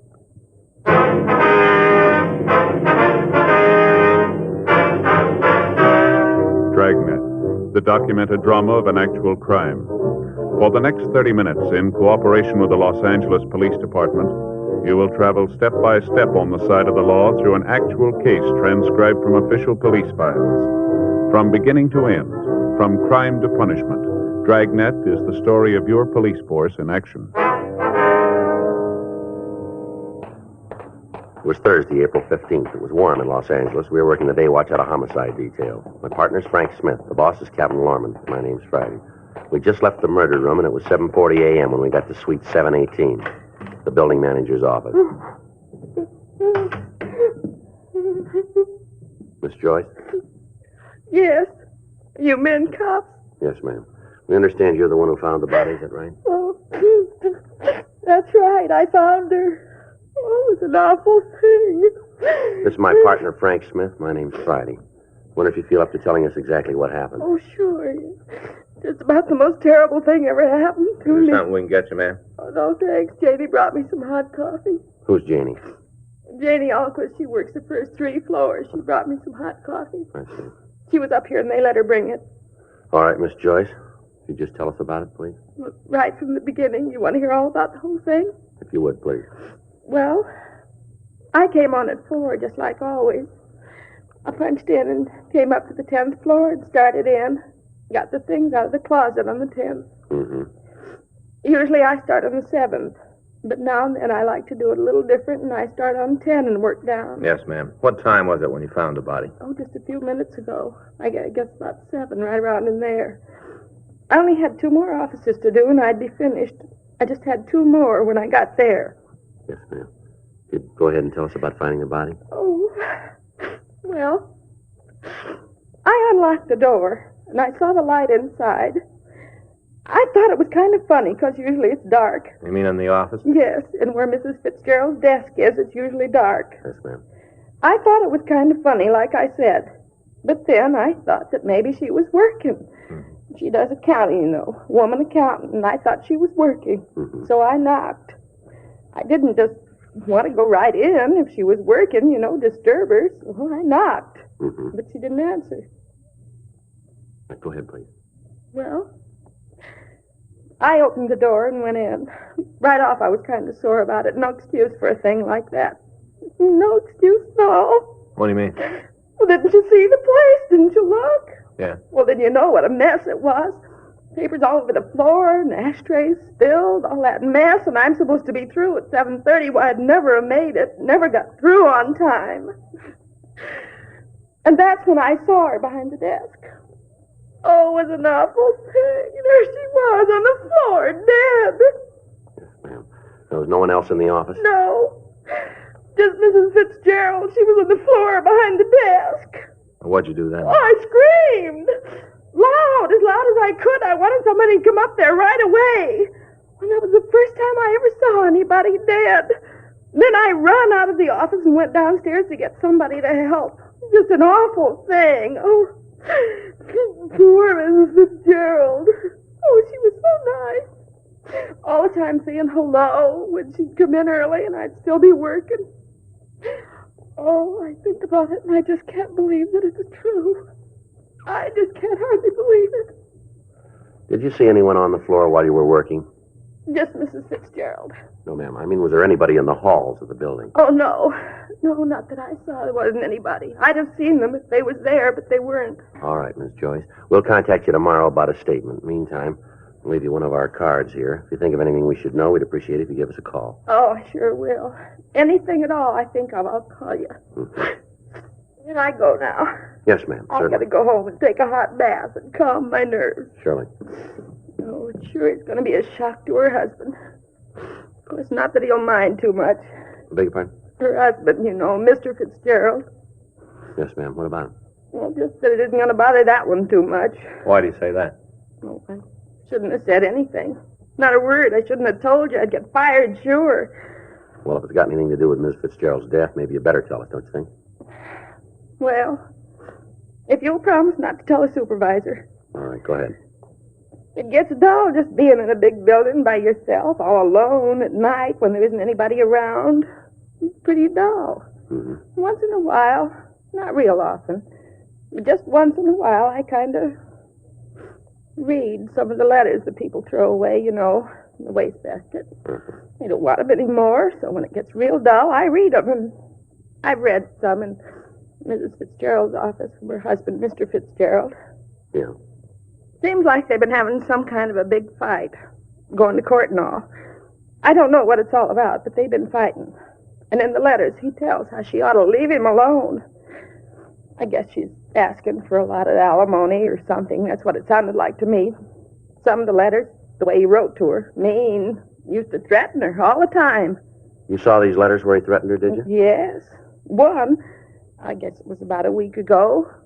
He said in that if she tried to railroad the thing through, now that's what he said, railroad the thing through, he'd come up here and... Yes, go ahead. Well, that's all there is. I couldn't find the other piece of the letter where he said what he was going to do. She tore up the letters after she read them. All right, Miss Joyce, thank you very much. No, I hope I helped. Yes, ma'am, I certainly have. I sure wish I could have found that other piece of the letter. No way of knowing what it said. Yes, ma'am. You suppose he really meant it? I don't know. We'll ask him.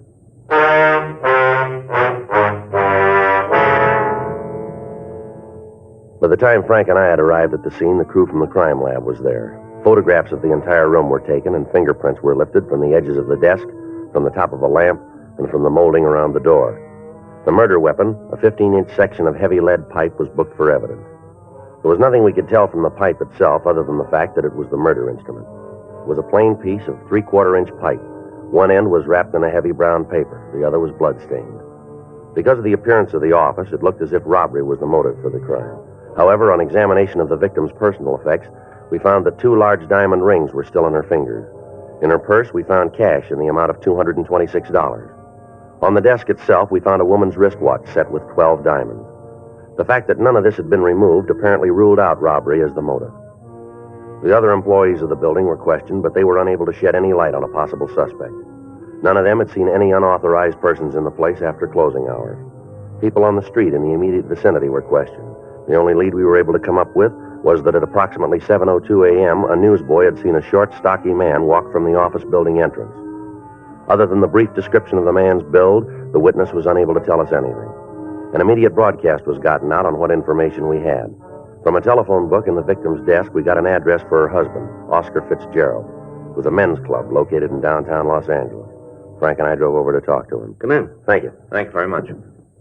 Sit down. I'll call for some coffee. You fellas want some? No, no, thanks. No, sir. You don't mind if I have some? No, you go right ahead.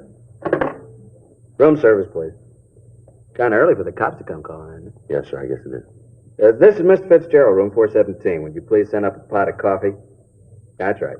Oh, and send a large glass of orange juice, too, huh? Yeah, make sure it's cold. 417. Right. One thing I can't go is warm orange juice. Like a cigarette? Yeah, thank you.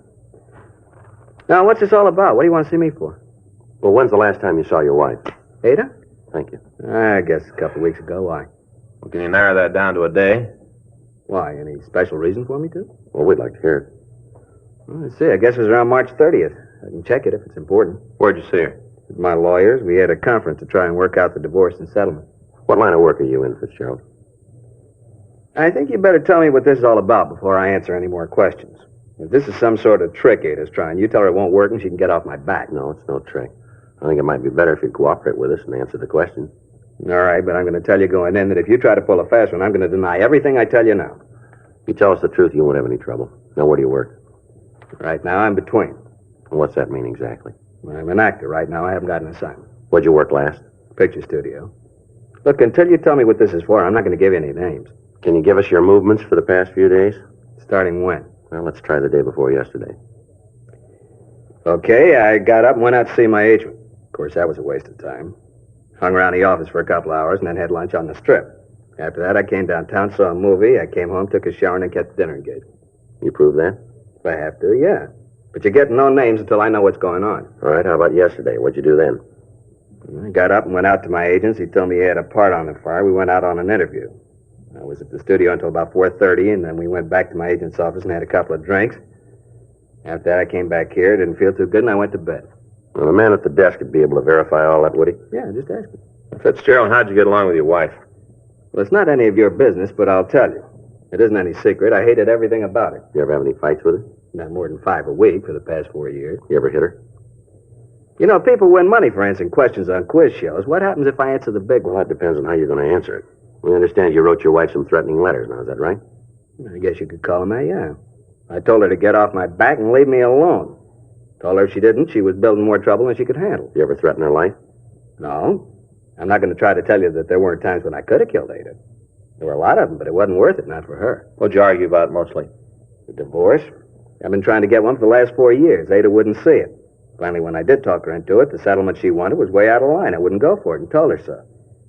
What's all this about the fights and the threatening, anyway? Something happened to Ada, is that it? Yes, sir. She been hurt? I'm afraid it's more serious than that.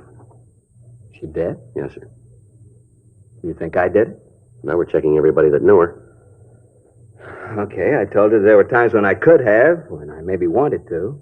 But I wouldn't go to jail for it. Not ever. You got to find another boy, and when you do, I'll go as lawyer's fee. Yeah. How'd they do it? Piece of lead pipe. Bad? Yeah. Rough way to go. Is there an easy way?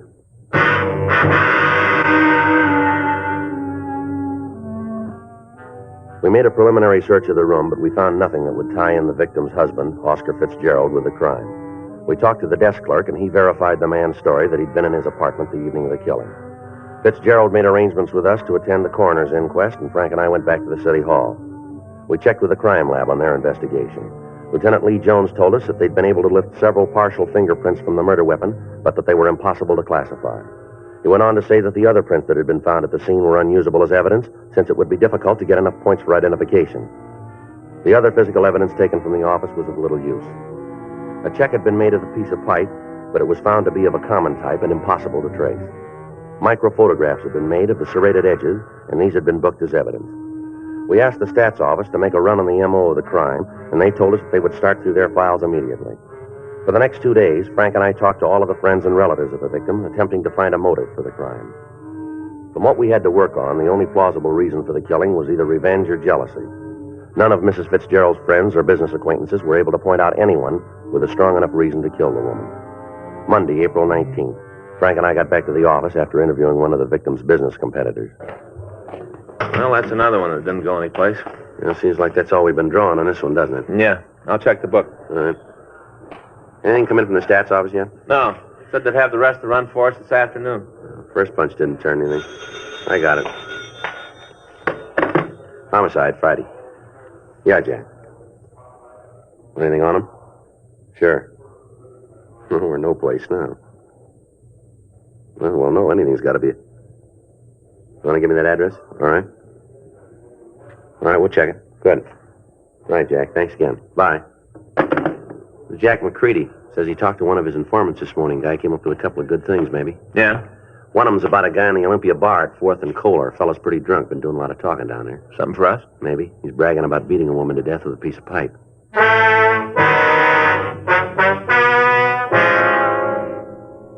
4:40 p.m. We left the office and drove over to the corner of 4th and Kohler, the Olympia bar. When we walked in, there were only a few customers in the place.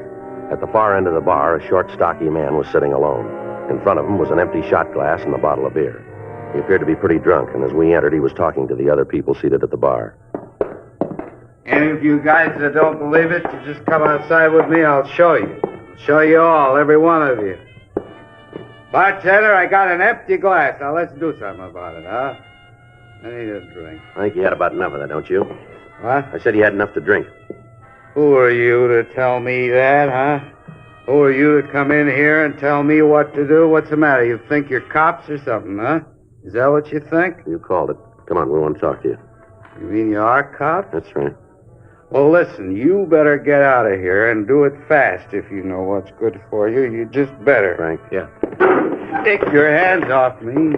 You guys don't hear good, do you? Stand still. You come messing around with me, you're going to find out. You'll find out good. I'll give you the same thing I gave her, the same thing. Hold it, Frank. All right, come on, mister. Who are you talking about? I'll tell you who. I'll tell you good.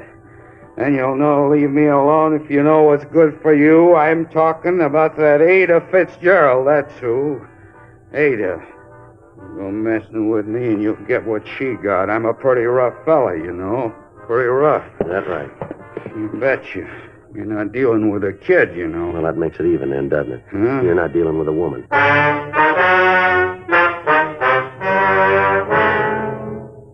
We took the suspect down to the homicide squad room. He identified himself as Carl Neely. He was handcuffed to a chair, and we ran his name through the record bureau. He had a long string of arrests for various charges, including attempted robbery, assault, and assault with intent to do great bodily harm. He'd never been convicted on a felony, but his record showed that he'd served 2 terms in the county jail for drunk charges and creating a public nuisance. While we were checking his record, the suspect passed out in an alcoholic stupor in the squad room. We contacted Sergeant Jack McCready and Officer Danny Galindo and asked them to make a search of the suspect's residence. In going over the place, they'd found a blood-stained shirt and a coat. The garments were packed in a cardboard box that had been hidden under the kitchen sink. They were brought downtown to us along with an empty envelope found in the apartment. It had been sent to the suspect, Neely, and the return address on the back indicated that the letter had been sent by the victim's husband, Oscar Fitzgerald. We waited for the suspect to come to enough for us to question him. Frank went out and brought back some hot coffee. We tried to get Neely to drink some of it. 8:40 p.m. That's hot. All right, come on, try some more.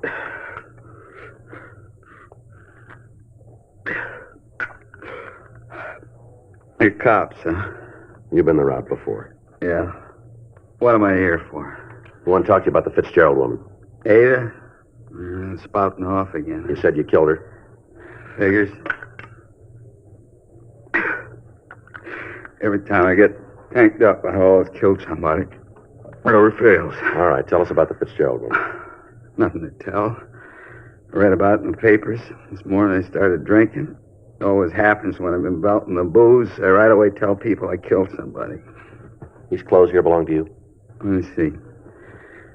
I don't know. Where'd you get them? Are they yours? I don't know. You got that many clothes? I know all the clothes I got. No trouble at all. Yeah, you don't dress as good as me. All right, come off it, Neely. You're in trouble. Big trouble here. You sat in the bar this morning, told everybody about how you'd beaten a woman to death. We find these clothes in your apartment, bloodstains all over them. Here's another thing, this envelope. Where'd you get this? Through the mail, like it says. You see the stamp? You know Oscar Fitzgerald? I don't get mail from strangers. Sure I know him. Is it crime to get a letter now? What was in that envelope? I don't think that's none of your business. Well, we do. What kind of dealings have you got with Oscar Fitzgerald?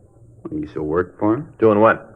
I took care of the place when him and Ada were married, sort of a general handyman. When'd you see him last? I don't know, maybe a couple of months ago, around there, 3 months. And what did he find so important that he wrote you about it?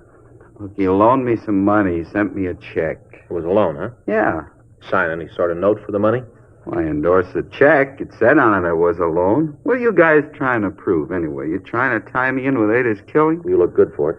Oh, you're off your rocker. I had nothing to do with it. Sure, you got me for drunk, but that's all. Your record makes you look good for it. Clothes we found in your apartment don't help you. You sure Oscar Fitzgerald didn't pay you to kill his wife? It'd be a lot better if you told us the truth here, Neely. I'm telling you the truth. It's right in front of you. All you got to do is open your eyes. It's there. Where'd the bloodstains come from? They're mine. Well, tell us about it. Well, I got in a fight with another fella. Where? A bar down on 7th. When? Wednesday. Last week? Yeah, last Wednesday. What time did you have this fight? Closing time? That'd make it about 2 o'clock, huh? That's when the bar's closed. Where'd you go after you had the fight? Went up to a friend's house and had a couple more drinks. Who's a friend? You don't know him. He's got no record. What's his name? I don't want him dragged into anything. What's his name? Jackie Meadows. Let me see your hands, Neely. Here. You got some pretty bad bruises there. You must have hit something pretty hard. Fight I told you about. That's where those came from. Tell us what you did after you left the bar. I told you I went up to Jackie's. I had a couple of drinks. What time did you get there? Around 3, maybe 3:10. What time did you leave? About 5. Where'd you go? I don't remember too good. I was pretty boozed up. Where do you think you went? Well, Jackie was worried about me being cut up from the fight. He wanted me to see a doctor. Yeah? Drove me down to Georgia Street Receiving Hospital. Yeah. I was there until 9:30 Thursday morning.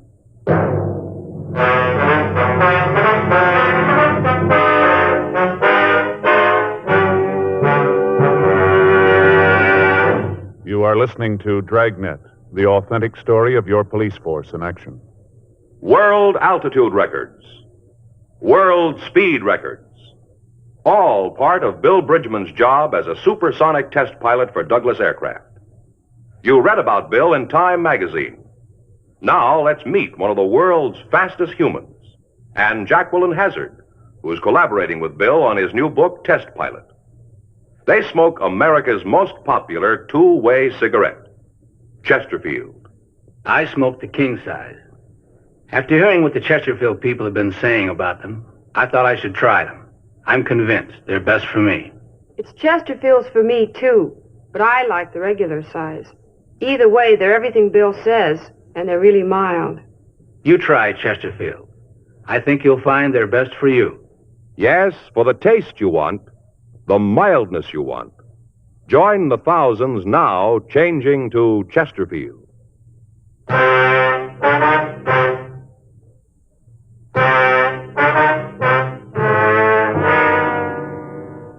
The call was put through to Dr. Hall at Georgia Street Receiving Hospital, asking if a patient was given emergency treatment on the morning of Thursday, April 15th. A search of the hospital records verified the story told to us by the suspect, Carl Neely. We checked through our crime reports, and we found that a miscellaneous injury report had been made. From the coroner's report, we knew that the victim had been murdered between the hours of 5 a.m. and 7 a.m. on that morning. We got in touch with Neely's friend, Jackie Meadows, and he also verified the suspect's story. He was booked in at the main jail on a charge of being drunk in a public place, and Frank and I started checking out the remainder of the list that the stats office had given us. Originally, there had been 12 names on the list. We talked to 10 of them. The 11th, a Norman Sitkin, had a record of burglary, attempted robbery, and assault with a deadly weapon. He'd been arrested and brought to trial on a charge of murder 3 years previously, but he'd been acquitted. The circumstances surrounding his arrest were the same as those in the Fitzgerald case. The main reason he'd been released a free man was the testimony of his mother, who had sworn that Sitkin had been home with her on the night of the killing. When we went out to his home, we found that he wasn't there. We talked to his mother, and she told us that he'd been in San Diego for the past 3 days. Under interrogation, we established the fact that on the night of the Fitzgerald killing, Sitkin hadn't been at home, but that he had been in Los Angeles. We put in a call to the San Diego authorities and talked to Lieutenant Mort Gear in the homicide detail. We contacted the hotel where he was staying in Los Angeles, and a 24-hour stakeout was placed on the location. Wednesday, April 21st. Frank and I got back from lunch. Better put in a call to Mort, huh? See if we got anything on Sitkin? Yeah, you want to do it? Right. Okay.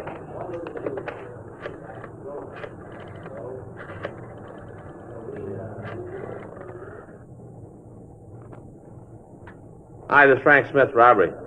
Yeah, I'd like to put in the call to San Diego PD Homicide Bureau. Yeah, Lieutenant Mort Gear. No, it's a homicide. Yeah, DR 132549. Yeah, that's the one. Mm-hmm. That's 3268? Huh? Oh, 58. Right. Okay, Sam, thanks.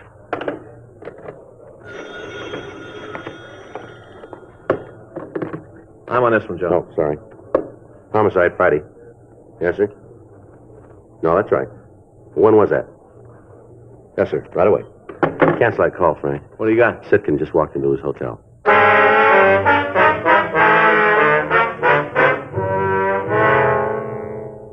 Frank and I left the office immediately and drove out to Sitkin's hotel. We talked to the officers on stakeout, and they told us that the suspect had just returned. They went on to explain that they'd given Sitkin no reason to suspect that anything was wrong and that he'd gone directly to his room. Frank and I got in the elevator, and we went up to the 4th floor. Yeah?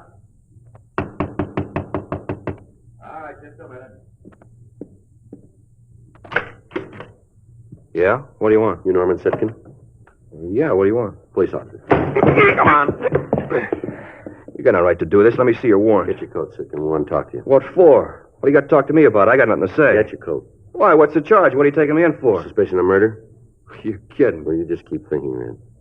You mean this is for real? Come on, let's go. Oh, no, wait a minute. I want to know what this is all about. Is that so? Well, sure. Figure I had something to do with that woman who was beaten to death downtown. Fitzgerald, I think that's the name, huh? Isn't that what you think? Well, you seem to know all about it.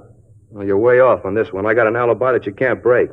I can see you guys figuring because I stood this kind of beef once before, you can make it stick this time. Well, it won't work, cop. None of it fits together. I can prove where I was that night every minute. All right. That's right, every minute. You check in my house. Happens I was with my mother, just like the other time. All night I was home. You're going to stand on that? Well, there isn't any other way. Well, it's going to make it a lot easier then. Well, what's that supposed to mean? We talked to your mother. She says you weren't home that night. Well, she's wrong. You let me talk to her. She'll tell you. You just let me talk to her. She's sure you weren't there. She's willing to testify to that. Get out of my way! All right, come on. Let me get the cuffs. Yeah. Hold still. Funny, isn't it? What's that? Well, looks like he might have been good on that first killing. One he was acquitted on. His mother might have lied on the stand. That's not going to make a lot of difference, is it? Huh? He's going to make up for it on this one.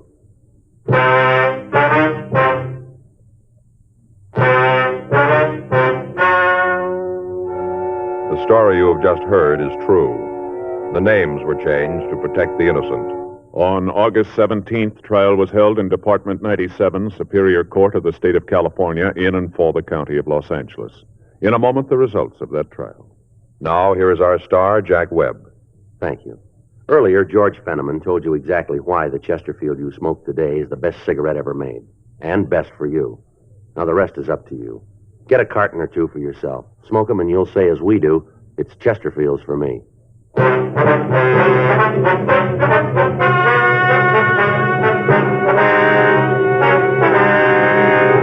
Norman Edward Sitkin was tried and convicted for murder in the first degree. On recommendation of the jury, he received the maximum penalty, and on July 19th, he was executed in the lethal gas chamber at the State Penitentiary, San Quentin, California.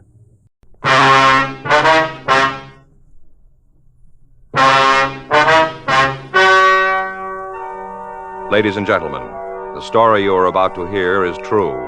The names have been changed to protect the innocent. Dragnet is brought to you by Chesterfield, made by Liggett & Myers, first major tobacco company to bring you a complete line of quality cigarettes.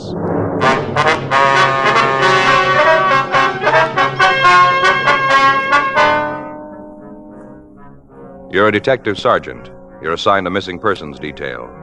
You get a call that a young mother and a 9-month-old baby have disappeared.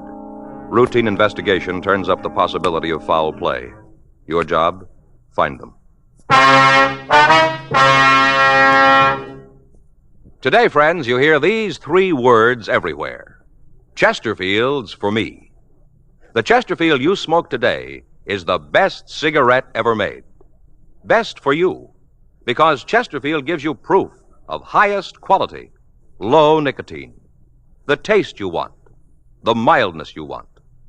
Chesterfield is best for you because it's tested and approved by 30 years of scientific tobacco research. Chesterfield is best for you because it has an established good record with smokers, proven by test after test. Yes, friends, the Chesterfield you smoke today is the best cigarette ever made for the taste you want, the mildness you want. Join the thousands now changing to Chesterfield. Always say, Chesterfields for me.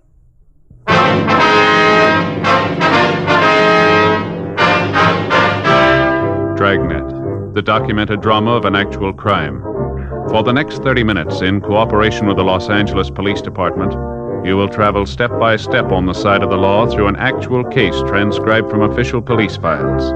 From beginning to end, from crime to punishment, Dragnet is the story of your police force in action.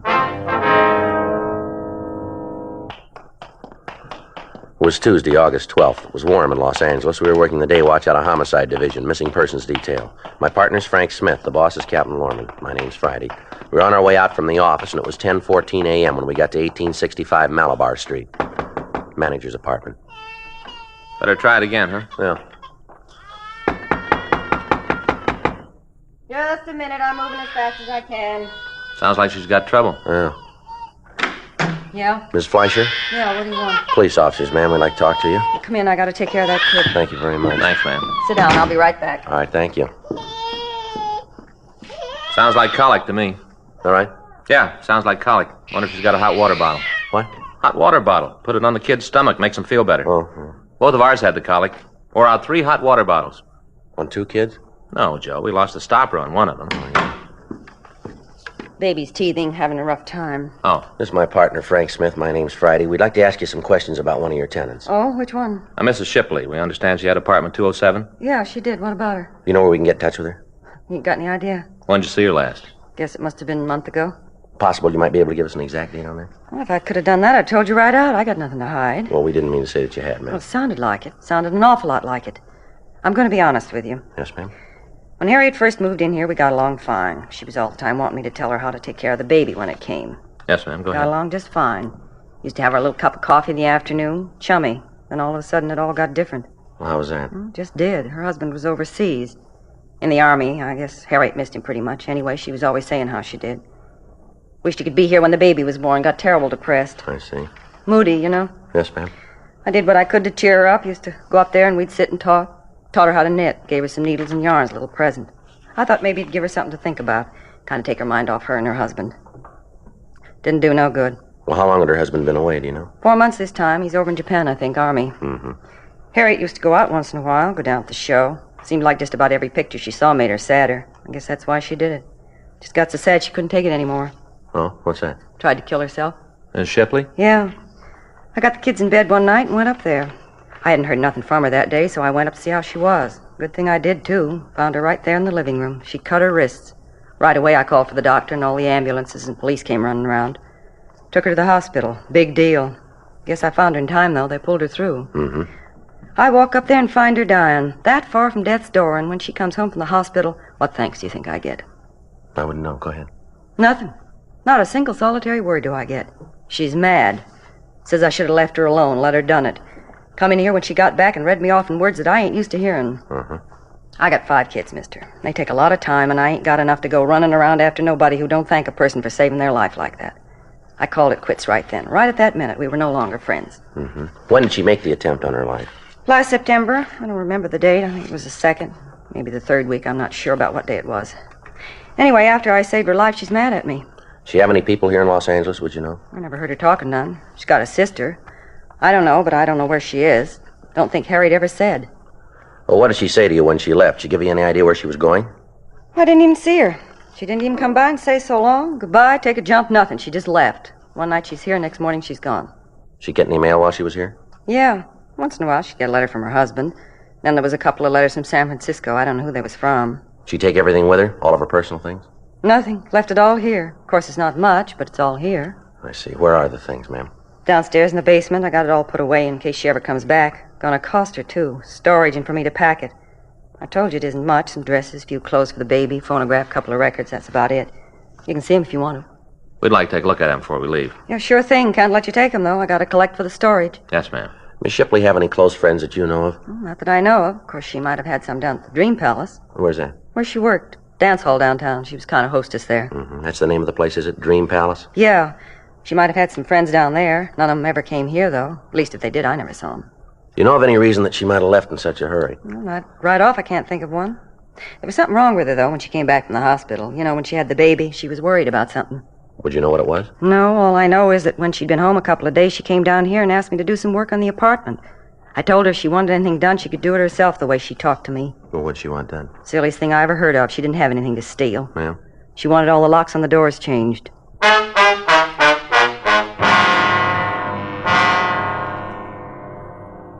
10:46 a.m. In the company of the apartment manager, Barbara Fleischer, Frank and I went down to the basement and looked through the missing woman's effects. Other than the phonograph, several cardboard boxes of used baby clothes, and cheap woman's dresses, we found nothing. There were no snapshots or letters to aid us in ascertaining where she might have gone. We asked Mrs. Fleischer to notify us in the event that she heard from the Shipley woman. We put in a call to Georgia Street Receiving Hospital and verified the story about the attempted suicide. 11:15 a.m. We checked the phone book for the address of the Dream Palace Dance Hall. It was on the 2nd floor of a large building at the corner of 7th and Margot Streets. On the front of the building were several faded photographs of contest winners with the cups that they'd won and the name of the proprietor, Ernest Lasnik. We went upstairs. It was a large barn-like room with crepe paper birds hanging over the lights. In the rear of the place, at one of the tables, we found Lasnik. He was just eating his lunch. Mr. Lasnik?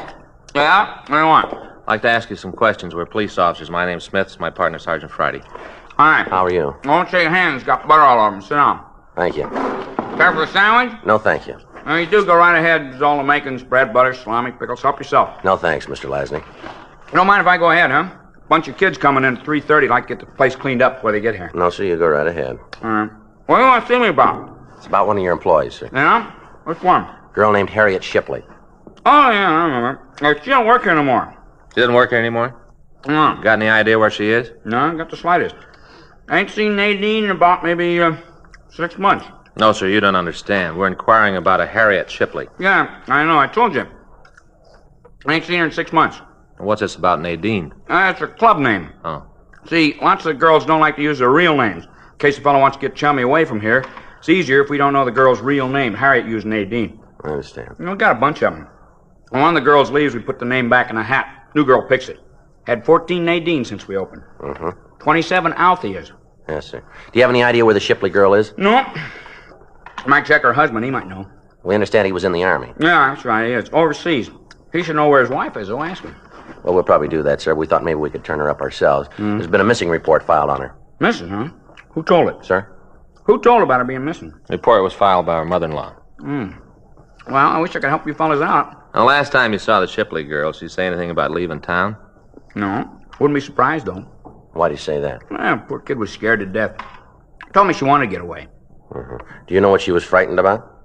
Yeah, Cliff Bender. That's what she was afraid of, Cliff. Well, who's he? Well, look, I'll tell you the whole thing. Be easier that way. One favor I gotta ask you. Yes, sir? You won't tell Cliff I told you. You come up here, he could tear the place apart easy. You gotta promise me you won't tell him. All right, sir, you go ahead. Yeah. Well, Nadine, Harriet, well, she came to work for me about 1.5 years ago. Came in and told me she'd had some experience in a dance place in the Midwest. I don't remember the name right off. Probably come to me. Yes, sir? Well, I told her I'd try her, sort of probation. Yes, sir? Well, it worked out fine. End of the week, I put her on permanent. She did real well. A lot of guys got to come in just to dance with her. Wouldn't have nobody else, just Nadine.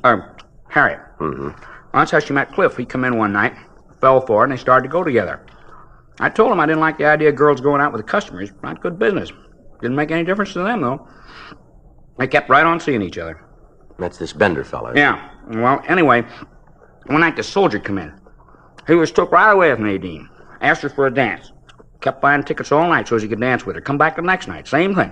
All night long he danced with Nadine. That's Harriet. Yeah, that's right. Called her Nadine. I told you about it. Yes, sir. Made Cliff plenty sore, but there wasn't anything he could do about it. She wanted to be with a soldier. It wasn't too long before she told him he was going to get married. Well, word got around about that. Really made Cliff hacked. Real hacked. Yes, sir. Yeah. Well, him and the soldier, Shipley, had a fight downstairs one night after we closed. Guess Cliff waited for him and Nadine to come down. Anyway, it was a real brawl. Cops and everything. Cliff really cleaned up on the soldier. Didn't do any good, though. What do you mean? Nadine told Cliff to stay away from her. Keep far away. Told him that her and the soldier was going to get married and that they were through. She meant Cliff and her. Uh-huh. Well, the soldier and Nadine got married a couple days later, and she quit her job. Right after that, I heard he went overseas, and Cliff was around trying to break things up. Didn't do no good, though. Nadine loved the soldier, and she planned to stay with him. Yes, sir. Well, I tried to talk to Cliff. Tell him to stay out of it. Leave the girl alone. What was that? I told him to leave the girl alone. I see. Mm-hmm. Didn't do any good. He was sure hacked. He said that she was his girl. Might take some time, but he'd get her for running out on him. I figured he told her that, too. That's what she was afraid of. Don't blame her. Cliff told me that, I'd believe him. What's that, sir? That he was going to kill her.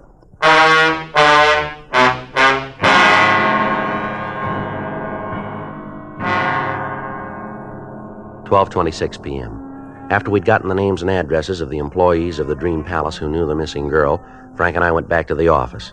We had the names checked through the record bureau, but we found that only one of the 14 people on the list had arrest records. That one was a Cliff Bender, who'd been picked up on a charge of suspicion of burglary. However, according to the information on the report, he'd been released because of lack of evidence. We checked the log about the fight Lasnik had mentioned. We found that an FI card had been filed, but that no arrest had been made. We went over to room 45 and we talked with Sergeant Eggenweiler and Sergeant Rubles, the officers who'd handled the burglary case. They told us that in their contacts with Bender, he was sullen and uncooperative. They told us that he'd been seen in the company of known criminals. They also told us that in their opinion, they considered the man dangerous. We checked his last known address, but we found that he'd moved in July, leaving no forwarding address. While Frank and I checked out the rest of the missing girl's friends and acquaintances, Sergeant Graham and Cliff Bailey tried to check on Bender. We talked to everybody on the list we'd gotten from Ernest Lasnik, but none of them could give us any idea where we might find the Shipley girl. Most of them, however, told us about the threat that Bender had made against her life and expressed the opinion that he was responsible for her disappearance. The next day, Wednesday, August 13th, Frank and I went by communications, then we checked back into the office. I tell you the mother-in-law of that missing girl called again this morning? No, you didn't. Yeah, she wanted to know how we were doing, what progress we'd been able to make. Well, what'd you tell her? Well, I filled her in on what we found. I didn't tell her about Bender, though. Just said we thought we'd be able to find the girl. Mm-hmm. You talked to her when she made the original report, didn't you, Joe? Yeah. What'd you think? How do you mean? Well, isn't there something there that's a little off base to you? I don't know what you're trying to get at. Well, it just seems to me that she doesn't care if we find her daughter-in-law or not. All she cares about's the kid. Well, yeah, I kind of got that idea myself. The way she talked, doesn't seem that she and the girl got along too well, does it? No. Just seems like there's something she isn't telling us. I don't know what it is. I asked her this morning if she'd heard from her son, if he knew anything about where his wife might be. What'd you say to that? Well, she told me she didn't want to bother him, make him worry. Wouldn't even tell me his mailing address. Said she didn't want him alarmed unless there was a reason. Well, the way I see it, his wife being gone is reason enough. Yeah, that's the way it seems to me, and I told her that. She said our job was just to find the girl and the baby, and that's all. Well, cooperation like that isn't going to make it any easier, is it? We can only do so much if she isn't going to help us. Well, it doesn't make a lot of sense. Her filing the report and then holding out information. Yeah. I may better get over and talk to her again. See if we can get the whole story. How about Graham and Bailey? You heard from them? No, there's a note in the book. They got a lead on Bender. Graham said they were going to run it down for us this morning. Uh-huh. What time you got now? 9:43. I want to talk to the skipper.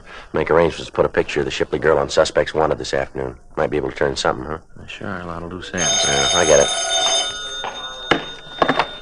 Missing persons Friday. Yeah, Graham. Mm-hmm. Where? What'd she say? Mm-hmm. Yeah, well, that's about the same. What? Yeah. Well, you want to call the crime line? Right. No, we'll meet you out there right away. Right, bye. Well, they found where Bender was living. What do you mean was? Checked out last June, about the same time the Shipley girl disappeared. Landlady hasn't seen him since. Guys came up with something else. Yeah. A couple of shirts for a baby. Uh-huh. Bloodstains all over him.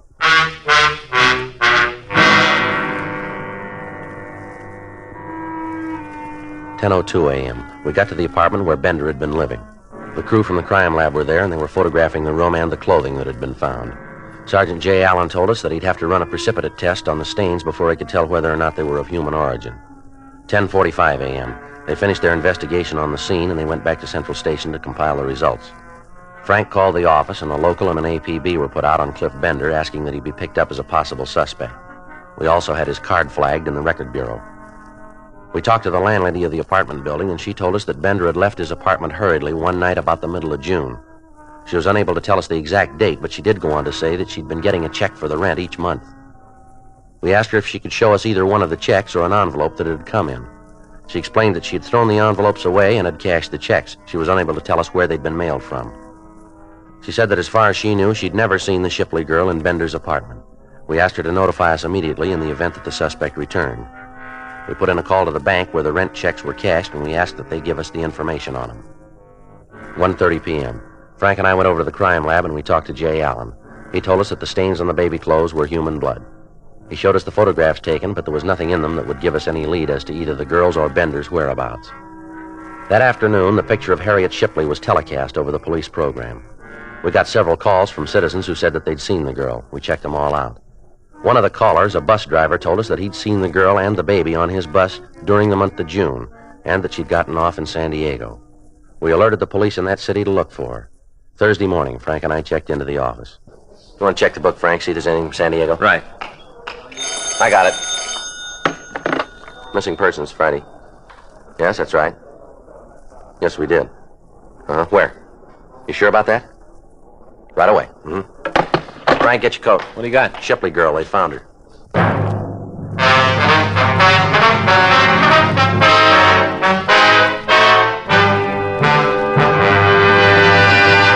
You are listening to Dragnet, the authentic story of your police force in action. Meet the Tom Harmons. You know Tom is an All-American, and now a top sports announcer. Mrs. Harmon is the motion picture and television star Elise Knox. They're typical of people everywhere who are saying, Chesterfields for me. I like regular-sized Chesterfields. Have for years. They're best for me, at least I think so, because of that Chesterfield quality. That's the way I feel about them, too. I've always smoked Chesterfields. Now I go for the king size. Guess I like a longer smoke.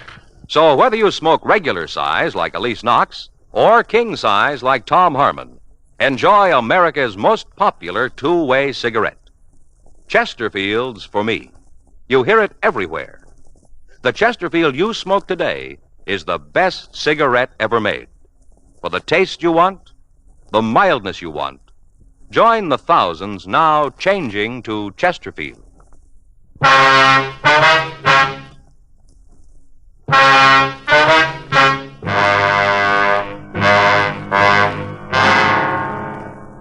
The call had come from a nurse at the State Mental Hospital in Camarillo. She told me that they had a patient who resembled the photograph of the missing girl as televised on our police program. Frank and I left the office and drove out to the hospital.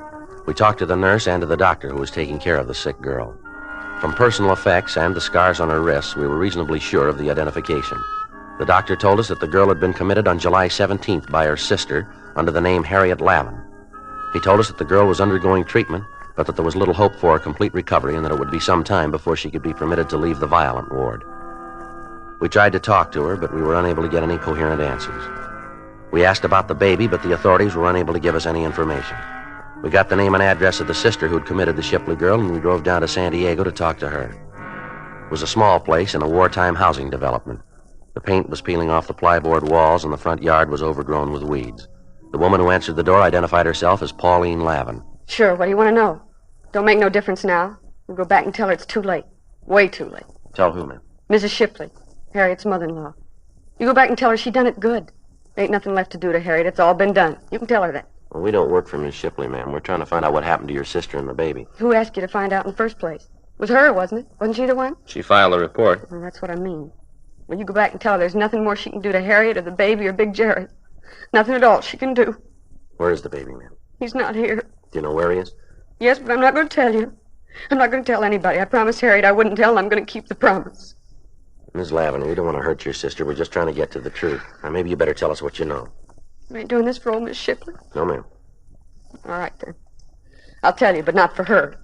I wouldn't give her the right time of day. She's the one that did it, the whole thing. You can lay it right at her feet. All right, you want to tell us about it? Since they got married, she's given the kids trouble. Right from the first she heard about it. Said that Harriet wasn't good enough for his son. Said Harriet was cheap. Didn't make any difference to the kids. They got married anyway. They were in love, so they got married. Mm-hmm.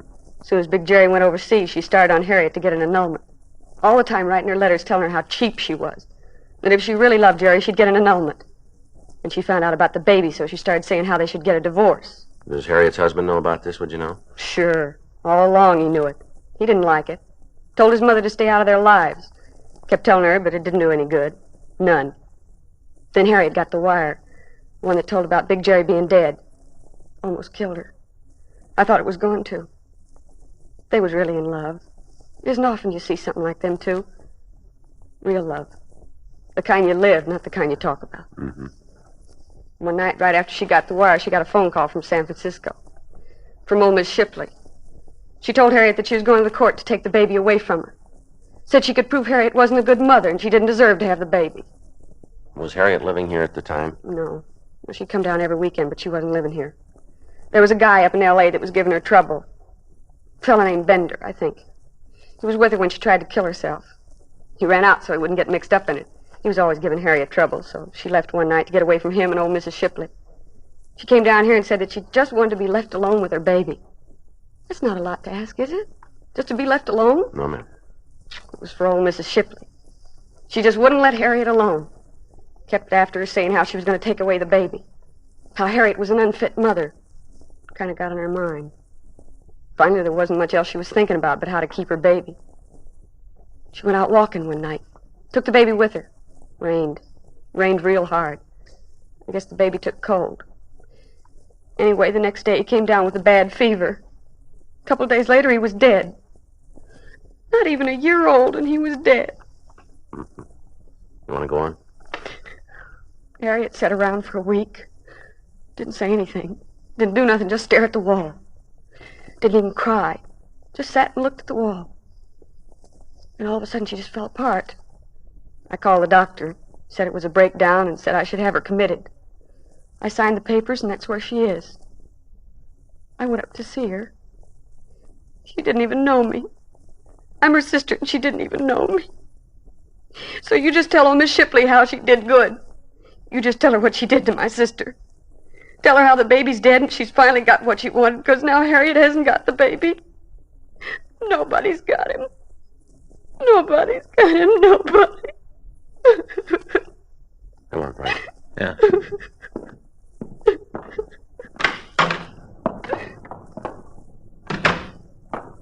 Where to? Well, we better get back to town. Guess so. See Miss Shipley.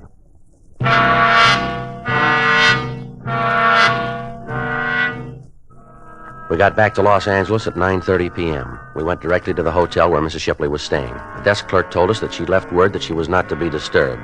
He called the room and she asked that we come up. We took the elevator to the 7th floor and we walked down the hall.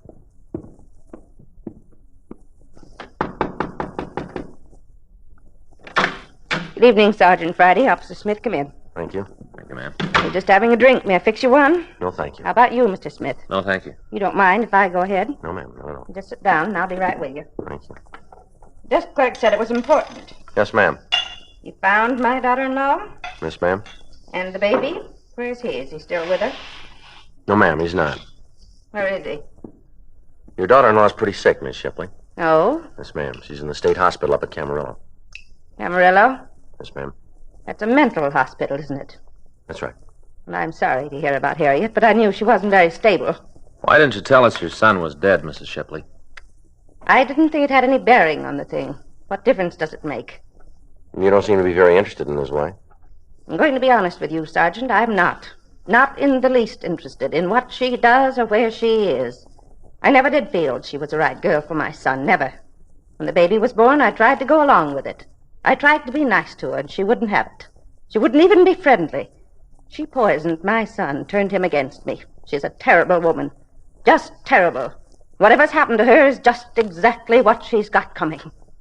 Naturally, I'm sorry it's the way it is, but there's nothing I can do. All I'm interested in right now is my grandchild. I want him. And if I have to go to court to get him, then I'll do it that way.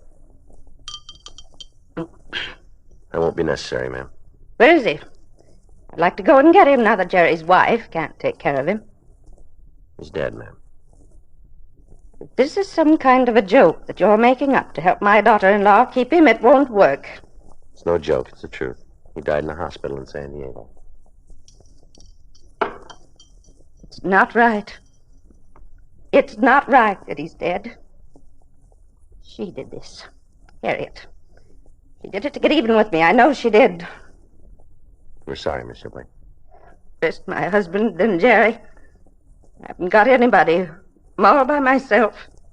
Isn't anybody in the world who cares? Nobody. No, we're sorry, Miss Shipley. I wish there was something we could do. No, you're not. You're like the rest of them. And it's Harriet. She's the one.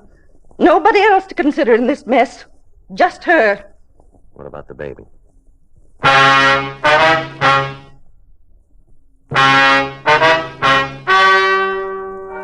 The story you've just heard is true. The names were changed to protect the innocent. On Thursday, August 14th, a meeting was held in the office of the Captain of Homicide, Los Angeles Police Department. In a moment, the results of that meeting. Now, here is our star, Jack Webb.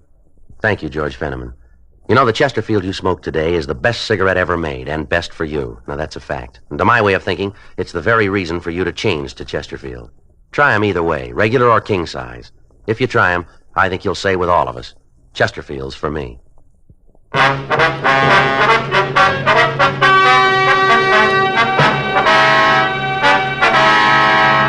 At the meeting held in Captain Lorman's office, it was decided that no criminal act had taken place, and the case was officially marked closed.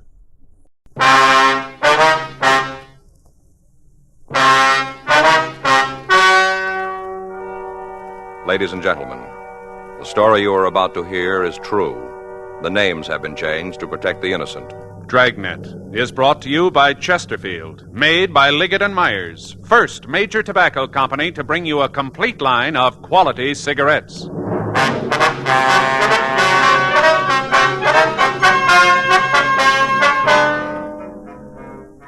You're a detective sergeant.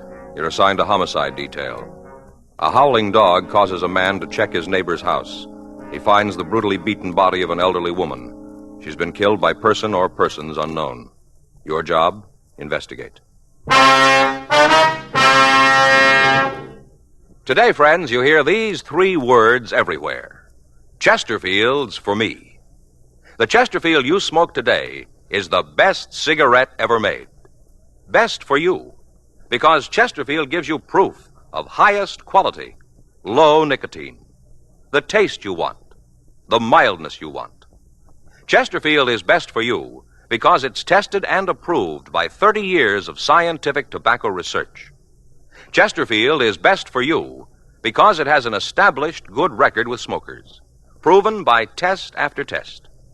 Yes, friends, the Chesterfield you smoke today is the best cigarette ever made for the taste you want, the mildness you want.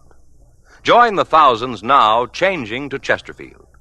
Always say, Chesterfield's for me.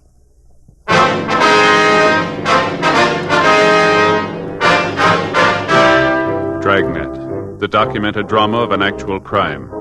For the next 30 minutes, in cooperation with the Los Angeles Police Department, You will travel step by step on the side of the law through an actual case transcribed from official police files. From beginning to end, from crime to punishment, Dragnet is the story of your police force in action.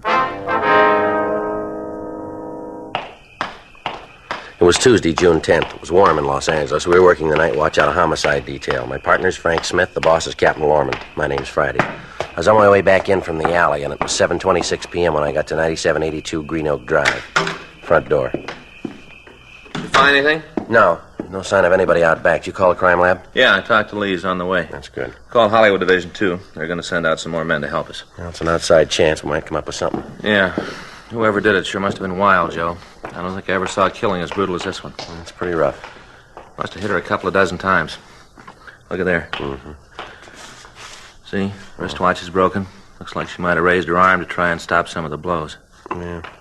Crystal smashed up pretty bad. It's hard to read. Yeah. Looks like 3:04, doesn't it? Uh-huh. That must have been the time. From what the neighbor says, that'd have to be this afternoon. Yeah. Did you find anything that looks like the murder weapon? Nothing out in the open. Thought it'd be better if the crime lab checked the place first. How about the other rooms? They as bad as the one out front? Yeah, stuff's all scattered around, drawers pulled out, contents thrown all over. Whoever it was sure wanted us to think it was robbery. Well, let's check the neighbor. Yeah, he's across the street. Said he wanted to go home and take something to help quiet him down. Must have been quite a shock to the old guy. Yeah. You want to tell Brian and Phillips where we'll be? Yeah. Phillips is out in back. I saw him when I came in. I'll talk to Brian. All right. Ask him to let us know when Lee gets here, will you? Yeah. All right.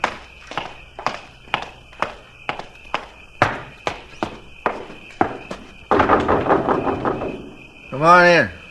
Thank you. Mr. Brudig? Yeah, over here.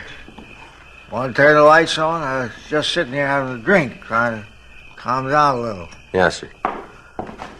Switch is there on the wall, sort of behind the whatnot. You have to kind of feel around. Yes, sir, I found it here. Turned out the lights to help my head. Oh, my, I got an awful headache. You don't happen to have a couple of aspirin on you, do you? No, sir, I'm sorry, I don't. Oh, well, I guess you don't mind much.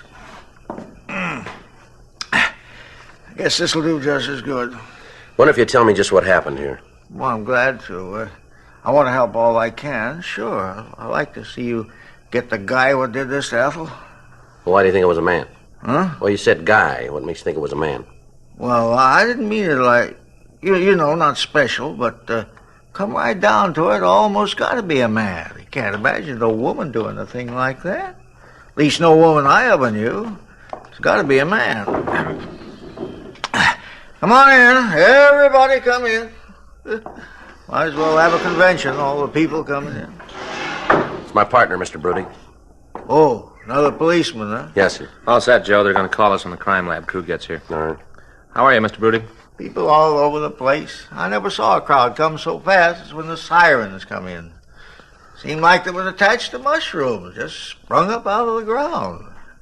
Oh, yeah, I'm fine. Fine, yeah. Wonder if you'd mind leaving that alone until we ask you a few questions. So you mean before I have another drink? Yes, sir, if you would. Well, of course. Glad to oblige. I'll wait, I mean. You don't have to worry about me, though. Not old Earl Brudig. I can hold my liquor. He just bet. Old Earl's a regular tanker. Don't ever show on old Earl. Mm-hmm. Well, if you just tell us about finding the body. Well, I was out in the front, watering the lawn. Always do it at the same time, you see. The hot sun burns it up. You don't water, you know. You've got to do that. Yes, sir. Well, that's what I was doing, watering the lawn. Yes, sir. Do you want to go on? You sure you fellas don't want a little snort, huh? Good No, work. No, thanks, sir. Mr. Huh? Brudig. No, thanks.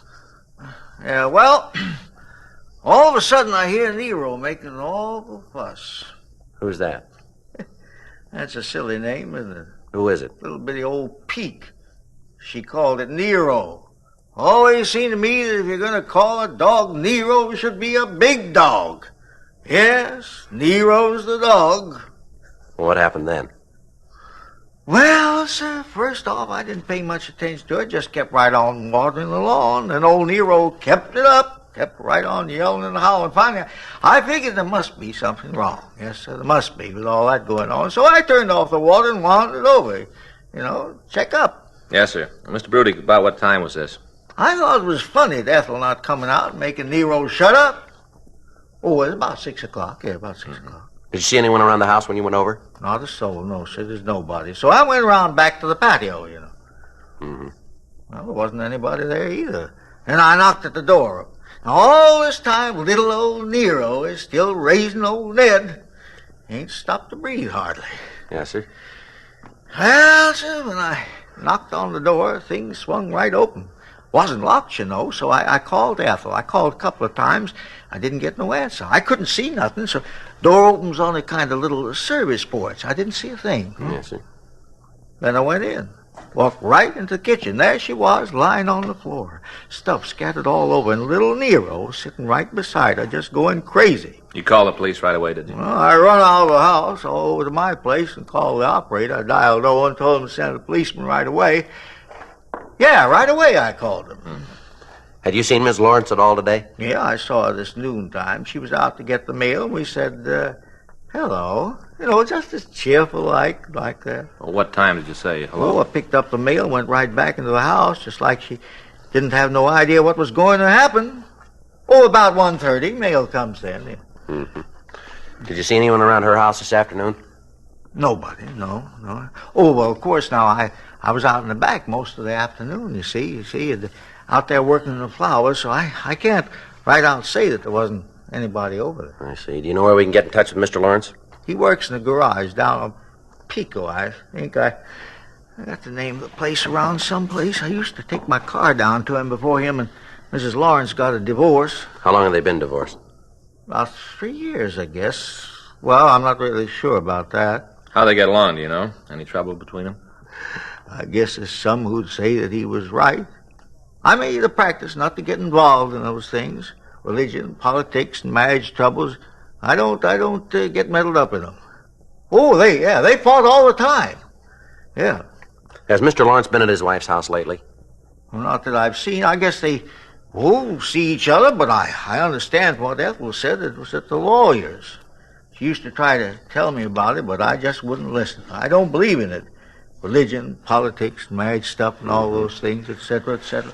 Yes, sir. Alimony. They was always fighting about alimony, always. Do you know what the disagreements were about besides alimony? I'll tell you, mister. You better talk to Mr. Lawrence about that. He's the one to set you right on it. I go telling you, and I'm liable to say something wrong, you see, and that wouldn't be right, now would it? You better talk to him. You talk to him. All right, sir, if you'll just give us the address, please. Sure. I'll take a look at my checkbook, see if I can find it. You talk to him. He don't give you all the scoop, then maybe I can help you out a little. All right, Mr. Brudig, thank you. Got any more questions you got to ask me right now? Well, if you don't feel well, sir, we can talk to you later. Well, it ain't that I don't feel good, just that I like another little snort, you know, kind of pick me up a little, body and soul together, awful thing, just awful. Well, there may be some more things we'll want to check with you later tonight. A little old snort ain't going to do no harm. One thing everybody says is old Earl can hold his liquor. Everybody says that. You can ask them, everybody. Mm-hmm. Hardly a day goes by somebody don't say that. Well, if you'll get Mr. Lawrence's address for us, please. Right away, sir. Wonder how you going to take all this. All them years of battling, screaming at each other. Now they're over. You ain't going to have no more trouble because of her. No, that's not quite right, sir. Huh? He's liable to have a lot more.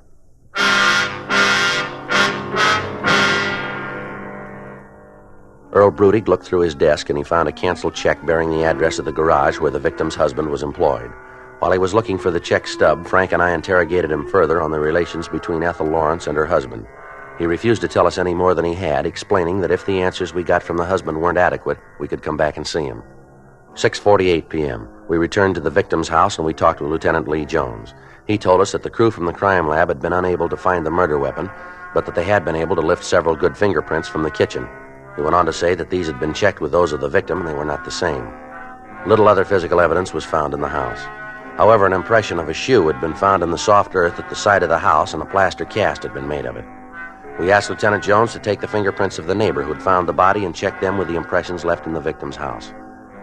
9:46 p.m. The coroner arrived and removed the body and attached the paper seal to the front door. Frank and I went back to the office and checked the name of the victim and her husband through the record bureau. We found that Bernard Lawrence had been arrested 4 years previously on a wife-beating charge, but that he'd been released when his wife refused to prosecute. We checked the name Earl Broody. He had no record. 10:54 p.m. We drove over to the garage where the victim's husband was employed. The place was closed, but there was a card on the door giving an emergency address. Frank and I drove out to the house, a low, rambling ranch-style building. The garage owner, Arnold Norton, met us at the door. Yeah? Mr. Norton? That's right. What can I do for you? Police officers, we'd like to talk to you. Yeah, I guess it's okay. I don't know what it's about, but I guess it's okay. What do you want? Might be better if we talked inside. You mind if I see your identification? No, sir. Here's my ID card. This is my partner, Frank Smith. My name's Friday. Uh-huh. Yeah, come in. Thank you. Thank you, sir. Just a minute, I'll turn off the TV. We don't like to bother you, Mr. Norton. Shouldn't take us too long. Doesn't matter, it's just a fight movie. I've seen it before. I get a kick out of seeing him again. Mm-hmm. What is it you want to know? You have an employee named Bernard Lawrence working for you? Yeah, Barney's been with me for about 7 years. Why? You have a home address for him? I suppose so. Look, can you tell me what this is all about? Just a routine investigation. We'd like to talk to him. Yeah, I'll write out the address for you. All right. You ever hear about Lawrence and his wife having any quarrels or disagreements? I'm not quite sure how I should answer that. What do you mean? I don't know why you're asking the question. It's a little rough to ask me to comment on the way Barney gets along with his wife. I don't want to lay anything on him. You known him for quite a while, have you? Yeah, I told you he's been with me for 7 years. Best carburetor man I've got. You must have heard him discussing his home life at one time or another, haven't you? I went through the same thing before. I got myself right in the middle before. I don't want it to happen again. I don't understand. When they got the divorce, all the time lawyers coming around asking questions, trying to get me to take sides. I'm not going to do it. If Barney's trying to bring the thing up again, he should be the one to tell me, not have you fellas come around and do it. I'm not going to get in the middle again. I've known both of them for a long time. I think a lot of them. Ethel and Barney and me have been pretty close in the years. But I've had it. All the questions about how much Barney makes, what were his working hours, who'd he see, did he run around with any girls? No. I'm not going to answer any more questions. Well, this isn't a civil matter, Mr. Norton. This has nothing to do with the divorce? No, sir. I'm not going to be called as a witness? We can't say to that, sir. Uh-huh. The way you fellas are going about this routine thing makes me think that it's a lot more important than just a traffic ticket or anything like that. Well, it is. Did you see Lawrence today? You mean at the garage? Yes, sir. Yeah, he came to work at 8, just like he always does. He was there all day? 8 to 5, that's what he works. Does he have occasion to leave the garage at all during the day? I don't understand what you mean. Well, does he have to leave to go pick up parts, anything like that? Yeah, once in a while he does. We got a fellow who does that kind of thing, but when he's out on the call and Barney needs something fast, he maybe runs down the street and gets it. Mm-hmm. Did he leave the garage this afternoon? Yeah, he had to go down and pick up some rebuilds. You know what time he left? It'd be hard to pin it down to an exact time. I don't much keep tabs on Barney. He comes and goes as he pleases. Pretty important that we get an idea of when he was gone. Well, I can check it with the other boys in the shop. I should be able to find out when he left. I know he got back about 4:30, though. You're pretty sure about the time? Yeah, he came back and did a job on a rush one that we had, and then he took off at 5. How was he acting when he came back? What do you mean? Did he seem upset about anything? No, not particularly. He seemed pretty happy, though. Kept talking about what a beautiful day it was and how good he felt. Mm-hmm. You know, it come right down to it, Barney was happier than he's been in some time. Just seemed like all his troubles were gone. Well, we know how you feel about this, Mr. Norton, but it's pretty important. Did you ever hear Mr. Lawrence threaten his wife? I'm going to have to take your word for it as being pretty important, Mr. Friday. I've got no way of knowing, but if you guys get me in the middle of anything, I'm going to be pretty sore about it. Well, don't worry about that. Well, and to answer your question, Barney and Ethel didn't get along very well. I guess you knew that. Divorce and all, Ethel accusing Barney of running around, they had some pretty big arguments. Mm-hmm. Barney was pretty mad at the judgment he got, the alimony. He had to pay Ethel $150 a month, made him pretty sore. But the judge said to pay it or go to jail. Ethel would just as soon see him in jail. Mm-hmm. Barney used to talk to me about it. We'd stop down the street and have a beer when we closed up the shop. Barney would say there was only 2 ways he could get out of the alimony payments. Well? One was if Ethel got married again, and Barney always said she was so mean that no sane man would have her. What about the other way? That was for her to die. Mm. I guess that was about the only threat he ever made so I could hear it. What's that? That he wouldn't mind helping her out.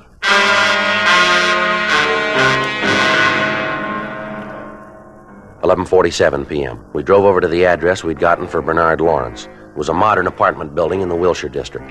We rang the bell to his apartment, but we got no answer.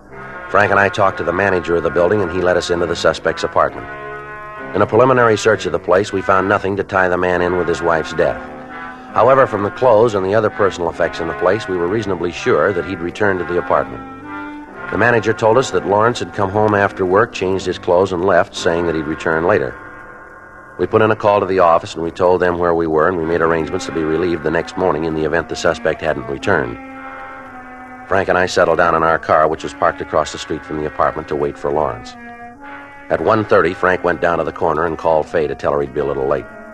He brought back a carton of hot coffee and some sandwiches. The stakeout continued. 2:30, still no sign of the suspect. 3:30, 4. At 5:30 a.m., the landlord came to the porch of the apartment house and yelled at us, indicating he wanted to tell us something. Frank went over to see him while I waited in the car. A couple of minutes later, Frank came running back. Joe? Joe? Yeah? Manager just got a call from Lawrence. What about? Lawrence wanted to have his stuff packed and sent down to the depot. Yeah? Said he's leaving town.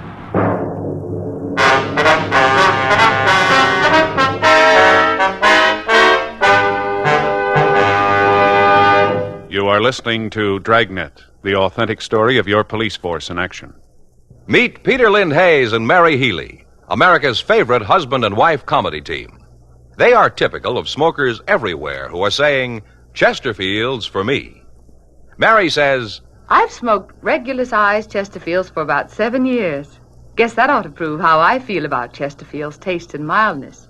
Peter says, Chesterfields for me, too. Far as I'm concerned, King is the only size, and like Mary says, Chesterfield is the only cigarette. Either way you like them, I'll bet you'll find Chesterfield is best for you.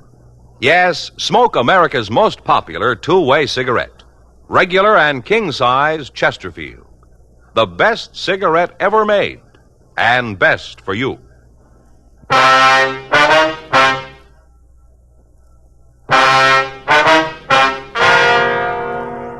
5:42 a.m. We called the business office and had arrangements made to check the reservation lists on trains going east.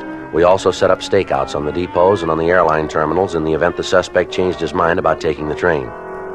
2 officers came out and relieved us at the apartment. The manager of the apartment was instructed to notify the officers on stakeout in the event he heard from Lawrence. 6:12 a.m. Frank and I drove back downtown. We went to the business office and got out a local and an APB on the suspect. We checked out of the office to go home and change our clothes, and at 8:46 a.m., we met back in the squad room.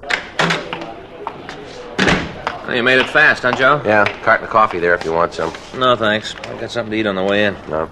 Any word? No, not yet. Lawrence still hasn't showed up at the apartment. There's nothing from the depot stakeouts. Oh, man, I'd sure like to get some sleep. Well, I'm with you there. You know, Faye's sure sore. What about last night? Yeah, had it all planned that we were going to a movie tonight. Always plans it on my day off. Well. You know, we have dinner and go down to the neighborhood. Kind of nice. She looks forward to it. What's that got to do with last night? Well, this is my day off, right? Yeah. Yeah, that's what it says in the schedule. And I'm working, right? Yeah. Well, I worked all last night, too. Huh? Yeah. Gonna be no movie tonight. I don't follow you. Well, I'm gonna sleep. As soon as I get home, I'm gonna climb right into the shower, dry off, into bed. Gonna sleep the clock around. Yeah. That's why. Mm-hmm. We got to talk to Skipper this morning. Is he in yet? Yeah, he's down at Chief Brown's office. Mm-hmm. You fill him in? Yeah, a little bit. He goes along with us. Mm-hmm. Well, let's check R&I. I want to look at that arrest report on Lawrence, see if any of his friends are listed. We might be able to get a lead on him. Better find out if he made that call he was supposed to have made when he was gone from work, huh? Yeah. The way it looks, he's still in town. Well, that doesn't do us a lot of good unless we know where. Well, we can go out and talk to the fellow that found the body. He might be able to come up with something. Better put a stakeout on the garage where Lawrence worked, too. He might show up there. Right. I'll get Norton on the phone. Tell him to let us know if he hears anything. All right.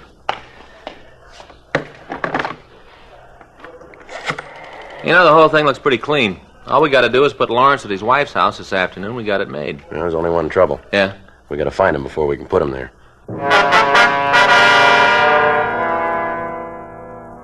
After putting in the call to the garage where the suspect was employed and arranging for a stakeout on the place, Frank and I checked the arrest record that had been made out 4 years previously and obtained a list of his friends and relatives. We contacted each one of them, but they could give us no information on Lawrence. That morning, we met with Captain Lorman, and we went over the evidence with him.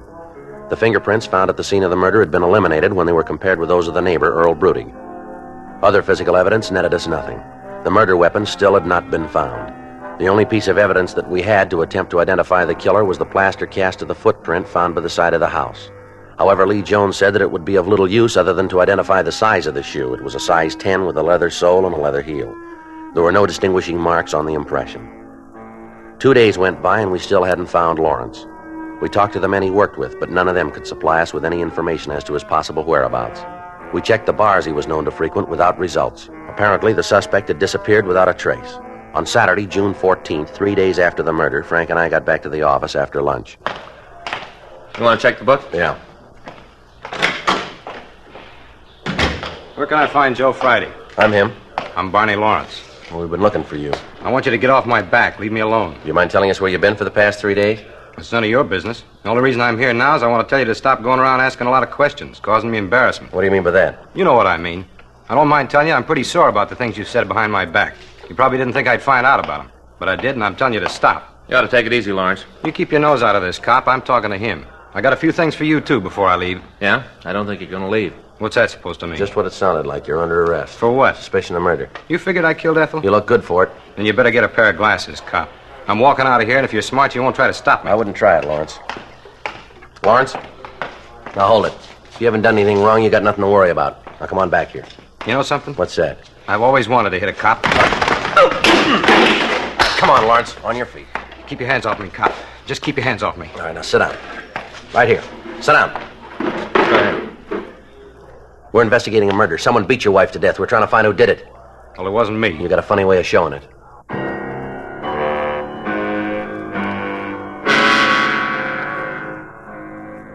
The suspect was booked in at the main jail on suspicion of murder. Lawrence put in a call to his lawyer, and arrangements were made to have him released on bond. Frank and I attempted to interrogate him before he was booked, but he refused to answer any questions we put to him. The following morning, we met with he and his lawyer. Again, we ran into the same stubborn silence. At 11:30 a.m., we met with Captain Lorman and Chief Detective Thad Brown. We laid out the evidence we had. From all appearances, we had the guilty man in custody, but it might be difficult to prove in a court of law. The one thing we'd been unable to establish was Lawrence's presence in the house at the time of the murder. It was decided that without being able to prove this, we would have little chance of getting a complaint from the district attorney's office. Frank and I started re-questioning the neighbors. None of them could tell us any more than they already had. We re-questioned the man who'd found the body, Earl Brudig. He came up with the additional information that there had been a crew of carpenters working on a house the day of the killing. The building was located next door to him, directly across the street from the place where the murder had been committed. We questioned the carpenters. None of them could tell us anything. However, there was one man who had been working on the construction that we were unable to reach. It took us several days before we were able to find him. On Wednesday, June 18th, we got to his house at 7:30 a.m., just before he left for work. He asked us to talk to him in the kitchen of his home. I was just having breakfast. Fix you guys something to eat? No, thanks, Mr. Hewitt. We don't want to take up much of your time here. Oh, don't worry about that. What's this about anyway? We understand that you were working on a job on Green Oak Drive on the 10th of June. Is that right? Let me think. Yeah, 9700 block. Yeah, I was there. Why? You worked there all day, did you? That's right. Left the place around 5:30. Say, this about that woman that was murdered? Yes, sir. You got the fellow that did it? Well, we think we know where he is. You guys like a cup of coffee? Yeah, fine. We'll join you. Yeah, thanks.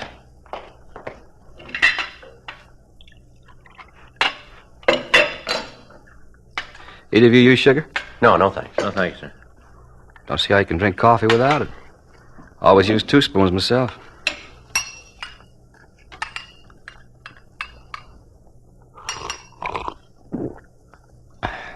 That's good. Well, say, if you know who did the killing, how come he isn't in jail? We need a little more evidence before we can take him to court.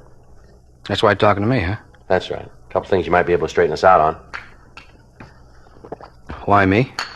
Well, we've talked to the other men in the crew. Seems like you're the only one left. Comes right back to me, huh? That's right. Yeah.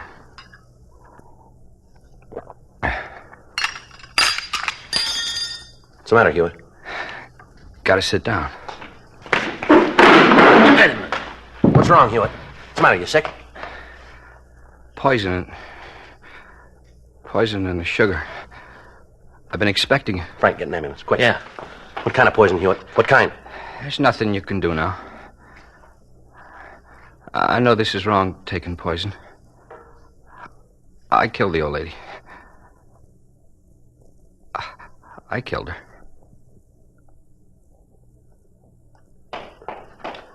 Ambulance on the way, Joe. No hurry. He's dead.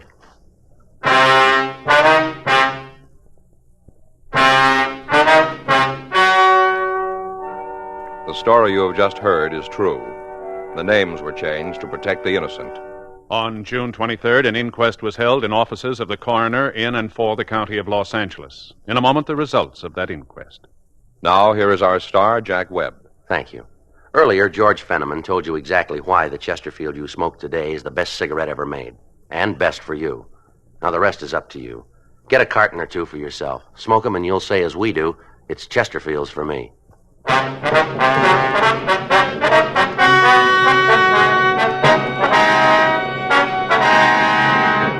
At the inquest, it was ruled that the suspect, Merle Patrick Hewitt, died of self-administered poison, and his death was listed as a suicide. The victim's husband, Bernard Jerome Lawrence, was released from custody.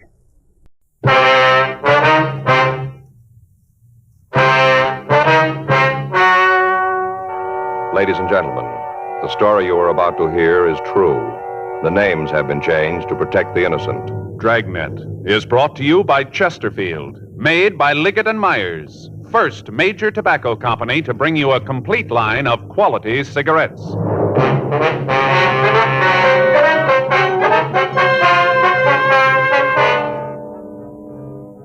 You're a detective sergeant. You're assigned to hit-and-run felony detail. A young woman has been run down and seriously injured. The driver of the car has fled from the scene. Your job, find him. Today, friends, you hear these three words everywhere. Chesterfield's for me. The Chesterfield you smoke today is the best cigarette ever made. Best for you, because Chesterfield gives you proof of highest quality, low nicotine, the taste you want, the mildness you want. Chesterfield is best for you because it's tested and approved by 30 years of scientific tobacco research. Chesterfield is best for you because it has an established good record with smokers, proven by test after test. Yes, friends, the Chesterfield you smoke today is the best cigarette ever made for the taste you want, the mildness you want. Join the thousands now changing to Chesterfield. Always say, Chesterfield's for me.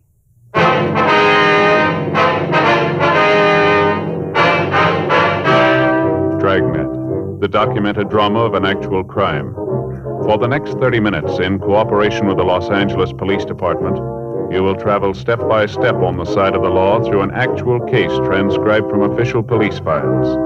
From beginning to end, from crime to punishment, Dragnet is the story of your police force in action. It was Tuesday, April 7th. It was cold in Los Angeles. We were working the day watch out of Traffic Bureau, hit-and-run felony detail. My partner's Frank Smith. The boss is Captain Calfee. My name's Friday. We were on our way out from the office, and it was 8:40 a.m. when we got to 1784 Byram Street. Front door. Better try it again, huh? Yeah. Wait a minute. Sounds like somebody coming. Yeah? Something you want? Miss Hunter? That's right. Who do you want? Police officers. We'd like to talk to you. Oh, about the thing last night, huh? Yes, ma'am, that's right. Well, come on in. I can't stand around for long. I'm going to be late for work as it is. Come on. Thank you. This is my partner, Frank Smith. My name's Friday. How do you do? Hi. Sit down there. I got to get ready to leave. There's some coffee there in the carafe if you want some. No, thank you. No, ma'am, thank you. Would you mind pouring me a cup? You'll find everything right there on the table. 2 sugars. All right. What do you want to know about last night? I told the officers who were there all I know. Yes, ma'am, we know. We read their report. We'd like to go over it with you if it's all right. Seems like a waste of time to me. Spend a little more of it trying to catch the kid that hit the girl. It'd be better all the way around. Yes, ma'am, there's your coffee. Oh, thank you.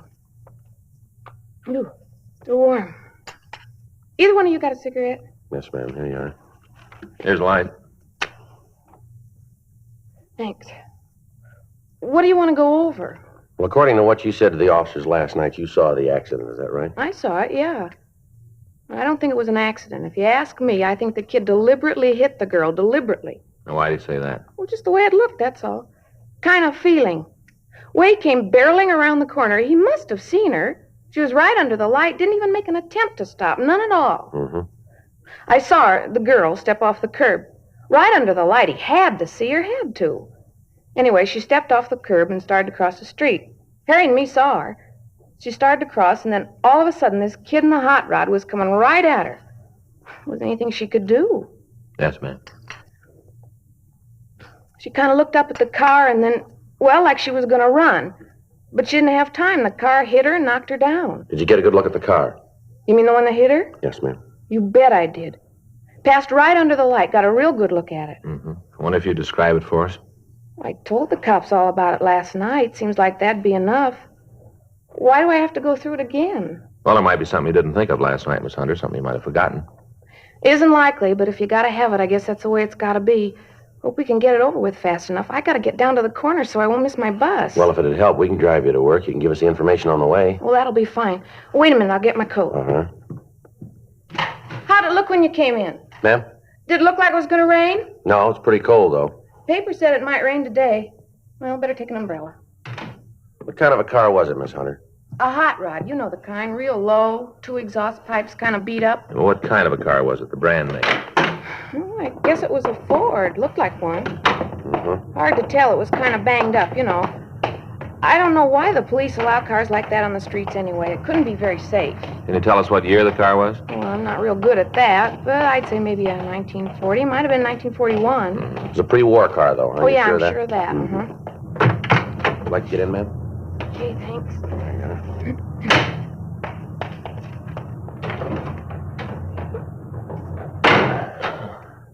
Where can we drop you, ma'am? Near First and Broadway will be fine, just on the corner there. Okay. Miss Hunter, was there anything about the car that'd make it easier to identify? Not especially. Black Ford, all beat up. I'm sure I'd know it if I saw it again, any place. Did you get a good look at the driver of the car? No, not too good. All I could see was that he was a kid, you know, maybe 19, 20 years old. Uh-huh. You'd like to see you get that kid. Is the girl all right? She looked pretty bad last night. Well, she's still in a critical condition. Doctors aren't sure yet whether she'll be all right. Sure hope she is. Have you talked to her? No, we haven't. Not yet. It's a terrible thing. Kids like that running around in hot rods, barreling around the city. Person's not safe on the streets anymore. Well, just because a car's got twin tailpipes, Miss Hunter, doesn't have to be a hot rod. Well, this one was. Even had the little sort of license plate hanging down from the back bumper. You mean a state license plate? No, one of those with a club name on it. You know the kind. There's not a notation of that on the report that we remember. I guess I forgot all the excitement and all. I must have forgot. Well, did you see the name on that plate? Yeah. Not real good, but I saw it. Think you can remember it? Not all of it. The last part was wheels. Something wheels. 2 words. You're pretty sure of that, are you? Yeah, wheels. That's the word I saw. Didn't remember it last night. Guess it didn't seem important then. Must be a lot of cars that have those plates on them all over town. Yes, we know. Don't seem like it's going to help much. A lot of cars with those plates on them. Lots of them. Yes, ma'am. Even if you do find the kid with one of them, how are you going to know if he's the right one? Well, it's not going to be too hard. Huh? His car will tell us. According to the report, an automobile driven by one male occupant had struck a woman while she crossed the intersection of Olympic Boulevard and Connecticut Street the night before. When the ambulance arrived at the scene, the victim, who was identified as Mrs. Helen Chapman, was unconscious and was removed to Georgia Street Receiving Hospital for emergency treatment. Members of the crime lab had arrived at the scene and gathered what physical evidence they could find. All citizens in the vicinity were interrogated and their statements were taken. Photographs of the coroner were made and held for evidence. Because of the hit-and-run aspect of the case, Frank and I had been assigned to investigate it. At 1:14 p.m., we drove over to Georgia Street Receiving Hospital to talk to the attending physician, Dr. Sebastian. He said the patient's condition was so critical that she couldn't be moved to her own hospital. He told us that the victim hadn't recovered consciousness to the point where she could be questioned. He went on to tell us that she'd been administered serum albumin to counteract shock.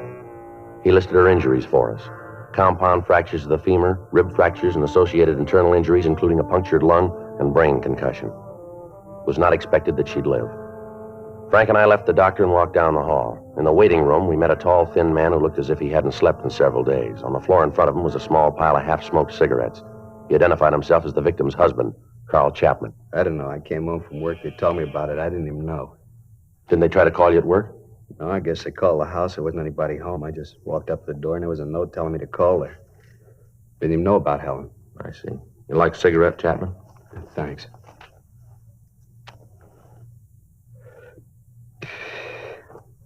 You talked to the doctor? Yes, sir, we just did.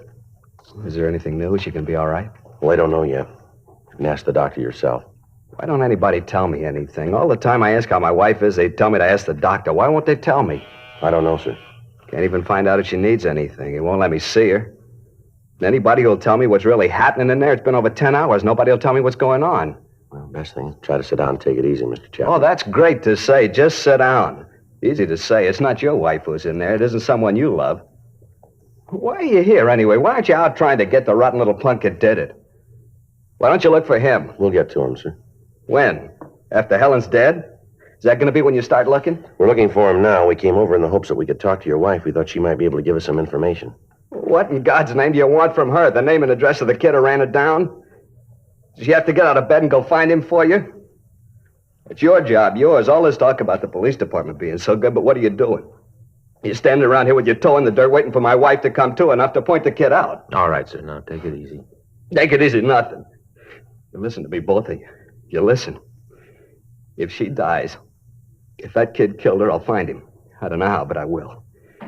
I'm going to do the same thing to him with my hands that he did with his car. I'll find him, I swear I'll find him, and I'm going to kill him. With my hands, I'm going to kill him. Mr. Chapman? Yeah. Can I see you for a moment? Yeah. Would you excuse us for a minute, Sergeant? Sure, Doctor. We'll wait out in the hall.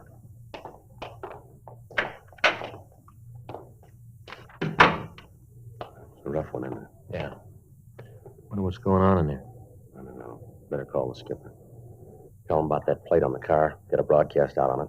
Check the phone book for the address of the National Hot Rod Association. Better talk with them, huh? They might have something for us on the club. Right. You better start, cop. You better find him fast because I'm looking too. You ought to go home and get some sleep, Mr. Chapman. You're all worn out. I'm not going to get any sleep until I catch that kid. Until I catch that kid.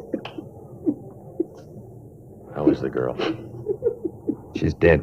Both of them are. Both of them? Yeah. She was going to have a baby in a couple of months.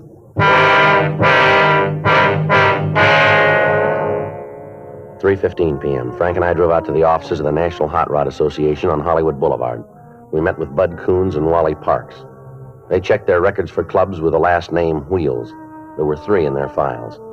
2 were in the eastern part of the United States, and 1 was listed as having headquarters in Alhambra, California. We obtained the name and address of the president of the club, and we drove out to see him. We found him in the garage behind the house working on a 1941 Ford. We introduced ourselves, and he asked us to sit down.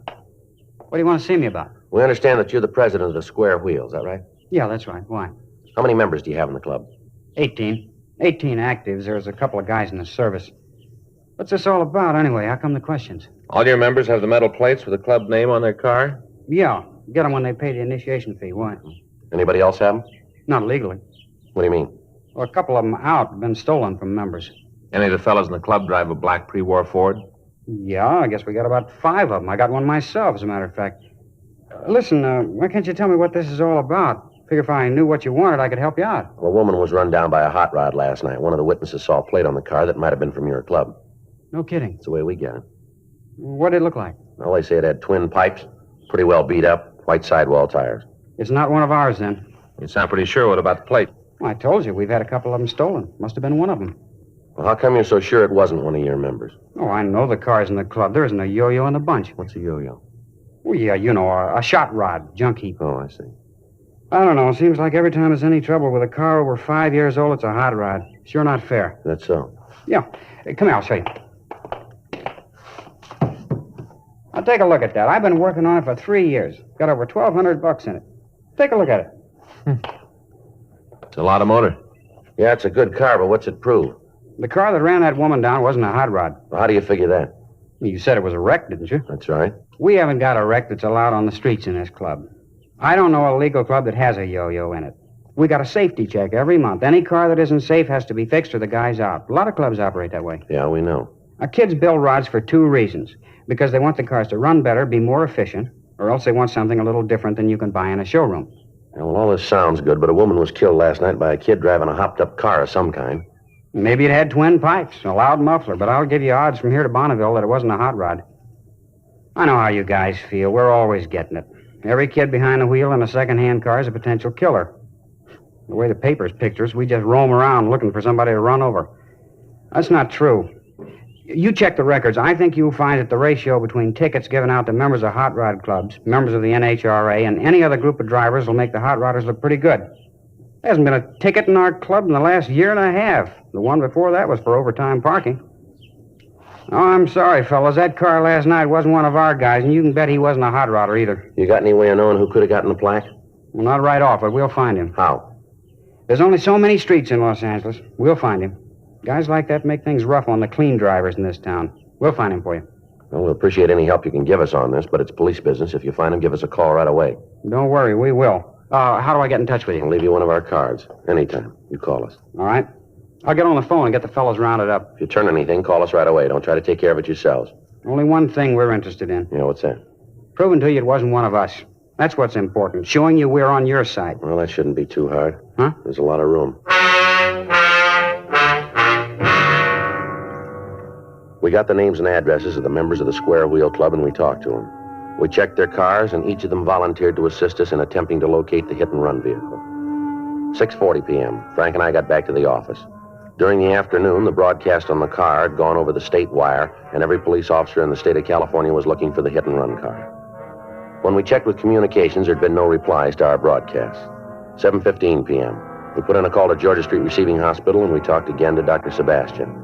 He told us that the victim's husband, Carl Chapman, had been placed under the care of his family doctor and had been given sedatives to make him sleep. While I checked with Lieutenant Wolfram on the developments, Frank went over to the crime lab and talked with Lieutenant Lee Jones. 8:47 p.m. We met back in the squad room. Any word yet? No. Got a call from Al Gibbs. Hot Rod Club? Yeah. He says all the clubs in the area are looking for the car. They divided the city up in sections. Members are checking all the streets. No luck, though, huh? No, nothing. Well, they turned a couple of cars, but they don't check out. How'd you do? Pretty good. Got the report here. Uh-huh. Had a couple sandwiches sent in. Got your Swiss on rye. Good. In the bag there. Where's coffee? Right there, carton. Oh. The lab sure did a good job on this stuff here. Mm-hmm. Here's the scene. Victim was found 10 feet 4 inches from the northeast corner, 4 feet 8 inches from the north pedestrian crosswalk. That'd put it about here, wouldn't it? Yeah. They found particles of broken glass. Checked on him at the lighthouse. Lenses from 1944. Yeah, here's a picture of him. Yeah. In the gutter of the southwest corner, they found this. There's a bumper guard. Yeah, I looked at it. It's new. Any brand name? Yeah, but it's not going to help much. Distributed all over the country. Well, how about skid marks? Any sign of them? No, not that they could find. Either the kid didn't have time to use them or else he didn't want to. He came up with this, though. Yeah, what's that? Well, some marks from a tire. Lee says he thinks they were made when the kid dug out to get away, spun the back wheels. Sure indicate that he didn't mean to stop at any time, huh? Well, that's the way Lee's got it figured. Well, it isn't much to go on, is it?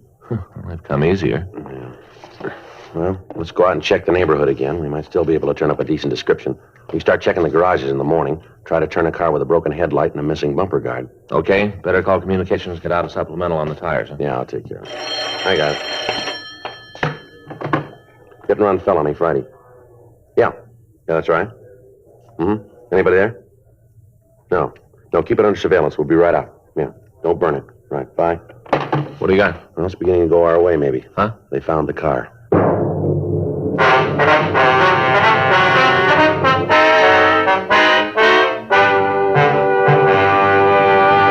You are listening to Dragnet, the authentic story of your police force in action.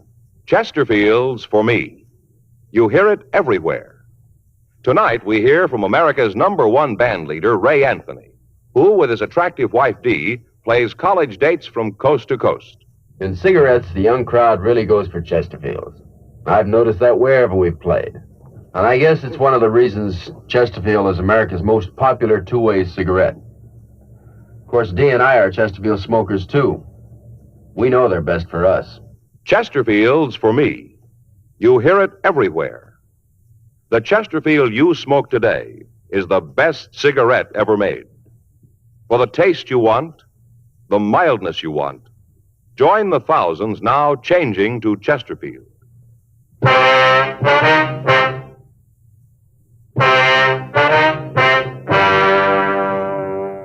During a routine patrol of the streets in East Los Angeles, a radio unit had come across a car parked at the curb on Vancouver Avenue.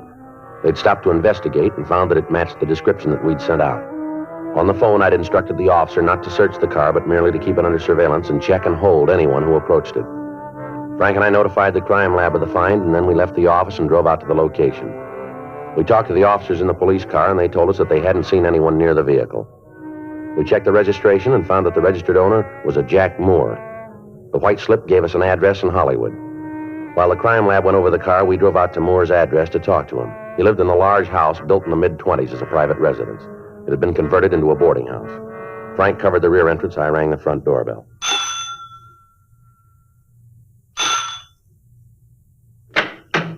Yeah? What do you want waking me up this time of night? Police officers. You have a tenant here named Jack Moore? What about it? We'd like to talk to him. Too late, Mac. He ain't here. Where is he? I don't know. He moved out this afternoon. He didn't say where he was going. A thorough search was made of the suspect's room. The manager told us that Moore had come home that morning, packed his belongings, and left the house. We called the crime lab, and Lieutenant Lee Jones told us that they'd established that Moore's car was the one that had run down the Chapman girl. We talked to the other people in the rooming house. None of them could tell us where Moore might have gone. We put in a call to auto records, but the car was not listed as being stolen. Frank called his name into R&I, but we found that he had no felony record. From the occupants of the rooming house, we found that the suspect had no relatives in this state and no close friends that they could recall. Leighton Prince came out and went over the room, and in going over it, we found a wastebasket Moore had used to dispose of articles that he didn't want. In the basket, we found several match folders from a bar out on West 7th Street. We put in a call to the bar, but we found that it was closed. From the manager of the rooming house, we got a good description of the suspect, along with the information that he received no mail and that he was apparently unemployed. A stakeout was set up on the house, and at 3:36 a.m., Frank and I checked out of the office and went home for the night. The next day, Wednesday, April 8th, we contacted DMV and asked that they give us all information on the car. 9:15 a.m., we drove over to the bar on West 7th Street. Not open yet. Don't open till 10. Police officers like some information. License is back there on the wall in plain sight. There's nothing going on here. You have a customer in here named Jack Moore? We just opened the doors. We got no say about who comes in. As long as they don't cause trouble, we don't either. This guy's about 20 or 21, 5'8" to 5'10", 165 pounds, blonde. Name's Moore, Jack Moore. What's he done? We want to talk to him. About what? Police business. Have you seen him? Nothing that's going to get the bar in trouble? Well, that's a simple question, mister. Have you seen him? Maybe, yeah. You tell me what it's all about, and I might be able to help you out. You're running out of time. Have you seen Jack Moore? Yeah. When? Last night. Here? Yeah, he was in. Got liquored up. I tossed him out when we closed. Where's he now? You better ask him. I want to tell you once more. If you know where he is, you're going to save yourself a lot of time by cooperating with us. I run a clean place here. I don't want any trouble with the cops. My license is on the wall. I got no choice of the customers who come in here. I don't want to get mixed up in anything. We're not calling it that way. That's the way it is. This is a clean place. That's not what the book says. You've been tabbed a couple of times for serving minors. You run B-girls. You haven't served straight liquor in here for a couple of years. Now, if we have to get the information from you downtown, that's the way it's going to be. Get your coat. Oh, now, look, fellas, I was just trying to take care of myself. You did. Get your coat. Isn't there some way we can work this thing out? I don't want any trouble. Where's Jack Moore? I try to run a clean place. A couple of times I've been... We've been over all that before. Now, where is he? I got him up at my place. You there now? I guess so. He got pretty loaded last night. Told me he didn't have any place to pad down. I took him home. What's the address? 1862 and a half Woodworth Court, room 14. All right, let's go. Yeah. And don't try to call him. I got no phone in the room. If he's done anything, I had no part in it. Just trying to help a friend out, that's all. Just help a friend out. Yeah, sure. You tell him that. How he got me in trouble, all because I tried to help him out. You just tell him. Yeah, we will. And tell him not to come around here anymore. Tell him to keep out. Tell him that, will you, for me? Tell him not to come back? Don't you worry about it. He won't be back. We called the office, and another team of detectives came out to the bar to keep the bartender under surveillance in the event that he might try to contact the suspect. It took 5.5 minutes to drive to the Woodward Street address. It was a large building located at the end of a blind street. Room 14 was on the 3rd floor in the front of the building. Frank and I approached the room, and we listened. There was no sound from inside. You want to try the door? Yeah. Sunlight. Yeah. There he is on the bed. Yeah. Looks like the right guy. Now, let's wake him up. Come on. Come on, Moore. Wake up. Come on. Let me alone, Charlie. Come on, get up, Moore. Get up. Let me alone. I told you, Charlie, let me... Who are you guys? What are you doing Police here? officers, you're under arrest. Now, wait a minute, Art. Let me go. Come on, stand still. All right. All right, I quit. You want to shake him, Frank? Yeah. Yeah, he's clean. Where you taking me? I ain't done nothing. You got no reason to push me around like this. All right, let's go. Where? Where you gonna take me? Downtown. For what? Manslaughter. I didn't do it. I didn't. You got the wrong guy. You got the wrong one. I didn't do it. All right, come on, let's move. But you got the wrong one. I didn't do it. I didn't know what you wanted. That's why I run. I didn't know what you wanted. Well, you do now, so let's go.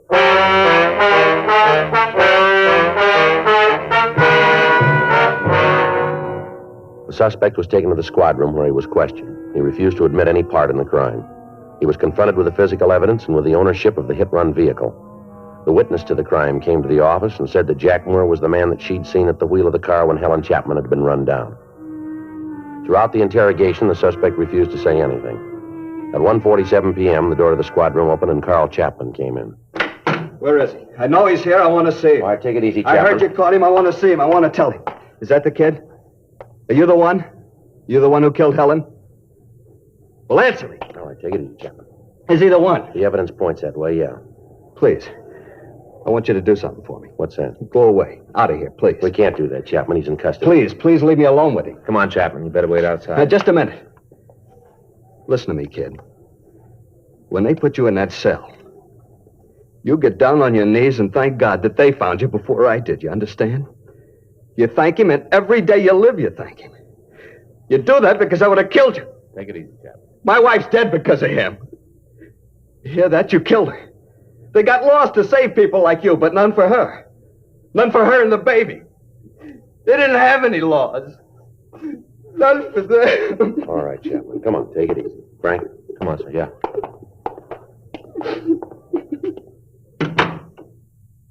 Pretty upset, ain't he? I want you to remember something, kid. In the years I've been in this department, I've seen some bad ones, real bad. Teenage kids that didn't know any better scraped up off the pavement and sent home to their parents. Drunks who were too loaded to know what went on. There's been a lot of them go through here, but you finish way ahead of the field, boy. You talk good. I bet you're on a lecture team around here. I'm getting fed up with you kids roaming the streets in death traps. Now, I don't care about you. You want to wrap yourself around a post, you go ahead. We'll try and stop you, but don't you take somebody else with you. Every year, the number gets bigger, more people killed. It isn't the honest drivers that do it. It's people like you who don't care for anybody else. Now, we've tried about everything in the books to make you understand. Doesn't look like any of them did any good, does it? I'm a bad one, ain't I? You killed a human being, boy. A woman who didn't even know you. She never saw you until it was too late. You threw a 10.5 of metal at a 120-pound woman, and then you ran away and left her in the gutter to die. You wrecked the family. You tore it right down the middle and rolled over it. You've ruined the lives of all the people around that woman. You gave a group of decent kids a bad time because you stole their name. Now, you get on your feet, young fella, and you keep that smart mouth of yours closed. Do you understand? Can I ask you something? What's that? Hit and run. How much will I get? I don't know, but it won't be enough.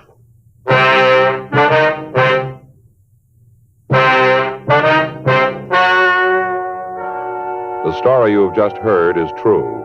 The names were changed to protect the innocent. On October 14th, trial was held in Department 97, Superior Court of the State of California, in and for the County of Los Angeles. In a moment, the results of that trial. Now, here is our star, Jack Webb. Thank you, George Fenneman. Thousands of smokers all across the country are now changing to Chesterfield. We'd like you to give them a try, too. I know you'll like them because the Chesterfield you smoke today is the best cigarette ever made. For the taste you want and the mildness you want, smoke America's most popular two-way cigarette. Regular or king size, Chesterfield.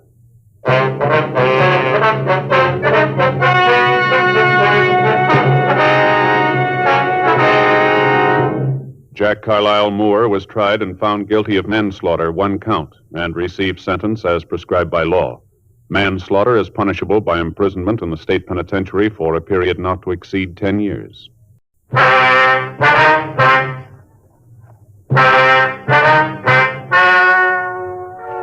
Ladies and gentlemen, the story you are about to hear is true. The names have been changed to protect the innocent. Dragnet is brought to you by Chesterfield, made by Liggett & Myers, first major tobacco company to bring you a complete line of quality cigarettes.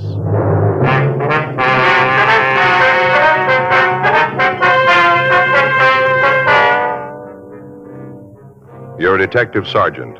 You're assigned to robbery detail. A supermarket in your city has been robbed. The thief wore a disguise. You don't know who he is or what he looks like. Your job, find him. Today, friends, you hear these 3 words everywhere. Chesterfield's for me. The Chesterfield you smoke today is the best cigarette ever made. Best for you, because Chesterfield gives you proof of highest quality, low nicotine. The taste you want, the mildness you want. Chesterfield is best for you because it's tested and approved by 30 years of scientific tobacco research. Chesterfield is best for you because it has an established good record with smokers, proven by test after test. Yes, friends, the Chesterfield you smoke today is the best cigarette ever made. For the taste you want, the mildness you want. Join the thousands now changing to Chesterfield. Always say, Chesterfield's for me.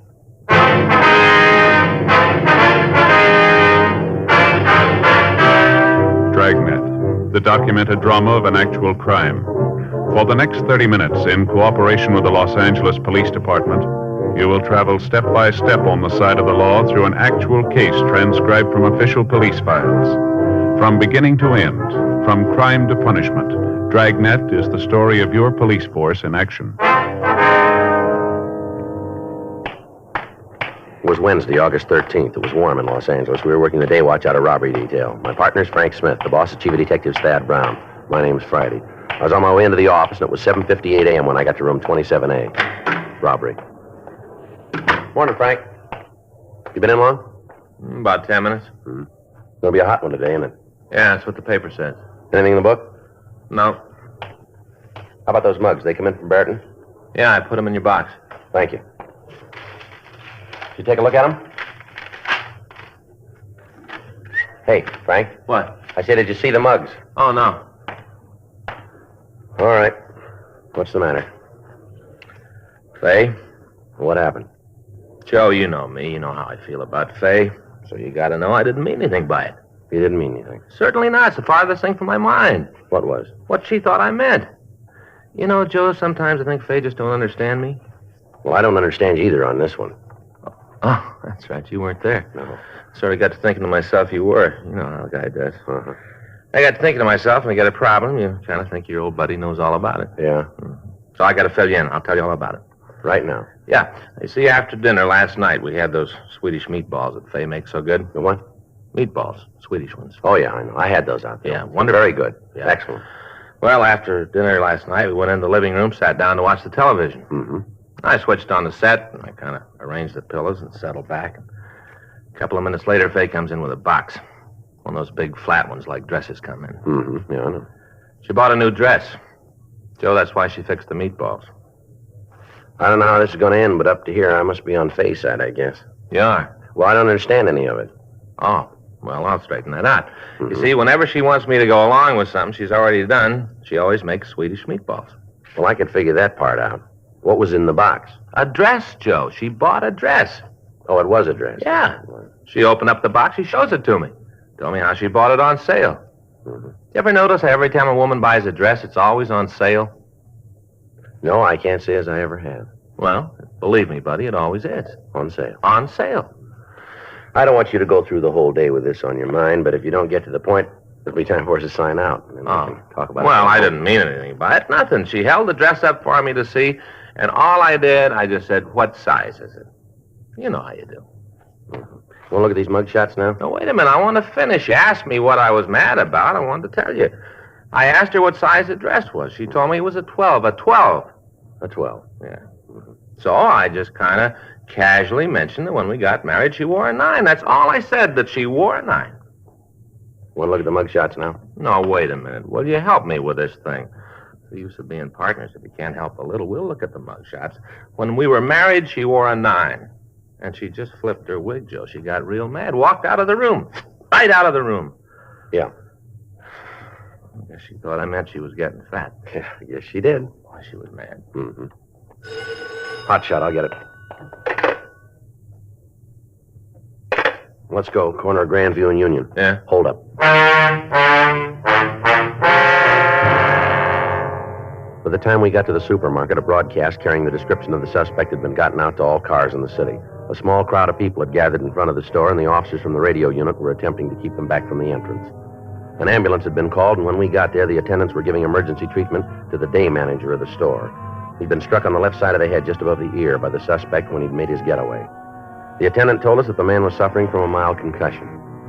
Frank and I entered the store and talked to one of the policemen who was there. He led us back to a small office in the rear of the place where we met the other two victims. One was the cashier of the store, Irma Watson. The other was the man who had the meat concession in the store, Tom Spence. We asked him to tell us what happened. First thing I saw of him was when I parked my car out in the lot. The guy was standing right beside the door. That's right, just standing there, calm as could be. I saw him when I opened up the place. Mm-hmm. You want to go ahead? Well, I unlocked the door and we all came in. The man did too, just walked right in. We don't normally let people come in for 8, hardly ever. But since Gerald was there, we figured he could take care of the man. You mean Gerald's the man in the ambulance? Yeah, that's right. Hold-up fella gave him an awful clout on the head. Gave him concussion. Concussion to the head.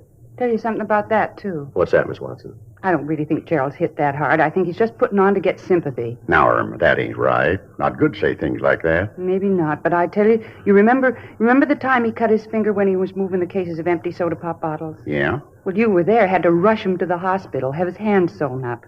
A lot of foolishness, piece of adhesive would have taken care of it. Sympathy, that's what he wants. Can we go on with what we were talking about? What happened after you came in the store, please? Well, I went upstairs and I turned on the lights. Have to turn them on from up there. Offices up there. That's where I work. Mm-hmm. Turned on the lights, then come down to open the safe. Is that your job, to open the safe in the morning? Yeah. And she's a cashier. Yes, sir. What happened then? Well, Gerald was going out back to open the delivery door. I was over in the meat section, kind of straightening up. Where was the hold-up man during this time? We were just kind of strolling around, looking at the different displays up and down the aisles, just looking. Gerald opened up the back door and come back.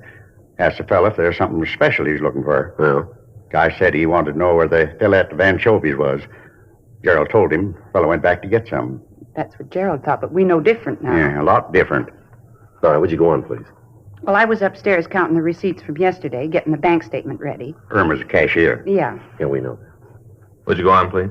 Well, first thing I know, the man's standing right behind me, holding this gun pointed right at me. You can just bet he like to scared me out of my wits. Must have been terrible, Irma. It was. I just turned around, and there he was with this gun, just about scared me to death. That's when he asked you for the money, did he? He didn't ask. He just told me to put it in a wooden box he had. Just put it in the box. What did he say? What were his exact words? Well, he just kind of walked over and said, "Put the money in the box and don't cause no trouble. This is a stick-up." Like that, he said it. Irma did just what he said. Yes, sir. I gave him the money, dumped it all in the box, just like he said. Then he told me to lay down on the floor. Just told me to lay down and not to make any noise or he'd come back and kill me. I think he'd have done it, too. I think he would have, Irma. That's why I did what he said, flat on the floor. Did he have the box when he came in? Yeah, I had it under his arm. I was down behind the meat counter, and all of a sudden I heard this scream. That was me. Yes, ma'am. I let out a yell, and Tom here heard it. And so did Gerald. We kind of looked at each other, and then I grabbed a meat cleaver and started up the stairs. I didn't know what was wrong, but I did know Irma was in trouble. I appreciate that, Tom. And I knew you were in trouble, and I came running. Got the stairs, come up the office, and then I saw him. He was just coming down. He still had the gun, did he? Yeah, had the gun in the box. I didn't know what was in it at that time, but I had an idea. I just hefted the cleaver and started up the stairs. He stopped when he saw me. Stopped right in his tracks. Tom's awful brave. Yes, ma'am. So he told me to get out of his way or else he'd kill me. The way he was pointing that gun around, kind of believed him. So I backed down the stairs and him right behind me. All the time he had that gun pointed at me. Where was the manager all this time? You mean Gerald? Mm-hmm. I don't know. I was upstairs. Well, I saw him. He was down to the cash register in front. He saw this guy coming down the stairs, and he ran for the phone to call the police. The fella saw him, and he took off after Gerald. I thought he was going to shoot him, but he didn't. Just hit him. Give him a concussion to the head. He's after sympathy, that's all. Oh, now, Irma, you're wrong. I seen it. He gave Gerald an awful hit, right along here. Real hard. Now, which way did the man go after he left the store, please? He ran down that way, down Union. Uh-huh. Now, will you describe the man for us? Well, he was about the 5 feet 6, and he was... It'd be a little better if you told us one at a time. Huh? I guess you'd never get it that way. Be a little difficult, sir, yeah. You go ahead, Irma. Well, I told the other policeman he was about the funniest-looking little man I ever saw. Real little. Oh, not really. I think he just kind of hunched over. Well, he looked little. About how tall was he? Oh, about 5'8", maybe 9. Guess that's about right. Tell him about the way he was dressed. Oh, yeah. Had on this black overcoat and a hat, all pulled down over his eyes. The hat, I mean. What color was his hair, do you remember? Well, what I could see of it was kind of blonde, light-colored. Yeah, that's right, and he had a mustache. Yeah, real big. Looked like the old-fashioned kind, like people wore when I was a kid. You know, handlebar, black. Real black. Mm-hmm. When he left the store, did you notice if he got into a car? Yeah, he did. I saw him run down the street and jump in one, a dark color. I'm not sure what kind it was. I think it might have been a Hudson, late model. I saw that. I was looking out the side window upstairs, and I saw the same thing. Did you tell the other officers about it? Well, I didn't. And neither did I. I guess we better get out a broadcast on it. Yeah. Did you happen to get the license number of the car? Yeah, that's where I went to work. Got it written down right here on my apron. See? Numbers ain't too plain, but you can make them out. No, sir, I can't. You'll have to help me there. I got it, too. Right here. I saw him get in the car, and I wrote it down. Uh-huh. Thank you. Having the number of the car is going to make it easier to catch a fella, ain't it? We should make it a snap. Just find out who owns the car, and that's the man. Well, it's not going to be that easy, I'm afraid. What? Both numbers are different. A supplemental broadcast was gotten out carrying both the license numbers that the victims had gotten. Frank put in a call to DMV asking him to forward all information on the numbers. The crime lab crew came out and went over the place for fingerprints, but they were not able to turn up anything that we could use. We continued to question the butcher and the cashier. We got a complete description of the thief. The one outstanding thing that both of them agreed on was the mustache. Both said that it was a direct contrast to the color of the man's hair, and said that it might have been darkened with shoe polish or some kind of grease. People in the vicinity were questioned, but none of them were able to supply us with any new information. The injured manager was removed to Georgia Street Receiving Hospital for emergency treatment and then referred to his own doctor. Frank and I talked to him, but he only verified the story that we'd gotten from the other two people in the store. 12:45 p.m. We returned to the city hall and asked the stats office to start a run on the M.O. for us. The victims were asked to go through the mug books, but they were not able to identify any of the photographs. Frank and I spent the rest of the day talking to the other storekeepers in the vicinity of the robbery. We asked each of them if they'd seen anyone loitering in the area, anyone who looked suspicious. From each of them, we got the same answer. None of them could help us in establishing the identity of the suspect. The kickback on the license number came in from Sacramento, but when we checked out the information, we were no closer to apprehending the thief. The next morning, Thursday, August 14th, Frank and I met in the squad room. Hi, Joe. Morning. How's my old buddy this morning? I'm all right. You sound happy. The problem with Faye straightened out? Oh, yeah, sure. Got home last night. Everything's great. Is that right? Hey, we started last night. What's that? Faye and me, we're going on a diet. Both going to lose a little weight. Well, that's nice. Yeah, lose a little weight. Anything new in the market holdup? No, the stats office should finish the run for us this morning. We can start checking out the possibles. Yeah, it's a good thing I wore my walking shoes, huh? I get it. Robbery Friday. Yeah. Mm-hmm. No, that's right. No, that's all right. We'd like to hear it. Mm-hmm. Yeah, sure. All right, we'll be out and see you. No, right away. All right, thank you very much. Bye. What do you got? Cashier out at the market, that Irma Watson. Yeah? Might have something for us. What's that? Well, she says she thinks she knows who the suspect is. Frank and I drove out to the market. We went upstairs to the office in the rear of the store and met Irma Watson. She was seated at a desk with a large ledger book opened in front of her. I got to thinking it over last night after I got home about the hold-up man. Yes, ma'am? There was something about him, the way he acted and talked made me think I knew who he was, that I'd seen him someplace before. Uh-huh. I laid awake most of the night just thinking about it, and all of a sudden it came to me. Right out of the air, it came to me. Yes, ma'am. Go ahead. Well, I knew where it was that I thought I knew him from. Where, ma'am? Right here in the store. You mean he's a customer? No, he works for us, right here in the store. That's where I've seen him. That mustache kind of fooled me for a minute, but not for long. I remembered. What's the man's name? I didn't remember that. Oh, okay. Not last night, but I came down here this morning and started through the books and came upon it. Got it right here. Take a look for yourself. See? Right there. That's Jed Ellsworth? That's him, I'm sure of it. Does Ellsworth work here now? Well, yes and no. Ma'am? Well, he does and he doesn't. He's still got the job, but he ain't working right now. Got a leave of absence. He's got ulcers. Said he wanted to get them taken care of. Said he had to go out of town and see a specialist, get his ulcers fixed. I see. When did he leave? Last week. See, I got it right here. Last day he worked was Wednesday, August 6th. That was the last day. Do you have his home address? You just bet. Got it right here. Wrote all the information out for you. Thank you very much. It's him. I'm sure of it. All right, Miss Watson, we'll check into it. Only thing I can't figure out is that mustache. What's that? The mustache. I can't figure out how he could have grown it so fast. Takes longer than a week to get a mustache like that, doesn't it? Well, it depends, doesn't it? On what? Where you buy it. Frank and I returned to the office to run the name Jed Ellsworth through the record bureau. While Frank went through the packages, checking the description we'd gotten of the suspect, I went down to the stats office and picked up the list of possibles that they had for us. 10:26 a.m. I met Frank back at the R&I counter. Hi, how's it going? Well, looks like we got a live one. Got a Jed Ellsworth here, pretty close to the description. Yeah. Record in the East, St. Louis. Done big time back there, nothing locally, though. What'd he fall for? Armed robbery.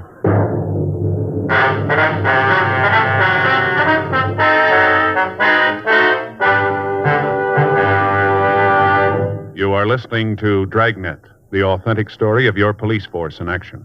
Meet the Tom Harmons. You know Tom as Michigan's All-American football star, now a top sports announcer. Mrs. Harmon is the motion picture and television star Elise Knox. They're typical of people everywhere who are saying, Chesterfields for me. I like regular-sized Chesterfields. Have for years. They're best for me, at least I think so, because of that Chesterfield quality. That's the way I feel about them, too. I've always smoked Chesterfields. Now I go for the king size. Guess I like a longer smoke. So whether you smoke regular size like Elise Knox or king size like Tom Harmon, Enjoy America's most popular two-way cigarette. Chesterfield's for me. You hear it everywhere. The Chesterfield you smoke today is the best cigarette ever made. For the taste you want, the mildness you want, join the thousands now changing to Chesterfield.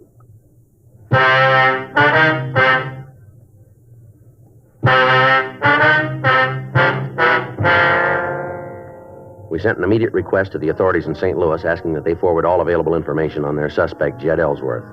1:15 p.m., Frank and I drove out to the address we'd been given by the cashier at the supermarket.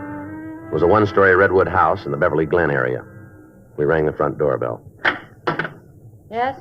We'd like to see Jed Ellsworth. He's not here. Well, do you know where we can reach him? What's this about? He in trouble again?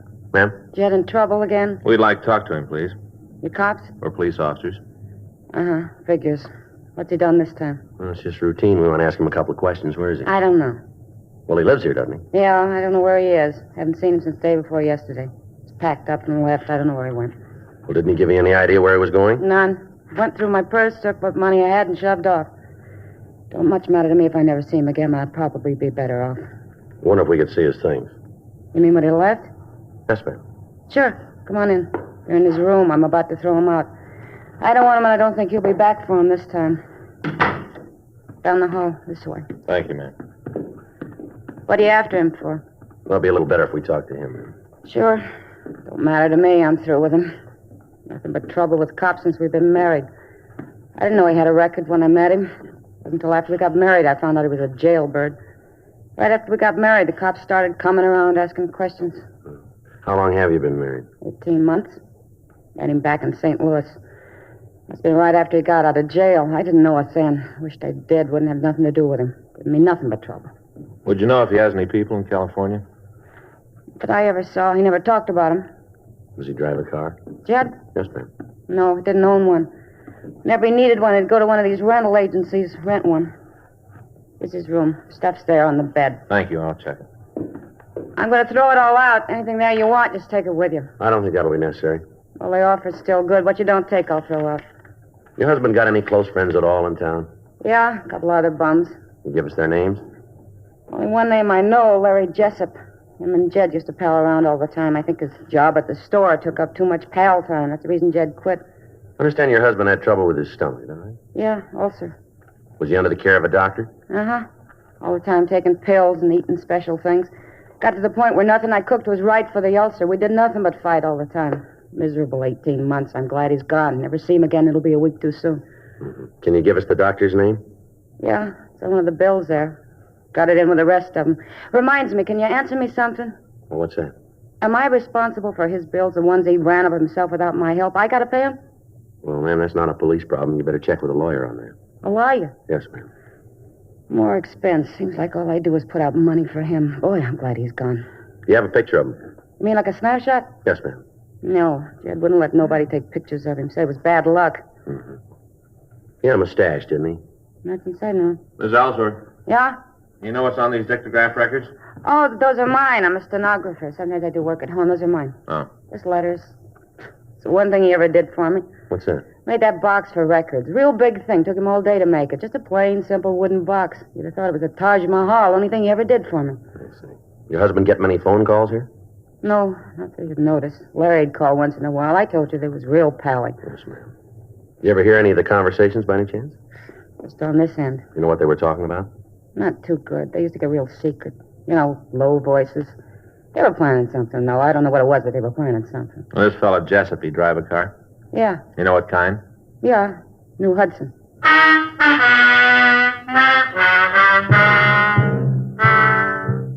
We got the address of the suspect's friend, and we drove back to the city hall. We made arrangements for a stakeout to be placed on the house, in addition to asking Mrs. Ellsworth to call us in the event that she heard from her husband.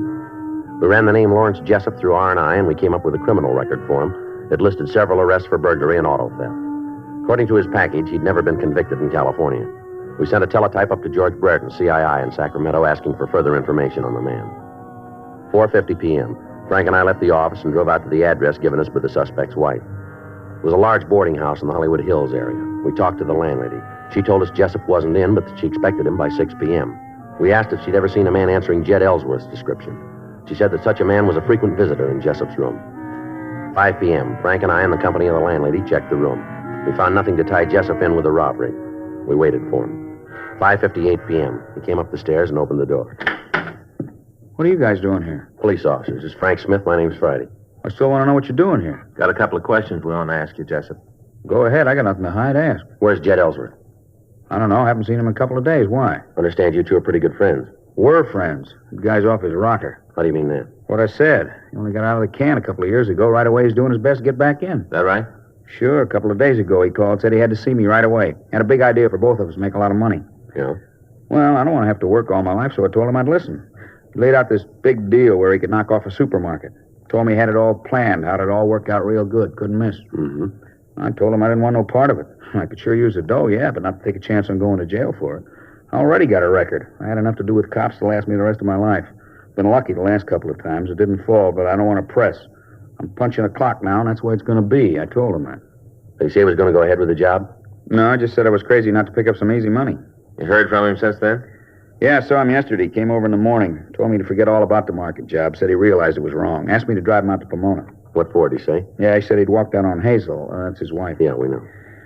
Said he left her and was going to Pomona. Had a job out there. You drive him? Yeah, to a motel there. I can show it to you if you want. Is he still there? I don't know. As far as I know, he is. That's where I left him. Sitting out there counting his money. What money? He told me he drew all the dough out of his and Hazel's account. Said she wasn't going to get any of it. Must have had about $4,000. Uh-huh. You know what bank he had the money in? No, he didn't say. I didn't know him and Hazel had that much. Of course, she works pretty hard. Thrifty, you know. Jed always said she was stingy. A lot of money. Uh-huh. Yeah, had it in this wooden box, all stacked in there, real neat. Hard to believe. What's that? About the box. Jed's about the laziest guy I ever knew. Last one to work with his hands. Sure proud of it, though. Said he made the box himself.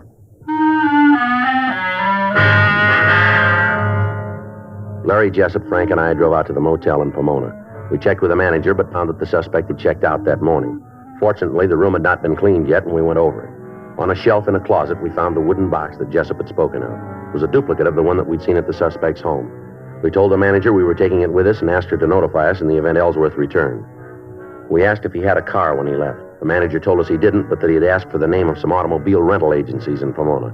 Jessup and I went out to our car and waited for Frank to come back from the suspect's room. Sure looks like he pulled a robbery, huh? It seems to fit him real good, doesn't it? Joe? Yeah. Look at this. Found it under the bed. Phony black mustache. We checked with the automobile rental agencies in the area. None of them had seen a man answering the suspect's description. We asked them to call us if such a man did come in. We drove by Ellsworth's house and picked up a wooden box that he'd made for his wife's dictograph records. Both of the containers were taken to the crime lab for comparison. We drove to the market that had been held up. All three of the victims were shown the false mustache that we'd found in the motel. All three said it was identical with the one that the holdup man had worn. After his investigation, Lee Jones said that the two wooden boxes were cut from the same piece of 3-ply wood. Paint particles on the wood matched. The nails used were made by the same machine. The box we'd found at the motel was shown to both the butcher and the cashier. They said that it was the same one that the thief had carried. A local and an APB were put out on the suspect, asking that he be picked up for suspicion of robbery. For the next 3 days, the surveillance on the suspect's house was maintained. All of Mrs. Ellsworth's activities were observed. Sunday, August 17th, we got a call that the suspect's wife had left the house carrying a suitcase. The officers on stakeout followed her to the subway terminal in downtown Los Angeles. We met them there. Mrs. Ellsworth walked down to the landing and appeared to be waiting. Frank and I took over the surveillance. We waited. 9:30 p.m. 10. 10:15. 10:18 p.m. Joe. Yeah, I see. Looks like the description now. Yeah, going toward his wife. Right, let's let them get together. Yeah. Yeah, that's him. Come on. He sees us. Jed, get out of here. Come on, Frank. All right, Ellsworth, hold it up. Police officers. Come on, drop the gun, Ellsworth. You're not going to get out of here. All right, let's give it back to him. Down. Come on, Frank. He's hurt. Yeah. I'll get an ambulance. Right. He dead. Did you kill him? No, we've sent for an ambulance. I didn't want him to get hurt. I didn't want him to get hurt. Why don't you call us when you heard from him? I don't know. He said if I met him, he'd give me some money so I could pay the bills we owed. He was going to give me some money. I was going to call you after I got the money. I was going to call. Yeah, sure you were. It's a chance to get out from under, get even. He didn't care when we were together. I was the one who worried about it. He never cared. He never paid a bill. Don't worry, he's going to pay this one.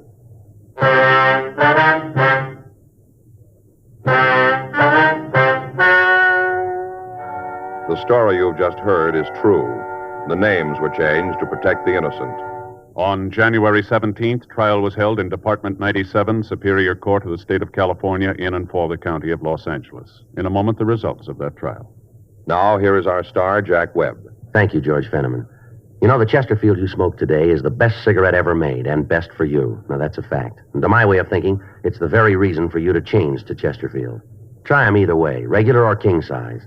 If you try 'em, I think you'll say with all of us, Chesterfield's for me.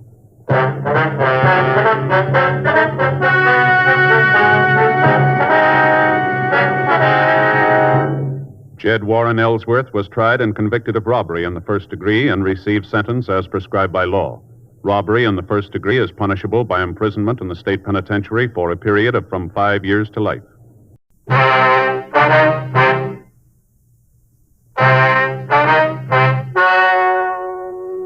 Ladies and gentlemen, the story you are about to hear is true.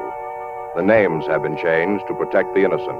Dragnet is brought to you by Chesterfield, made by Liggett and Myers, first major tobacco company to bring you a complete line of quality cigarettes.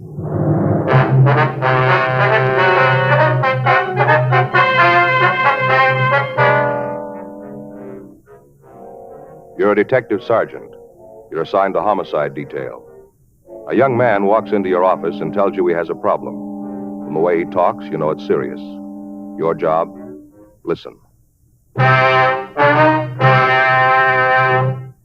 Today, friends, you hear these 3 words everywhere. Chesterfield's for me. The Chesterfield you smoke today is the best cigarette ever made. Best for you, because Chesterfield gives you proof of highest quality, low nicotine. The taste you want, the mildness you want. Chesterfield is best for you because it's tested and approved by 30 years of scientific tobacco research. Chesterfield is best for you because it has an established good record with smokers, proven by test after test. Yes, friends, the Chesterfield you smoke today is the best cigarette ever made. For the taste you want, the mildness you want. Join the thousands now changing to Chesterfield. Always say, Chesterfield's for me.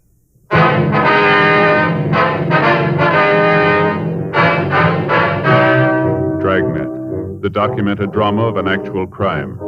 For the next 30 minutes, in cooperation with the Los Angeles Police Department, you will travel step by step on the side of the law through an actual case transcribed from official police files. From beginning to end, from crime to punishment, Dragnet is the story of your police force in action. It was Wednesday, September 8th. It was cold in Los Angeles. We were working the day watch out of homicide detail. My partner's Frank Smith. The boss is Captain Warman. My name's Friday. I was on my way back to the office from R&I, and it was 10:14 a.m. when I got to room 42. Homicide. Pardon me, sir. Yes, sir. Are you a policeman? Yes, sir, that's right. What can I do for you? I want to talk to somebody. I'm not sure who, though. Well, if you tell me what it's all about, I might be able to help you. Well, I got to be sure it's the right person. You can understand that, can't you? Yes, sir. My name's Paul Marcus. All right, Mr. Marcus, what is it you want to talk about? You work in there in the homicide department? That's right. You know all about murders, then, huh? You want to come into the office and talk? No, I don't want to go in there. Is there someplace else we can go? I'd like to talk to you alone. This is kind of a personal thing. All right, sir. Come on down the hall. Interrogation room. Nobody else there? No. Well, that's good, because like I told you, this is a personal matter. I need your advice. All right, sir, this way. This is the first time I've ever been in the police department. I feel kind of funny just walking in and talking personal things to a stranger. Yes, sir, I can understand. Go ahead. Mm-hmm. Want to sit down right there? Thank you. All right, you want to tell me about it? You mind closing the door? All right. All right, now what's your problem, Mr. Marcus? I told you it was personal. Yes, I know. I want to be sure I handle it right. I could get in a lot of trouble if I didn't. Mm-hmm. Been trying to figure out what to do about it for a week now and couldn't find the right answer. That's why I came here. You guys should know. All right, now if you'll just tell me what's bothering you, we might be able to do something for you. Uh-huh. A whole week and no answer. I sure hope you got it for me. I'm sorry, Mr. Marcus, but if you don't tell me what this is all about, there's nothing we can do. Well, it's nothing big, just a personal problem. I just want to know how to handle it. All right, go ahead. I killed a woman.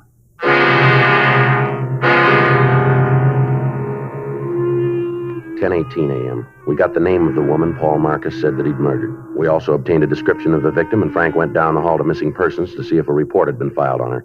I waited with the suspect. It's a personal problem. You know how to handle it. I wasn't sure. That's why I came to you. All right, where did you meet this Lorraine Farrell? San Francisco. How long ago? A couple of weeks. I just knew her a little while before it happened, just a couple of weeks. Mm-hmm. Fisherman's Wharf. What's that? Fisherman's Wharf. That's where I met her in San Francisco. I was on a vacation. 2 weeks with pay, and I went to San Francisco. Fisherman's Wharf. That's where I met Lorraine. All right, go ahead. Well, I was down there sitting on the dock looking at the boats, just sitting there eating prawns. You know how they cook them in those great big pots? Yeah. Well, I was just sitting there eating prawns, and I met her. Well, where'd you kill her? Look, you got to let me tell this in my own way, or I'm not going to tell you at all. It's got to be right so you'll understand. Now, if you don't get it right, the whole thing's gone wrong. You see, it's a real personal thing. All right, sir, go ahead. Well, I was just sitting there eating prawns, eating them, and throwing the little tail pieces down in the water. You know how you do. Mm-hmm. Watching them kind of float around, and kind of all of a sudden, she was right there sitting just alongside of me. You ever see her before? I never laid eyes on her till then. All right, go ahead. We both sat there for a minute, and then we started to talk. Just little things like nice weather and how long you've been in San Francisco, things like that. You know how you do. How old did you say the Farrell woman was? 19. Turned 19 the 5th of August. All right. She was born there, you know, in San Francisco. She told me about it when we were talking, how she was born there and grew up there. Yeah. Told me all about the school she went to, how she used to play on Strawberry Island and Stowe Lake. You ever been there? Yes, sir. It's kind of a beautiful place, you know. They got those rowboats, and you paddle around the lake, and right in the middle is this island, Strawberry Island. There's all those swans that swim around. You can feed them. Real beautiful, Strawberry Island. Tell me something, Marcus. You ever been in the hospital? Huh? You ever had any mental care? Been under the supervision of a psychiatrist, maybe? You think I'm crazy, don't you? No, I just ask you a question. Well, I'm not. I've never been to a doctor. I'm telling you the truth. You'll see. All right, you want to go ahead? I guess you get a lot of crackpots in here telling you all kinds of phony stories, huh? The doors are wide open all night. I guess you get a lot of them. But I'm not a crackpot. I'm telling you the truth. I did kill her. But it's important you know why I did it. I got to tell you the right way. If I don't, none of it's going to be any good. When'd you kill her? September 1st. That's the day we left. September 1st. That'd be a week ago today, huh? Yeah, September 1st. Joe? Yeah. See you in a minute. All right. Just a minute, Marcus. Mm-hmm. All right, what do you got? Well, I checked missing persons. Yeah. I got a report on the girl, same name, description matches. When'd she disappear? September 1st. Well, that fits in with what he told us. Yeah, but there's something that doesn't. What's that? She's 16 years old.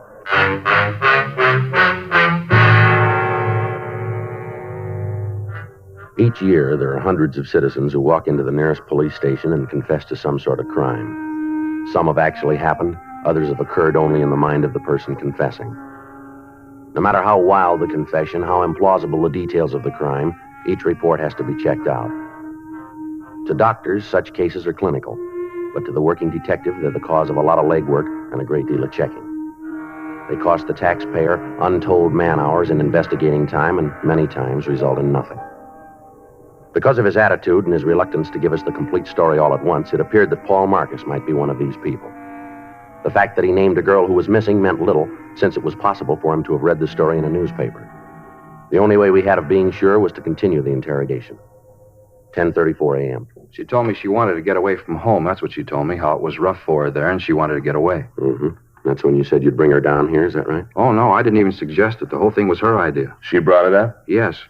You see, after that first day on Fisherman's Wharf, I saw her several times. Almost every day, we'd meet someplace and talk. Where would you meet her? Well, sometimes in one of the hotel bars. Once we met out at the Steinhardt Aquarium. We met on the rotunda there. You know where they have the big pool and all the alligators swimming around? You know where? Uh-huh. Well, we met there once, and we walked over to the place where they have the band concerts right across the way where the band plays, only they weren't there that day. Wasn't anybody there, just Lorraine and me. We sat on the benches and talked. That's when she said she wanted to go with me. To Los Angeles, huh? Yeah. That's where I was going. She wanted me to take her. She came right out and asked you. Okay. Sure. Told me how it was hard for her at home and she wanted to get away. She told me she had friends here. Said she could stay with them until she got things straightened out. You know, get a job and a place of her own. Mm-hmm. Well, she was going to do that, get a place of her own and a job, and then she'd be all right. You ever meet her parents? No, I never went to the house. She told me where it was, though, someplace out by the Twin Peaks Tunnel. I didn't know where exactly. She didn't want me to go out there. Said it would only cause her more trouble. That's why I'd meet her in town. You ever meet any of her friends up in San Francisco? Yeah, just once we were in a drugstore on Market Street having a sandwich. We were just sitting there, and she was telling me how it was bad for her at home, and a girl came in. Looked like she was a schoolgirl. You know how I mean, young? Mm-hmm. Well, she came in and talked to Lorraine, then they went over to the phone booths and talked. You didn't actually meet the girl? No. Lorraine said if I did, the girl might say something to Lorraine's parents, and that would cause trouble. You know this girl's name? I think it was Grace. I'm not sure, but I think it was Grace. When'd you leave San Francisco? Wednesday morning, September 1st. I wanted to get back in time to get some rest before I had to go to work. You know, my vacation was up, and I had to go back to work. Where'd you pick up the girl? Wasn't a pickup. I was sitting on Fisherman's Wharf eating prawns and looking at the boats, and we started to talk. Wasn't a pickup. We just got friendly. No, Marcus, he means that where'd you pick up the girl when you left for Los Angeles? Oh, I thought you meant when I met her the first time. That's what I thought. Uh-huh. I met her out at the tunnel. Where's that? Well, you know where Castro Street runs into Market, where the L car comes in from the beach? That's where I met her. She came from home, had her suitcase and all, and she came out on the L car. All right, go ahead. Well, she got off the streetcar, got into my car, and we left for Los Angeles. Where'd you kill her? I told you before, if I don't tell it my way, it isn't going to work. You're not going to understand. It's got to be my way. All right, go ahead, Mark. Well, it was a beautiful day, just the kind of a day you want when you're going on a drive. You know how I mean, clear and the sun shining. Yeah. Well, that's what kind of a day it was. Uh-huh. You could see all across the bay over to Berkeley and way up north. It was real clear. You want to go ahead with your story? Mr. Friday? Mm-hmm. My way? Yes, all right, go ahead. All right. We drove all day, stopped for lunch at a place near San Luis Obispo, a little lunch stand there. Had a French dip sandwich. It was one of the best I ever had. The meat was real lean, and they didn't sop up the bun with the gravy. Just the right amount. One of the best I ever ate. Mm-hmm. Lorraine liked them, too. She didn't like the bread all sopped up with gravy. Well, go ahead. What happened after you had lunch? Well, we left there and drove on. We got down to around Malibu. I guess it was really before that where the divided highway is, up the coast. You know where the cliffs are? Yeah, we know. Well, we stopped. Gee, it was such a beautiful night. I just wanted to sit there and look at the ocean. People don't take time anymore. What happened then? We just sat there, had a cigarette, and talked. That's when I told her. First time I ever said it. What was that? It's funny. I guess most fellas say it a lot. You know how I mean, to a bunch of girls that never mean it. Go ahead. I told her. First time I said I loved her, and I told her that she didn't have to get a job, that I wanted to marry her and get her a house and all, and she wouldn't have no more trouble at home. How she'd have her own home and everything would be all right. I told her all that. Yeah. And that's when I knew, right then. You could divide the second in a million parts, and in one of the parts, I knew I had to do it. Kill her? Yeah. You see, she didn't tell me the real reason. She lied to me, and I knew I had to do it. So she wouldn't lie to anyone else. You can understand that. You can see why I had to do it. Well, maybe you better tell us. Well, it was all a lie, all about the family being mean to her. All that was a lie. She just wanted to get to Los Angeles because she wanted to meet some other fella here. That's why. She lied about the family, and that's why she did it. So you see, I had to kill her. I had to. How'd you kill her? Huh? I say, how did you kill her? We got out of the car and walked over to the cliffs. We could see right down to the ocean. We just stood there. I just hit her. She fell down. It was quiet. So I pushed her over into the water. Mm-hmm. What'd you do then, Marcus? I got in the car and drove home. You just left her there, huh? Certainly. There wasn't anything I could do for her. You point out the place where all this happened? Well, sure.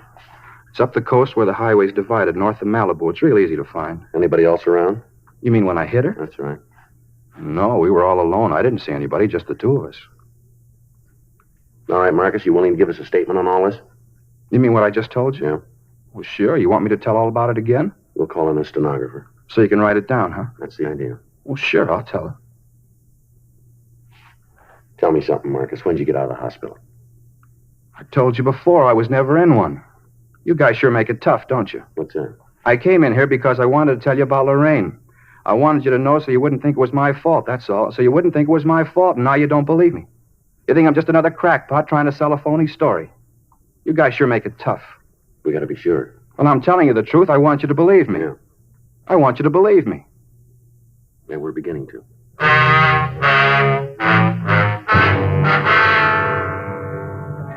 A statement was taken from the suspect, and he was booked in at the main jail on a charge of suspicion of violation of Section 187 PC, murder. We sent a teletype to San Francisco, and we contacted Inspectors Ed Vandervoort and John O'Hare of Homicide Detail. We filled them in and asked that they check out the suspect's story on their end.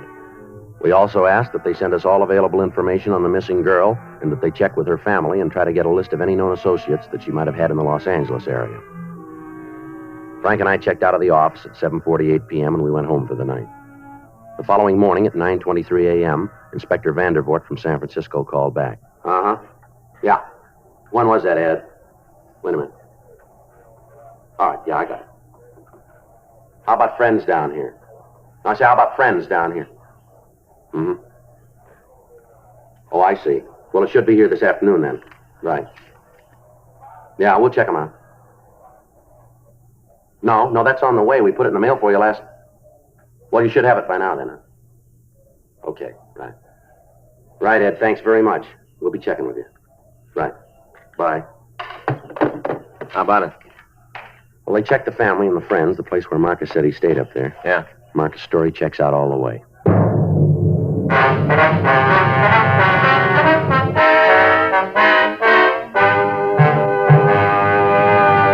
You are listening to Dragnet, the authentic story of your police force in action. One of the biggest comedy hits of the year. That's how the movie critics are describing Bob Hope's latest Paramount picture, Casanova's Big Night. Like so many other millions of smokers, Bob and Audrey Dalton, who appears with him in the picture, say Chesterfield's for me. First, Audrey Dalton. I changed to Chesterfield king size because I think it's better than any other king size cigarette. Bob Hope says, 5 years. That's how long I've been smoking Chesterfields. And they have what it takes to satisfy me. What's more, I've seen how they make Chesterfields down in their Durham factory. And I wouldn't smoke any other cigarette. Try Chesterfields yourself. You'll find they're best for you, too. yes, either way, regular or king size, smoke America's most popular two-way cigarette. Join the thousands now changing to Chesterfield.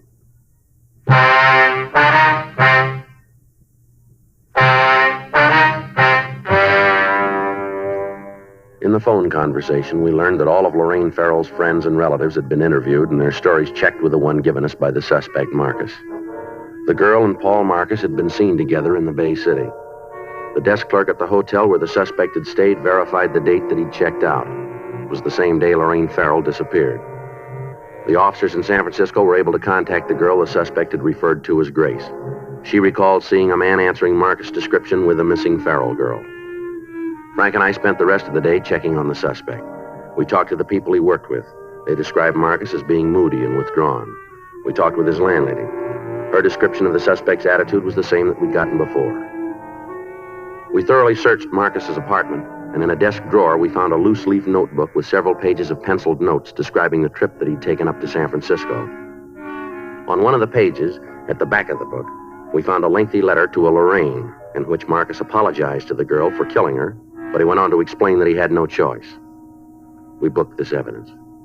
The following morning, Friday, September 10th, Frank and I drove down to the beach and we talked to the people in the vicinity where the suspect said the murder had occurred.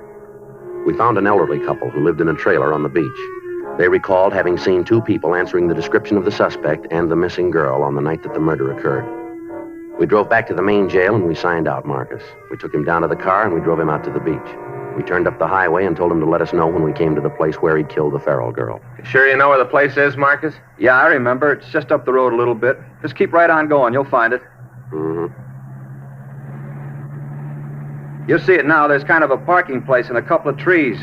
Eucalyptus, I think. There's two of them on the side of the parking place. You can't miss them. It's right ahead there on the left. There, you see? Yeah. Gonna pull in, Frank. Okay. Just look at all those cars. Everybody's in such a hurry they never see anything, just like they had blinders on. You sure this is the place? I told you, didn't I? No reason to say a thing like that if it wasn't true. Just pull right in there. That's it, right over there. Well, right here is where I parked when it happened. Maybe over there a little bit more, but... Oh, right about here. And the two of you just sat here for a few minutes, is that it? Yeah.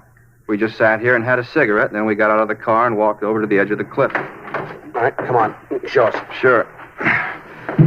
Just so you'll believe me, I'll show you. Now, we stood right over there. Right there, and I told her I was in love with her and wanted to marry her. Now, you stay here. Just point out where you were. You think I might try to jump off, don't you? That's what you think, isn't it? You just show us, huh? Wouldn't do that. There's no reason to. I don't know why you wouldn't agree that I had to do it. I didn't have any other way to do it. Where were you when you hit her? Right there, near that clump of grass. We stood there and looked down at the ocean, and she told me about this other guy. That's when I hit her. She fell down right about there. Uh-huh. And where'd you push her off the cliff? There. right where I hit her. She was just lying there. I guess she hit her head on something, and she was real quiet. I just rolled her over the edge. It was right there. There, you see where the rocks are kind of worn? Go and take a look. Yeah. No, you wait here. Gee, if I'd have known it was going to be this hard to get it straightened out, I don't think I'd have started the thing. When am I going to get out of jail? That isn't up to us. Well, then I want to talk to the people who it's up to. I got to tell them about Lorraine, how she lied to me and why I had to kill her. As soon as they hear the story, they'll understand. They got to realize that there wasn't any other way. How's it look? Well, I found this caught in a branch just over the edge. Yeah. It's a girl's handkerchief. Read the name on it. Yeah. Lorraine.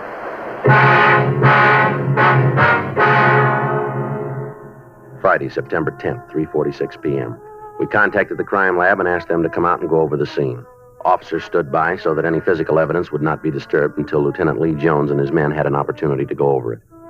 Frank and I, along with the suspect, drove back to town where we made arrangements with the city lifeguard service to search for the body. The following morning, a boat equipped with diving gear left Santa Monica Harbor and took a course north. Experienced deep-sea divers searched the crevices in the rocks beneath the cliffs. All of the sea bordering the vicinity was gone over. There was no trace of a body. The shoreline on either side of the murder spot was checked. Still no trace of the missing girl. In the meantime, 2 additional teams of men were assigned to check out the friends of Lorraine Farrell. They carried pictures of Paul Marcus and attempted to dig out any information on the suspect and the missing girl. 6:42 p.m., Sunday. We called the main jail and asked that the suspect be brought to the city hall for additional questioning. I had a reason to do what I did, a good reason. Now, you let me talk to the responsible people around here, and I'll have them tell you. I'm getting a little tired of being shoved around. You just bring in the boss and let me talk to him. What day did you say that you left San Francisco? September 1st. I thought it was the 2nd. The 1st.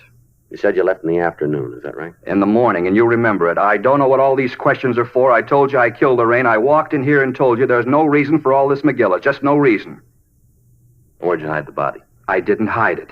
Well, and where is it? I told you I put her in the ocean. We haven't been able to find her. Well, then you're not looking good. I told you the truth all along the line. I've told you the truth. You sure you didn't make a mistake about where all this happened? Not a chance in the world. Right there by the parking place where the 2 trees are. Well, maybe you just thought you left her there. I know it. Had you been drinking when you killed her? No. We stopped and had a couple of beers on the way. Just a couple, not enough to get drunk. But you did have something to drink. Well, sure, but not enough to get drunk on. How many beers you have? 2, maybe 3. All right, which was it? 2 or 3? Well, what difference does it make? Were you drunk? No. How about the girl? Was she drunk? No. You sure about that? Yes, I'm sure. What are you trying to do? What difference does it make? Maybe we did have more than a couple, but what difference does it make? We're just trying to get things straight. We want to be sure we got the right story. Well, you have. All right. How about a cigarette, huh? Yeah, thanks. Frank? Yeah, thanks. Here, I got a match. Hey, wait a minute. Don't light his, too. That's bad. What do you mean? 3 on a match. It's bad. It is, huh? Well, sure. You never do that. Here. Thanks. You got right home after you killed the Farrell girl, huh? Yeah. I drove right down the highway and went home. Traffic was kind of heavy. I thought about it. All those people all hurrying around, not taking any time. Anybody see you when you came home? What do you mean? Well, anybody see you park the car, go into your apartment? Well, no, there wasn't anybody around. Now, you said when you met the girl up in San Francisco that she had a suitcase with her, is that right? Yeah, she did. Artificial leather with real leather binding. And where is it now? Huh? What'd you do with her suitcase? Well, I don't know. I don't remember it. We couldn't find it in your room. Well, you didn't have no right to go through my room. No right at all. We didn't find a suitcase. Where is it? Well, I don't know. Did you put it with a body? Well, I might have. Where? I don't know. I don't remember. I hit her. She lied to me, and I hit her. Then I pushed her into the ocean. That's all I know. And that's all I'm going to tell you. Joe, see you a minute. Yeah, sure. What do you got, Al? We found the girl. Where? She's sitting in the squad room.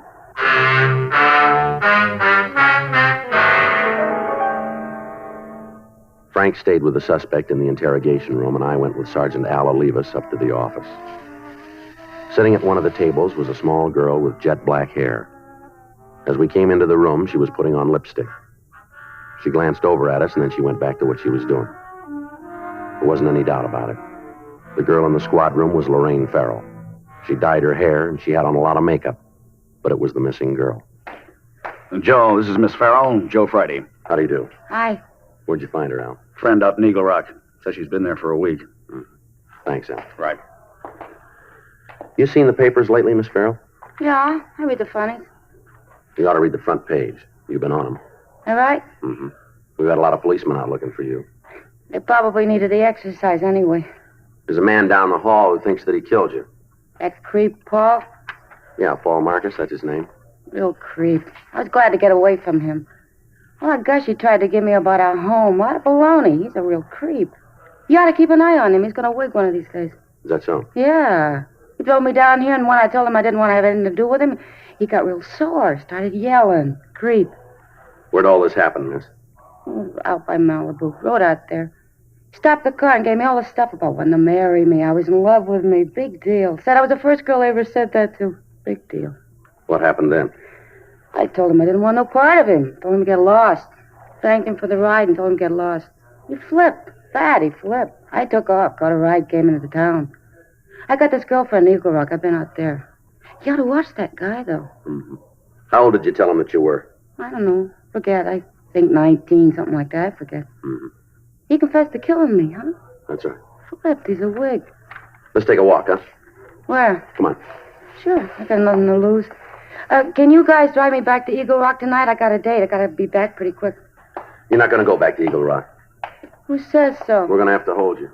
For what? I haven't done anything. Well, you're a minor. We've got a missing report filed on you. Your folks are pretty worried. They're always worrying about something. If there ain't nothing for them to worry about, then they worry about that. Well, it doesn't make any difference. We're going to have to hold you.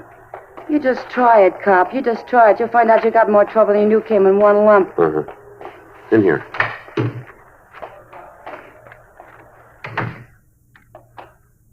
This is Lorraine Farrell, Officer Smith. Hello. Lorraine. Hi, creep. I didn't mean to do it. You know that. I didn't really mean to do it, but there wasn't any other way. What's plan? You know what he's talking about? He thinks he killed you. Wait. I didn't think I'd ever see you again. I didn't think I would. But I want you to know one thing, Lorraine. What's that? I forgive you for lying. I told you it hadn't. Yeah, come on. Where to? We'll take you to the office and call a policewoman. Then to the can, huh? The juvenile hall. Come on, let's go. I'll take her, Joe. Right. Bye, Paul. Bye, Lorraine. I'm not mad at you anymore. You know, I was worried.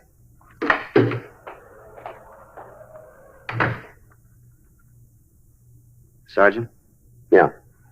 I want you to know how I appreciate it. Yeah, what's that? What you tried to do, I think was real fine, thanks. I don't know what you mean. You didn't fool me a bit. What? I know I killed her.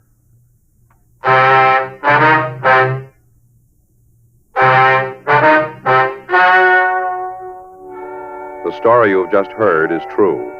The names were changed to protect the innocent. On October 4th, the hearing was held in Department 98, Superior Court, State of California, in and for the County of Los Angeles. In a moment, the results of that hearing. Now, here is our star, Jack Webb. Thank you. Earlier, George Fenneman told you exactly why the Chesterfield you smoke today is the best cigarette ever made. And best for you. Now, the rest is up to you. Get a carton or two for yourself. Smoke them and you'll say, as we do, it's Chesterfields for me.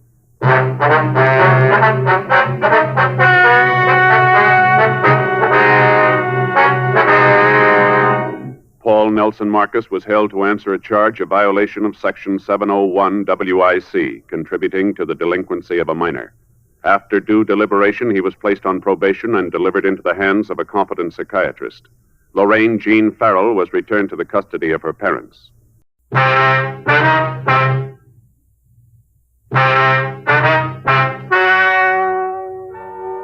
Ladies and gentlemen, the story you are about to hear is true. The names have been changed to protect the innocent. Dragnet is brought to you by Chesterfield, made by Liggett & Myers, first major tobacco company to bring you a complete line of quality cigarettes.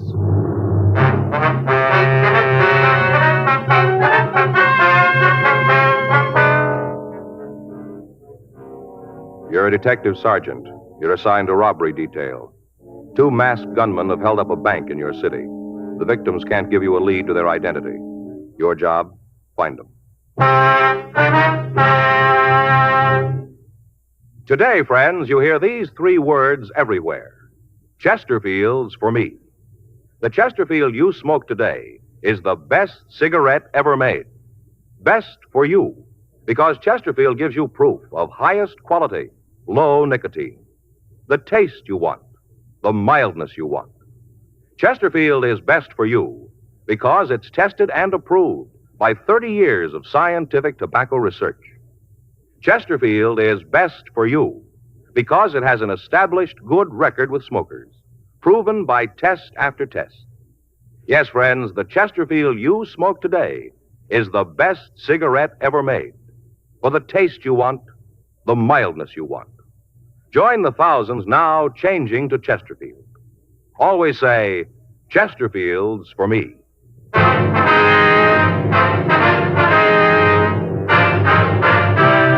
Dragnet, the documented drama of an actual crime. For the next 30 minutes, in cooperation with the Los Angeles Police Department, you will travel step by step on the side of the law through an actual case transcribed from official police files. From beginning to end, from crime to punishment, Dragnet is the story of your police force in action. It was Tuesday, June 3rd. It was warm in Los Angeles. We were working the day watch out of robbery detail. My partner's Frank Smith. The boss is Chief of Detectives Thad Brown. My name's Friday. I was on my way back from the street, and it was 8:47 a.m. when I got to the rear of the bank, the manager's office. I'm not a young woman anymore. I can't take this kind of excitement. Yes, ma'am. You checked with them? Yeah, they got the broadcast out right away. Long shot if it pays off. Yeah, not much of a description, huh? I hope you're not saying that for my benefit, young man. I gave you all I could. It was hard to see their faces with those scarves on. Maybe you could have done better, but I couldn't. We're not trying to say that you didn't do good, ma'am. We understand the handicap that you were under. I should hope so. Terrible thing. I'm not a young woman anymore. Yes, ma'am. Now, would you tell us just exactly what happened now, right from the beginning? You mean starting when I come in this morning? Yes, ma'am, that's right. 8 o'clock, just like always. That's when I got here. Uh-huh.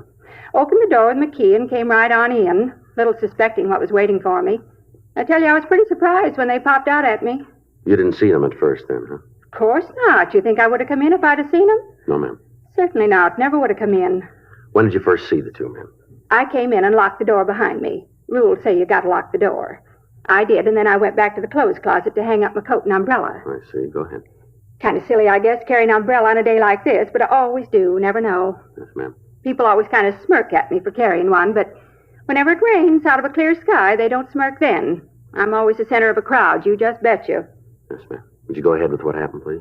Well, I hung up my umbrella and my coat, and then I came out the main part of the bank, right out where those two assassins were. And that's when you saw them, is that right? Oh, no, they were cagey. They waited until I was away from the alarm system. They were real sly. I see. Go ahead. I walked out the tables. You know where the deposit slips are out in the center? Yes, ma'am. Out there. Mm-hmm. I walked out straight and up. Really isn't my job, but I didn't have anything else to do, so I thought I'd maybe just check and see if any of the points needed new nibs. I like a neat place. You know, all the slips in the right place, blotters all clean and new. Neat. Yes, ma'am, I understand. When did you see the thieves? As I was straightening up the counter. That's when they stepped out in the open. Where were they, ma'am? Over in the escrow department, hiding behind the desks, I guess. That's the direction they came from. I see. Now, what'd they say to you? The big one. He looked at me with his steely eyes and told me to be quiet and nothing would happen. Said to be just quiet. I'm not young anymore, Sergeant. A thing like that can be a tremendous shock. Yes, ma'am. Were both of the men together at that time? I don't understand. Well, did they both come out from behind the counter? Oh, yes. The big one had a machine gun, and the other, the little scrawny one, had a pistol. You're positive the big one had a machine gun? Listen, young man, I've seen enough movies and television to know a machine gun when I see it. Don't you think I don't? Now, about the pistol, was it a revolver or an automatic? What? Well, look here. Did it look like this gun of mine? No.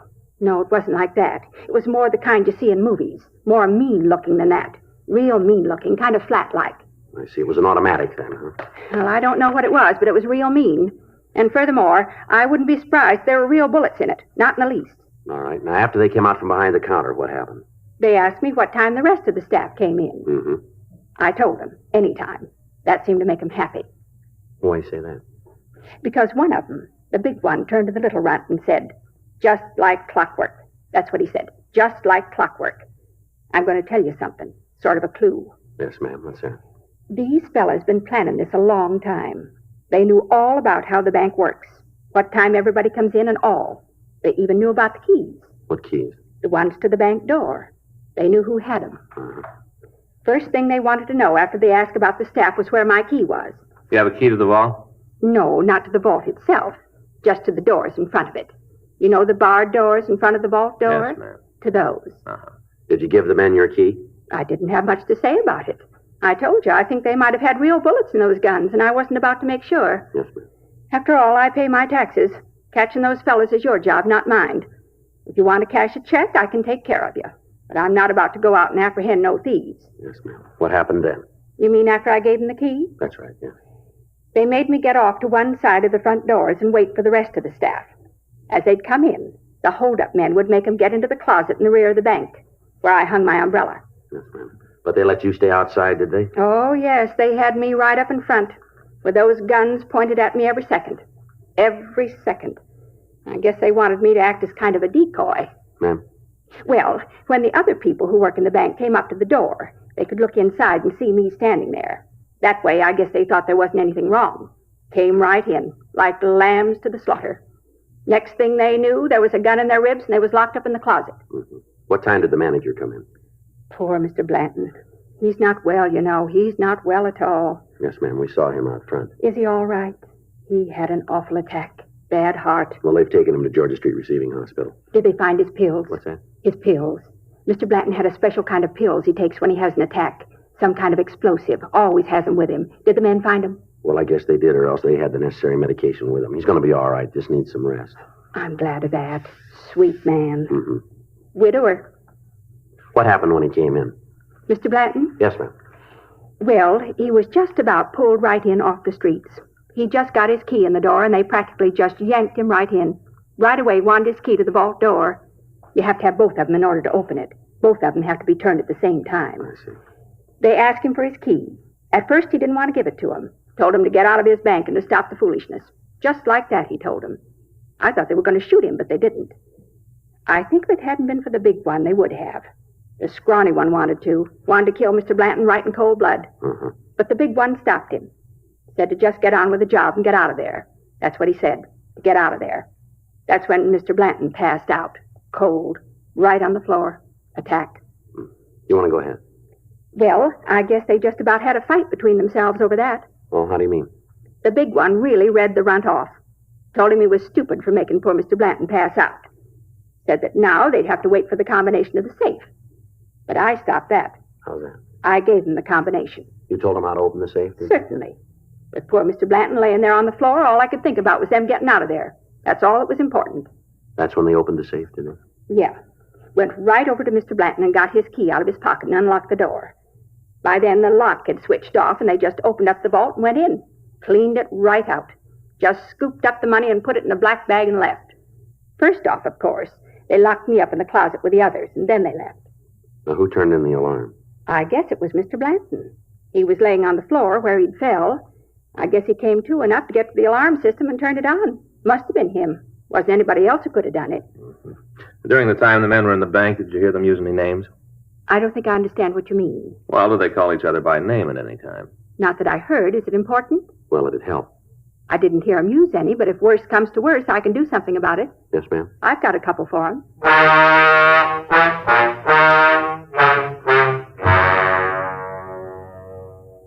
We obtained a complete description of the hold-up pair, and a supplemental broadcast was put out. The crime lab crew came out to the scene and went over the premises for physical evidence. From their investigation, we found that the bandits had made their entrance through a rear window. They'd sawed through the steel bars and broken the glass. From there, they'd come in and apparently had waited for the employees to arrive. We'd ascertained from the cashier that both men had worn gloves, so there was no chance of getting any fingerprints. In the dirt on the alley pavement, Lee Jones was able to find several good impressions of footprints. These were photographed and booked as evidence. Because of their placement, it was more than likely that they belonged to the thieves. Also in the alley, he found several broken hacksaw blades. These were booked, their numbers noted, and a request sent to the manufacturer for the name of the store that had sold them. The other employees of the bank were questioned, and they verified the story and the description that we'd gotten from the cashier. The stats office started a run on the M.O. used, and the victims were taken downtown and asked to go through the mug books. They were not able to give us an identification of the thieves. That afternoon at 3:47 p.m., Frank and I met back in the squad room. Hi. Hi. How'd the stats office do? Well, I got the list right here, 18 possibles. Yeah? Any of them look good? Couple. Skipper around? No. You went over the inspector's office. Anything special? Well, I wanted to check with him on who's going to work with us on this thing. We left word. Murph and Gaffney are with us. We can use Pinky and Stromwell if we need them. Is Murph around? No, I went down to R&I. He had a hunch this might tie in with a heist they worked on last month. Same M.O. Figured he might as well check it out. Well, as soon as he gets back, maybe he'll give us a hand with this list, huh? Yeah. How about the bank manager? Any word there? I called Georgia Street, talked with Dr. Sebastian. He said Blanton has been released to his own doctor. What kind of conditions is he in? Should be able to talk to him tonight. Guess it was a pretty bad attack. Sebastian said he was in rough shape. Well, let's check out. We can tag Murph in the hall. Is Gaffney with him? He was. All right, let's go. You want to sign us out? Yeah. I got it. Robbery Friday. Yeah, he's here. Just a minute. For you, Frank. Okay. You want to take care of the book? Yeah. Who is it? He didn't say. He just wanted to talk to you. Oh. Smith speaking. Yeah, that's right. Huh? Yeah, sure we can. Yes, sir, we can right away. Mm-hmm. You want to give me that address? Uh-huh. Yes, sir. Okay, thank you. I have it. Yeah, right away. Goodbye. It's Blanton's doctor. Yeah. Says he wants to see us right away. Yeah, what about? Well, Blanton says he remembers that when the thieves left the bank, a customer came up to the door. Yeah. He heard the big one tell the other one to take off his mask. Uh-huh. The customer got a good look at both of them.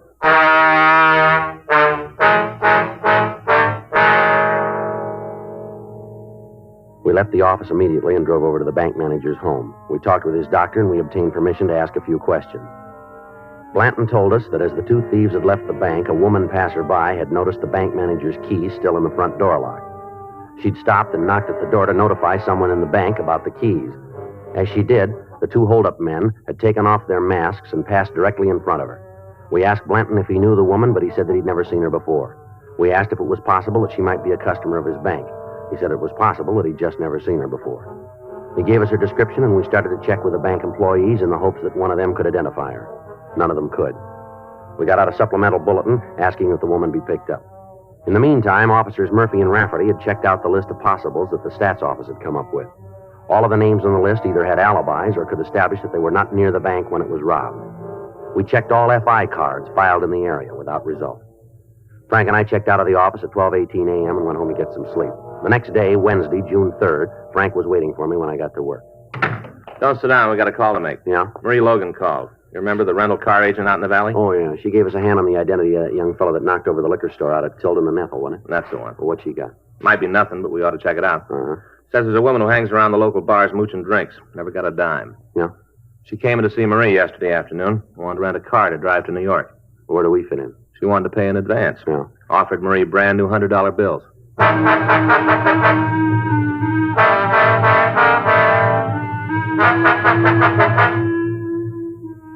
From the statement we'd gotten from the bank, we knew that in the $34,000 the thieves had taken, there were several $1,000s in $100 bills. Frank and I signed out of the office and drove out to the San Fernando Valley. At the corner of Valley Hart Boulevard and Dickens, we found Marie Logan's rental agency. There was a line of late model cars in front of the lot, and at the rear, we found a small wooden building. Frank knocked at the door and we waited. Yeah. Oh, hi, it's you. Hello, Miss Logan. Miss Logan? Hi, Sergeant, Mr. Smith. Come on in. Thank you. Thanks very much. I sure hope I haven't brought you guys out here on a wild goose chase. Hope it works out. All right, you want to fill us in? This woman, name's Betty Gallick. Hangs around the bars in the neighborhood, spends her time cadging drinks. Real bum. Mm-hmm. Why do you figure we might be interested? A couple of times she's come in to rent a car just to use around town. First few times I was stuck. How do you mean? Checks. She'd pay the deposit with a check. Then when she brought the car back, she'd pay the bill by check. I see. Check would bounce. Then when I'd call her, she'd come in and pick it up and give me the cash to cover it. That's the only reason I didn't turn it over to you. She always paid up. Mm-hmm. Now, this time she had the cash, though. Yeah. Came in, wanted a new Lincoln to drive to New York. She was dressed like always. Cheap cotton dress, cloth coat, even had the imitation leather purse. Kind of supposed to look like real leather, but as soon as you get inside 10 feet, you know it isn't. You know what I mean? Yes, I think That so. kind. Mm-hmm. Well, anyway, when she asked for the car, I told her I couldn't let her have it. Said I'd been stung too many times before. Uh-huh. So right off, she said she wanted to pay cash. That's when she opens his crummy purse, and the dough almost fell out. Must have had a couple of $1,000s in there, maybe more. Well, you said something on the phone about $100 bills. Yeah. She pulled out a couple of them to show me she could pay cash. I asked her where she got them. What'd you say to that? Said it wasn't any of my business. Told me as long as she had the money and a driver's license, I should ought to rent her the car.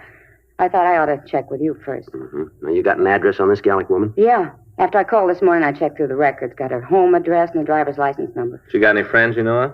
Just about on every bar stool where she hung out. I mean anyone special. Oh, I don't know. I saw her a couple of times with the same guy in the place down at the corner. Hot days, I sometimes go down there for a beer. Mm-hmm.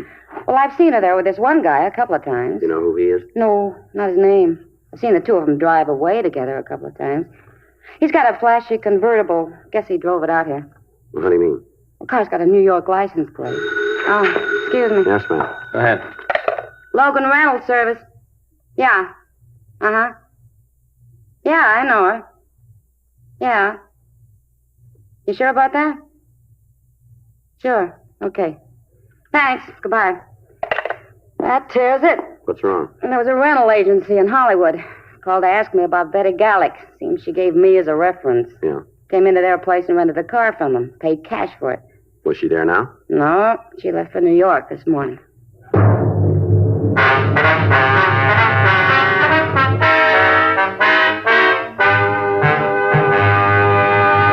You are listening to Dragnet, the authentic story of your police force in action. One of the biggest comedy hits of the year. That's how the movie critics are describing Bob Hope's latest Paramount picture, Casanova's Big Night. Like so many other millions of smokers, Bob and Audrey Dalton, who appears with him in the picture, say Chesterfield's for me. First, Audrey Dalton. I changed to Chesterfield king size because I think it's better than any other king size cigarette. Bob Hope says, 5 years, that's how long I've been smoking Chesterfields. And they have what it takes to satisfy me. What's more, I've seen how they make Chesterfields down in their Durham factory. And I wouldn't smoke any other cigarette. Try Chesterfields yourself. You'll find they're best for you, too. yes, either way, regular or king size, smoke America's most popular two-way cigarette. Join the thousands now changing to Chesterfield.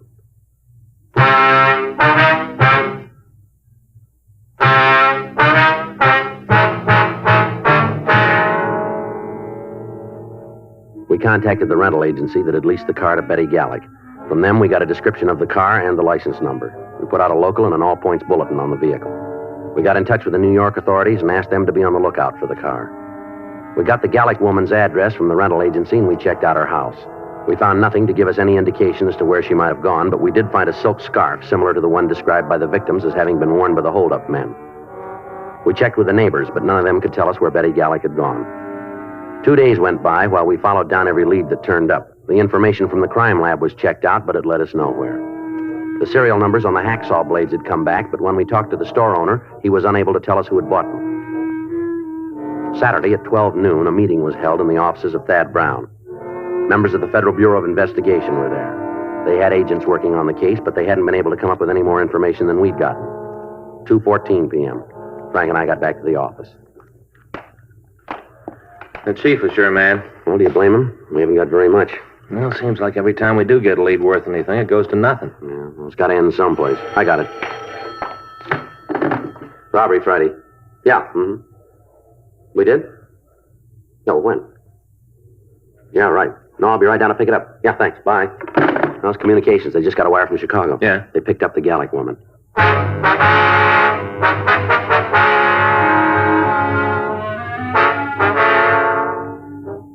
Betty Gallick had been picked up south of Chicago and held in answer to our communication. However, when she was picked up, she was in the company of 2 other women. They were identified as her sisters. We made arrangements to talk to her by long-distance telephone. As soon as we started to ask her questions regarding the bank robbery, she admitted being the driver of the getaway car. She told us that the theft had been planned by a man she knew only as Dean. She was unable to tell us any more about him. She went on to say that she'd met him in a bar in the valley along with the other 2 men. She identified these 2 men as Richard and Matt. She was unable to give us their last names or tell us any more about them. She did say, however, that Matt was from New York and that as far as she knew, he was there at the time. She went on to say that he was not with the trio when the bank was held up. We questioned her further, but she was unable to give us any additional information on the 3 men. She did, however, tell us that they had stayed at a motel located on Sepulveda Boulevard. She gave us the name and the approximate location. She was detained pending extradition in Chicago.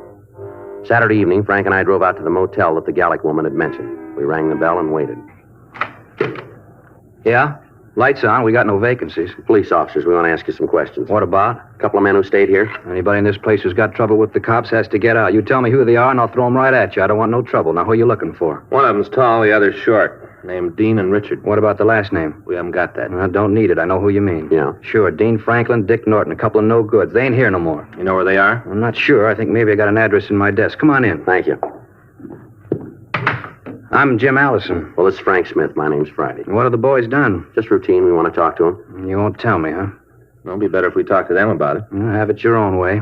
I don't want to get mixed up in anything. Those boys got themselves a bucket of trouble. I want no part of it. While they was here, they paid their rent and didn't cause much trouble. That's all I was interested in, as long as they didn't cause any trouble. Yes, sir. How long ago did they leave? I guess it's about a week ago. I got it in the books. I can check it for you if you want. Yes, sir. We'd like to have the information. Sure, I'll get it for you. They have any visitors while they were here? A couple of guys come around in the morning. That's about it. They'll look like bill collectors. The boys never let them inside. Used to talk on the porch. The three of them move out at the same time? No. Matt left a couple of days before. Said he was going back east. I think he had some kind of a job back there. They wasn't real chummy, you know. Kind of kept to themselves. All right, sir. Would you see if you got that address where they might be? Oh, sure. Forgot all about it. It's in the desk, I think. Always running into this kind of thing with a motel. Yes, sir. What's that? Wrong people renting rooms. We got no way of checking on them. Seems like whenever somebody's got trouble, they pick a motel to have it, and it never ends. Now, let's see. Yeah, here it is. They left this in case I got any mail for them. Said just to send it on. Here you are. Thank you. It's a place out in West Los Angeles. Thank you very much, sir. Glad to help out. You can't tell me what this is about, huh? No, sir. It's police business. You figure you're going to have any trouble with them? Well, it's hard to say. It'll depend on how they want it. Well, if I was you, I'd take it easy picking them up. Why? Because I know Franklin's got a gun.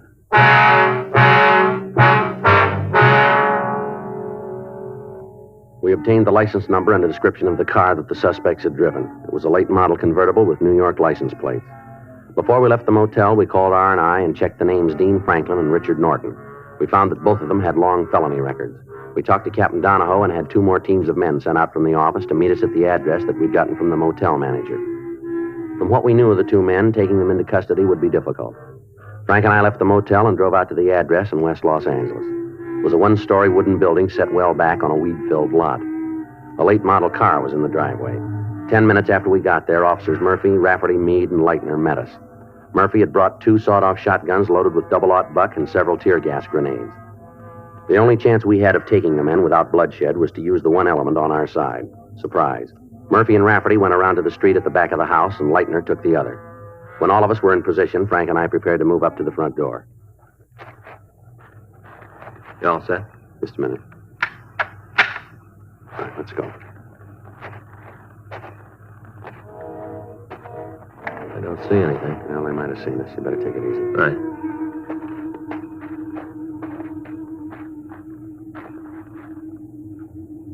All right, let's make it for the porch. Yeah. Come on.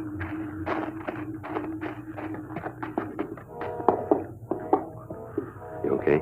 Yeah. All right, now I'll take the door. When we get inside, you go to the left, I'll handle the right side. Right. You all set? Yeah. Now.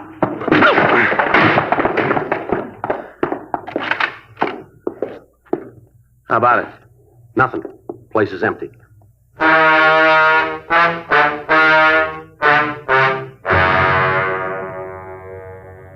We searched the house, but we found no trace of the suspects. From the clothing in the closets, we figured that they had not moved out. And going over the house, we found a machine gun hidden in one of the bedrooms. The cartridge clip was loaded, and the gun was ready for use. We pulled the clip, called the office, and told them where we were, and then we settled down to wait for the suspects to return. Murphy and Rafferty covered the rear approaches to the house. Meade and Leitner were in cars parked down the street, and Frank and I waited in the front room. At 10:46 p.m., the phone in the house rang 3 times, and then it stopped. We waited for Franklin and Norton to come back. 11 p.m., 11:30. Still no sign of them. Started to get cold in the house. Midnight. 12:30, the phone rang again. 12:45. From down the street, we heard a car approach. Joe? Yeah.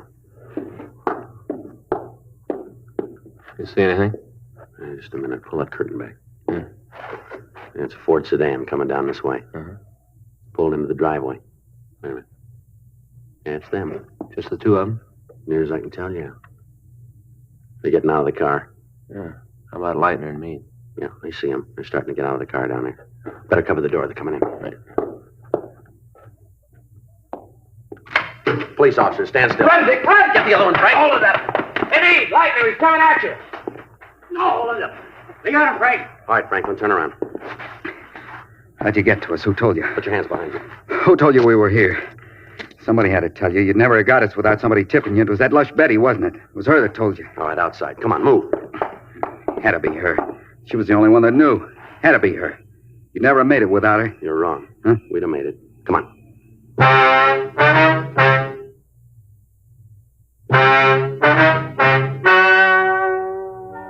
The story you have just heard is true. The names were changed to protect the innocent. On November 14th, trial was held in Department 92, Superior Court of the State of California, in and for the County of Los Angeles. In a moment, the results of that trial. Now, here is our star, Jack Webb. Thank you, George Fenneman. Thousands of smokers all across the country are now changing to Chesterfield. We'd like you to give them a try, too. I know you'll like them because the Chesterfield you smoke today is the best cigarette ever made. For the taste you want and the mildness you want, smoke America's most popular two-way cigarette. Regular or king size, Chesterfield.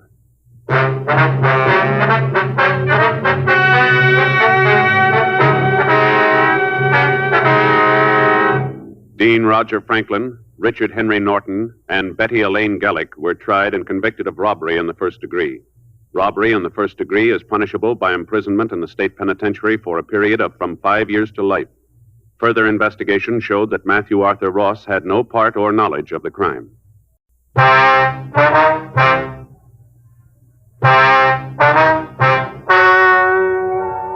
Ladies and gentlemen, the story you are about to hear is true.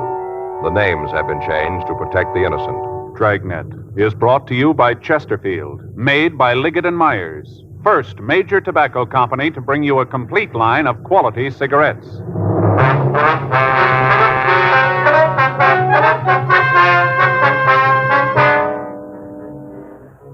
You're a detective sergeant. You're assigned to juvenile detail. You get a report of drug addiction within a group of teenagers. You don't know if the information is true. Your job, check it out. Meet Peter Lind Hayes and Mary Healy, America's favorite husband and wife comedy team. They are typical of smokers everywhere who are saying, Chesterfield's for me. Mary says, I've smoked regular-sized Chesterfields for about 7 years. Guess that ought to prove how I feel about Chesterfield's taste and mildness. Peter says, Chesterfield's for me, too. As far as I'm concerned, King is the only size. And like Mary says, Chesterfield is the only cigarette. Either way you like them, I'll bet you'll find Chesterfield is best for you. Yes, smoke America's most popular two-way cigarette. Regular and king-size Chesterfield. For the taste you want, the mildness you want, join the thousands now changing to Chesterfield.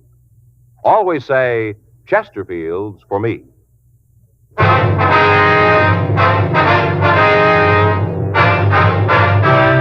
Dragnet, the documented drama of an actual crime. For the next 30 minutes, in cooperation with the Los Angeles Police Department, you will travel step by step on the side of the law through an actual case transcribed from official police files. From beginning to end, from crime to punishment, Dragnet is the story of your police force in action. It was Wednesday, February 10th. It was cold in Los Angeles. We were working the day watch out of juvenile detail. My partner's Frank Smith. The boss is Captain Powers. My name's Friday. I was on my way into the office, and it was 8:01 a.m. when I got to Georgia Street Juvenile. Squad room. Hi, Frank. Well? Well, what do you think? About what? Ruth, what do you think? Well, she's nice, sure. Was that all you got to say? Well, what do you want me to say? Well, did you like her? She's a nice girl, yeah. You got another date with her? No, I told her I'd call her sometime. You said you'd call her, huh? Mm-hmm. Did you say when? No, I just said sometime. Sometime. Well, Faye's not going to like it. Why? She's just not, Joe. I'm not sure we had it this time. Well, look, Frank, I think it's real nice of you and Faye to be concerned. I don't think that I don't appreciate it, but when you asked me over last night, I figured we were just going to have dinner and sit around and talk. I didn't know anything about this girl going to be there. Don't you think you should have told me? Let me know. Joe, you like girls, don't you? Well, of course I like girls. Well, we couldn't have done that, you know. We'd have loused the whole thing up if we'd told you ahead of time. We just wanted you to meet her. Get the full effect. Bang, like that. Yeah, I got the full effect. Well, we tried to set it all up for you. She is pretty, don't you think? Yeah, I guess so. Blue eyes, red hair? I think she's real pretty. Mm-hmm.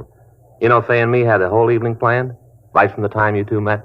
I kind of got that idea. What do you mean? Well, you're about as subtle as a water buffalo. Now, you tell me where we were obvious. Go ahead, tell me.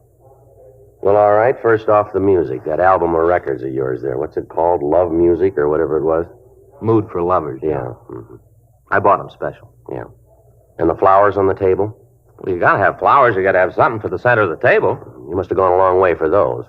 Orange blossoms? You had to have those, huh? Well, Faye's not going to like it. Well, I'm very sorry about that, Frank. Well, we're just trying to show you the advantages of getting married. Yeah, well, I appreciate you and Faye trying, but let me do it my way, huh? Any mail this morning? Huh? Any mail? Yeah, Skipper put a note in your book.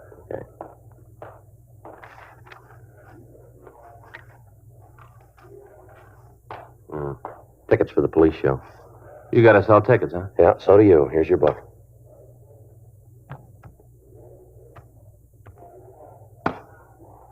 You're not mad, are you, Joe? Oh, man, it's just that all the time people are trying to be helpful, you know. Well, I kind of hate to say it behind her back. I say I hate to say it behind her back, but it was Faye's idea. I didn't have any part in it. Yeah. Faye's idea. Faye's idea. You're sure you're not sore, huh? No, I told you, man. Sure? I'm sure, Frank, yeah. Oh, Ruth. What? Look, it wasn't the fact that she was a redhead, was it? Friday? Yeah. Yeah, Skipper says to run this down. Thank you.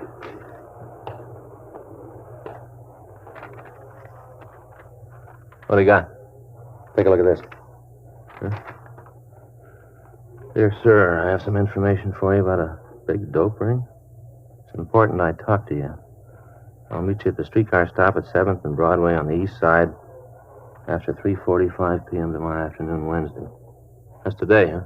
Yeah. Read the rest of it. I can't tell you my name now, but I'll be wearing a green skirt and a plaid sweater. I'll be standing right by the streetcar stop. What do you think? I don't know. No signature. You got anything in the envelope? No. It's postmarked L.A., addressed to Juvenile Division. No way of telling where it came from. Think it's from McCrae? Well, there's one place we can find out. Yeah. 7th and Broadway.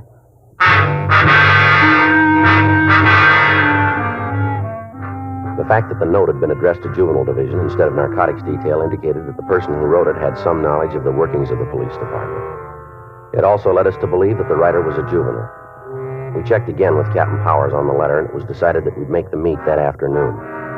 Frank and I spent the rest of the morning going over reports on a case that we just finished, and at 3:15 p.m. we left the office. Frank stopped the car at 8th and Broadway for a traffic signal, and I got out and walked the remaining block. There was no one at the streetcar stop dressed in a green skirt and a plaid sweater. While Frank circled the block, I waited. 3:40 p.m., still no sign. At 3:52, a woman of about 23 got off a streetcar and waited on the corner. She was wearing a dark green suit with a plaid blouse. I waited for some indication that she might be the person we were waiting for, but she gave none. Finally, she turned, walked across the street, and disappeared into the crowd. 4 o'clock, 4:15, still no sign of the letter writer. 4:30, 4:45. Frank pulled into a loading zone near the corner, and I went over to talk to him. What do you think? Well, I don't know. She's an hour late now. Uh-huh. Well, that note must have been from a crank. Yeah, I guess so. Well, come on, get in. We better go back to the office. Yeah. Hey, wait a minute, Joe. What? Right there, crossing the street. Oh, yeah. Matches the description. Must be her. Well, she's looking this way. I'll check it. She looked about 15. Brown hair and a thin, young face. She was carrying an armful of school books. She paused in the corner and watched me. I walked up to her and told her I was a police officer. She nodded and then walked out to the safety zone and climbed onto a waiting streetcar. I followed her. She walked to the back of the car and took a seat. I sat down next to her. I could see Frank following us in our car.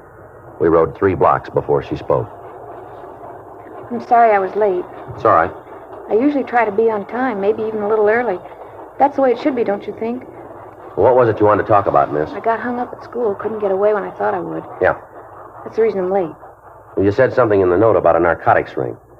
How much am I going to get involved in this? What do you mean? How deep am I going to get? I don't want any trouble myself. I'm doing this to help somebody. But I don't want to get mixed up in it myself. Well, maybe you better tell me what it's all about first, huh? We can decide the rest of it later. That's the way it has to be? Well, you called us, remember? Yeah, I guess so. What's your name? Edna. Your last name? Well, that isn't going to help any. You don't need it. How old are you? 15. All right, what about this dope ring? I want to tell you about it. A friend of mine is in pretty deep. I think she's hooked bad. I want to help her. What's your friend's name? You have to have that? Well, we're not going to be able to do very much without it, are we? Catherine. I can't give you her last name. I can't. How old is she? 15. All right, now what makes you think she's using narcotics? I just know, that's all. Well, that's a pretty serious charge. You must have some reason for saying it. I've got a reason. I've got good reasons. You think I'd go to the cops if I didn't have? You think that? What kind of narcotics do you think she's using? Heroin. You know that for sure, do you? Yeah, I've seen her take a fix. Where? Hmm? Where'd she take the fix? I've seen her do it in her room at home.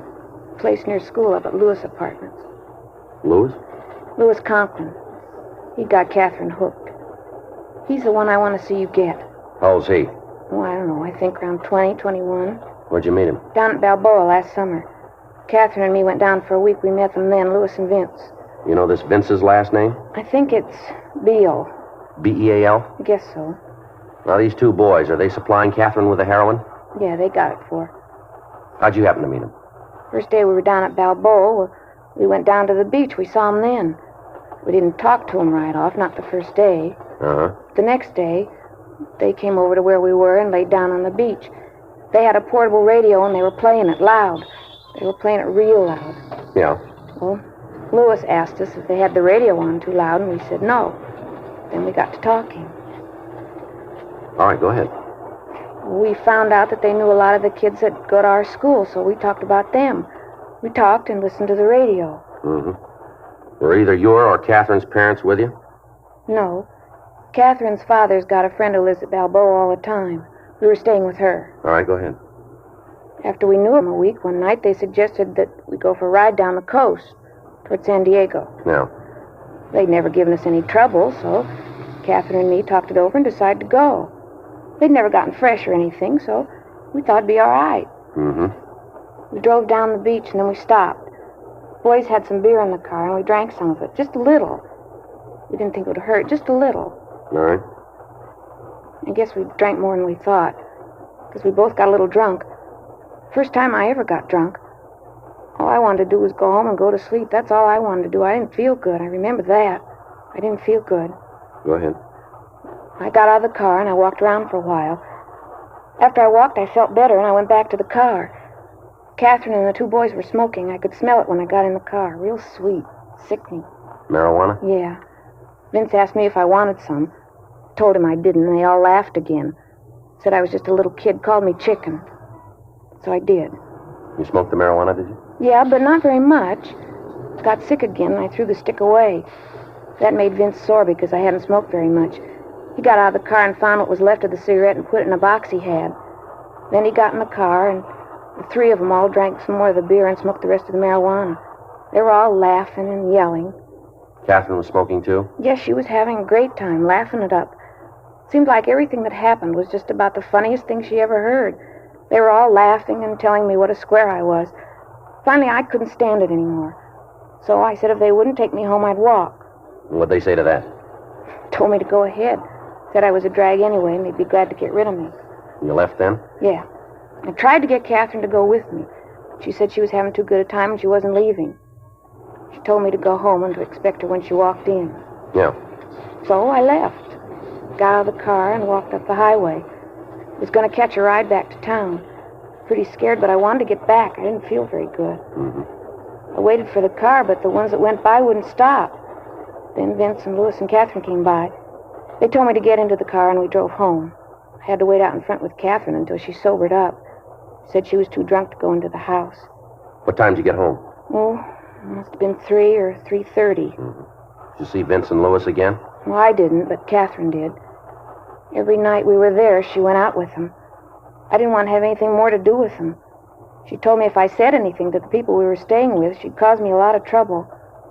I like Catherine. She's my best friend. I didn't want to see her get into any trouble. Thought when we left Balboa, she'd quit seeing the fellas. That's what I thought. She'd stop seeing them. Did she? No. When school started again, she was still going with Louis. I'd see her around the school, but she wouldn't have anything to do with me. Said I was a cube. Talking all the time about how she didn't know they grew corners like me anymore. How'd you find out she was on heroin? One day I saw her take a pop.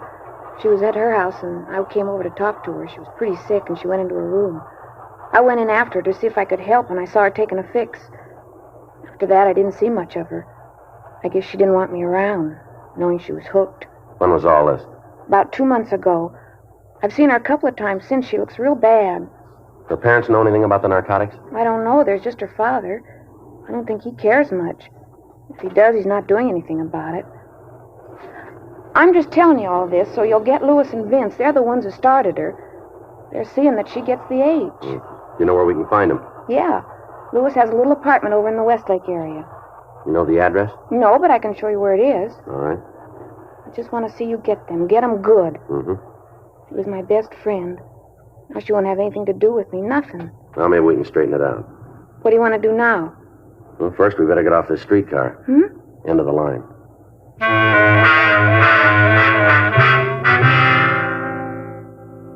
Edna and I got off the streetcar and Frank picked us up. We stopped at a drugstore and put in a call to the office requesting that a policewoman be sent out to take the girl into custody.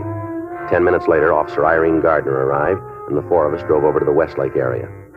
The young girl pointed out the building where she told us that Vince Beale and Louis Conklin lived. She gave us a description of the two suspects, and finally, after Miss Gardner had talked to her, she also gave us the full name of her friend, Catherine Pilgrim. We checked at the building and found that the two suspects occupied apartment 4G. Frank and I talked to the manager of the place, but she told us that the pair weren't in and that she didn't know when they'd be back. We returned to the car and told Officer Gardner to take Edna to Georgia Street Juvenile and hold her until we could get there. After that, Frank called the office and ran the names Vincent Beale and Louis Conklin through R&I. They both had misdemeanor records in California, and Beale had served time in the county jail for possession of narcotics. We called Captain Powers and told him what had happened, and then we returned to the apartment and set up a surveillance. At 7:25 p.m., we heard someone coming down the hall.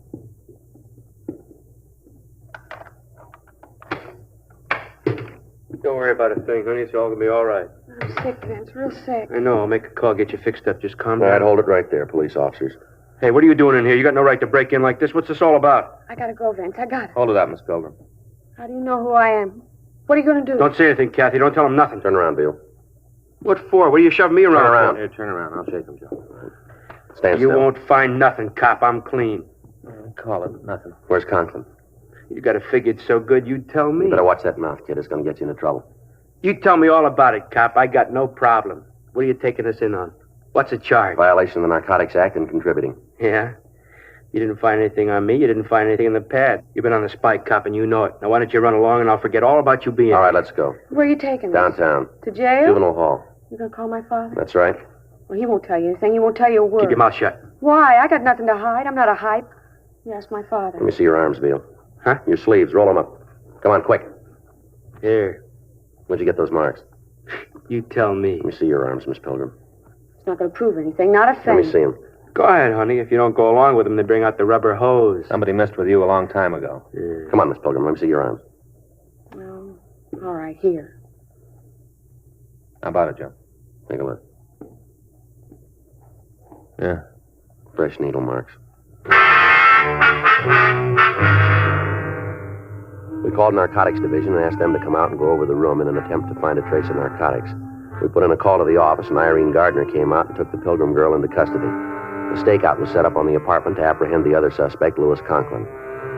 Frank and I took Vince Beale to the office and questioned him for over an hour, but he failed to come up with his source of supply for the heroin.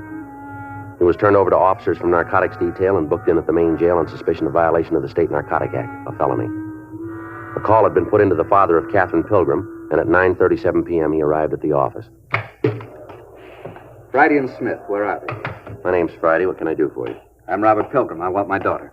She's downstairs right now. A doctor's taking care of her. What for? Well, she's pretty sick, Mr. Pilgrim. Sick.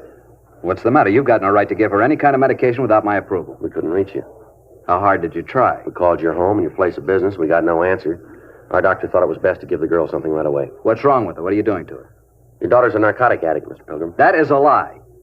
Now, you get her up here right now. You hear me? You get on that phone and have her brought to this office right now. I'm taking her home. Afraid we can't do that. Who are you to tell me what's going to happen? I pay you a salary, officer. Don't forget it. If you don't get on that phone and have my daughter brought up here right now, I'll make some calls and you'll be pounding a beat out in the Toolies. I've got a lot of friends in this town. And you've got a daughter who's hooked bad. Has she told you that? No, sir. But all the tests point that way. She's got needle marks all up and down her arm. Well, you better get out and find a lawyer fast because I'm going to pull that tin badge right off you. Is that so? You bet it is. How do I get a line? Dial 9.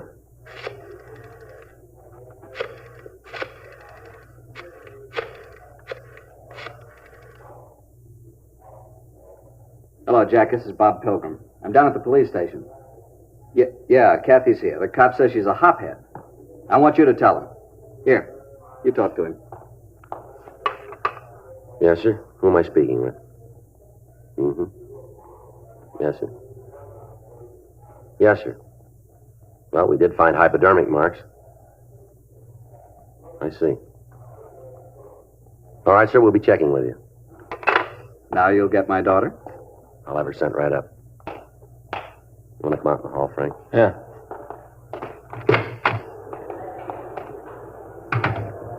Who'd he call? He's a family doctor. We might not have a case here. What's the matter? Well, the doctor says he's been treating the girl for the past 6 months. Yeah. Been giving her hypodermic injections.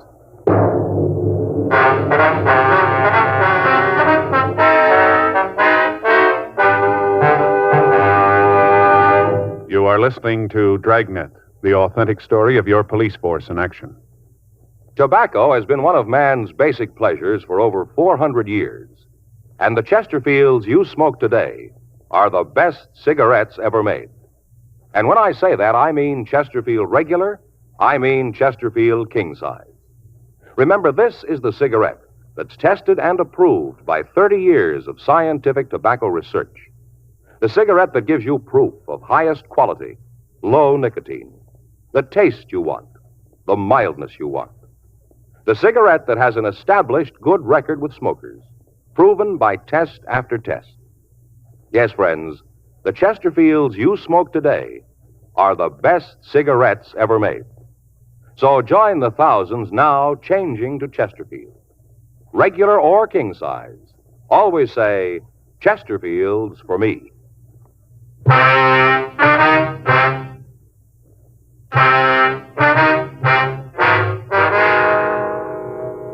With the doctor's statement, there was nothing we could do but release the girl to her father pending further investigation.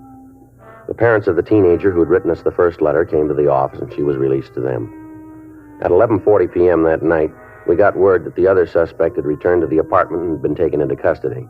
He was identified as Louis Conklin, age 23. He was taken to the main jail and booked on the same charges as Vincent Beale. Their apartment was gone over, but no trace of narcotics was found. We questioned both suspects again, but they failed to cooperate with us. Frank and I checked out of the office and went home. The following morning, we drove out to see the doctor who had told me he was treating the Pilgrim girl. He said the girl was underweight and highly nervous, and that he had been giving her vitamin injections. He went on to say that he'd stopped treating her 5 months previous at her father's request, and that he had not seen the girl since then. February 11th, 10:24 a.m. We checked the car belonging to Vincent Beale. In the trunk, we found an expensive leather jacket. It looked too expensive to be worn by a man who had the reputation of never holding a job. We took the jacket over to the crime lab and had it checked. From a cleaning tag, we got the name of the cleaner who'd serviced the jacket. We contacted him, and he remembered the jacket as having been among several stolen from his store. With this information, we went back to the main jail and had the Conklin boy brought from his cell. He told us that the jacket belonged to Vincent Beale. He was brought into the interview room. This leather jacket belong to you, Vince? No, I never saw it before. Conklin says it's yours. I don't know. Maybe it is. What difference does it make? Take a look. We want to know. Yeah, it's mine. Where'd you get it? Where do you think I bought it? You know someplace you can get these without buying them? Yeah, the same place you picked this one up. Well, what's that supposed to mean? You know a man named Ted Hartman? Who? Ted Hartman. Ted Hartman. Never heard of him. He knows you. Maybe he's got a better memory than me. Says you used to work for him. Is that right? Yeah. Now, how about it? Maybe I did. I had a lot of jobs. The cleaner says you worked for him a couple of weeks last December. That's a long time ago. Says this jacket was stolen from him. But where do I fit? He thinks you stole it. He's crazy. He's sure enough to make a complaint. They'll laugh him out of court. Conklin says it's yours. I told you I bought it. Conklin wants no part of a burglary rap. What'd Conklin tell you? Maybe we ought to get your side of it, huh? What'd he tell you? I got a right to know.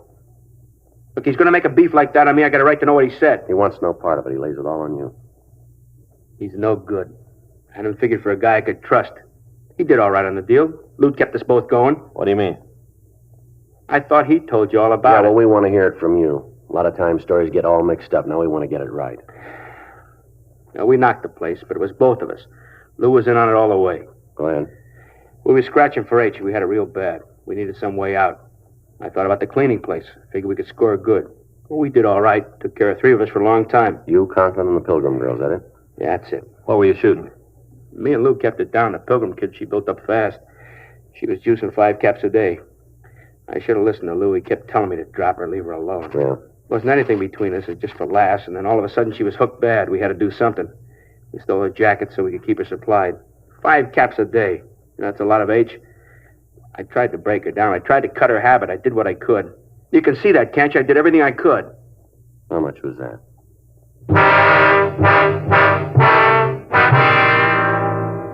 5:23 p.m. Frank and I, along with policewoman Irene Gardner, drove out to the Pilgrim residence. We went up to the front porch and rang the bell. Yeah. What do you want? I'd like to see your daughter. Now, you get out of here. You get out of here right now. I've had enough of this shoving around from you. It's about time you learned your place. It might be better if we came in. Anything you got to say to me, you can say here. I don't want any cops in my house. You want to get your daughter? What for? We're going to have to take her down to juvenile hall. You guys just don't give up, do you? You want me to call my doctor again? We talked to him this afternoon. And you know the story. Now get out of here. You want to get your daughter? Look, I've got a gun inside. If you're still here when I come back, I'm going to Now, use... you listen to me, mister. You've been acting like a big man long enough. You can play the part of the outraged parent with your family, but don't try it with us. I'm not going to have you talk to me like that. Not much you can do about it. We got the boys been supplying your daughter with narcotics. It's pretty clear that this home isn't the place for her. She's a good girl. We didn't say she wasn't. Then why don't you leave her alone? You know better than that. You can do you boys some good downtown. I got a lot of friends. You're going to need them. All right, you want to make a case out of this? I'll fight you in every court in the country before I let you take my daughter away from me. Now, you just try it. Your daughter's a drug addict. She's sick. She's got to be straightened out. She needs help. Who are you to set yourself up as the jury? You got a fine girl in there. She's got all the breaks except somebody who thinks enough of her to stand by her. There isn't anything she wants she doesn't have. What about the things she needed? You let her run all over the town by herself. She gets in trouble and you won't take the time to care for her. What about those two men who got her started? What are you going to do with them? They're guilty. If it hadn't been for those two, this never would have happened. They'll be taken care of. You lay the blame any place you want, mister, but if you're honest, you'll keep it. What's going to happen to her? She'll be given medical attention. We'll do what we can. I can afford to take care of her. I've got the money. I'll hire the best people. I want her to have the best. Yeah. She's mine. I'm her father. I've got the right to take care of her. Yes, sir, that's right. Hmm? Why didn't you?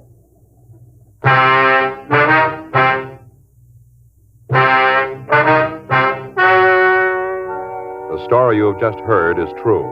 The names were changed to protect the innocent. On June 3rd, trial was held in Department 98, Superior Court of the State of California, in and for the County of Los Angeles. In a moment, the results of that trial. Now, here is our star, Jack Webb. Thank you. Earlier, George Fenneman told you exactly why the Chesterfield you smoke today is the best cigarette ever made. And best for you. Now, the rest is up to you.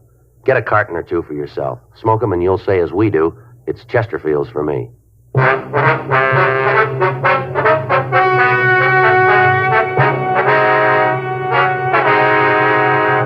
Vincent Norman Beale and Louis Shellman Conklin were tried and convicted of one count of burglary and additional charges of violation of the State Narcotic Act of felony and contributing to the delinquency of a minor. They received sentences as prescribed by law. Burglary is punishable by imprisonment for a period of not less than 5 years in the state prison. Catherine Noreen Pilgrim had a hearing in juvenile court and was made a ward of that court.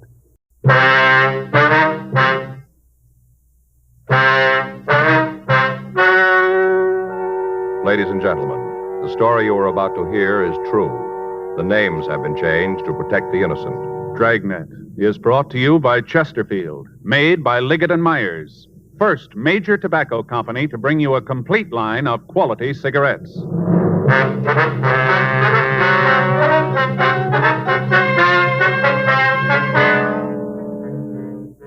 You're a detective sergeant. You're assigned to robbery detail. 14 women in your city have been robbed and beaten. You've got a half dozen descriptions of their attacker. None of them match. The man's still free. Your job, get him. Chesterfields for me. You hear it everywhere. Tonight, we hear from America's #1 band leader, Ray Anthony, who, with his attractive wife, Dee, plays college dates from coast to coast. In cigarettes, the young crowd really goes for Chesterfields. I've noticed that wherever we've played. And I guess it's one of the reasons Chesterfield is America's most popular two-way cigarette. Of course, Dee and I are Chesterfield smokers, too. We know they're best for us. Chesterfields for me. You hear it everywhere. For the taste you want, the mildness you want, change to Chesterfield. They satisfy millions.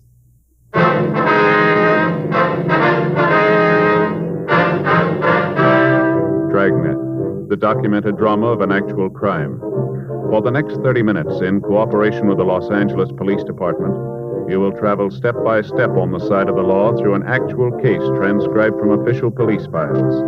From beginning to end, from crime to punishment, Dragnet is the story of your police force in action. It was Wednesday, November 26th. It was cold in Los Angeles. We were working the day watch out of robbery detail. My partner's Frank Smith. The boss is Chief of Detectives Thad Brown. My name's Friday.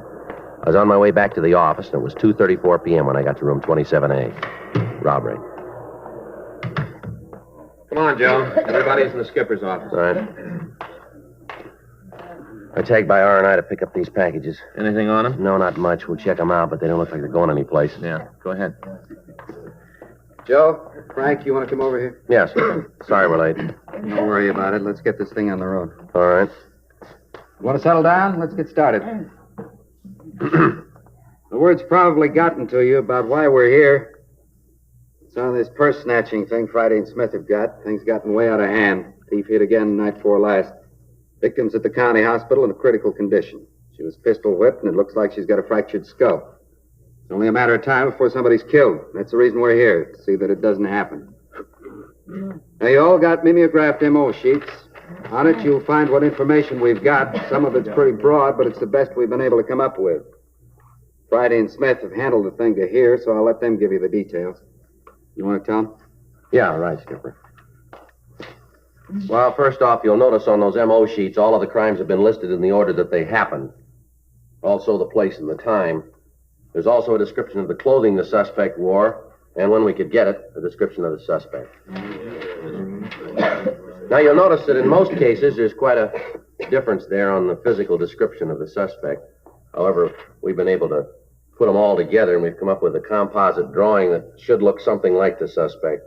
Well, one thing that's fairly constant is the description of the clothing worn by the suspect. It's almost always dark. Wears a hat, and he's been known to wear a top coat. Now, the hat and the coat are also of dark material. Clear there, everybody? All right, now, take a look over here at the wall map.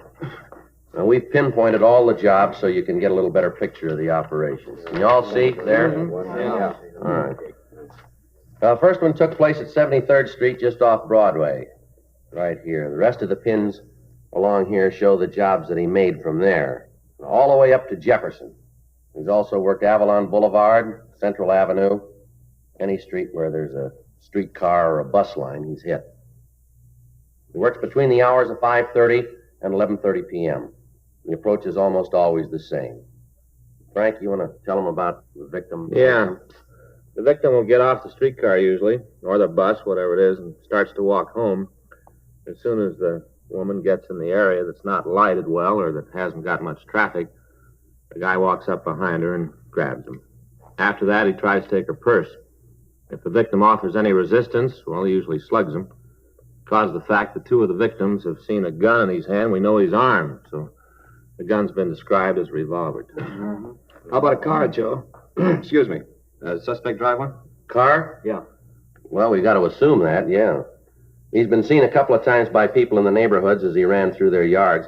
Pretty safe to figure that he's got a car parked on a side street somewhere. None of the victims have seen a car, however, but we know he leaves the area immediately. Mm-hmm. No description of the vehicle, huh? No, we've had a couple of calls, but they didn't check out. Now, the plan here is to use police women as decoys and try to bait him out into the open. That's the reason the women officers are here. You figure to work the main arterials? What was that? You figure to work the main arterials? Yeah, there'll be 2 officers assigned to follow each policewoman. Now, we've been able to obtain 10 in all. That'll mean that 20 officers will be assigned to them. The rest of you will be in the area somewhere. Now, one of the things to look for is any vehicle which closely follows a streetcar or a bus. Yeah, what happened? How about it? Any questions? Yes, how are we going to get our assignments? Well, the skipper here has a list, Lomi. All of the officers who are to work with a policewoman are noted. Now, the others are given the areas that they're supposed to patrol. What about other calls coming in? Who's going to handle them? I didn't hear you. The other calls coming in, who's going to handle them? Well, those officers not assigned to a policewoman. See, there'll be other units from the outlying areas on the operation, too. They'll lend us a hand. But remember this. Under no circumstances are those officers working with a decoy to leave her. Is that clear? Yeah. Don't leave the policewoman. Right. Well, then we stick with the detail unless there's an emergency call. Yeah, that's right. Well, if we run into any problems, who do we call, Joe?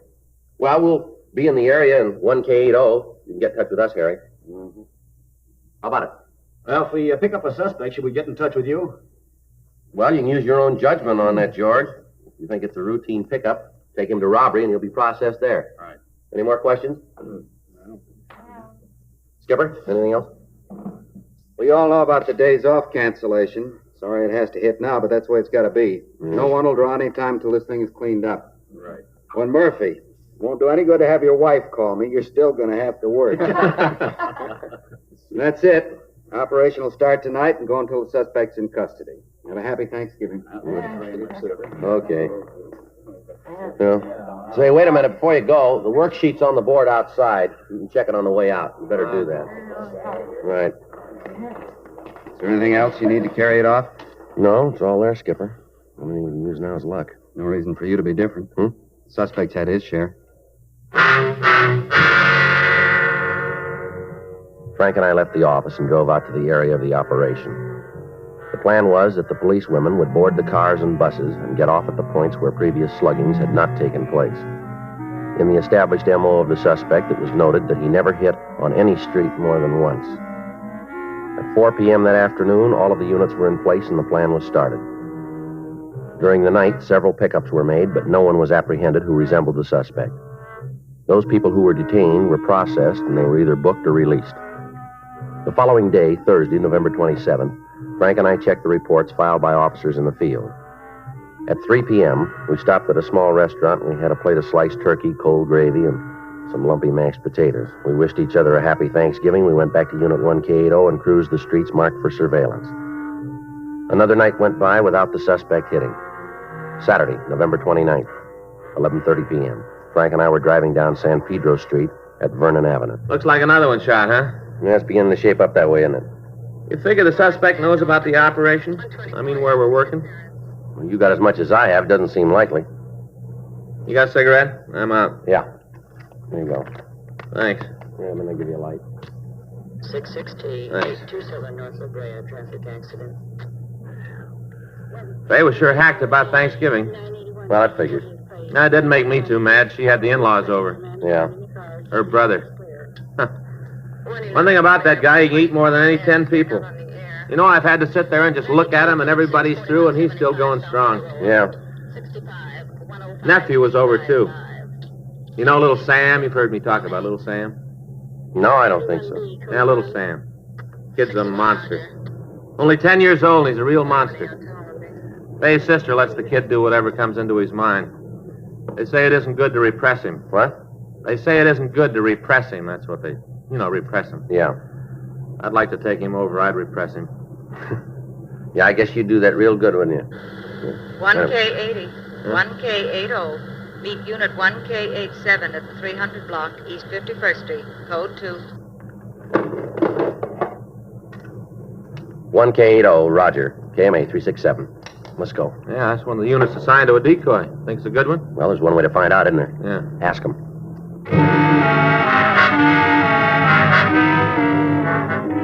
South Park is located at the corner of San Pedro and 51st Street. One of the policewomen had gotten off a streetcar at the corner of Main Street and 51st. She'd walked east, and as she passed the park, a man had approached, blocked her progress, and demanded money. The man was pretty drunk, and when the officers following the woman arrived at the scene, he was struggling with a policewoman. He was taken into custody, and we were called. We took the man to room 27A, and from there to the interrogation room. Physically, he matched the description of the suspect as we'd gotten it from the victims. 12:15 a.m. That's the dirtiest thing I ever heard of, putting me in here like this. All right, what's your name?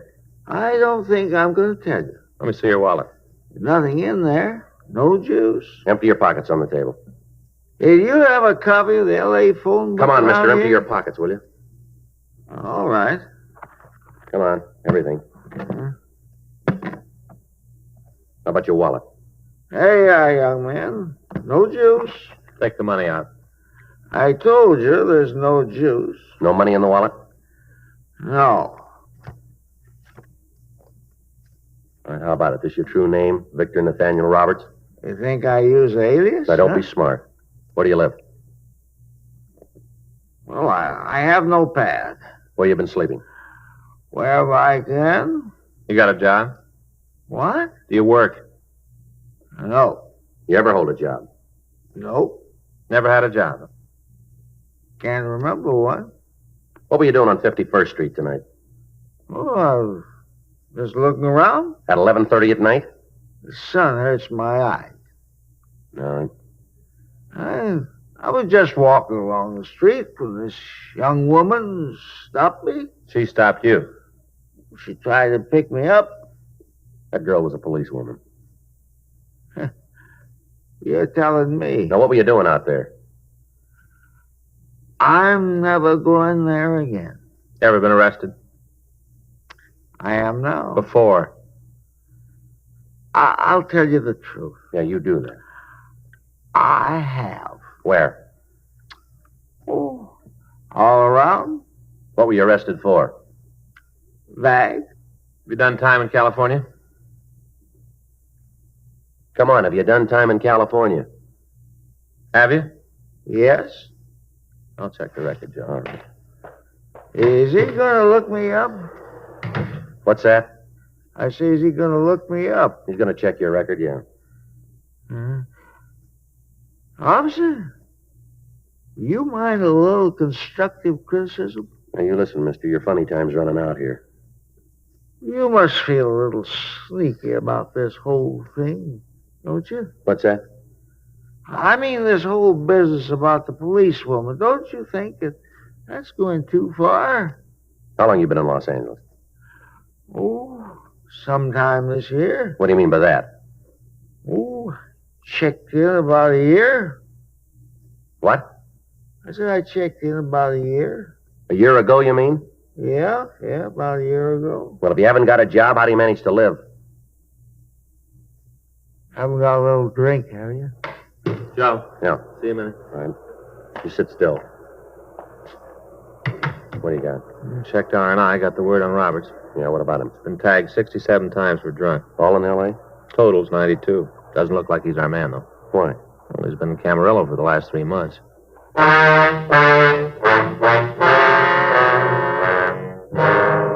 We put in a call to the superintendent at the state hospital up at Camarillo. He told us that Victor Roberts had only been released 10 days before. He'd spent 3 months undergoing treatment for alcoholism. The suspect we were looking for had been working for the past 2 months. Roberts was booked in at the main jail on the charge of violation of Section 4127A LAMC. During the time we'd been working on the case, all known purse snatchers had been picked up and interrogated.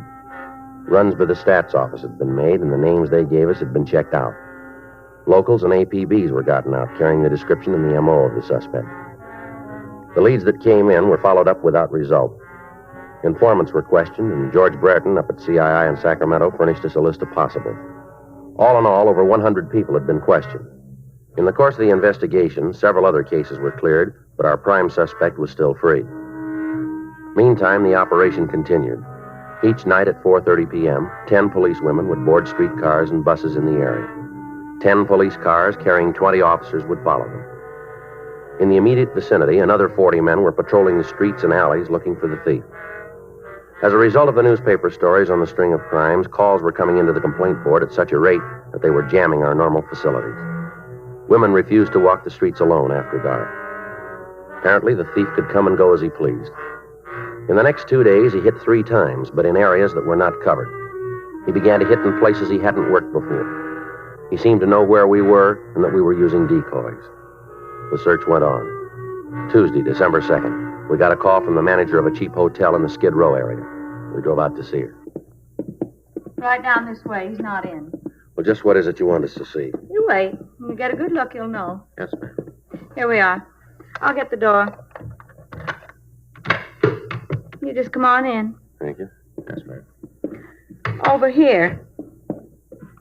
I was cleaning up this morning. My girl's sick. Had to do it myself. Mm-hmm. And just cleaning up, and I found them over here in the closet. Yeah. Up on the shelf. Can you see them up there? Way back? Wait a minute. Let's get a chair. Well, I was just straightening up, and I saw them, and I thought to myself, I ought to call the police, get them right out here. That's what I thought to myself. Yes, ma'am. I always feel it's the duty of every citizen to cooperate with the police. Yes, ma'am. You got your flashlight for me? Huh? Flashlight. Oh, yeah. Here you go. Well, do you see them up there on the shelf? Yes, ma'am. Frank? Yeah? There's something down there I can pick him up with? Well, you'll find out anyway. You don't have to worry about fingerprints. I guess I shouldn't have done it, but when I found them, I picked them up, but I put them right back, right where I found them. Here you are. Okay. What you got? 2 women's purses. Mm-hmm. 2. Look inside of them. All kinds of cards and things. No money, but all kinds of other stuff. You just look. Who has this room? You mean registered? Yeah. Well, he gave his name as Jerry Kilgallen. You ask me, though, I think it's phony. He take the room alone, did he? Oh, absolutely. This is a hotel for men. Don't allow no women in. Is it possible that somebody else left these purses up there? Hardly. These rooms are cleaned every day, cleaned thoroughly. I don't miss anything. Yes, sir. How about the identification of them, Joe? No, I don't recognize the names. We'll have to check them. Take a look at this, though. No, here, on the lining of the purse. This one. Oh, yeah. You better get it to the lab, huh? What is it? You find something? We're not sure. Well, what is it? I called you. I got a right to know. What is it? It looks like bloodstains.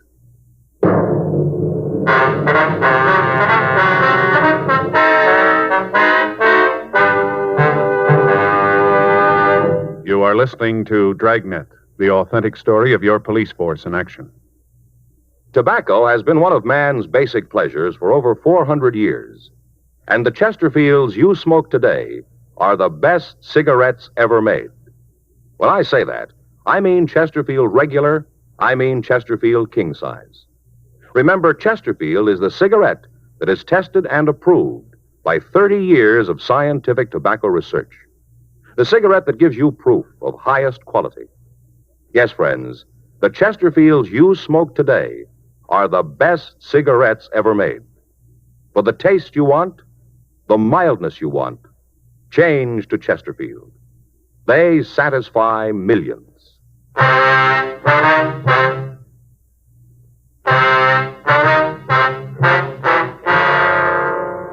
We got a complete description of Jerry Kilgallen, and Frank called it into R&I. We found no record on him under that name. The purse was sent to Lieutenant Lee Jones at the crime lab, and after running a precipitative test, he told us that the stains were human blood. A stakeout was placed on the hotel, and that night, Kilgallen was taken into custody. Under interrogation, he admitted taking the purses from 2 women in a department store in downtown Los Angeles. He went on to explain that he'd just gotten into town and that he was broke and hungry. He gave us the date and the times of the thefts, and when we called the victims, they were able to give us positive identifications. He told us that when he'd taken the second purse, he'd cut his hand on the clasp, and that the bloodstains we found were his own. He was booked in at the main jail on the charge of suspicion of robbery. That night, Frank and I took up our place in the Dragnet operation. Nothing happened. The next night went by without activity. On Thursday night, at approximately 8:45, a woman was slugged and robbed after she left the bus on 71st Street just off Vermont. All cars in the operation converged on the area, and a block-by-block search was made. Additional officers were called in to aid in the hunt. Every alley, every street, and every backyard was gone over thoroughly. 11:15 p.m. While the search continued, Frank and I drove down to Georgia Street Receiving Hospital to talk to the latest victim. I was on my way home. I didn't think anything like this had happened. I was just walking home. Can you give us a description of the man? I don't know. It was dark. I was just walking home and it happened. Did you see the man at all? Yes. It was dark. Was he a tall man? I guess so. I guess he was tall. I talked to the other men. Isn't that enough? I talked to them. Well, we're trying to get all the information we can. I don't remember good. My head hurts. Isn't there something they can do to make my head stop hurting? Did you see the man's face? Did you get a look at it? Yeah, yes, I did. I saw his face. Can you describe it for us? Can you tell us what he looked like? I don't know. I don't feel good. Well, this is pretty important, ma'am. He had a real white face. Real white. What about his eyes? Can you tell us what color they were? Blue. Watery. Blue. How about his hair? It looked brown. I'm not sure. I think it was brown. He had a hat on. I couldn't tell good. All right, just a few more questions now. Yeah. Can you tell what color his hat was? I don't know. My head hurts. Can't you do something? We'll send for the doctor again. He might be able to give you another sedative. Hurts. There's something else, ma'am. Was the man clean shaven? Huh? I say, did he have a mustache? No. No mustache. Does he wear glasses? No. Is there anything else you can tell us about his appearance? No. Nothing. He had a gun. I know that. He had a gun. That's what he hit me with. gun. He hit me when I wouldn't give him the purse. First, he asked me for the money. I told him to get out of my way. He said he'd kill me. Then he hit me on the head. Hit me as hard as he could. All right, ma'am. Now, is there anything else you can tell us that might make it easier to identify him? No, nothing. I told you everything I know. Nothing else. All right, we're sorry to have bothered you. Thank you. We'll be talking with you again when you're feeling better. Yeah. You come back then. I'll try to remember then. Thank you very much for your help. It's all right. You ask the doctor to come back, won't you? Yes, ma'am. Officer, Yes, ma'am? something else might help a little bit. What's that, ma'am? Before he hit me, I remember there was a fight. I didn't want him to take my purse. There was a fight. Yeah. I tried to stop him, and I scratched him. Scratched him hard. See, broke a fingernail when I did it. That'll help, won't it? Yes, ma'am. It should. Last thing I remember before he hit me, he was bleeding a lot. Where did you scratch him, ma'am? Do you remember? On the hand? No, right across the face. Left side. We got to a phone and we had a broadcast put out carrying the additional information on the man and the fact that he had been badly scratched. Officers in the immediate area of the attack started a check of all the drugstores that were open in the hope that the thief had stopped for medication. After getting the call out, Frank and I left the hospital and started back to search the area. 11:46 p.m. You talked to the doctor about the victim? Yeah, she's in pretty bad shape. They're going to move her to General. Sebastian says he might have to operate. Be glad to get this guy. Yeah. Attention all units. Attention all units. You want to turn it up, Joe? All units on frequency 7, please stand by. All units in the vicinity of the 100 block on West 29th Street. Officer needs help. Special attention 1K80, code 3. Lean on it. Right. All units in the vicinity of the 100 block on West 29th Street. Officer needs help. Special attention 1K80, code 3. Frequency 7 clear. I'll call in. 1K80 to Control 1. Acknowledging the call to the 100 block on West 29th Street. KMA 367.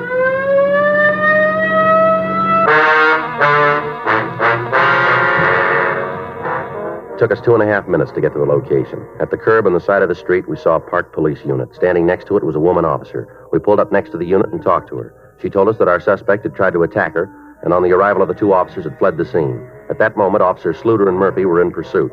While Frank got additional information from the policewoman, I went back to the car and got on the radio. 1K80 to Control 1. 1K80 to Control 1. Control 1 to 1K80. Go ahead. Suspect is now on foot being pursued by two plainclothes officers through backyards in the area of West 100 block between 29th Street and 30th Street. Dispatch units to block intersections of Broadway and 29th Street, Broadway and 30th, Broadway and 28th Street, Broadway and 27th, intersections of Main and 28th, Main and 29th, Main and 30th Streets, Main and 27th Street. Control 1 to 1K80. Roger.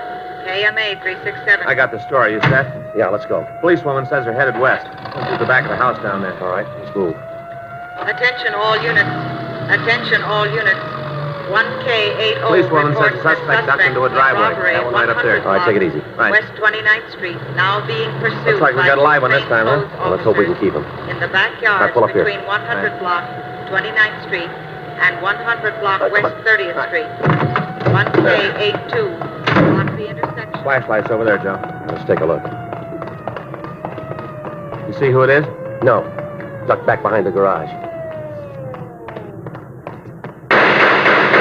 Come on.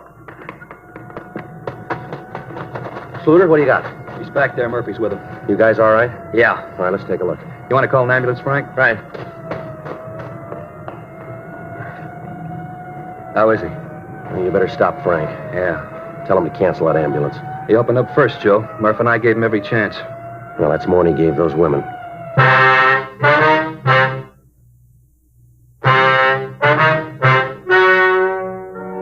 The story you have just heard is true. The names were changed to protect the innocent. On December 8th, an inquest was held in the offices of the coroner in and for the county of Los Angeles. In a moment, the results of that inquest. Now, here is our star, Jack Webb. Thank you. Earlier, George Fenneman told you exactly why the Chesterfield you smoke today is the best cigarette ever made. And best for you. Now the rest is up to you. Get a carton or two for yourself. Smoke them and you...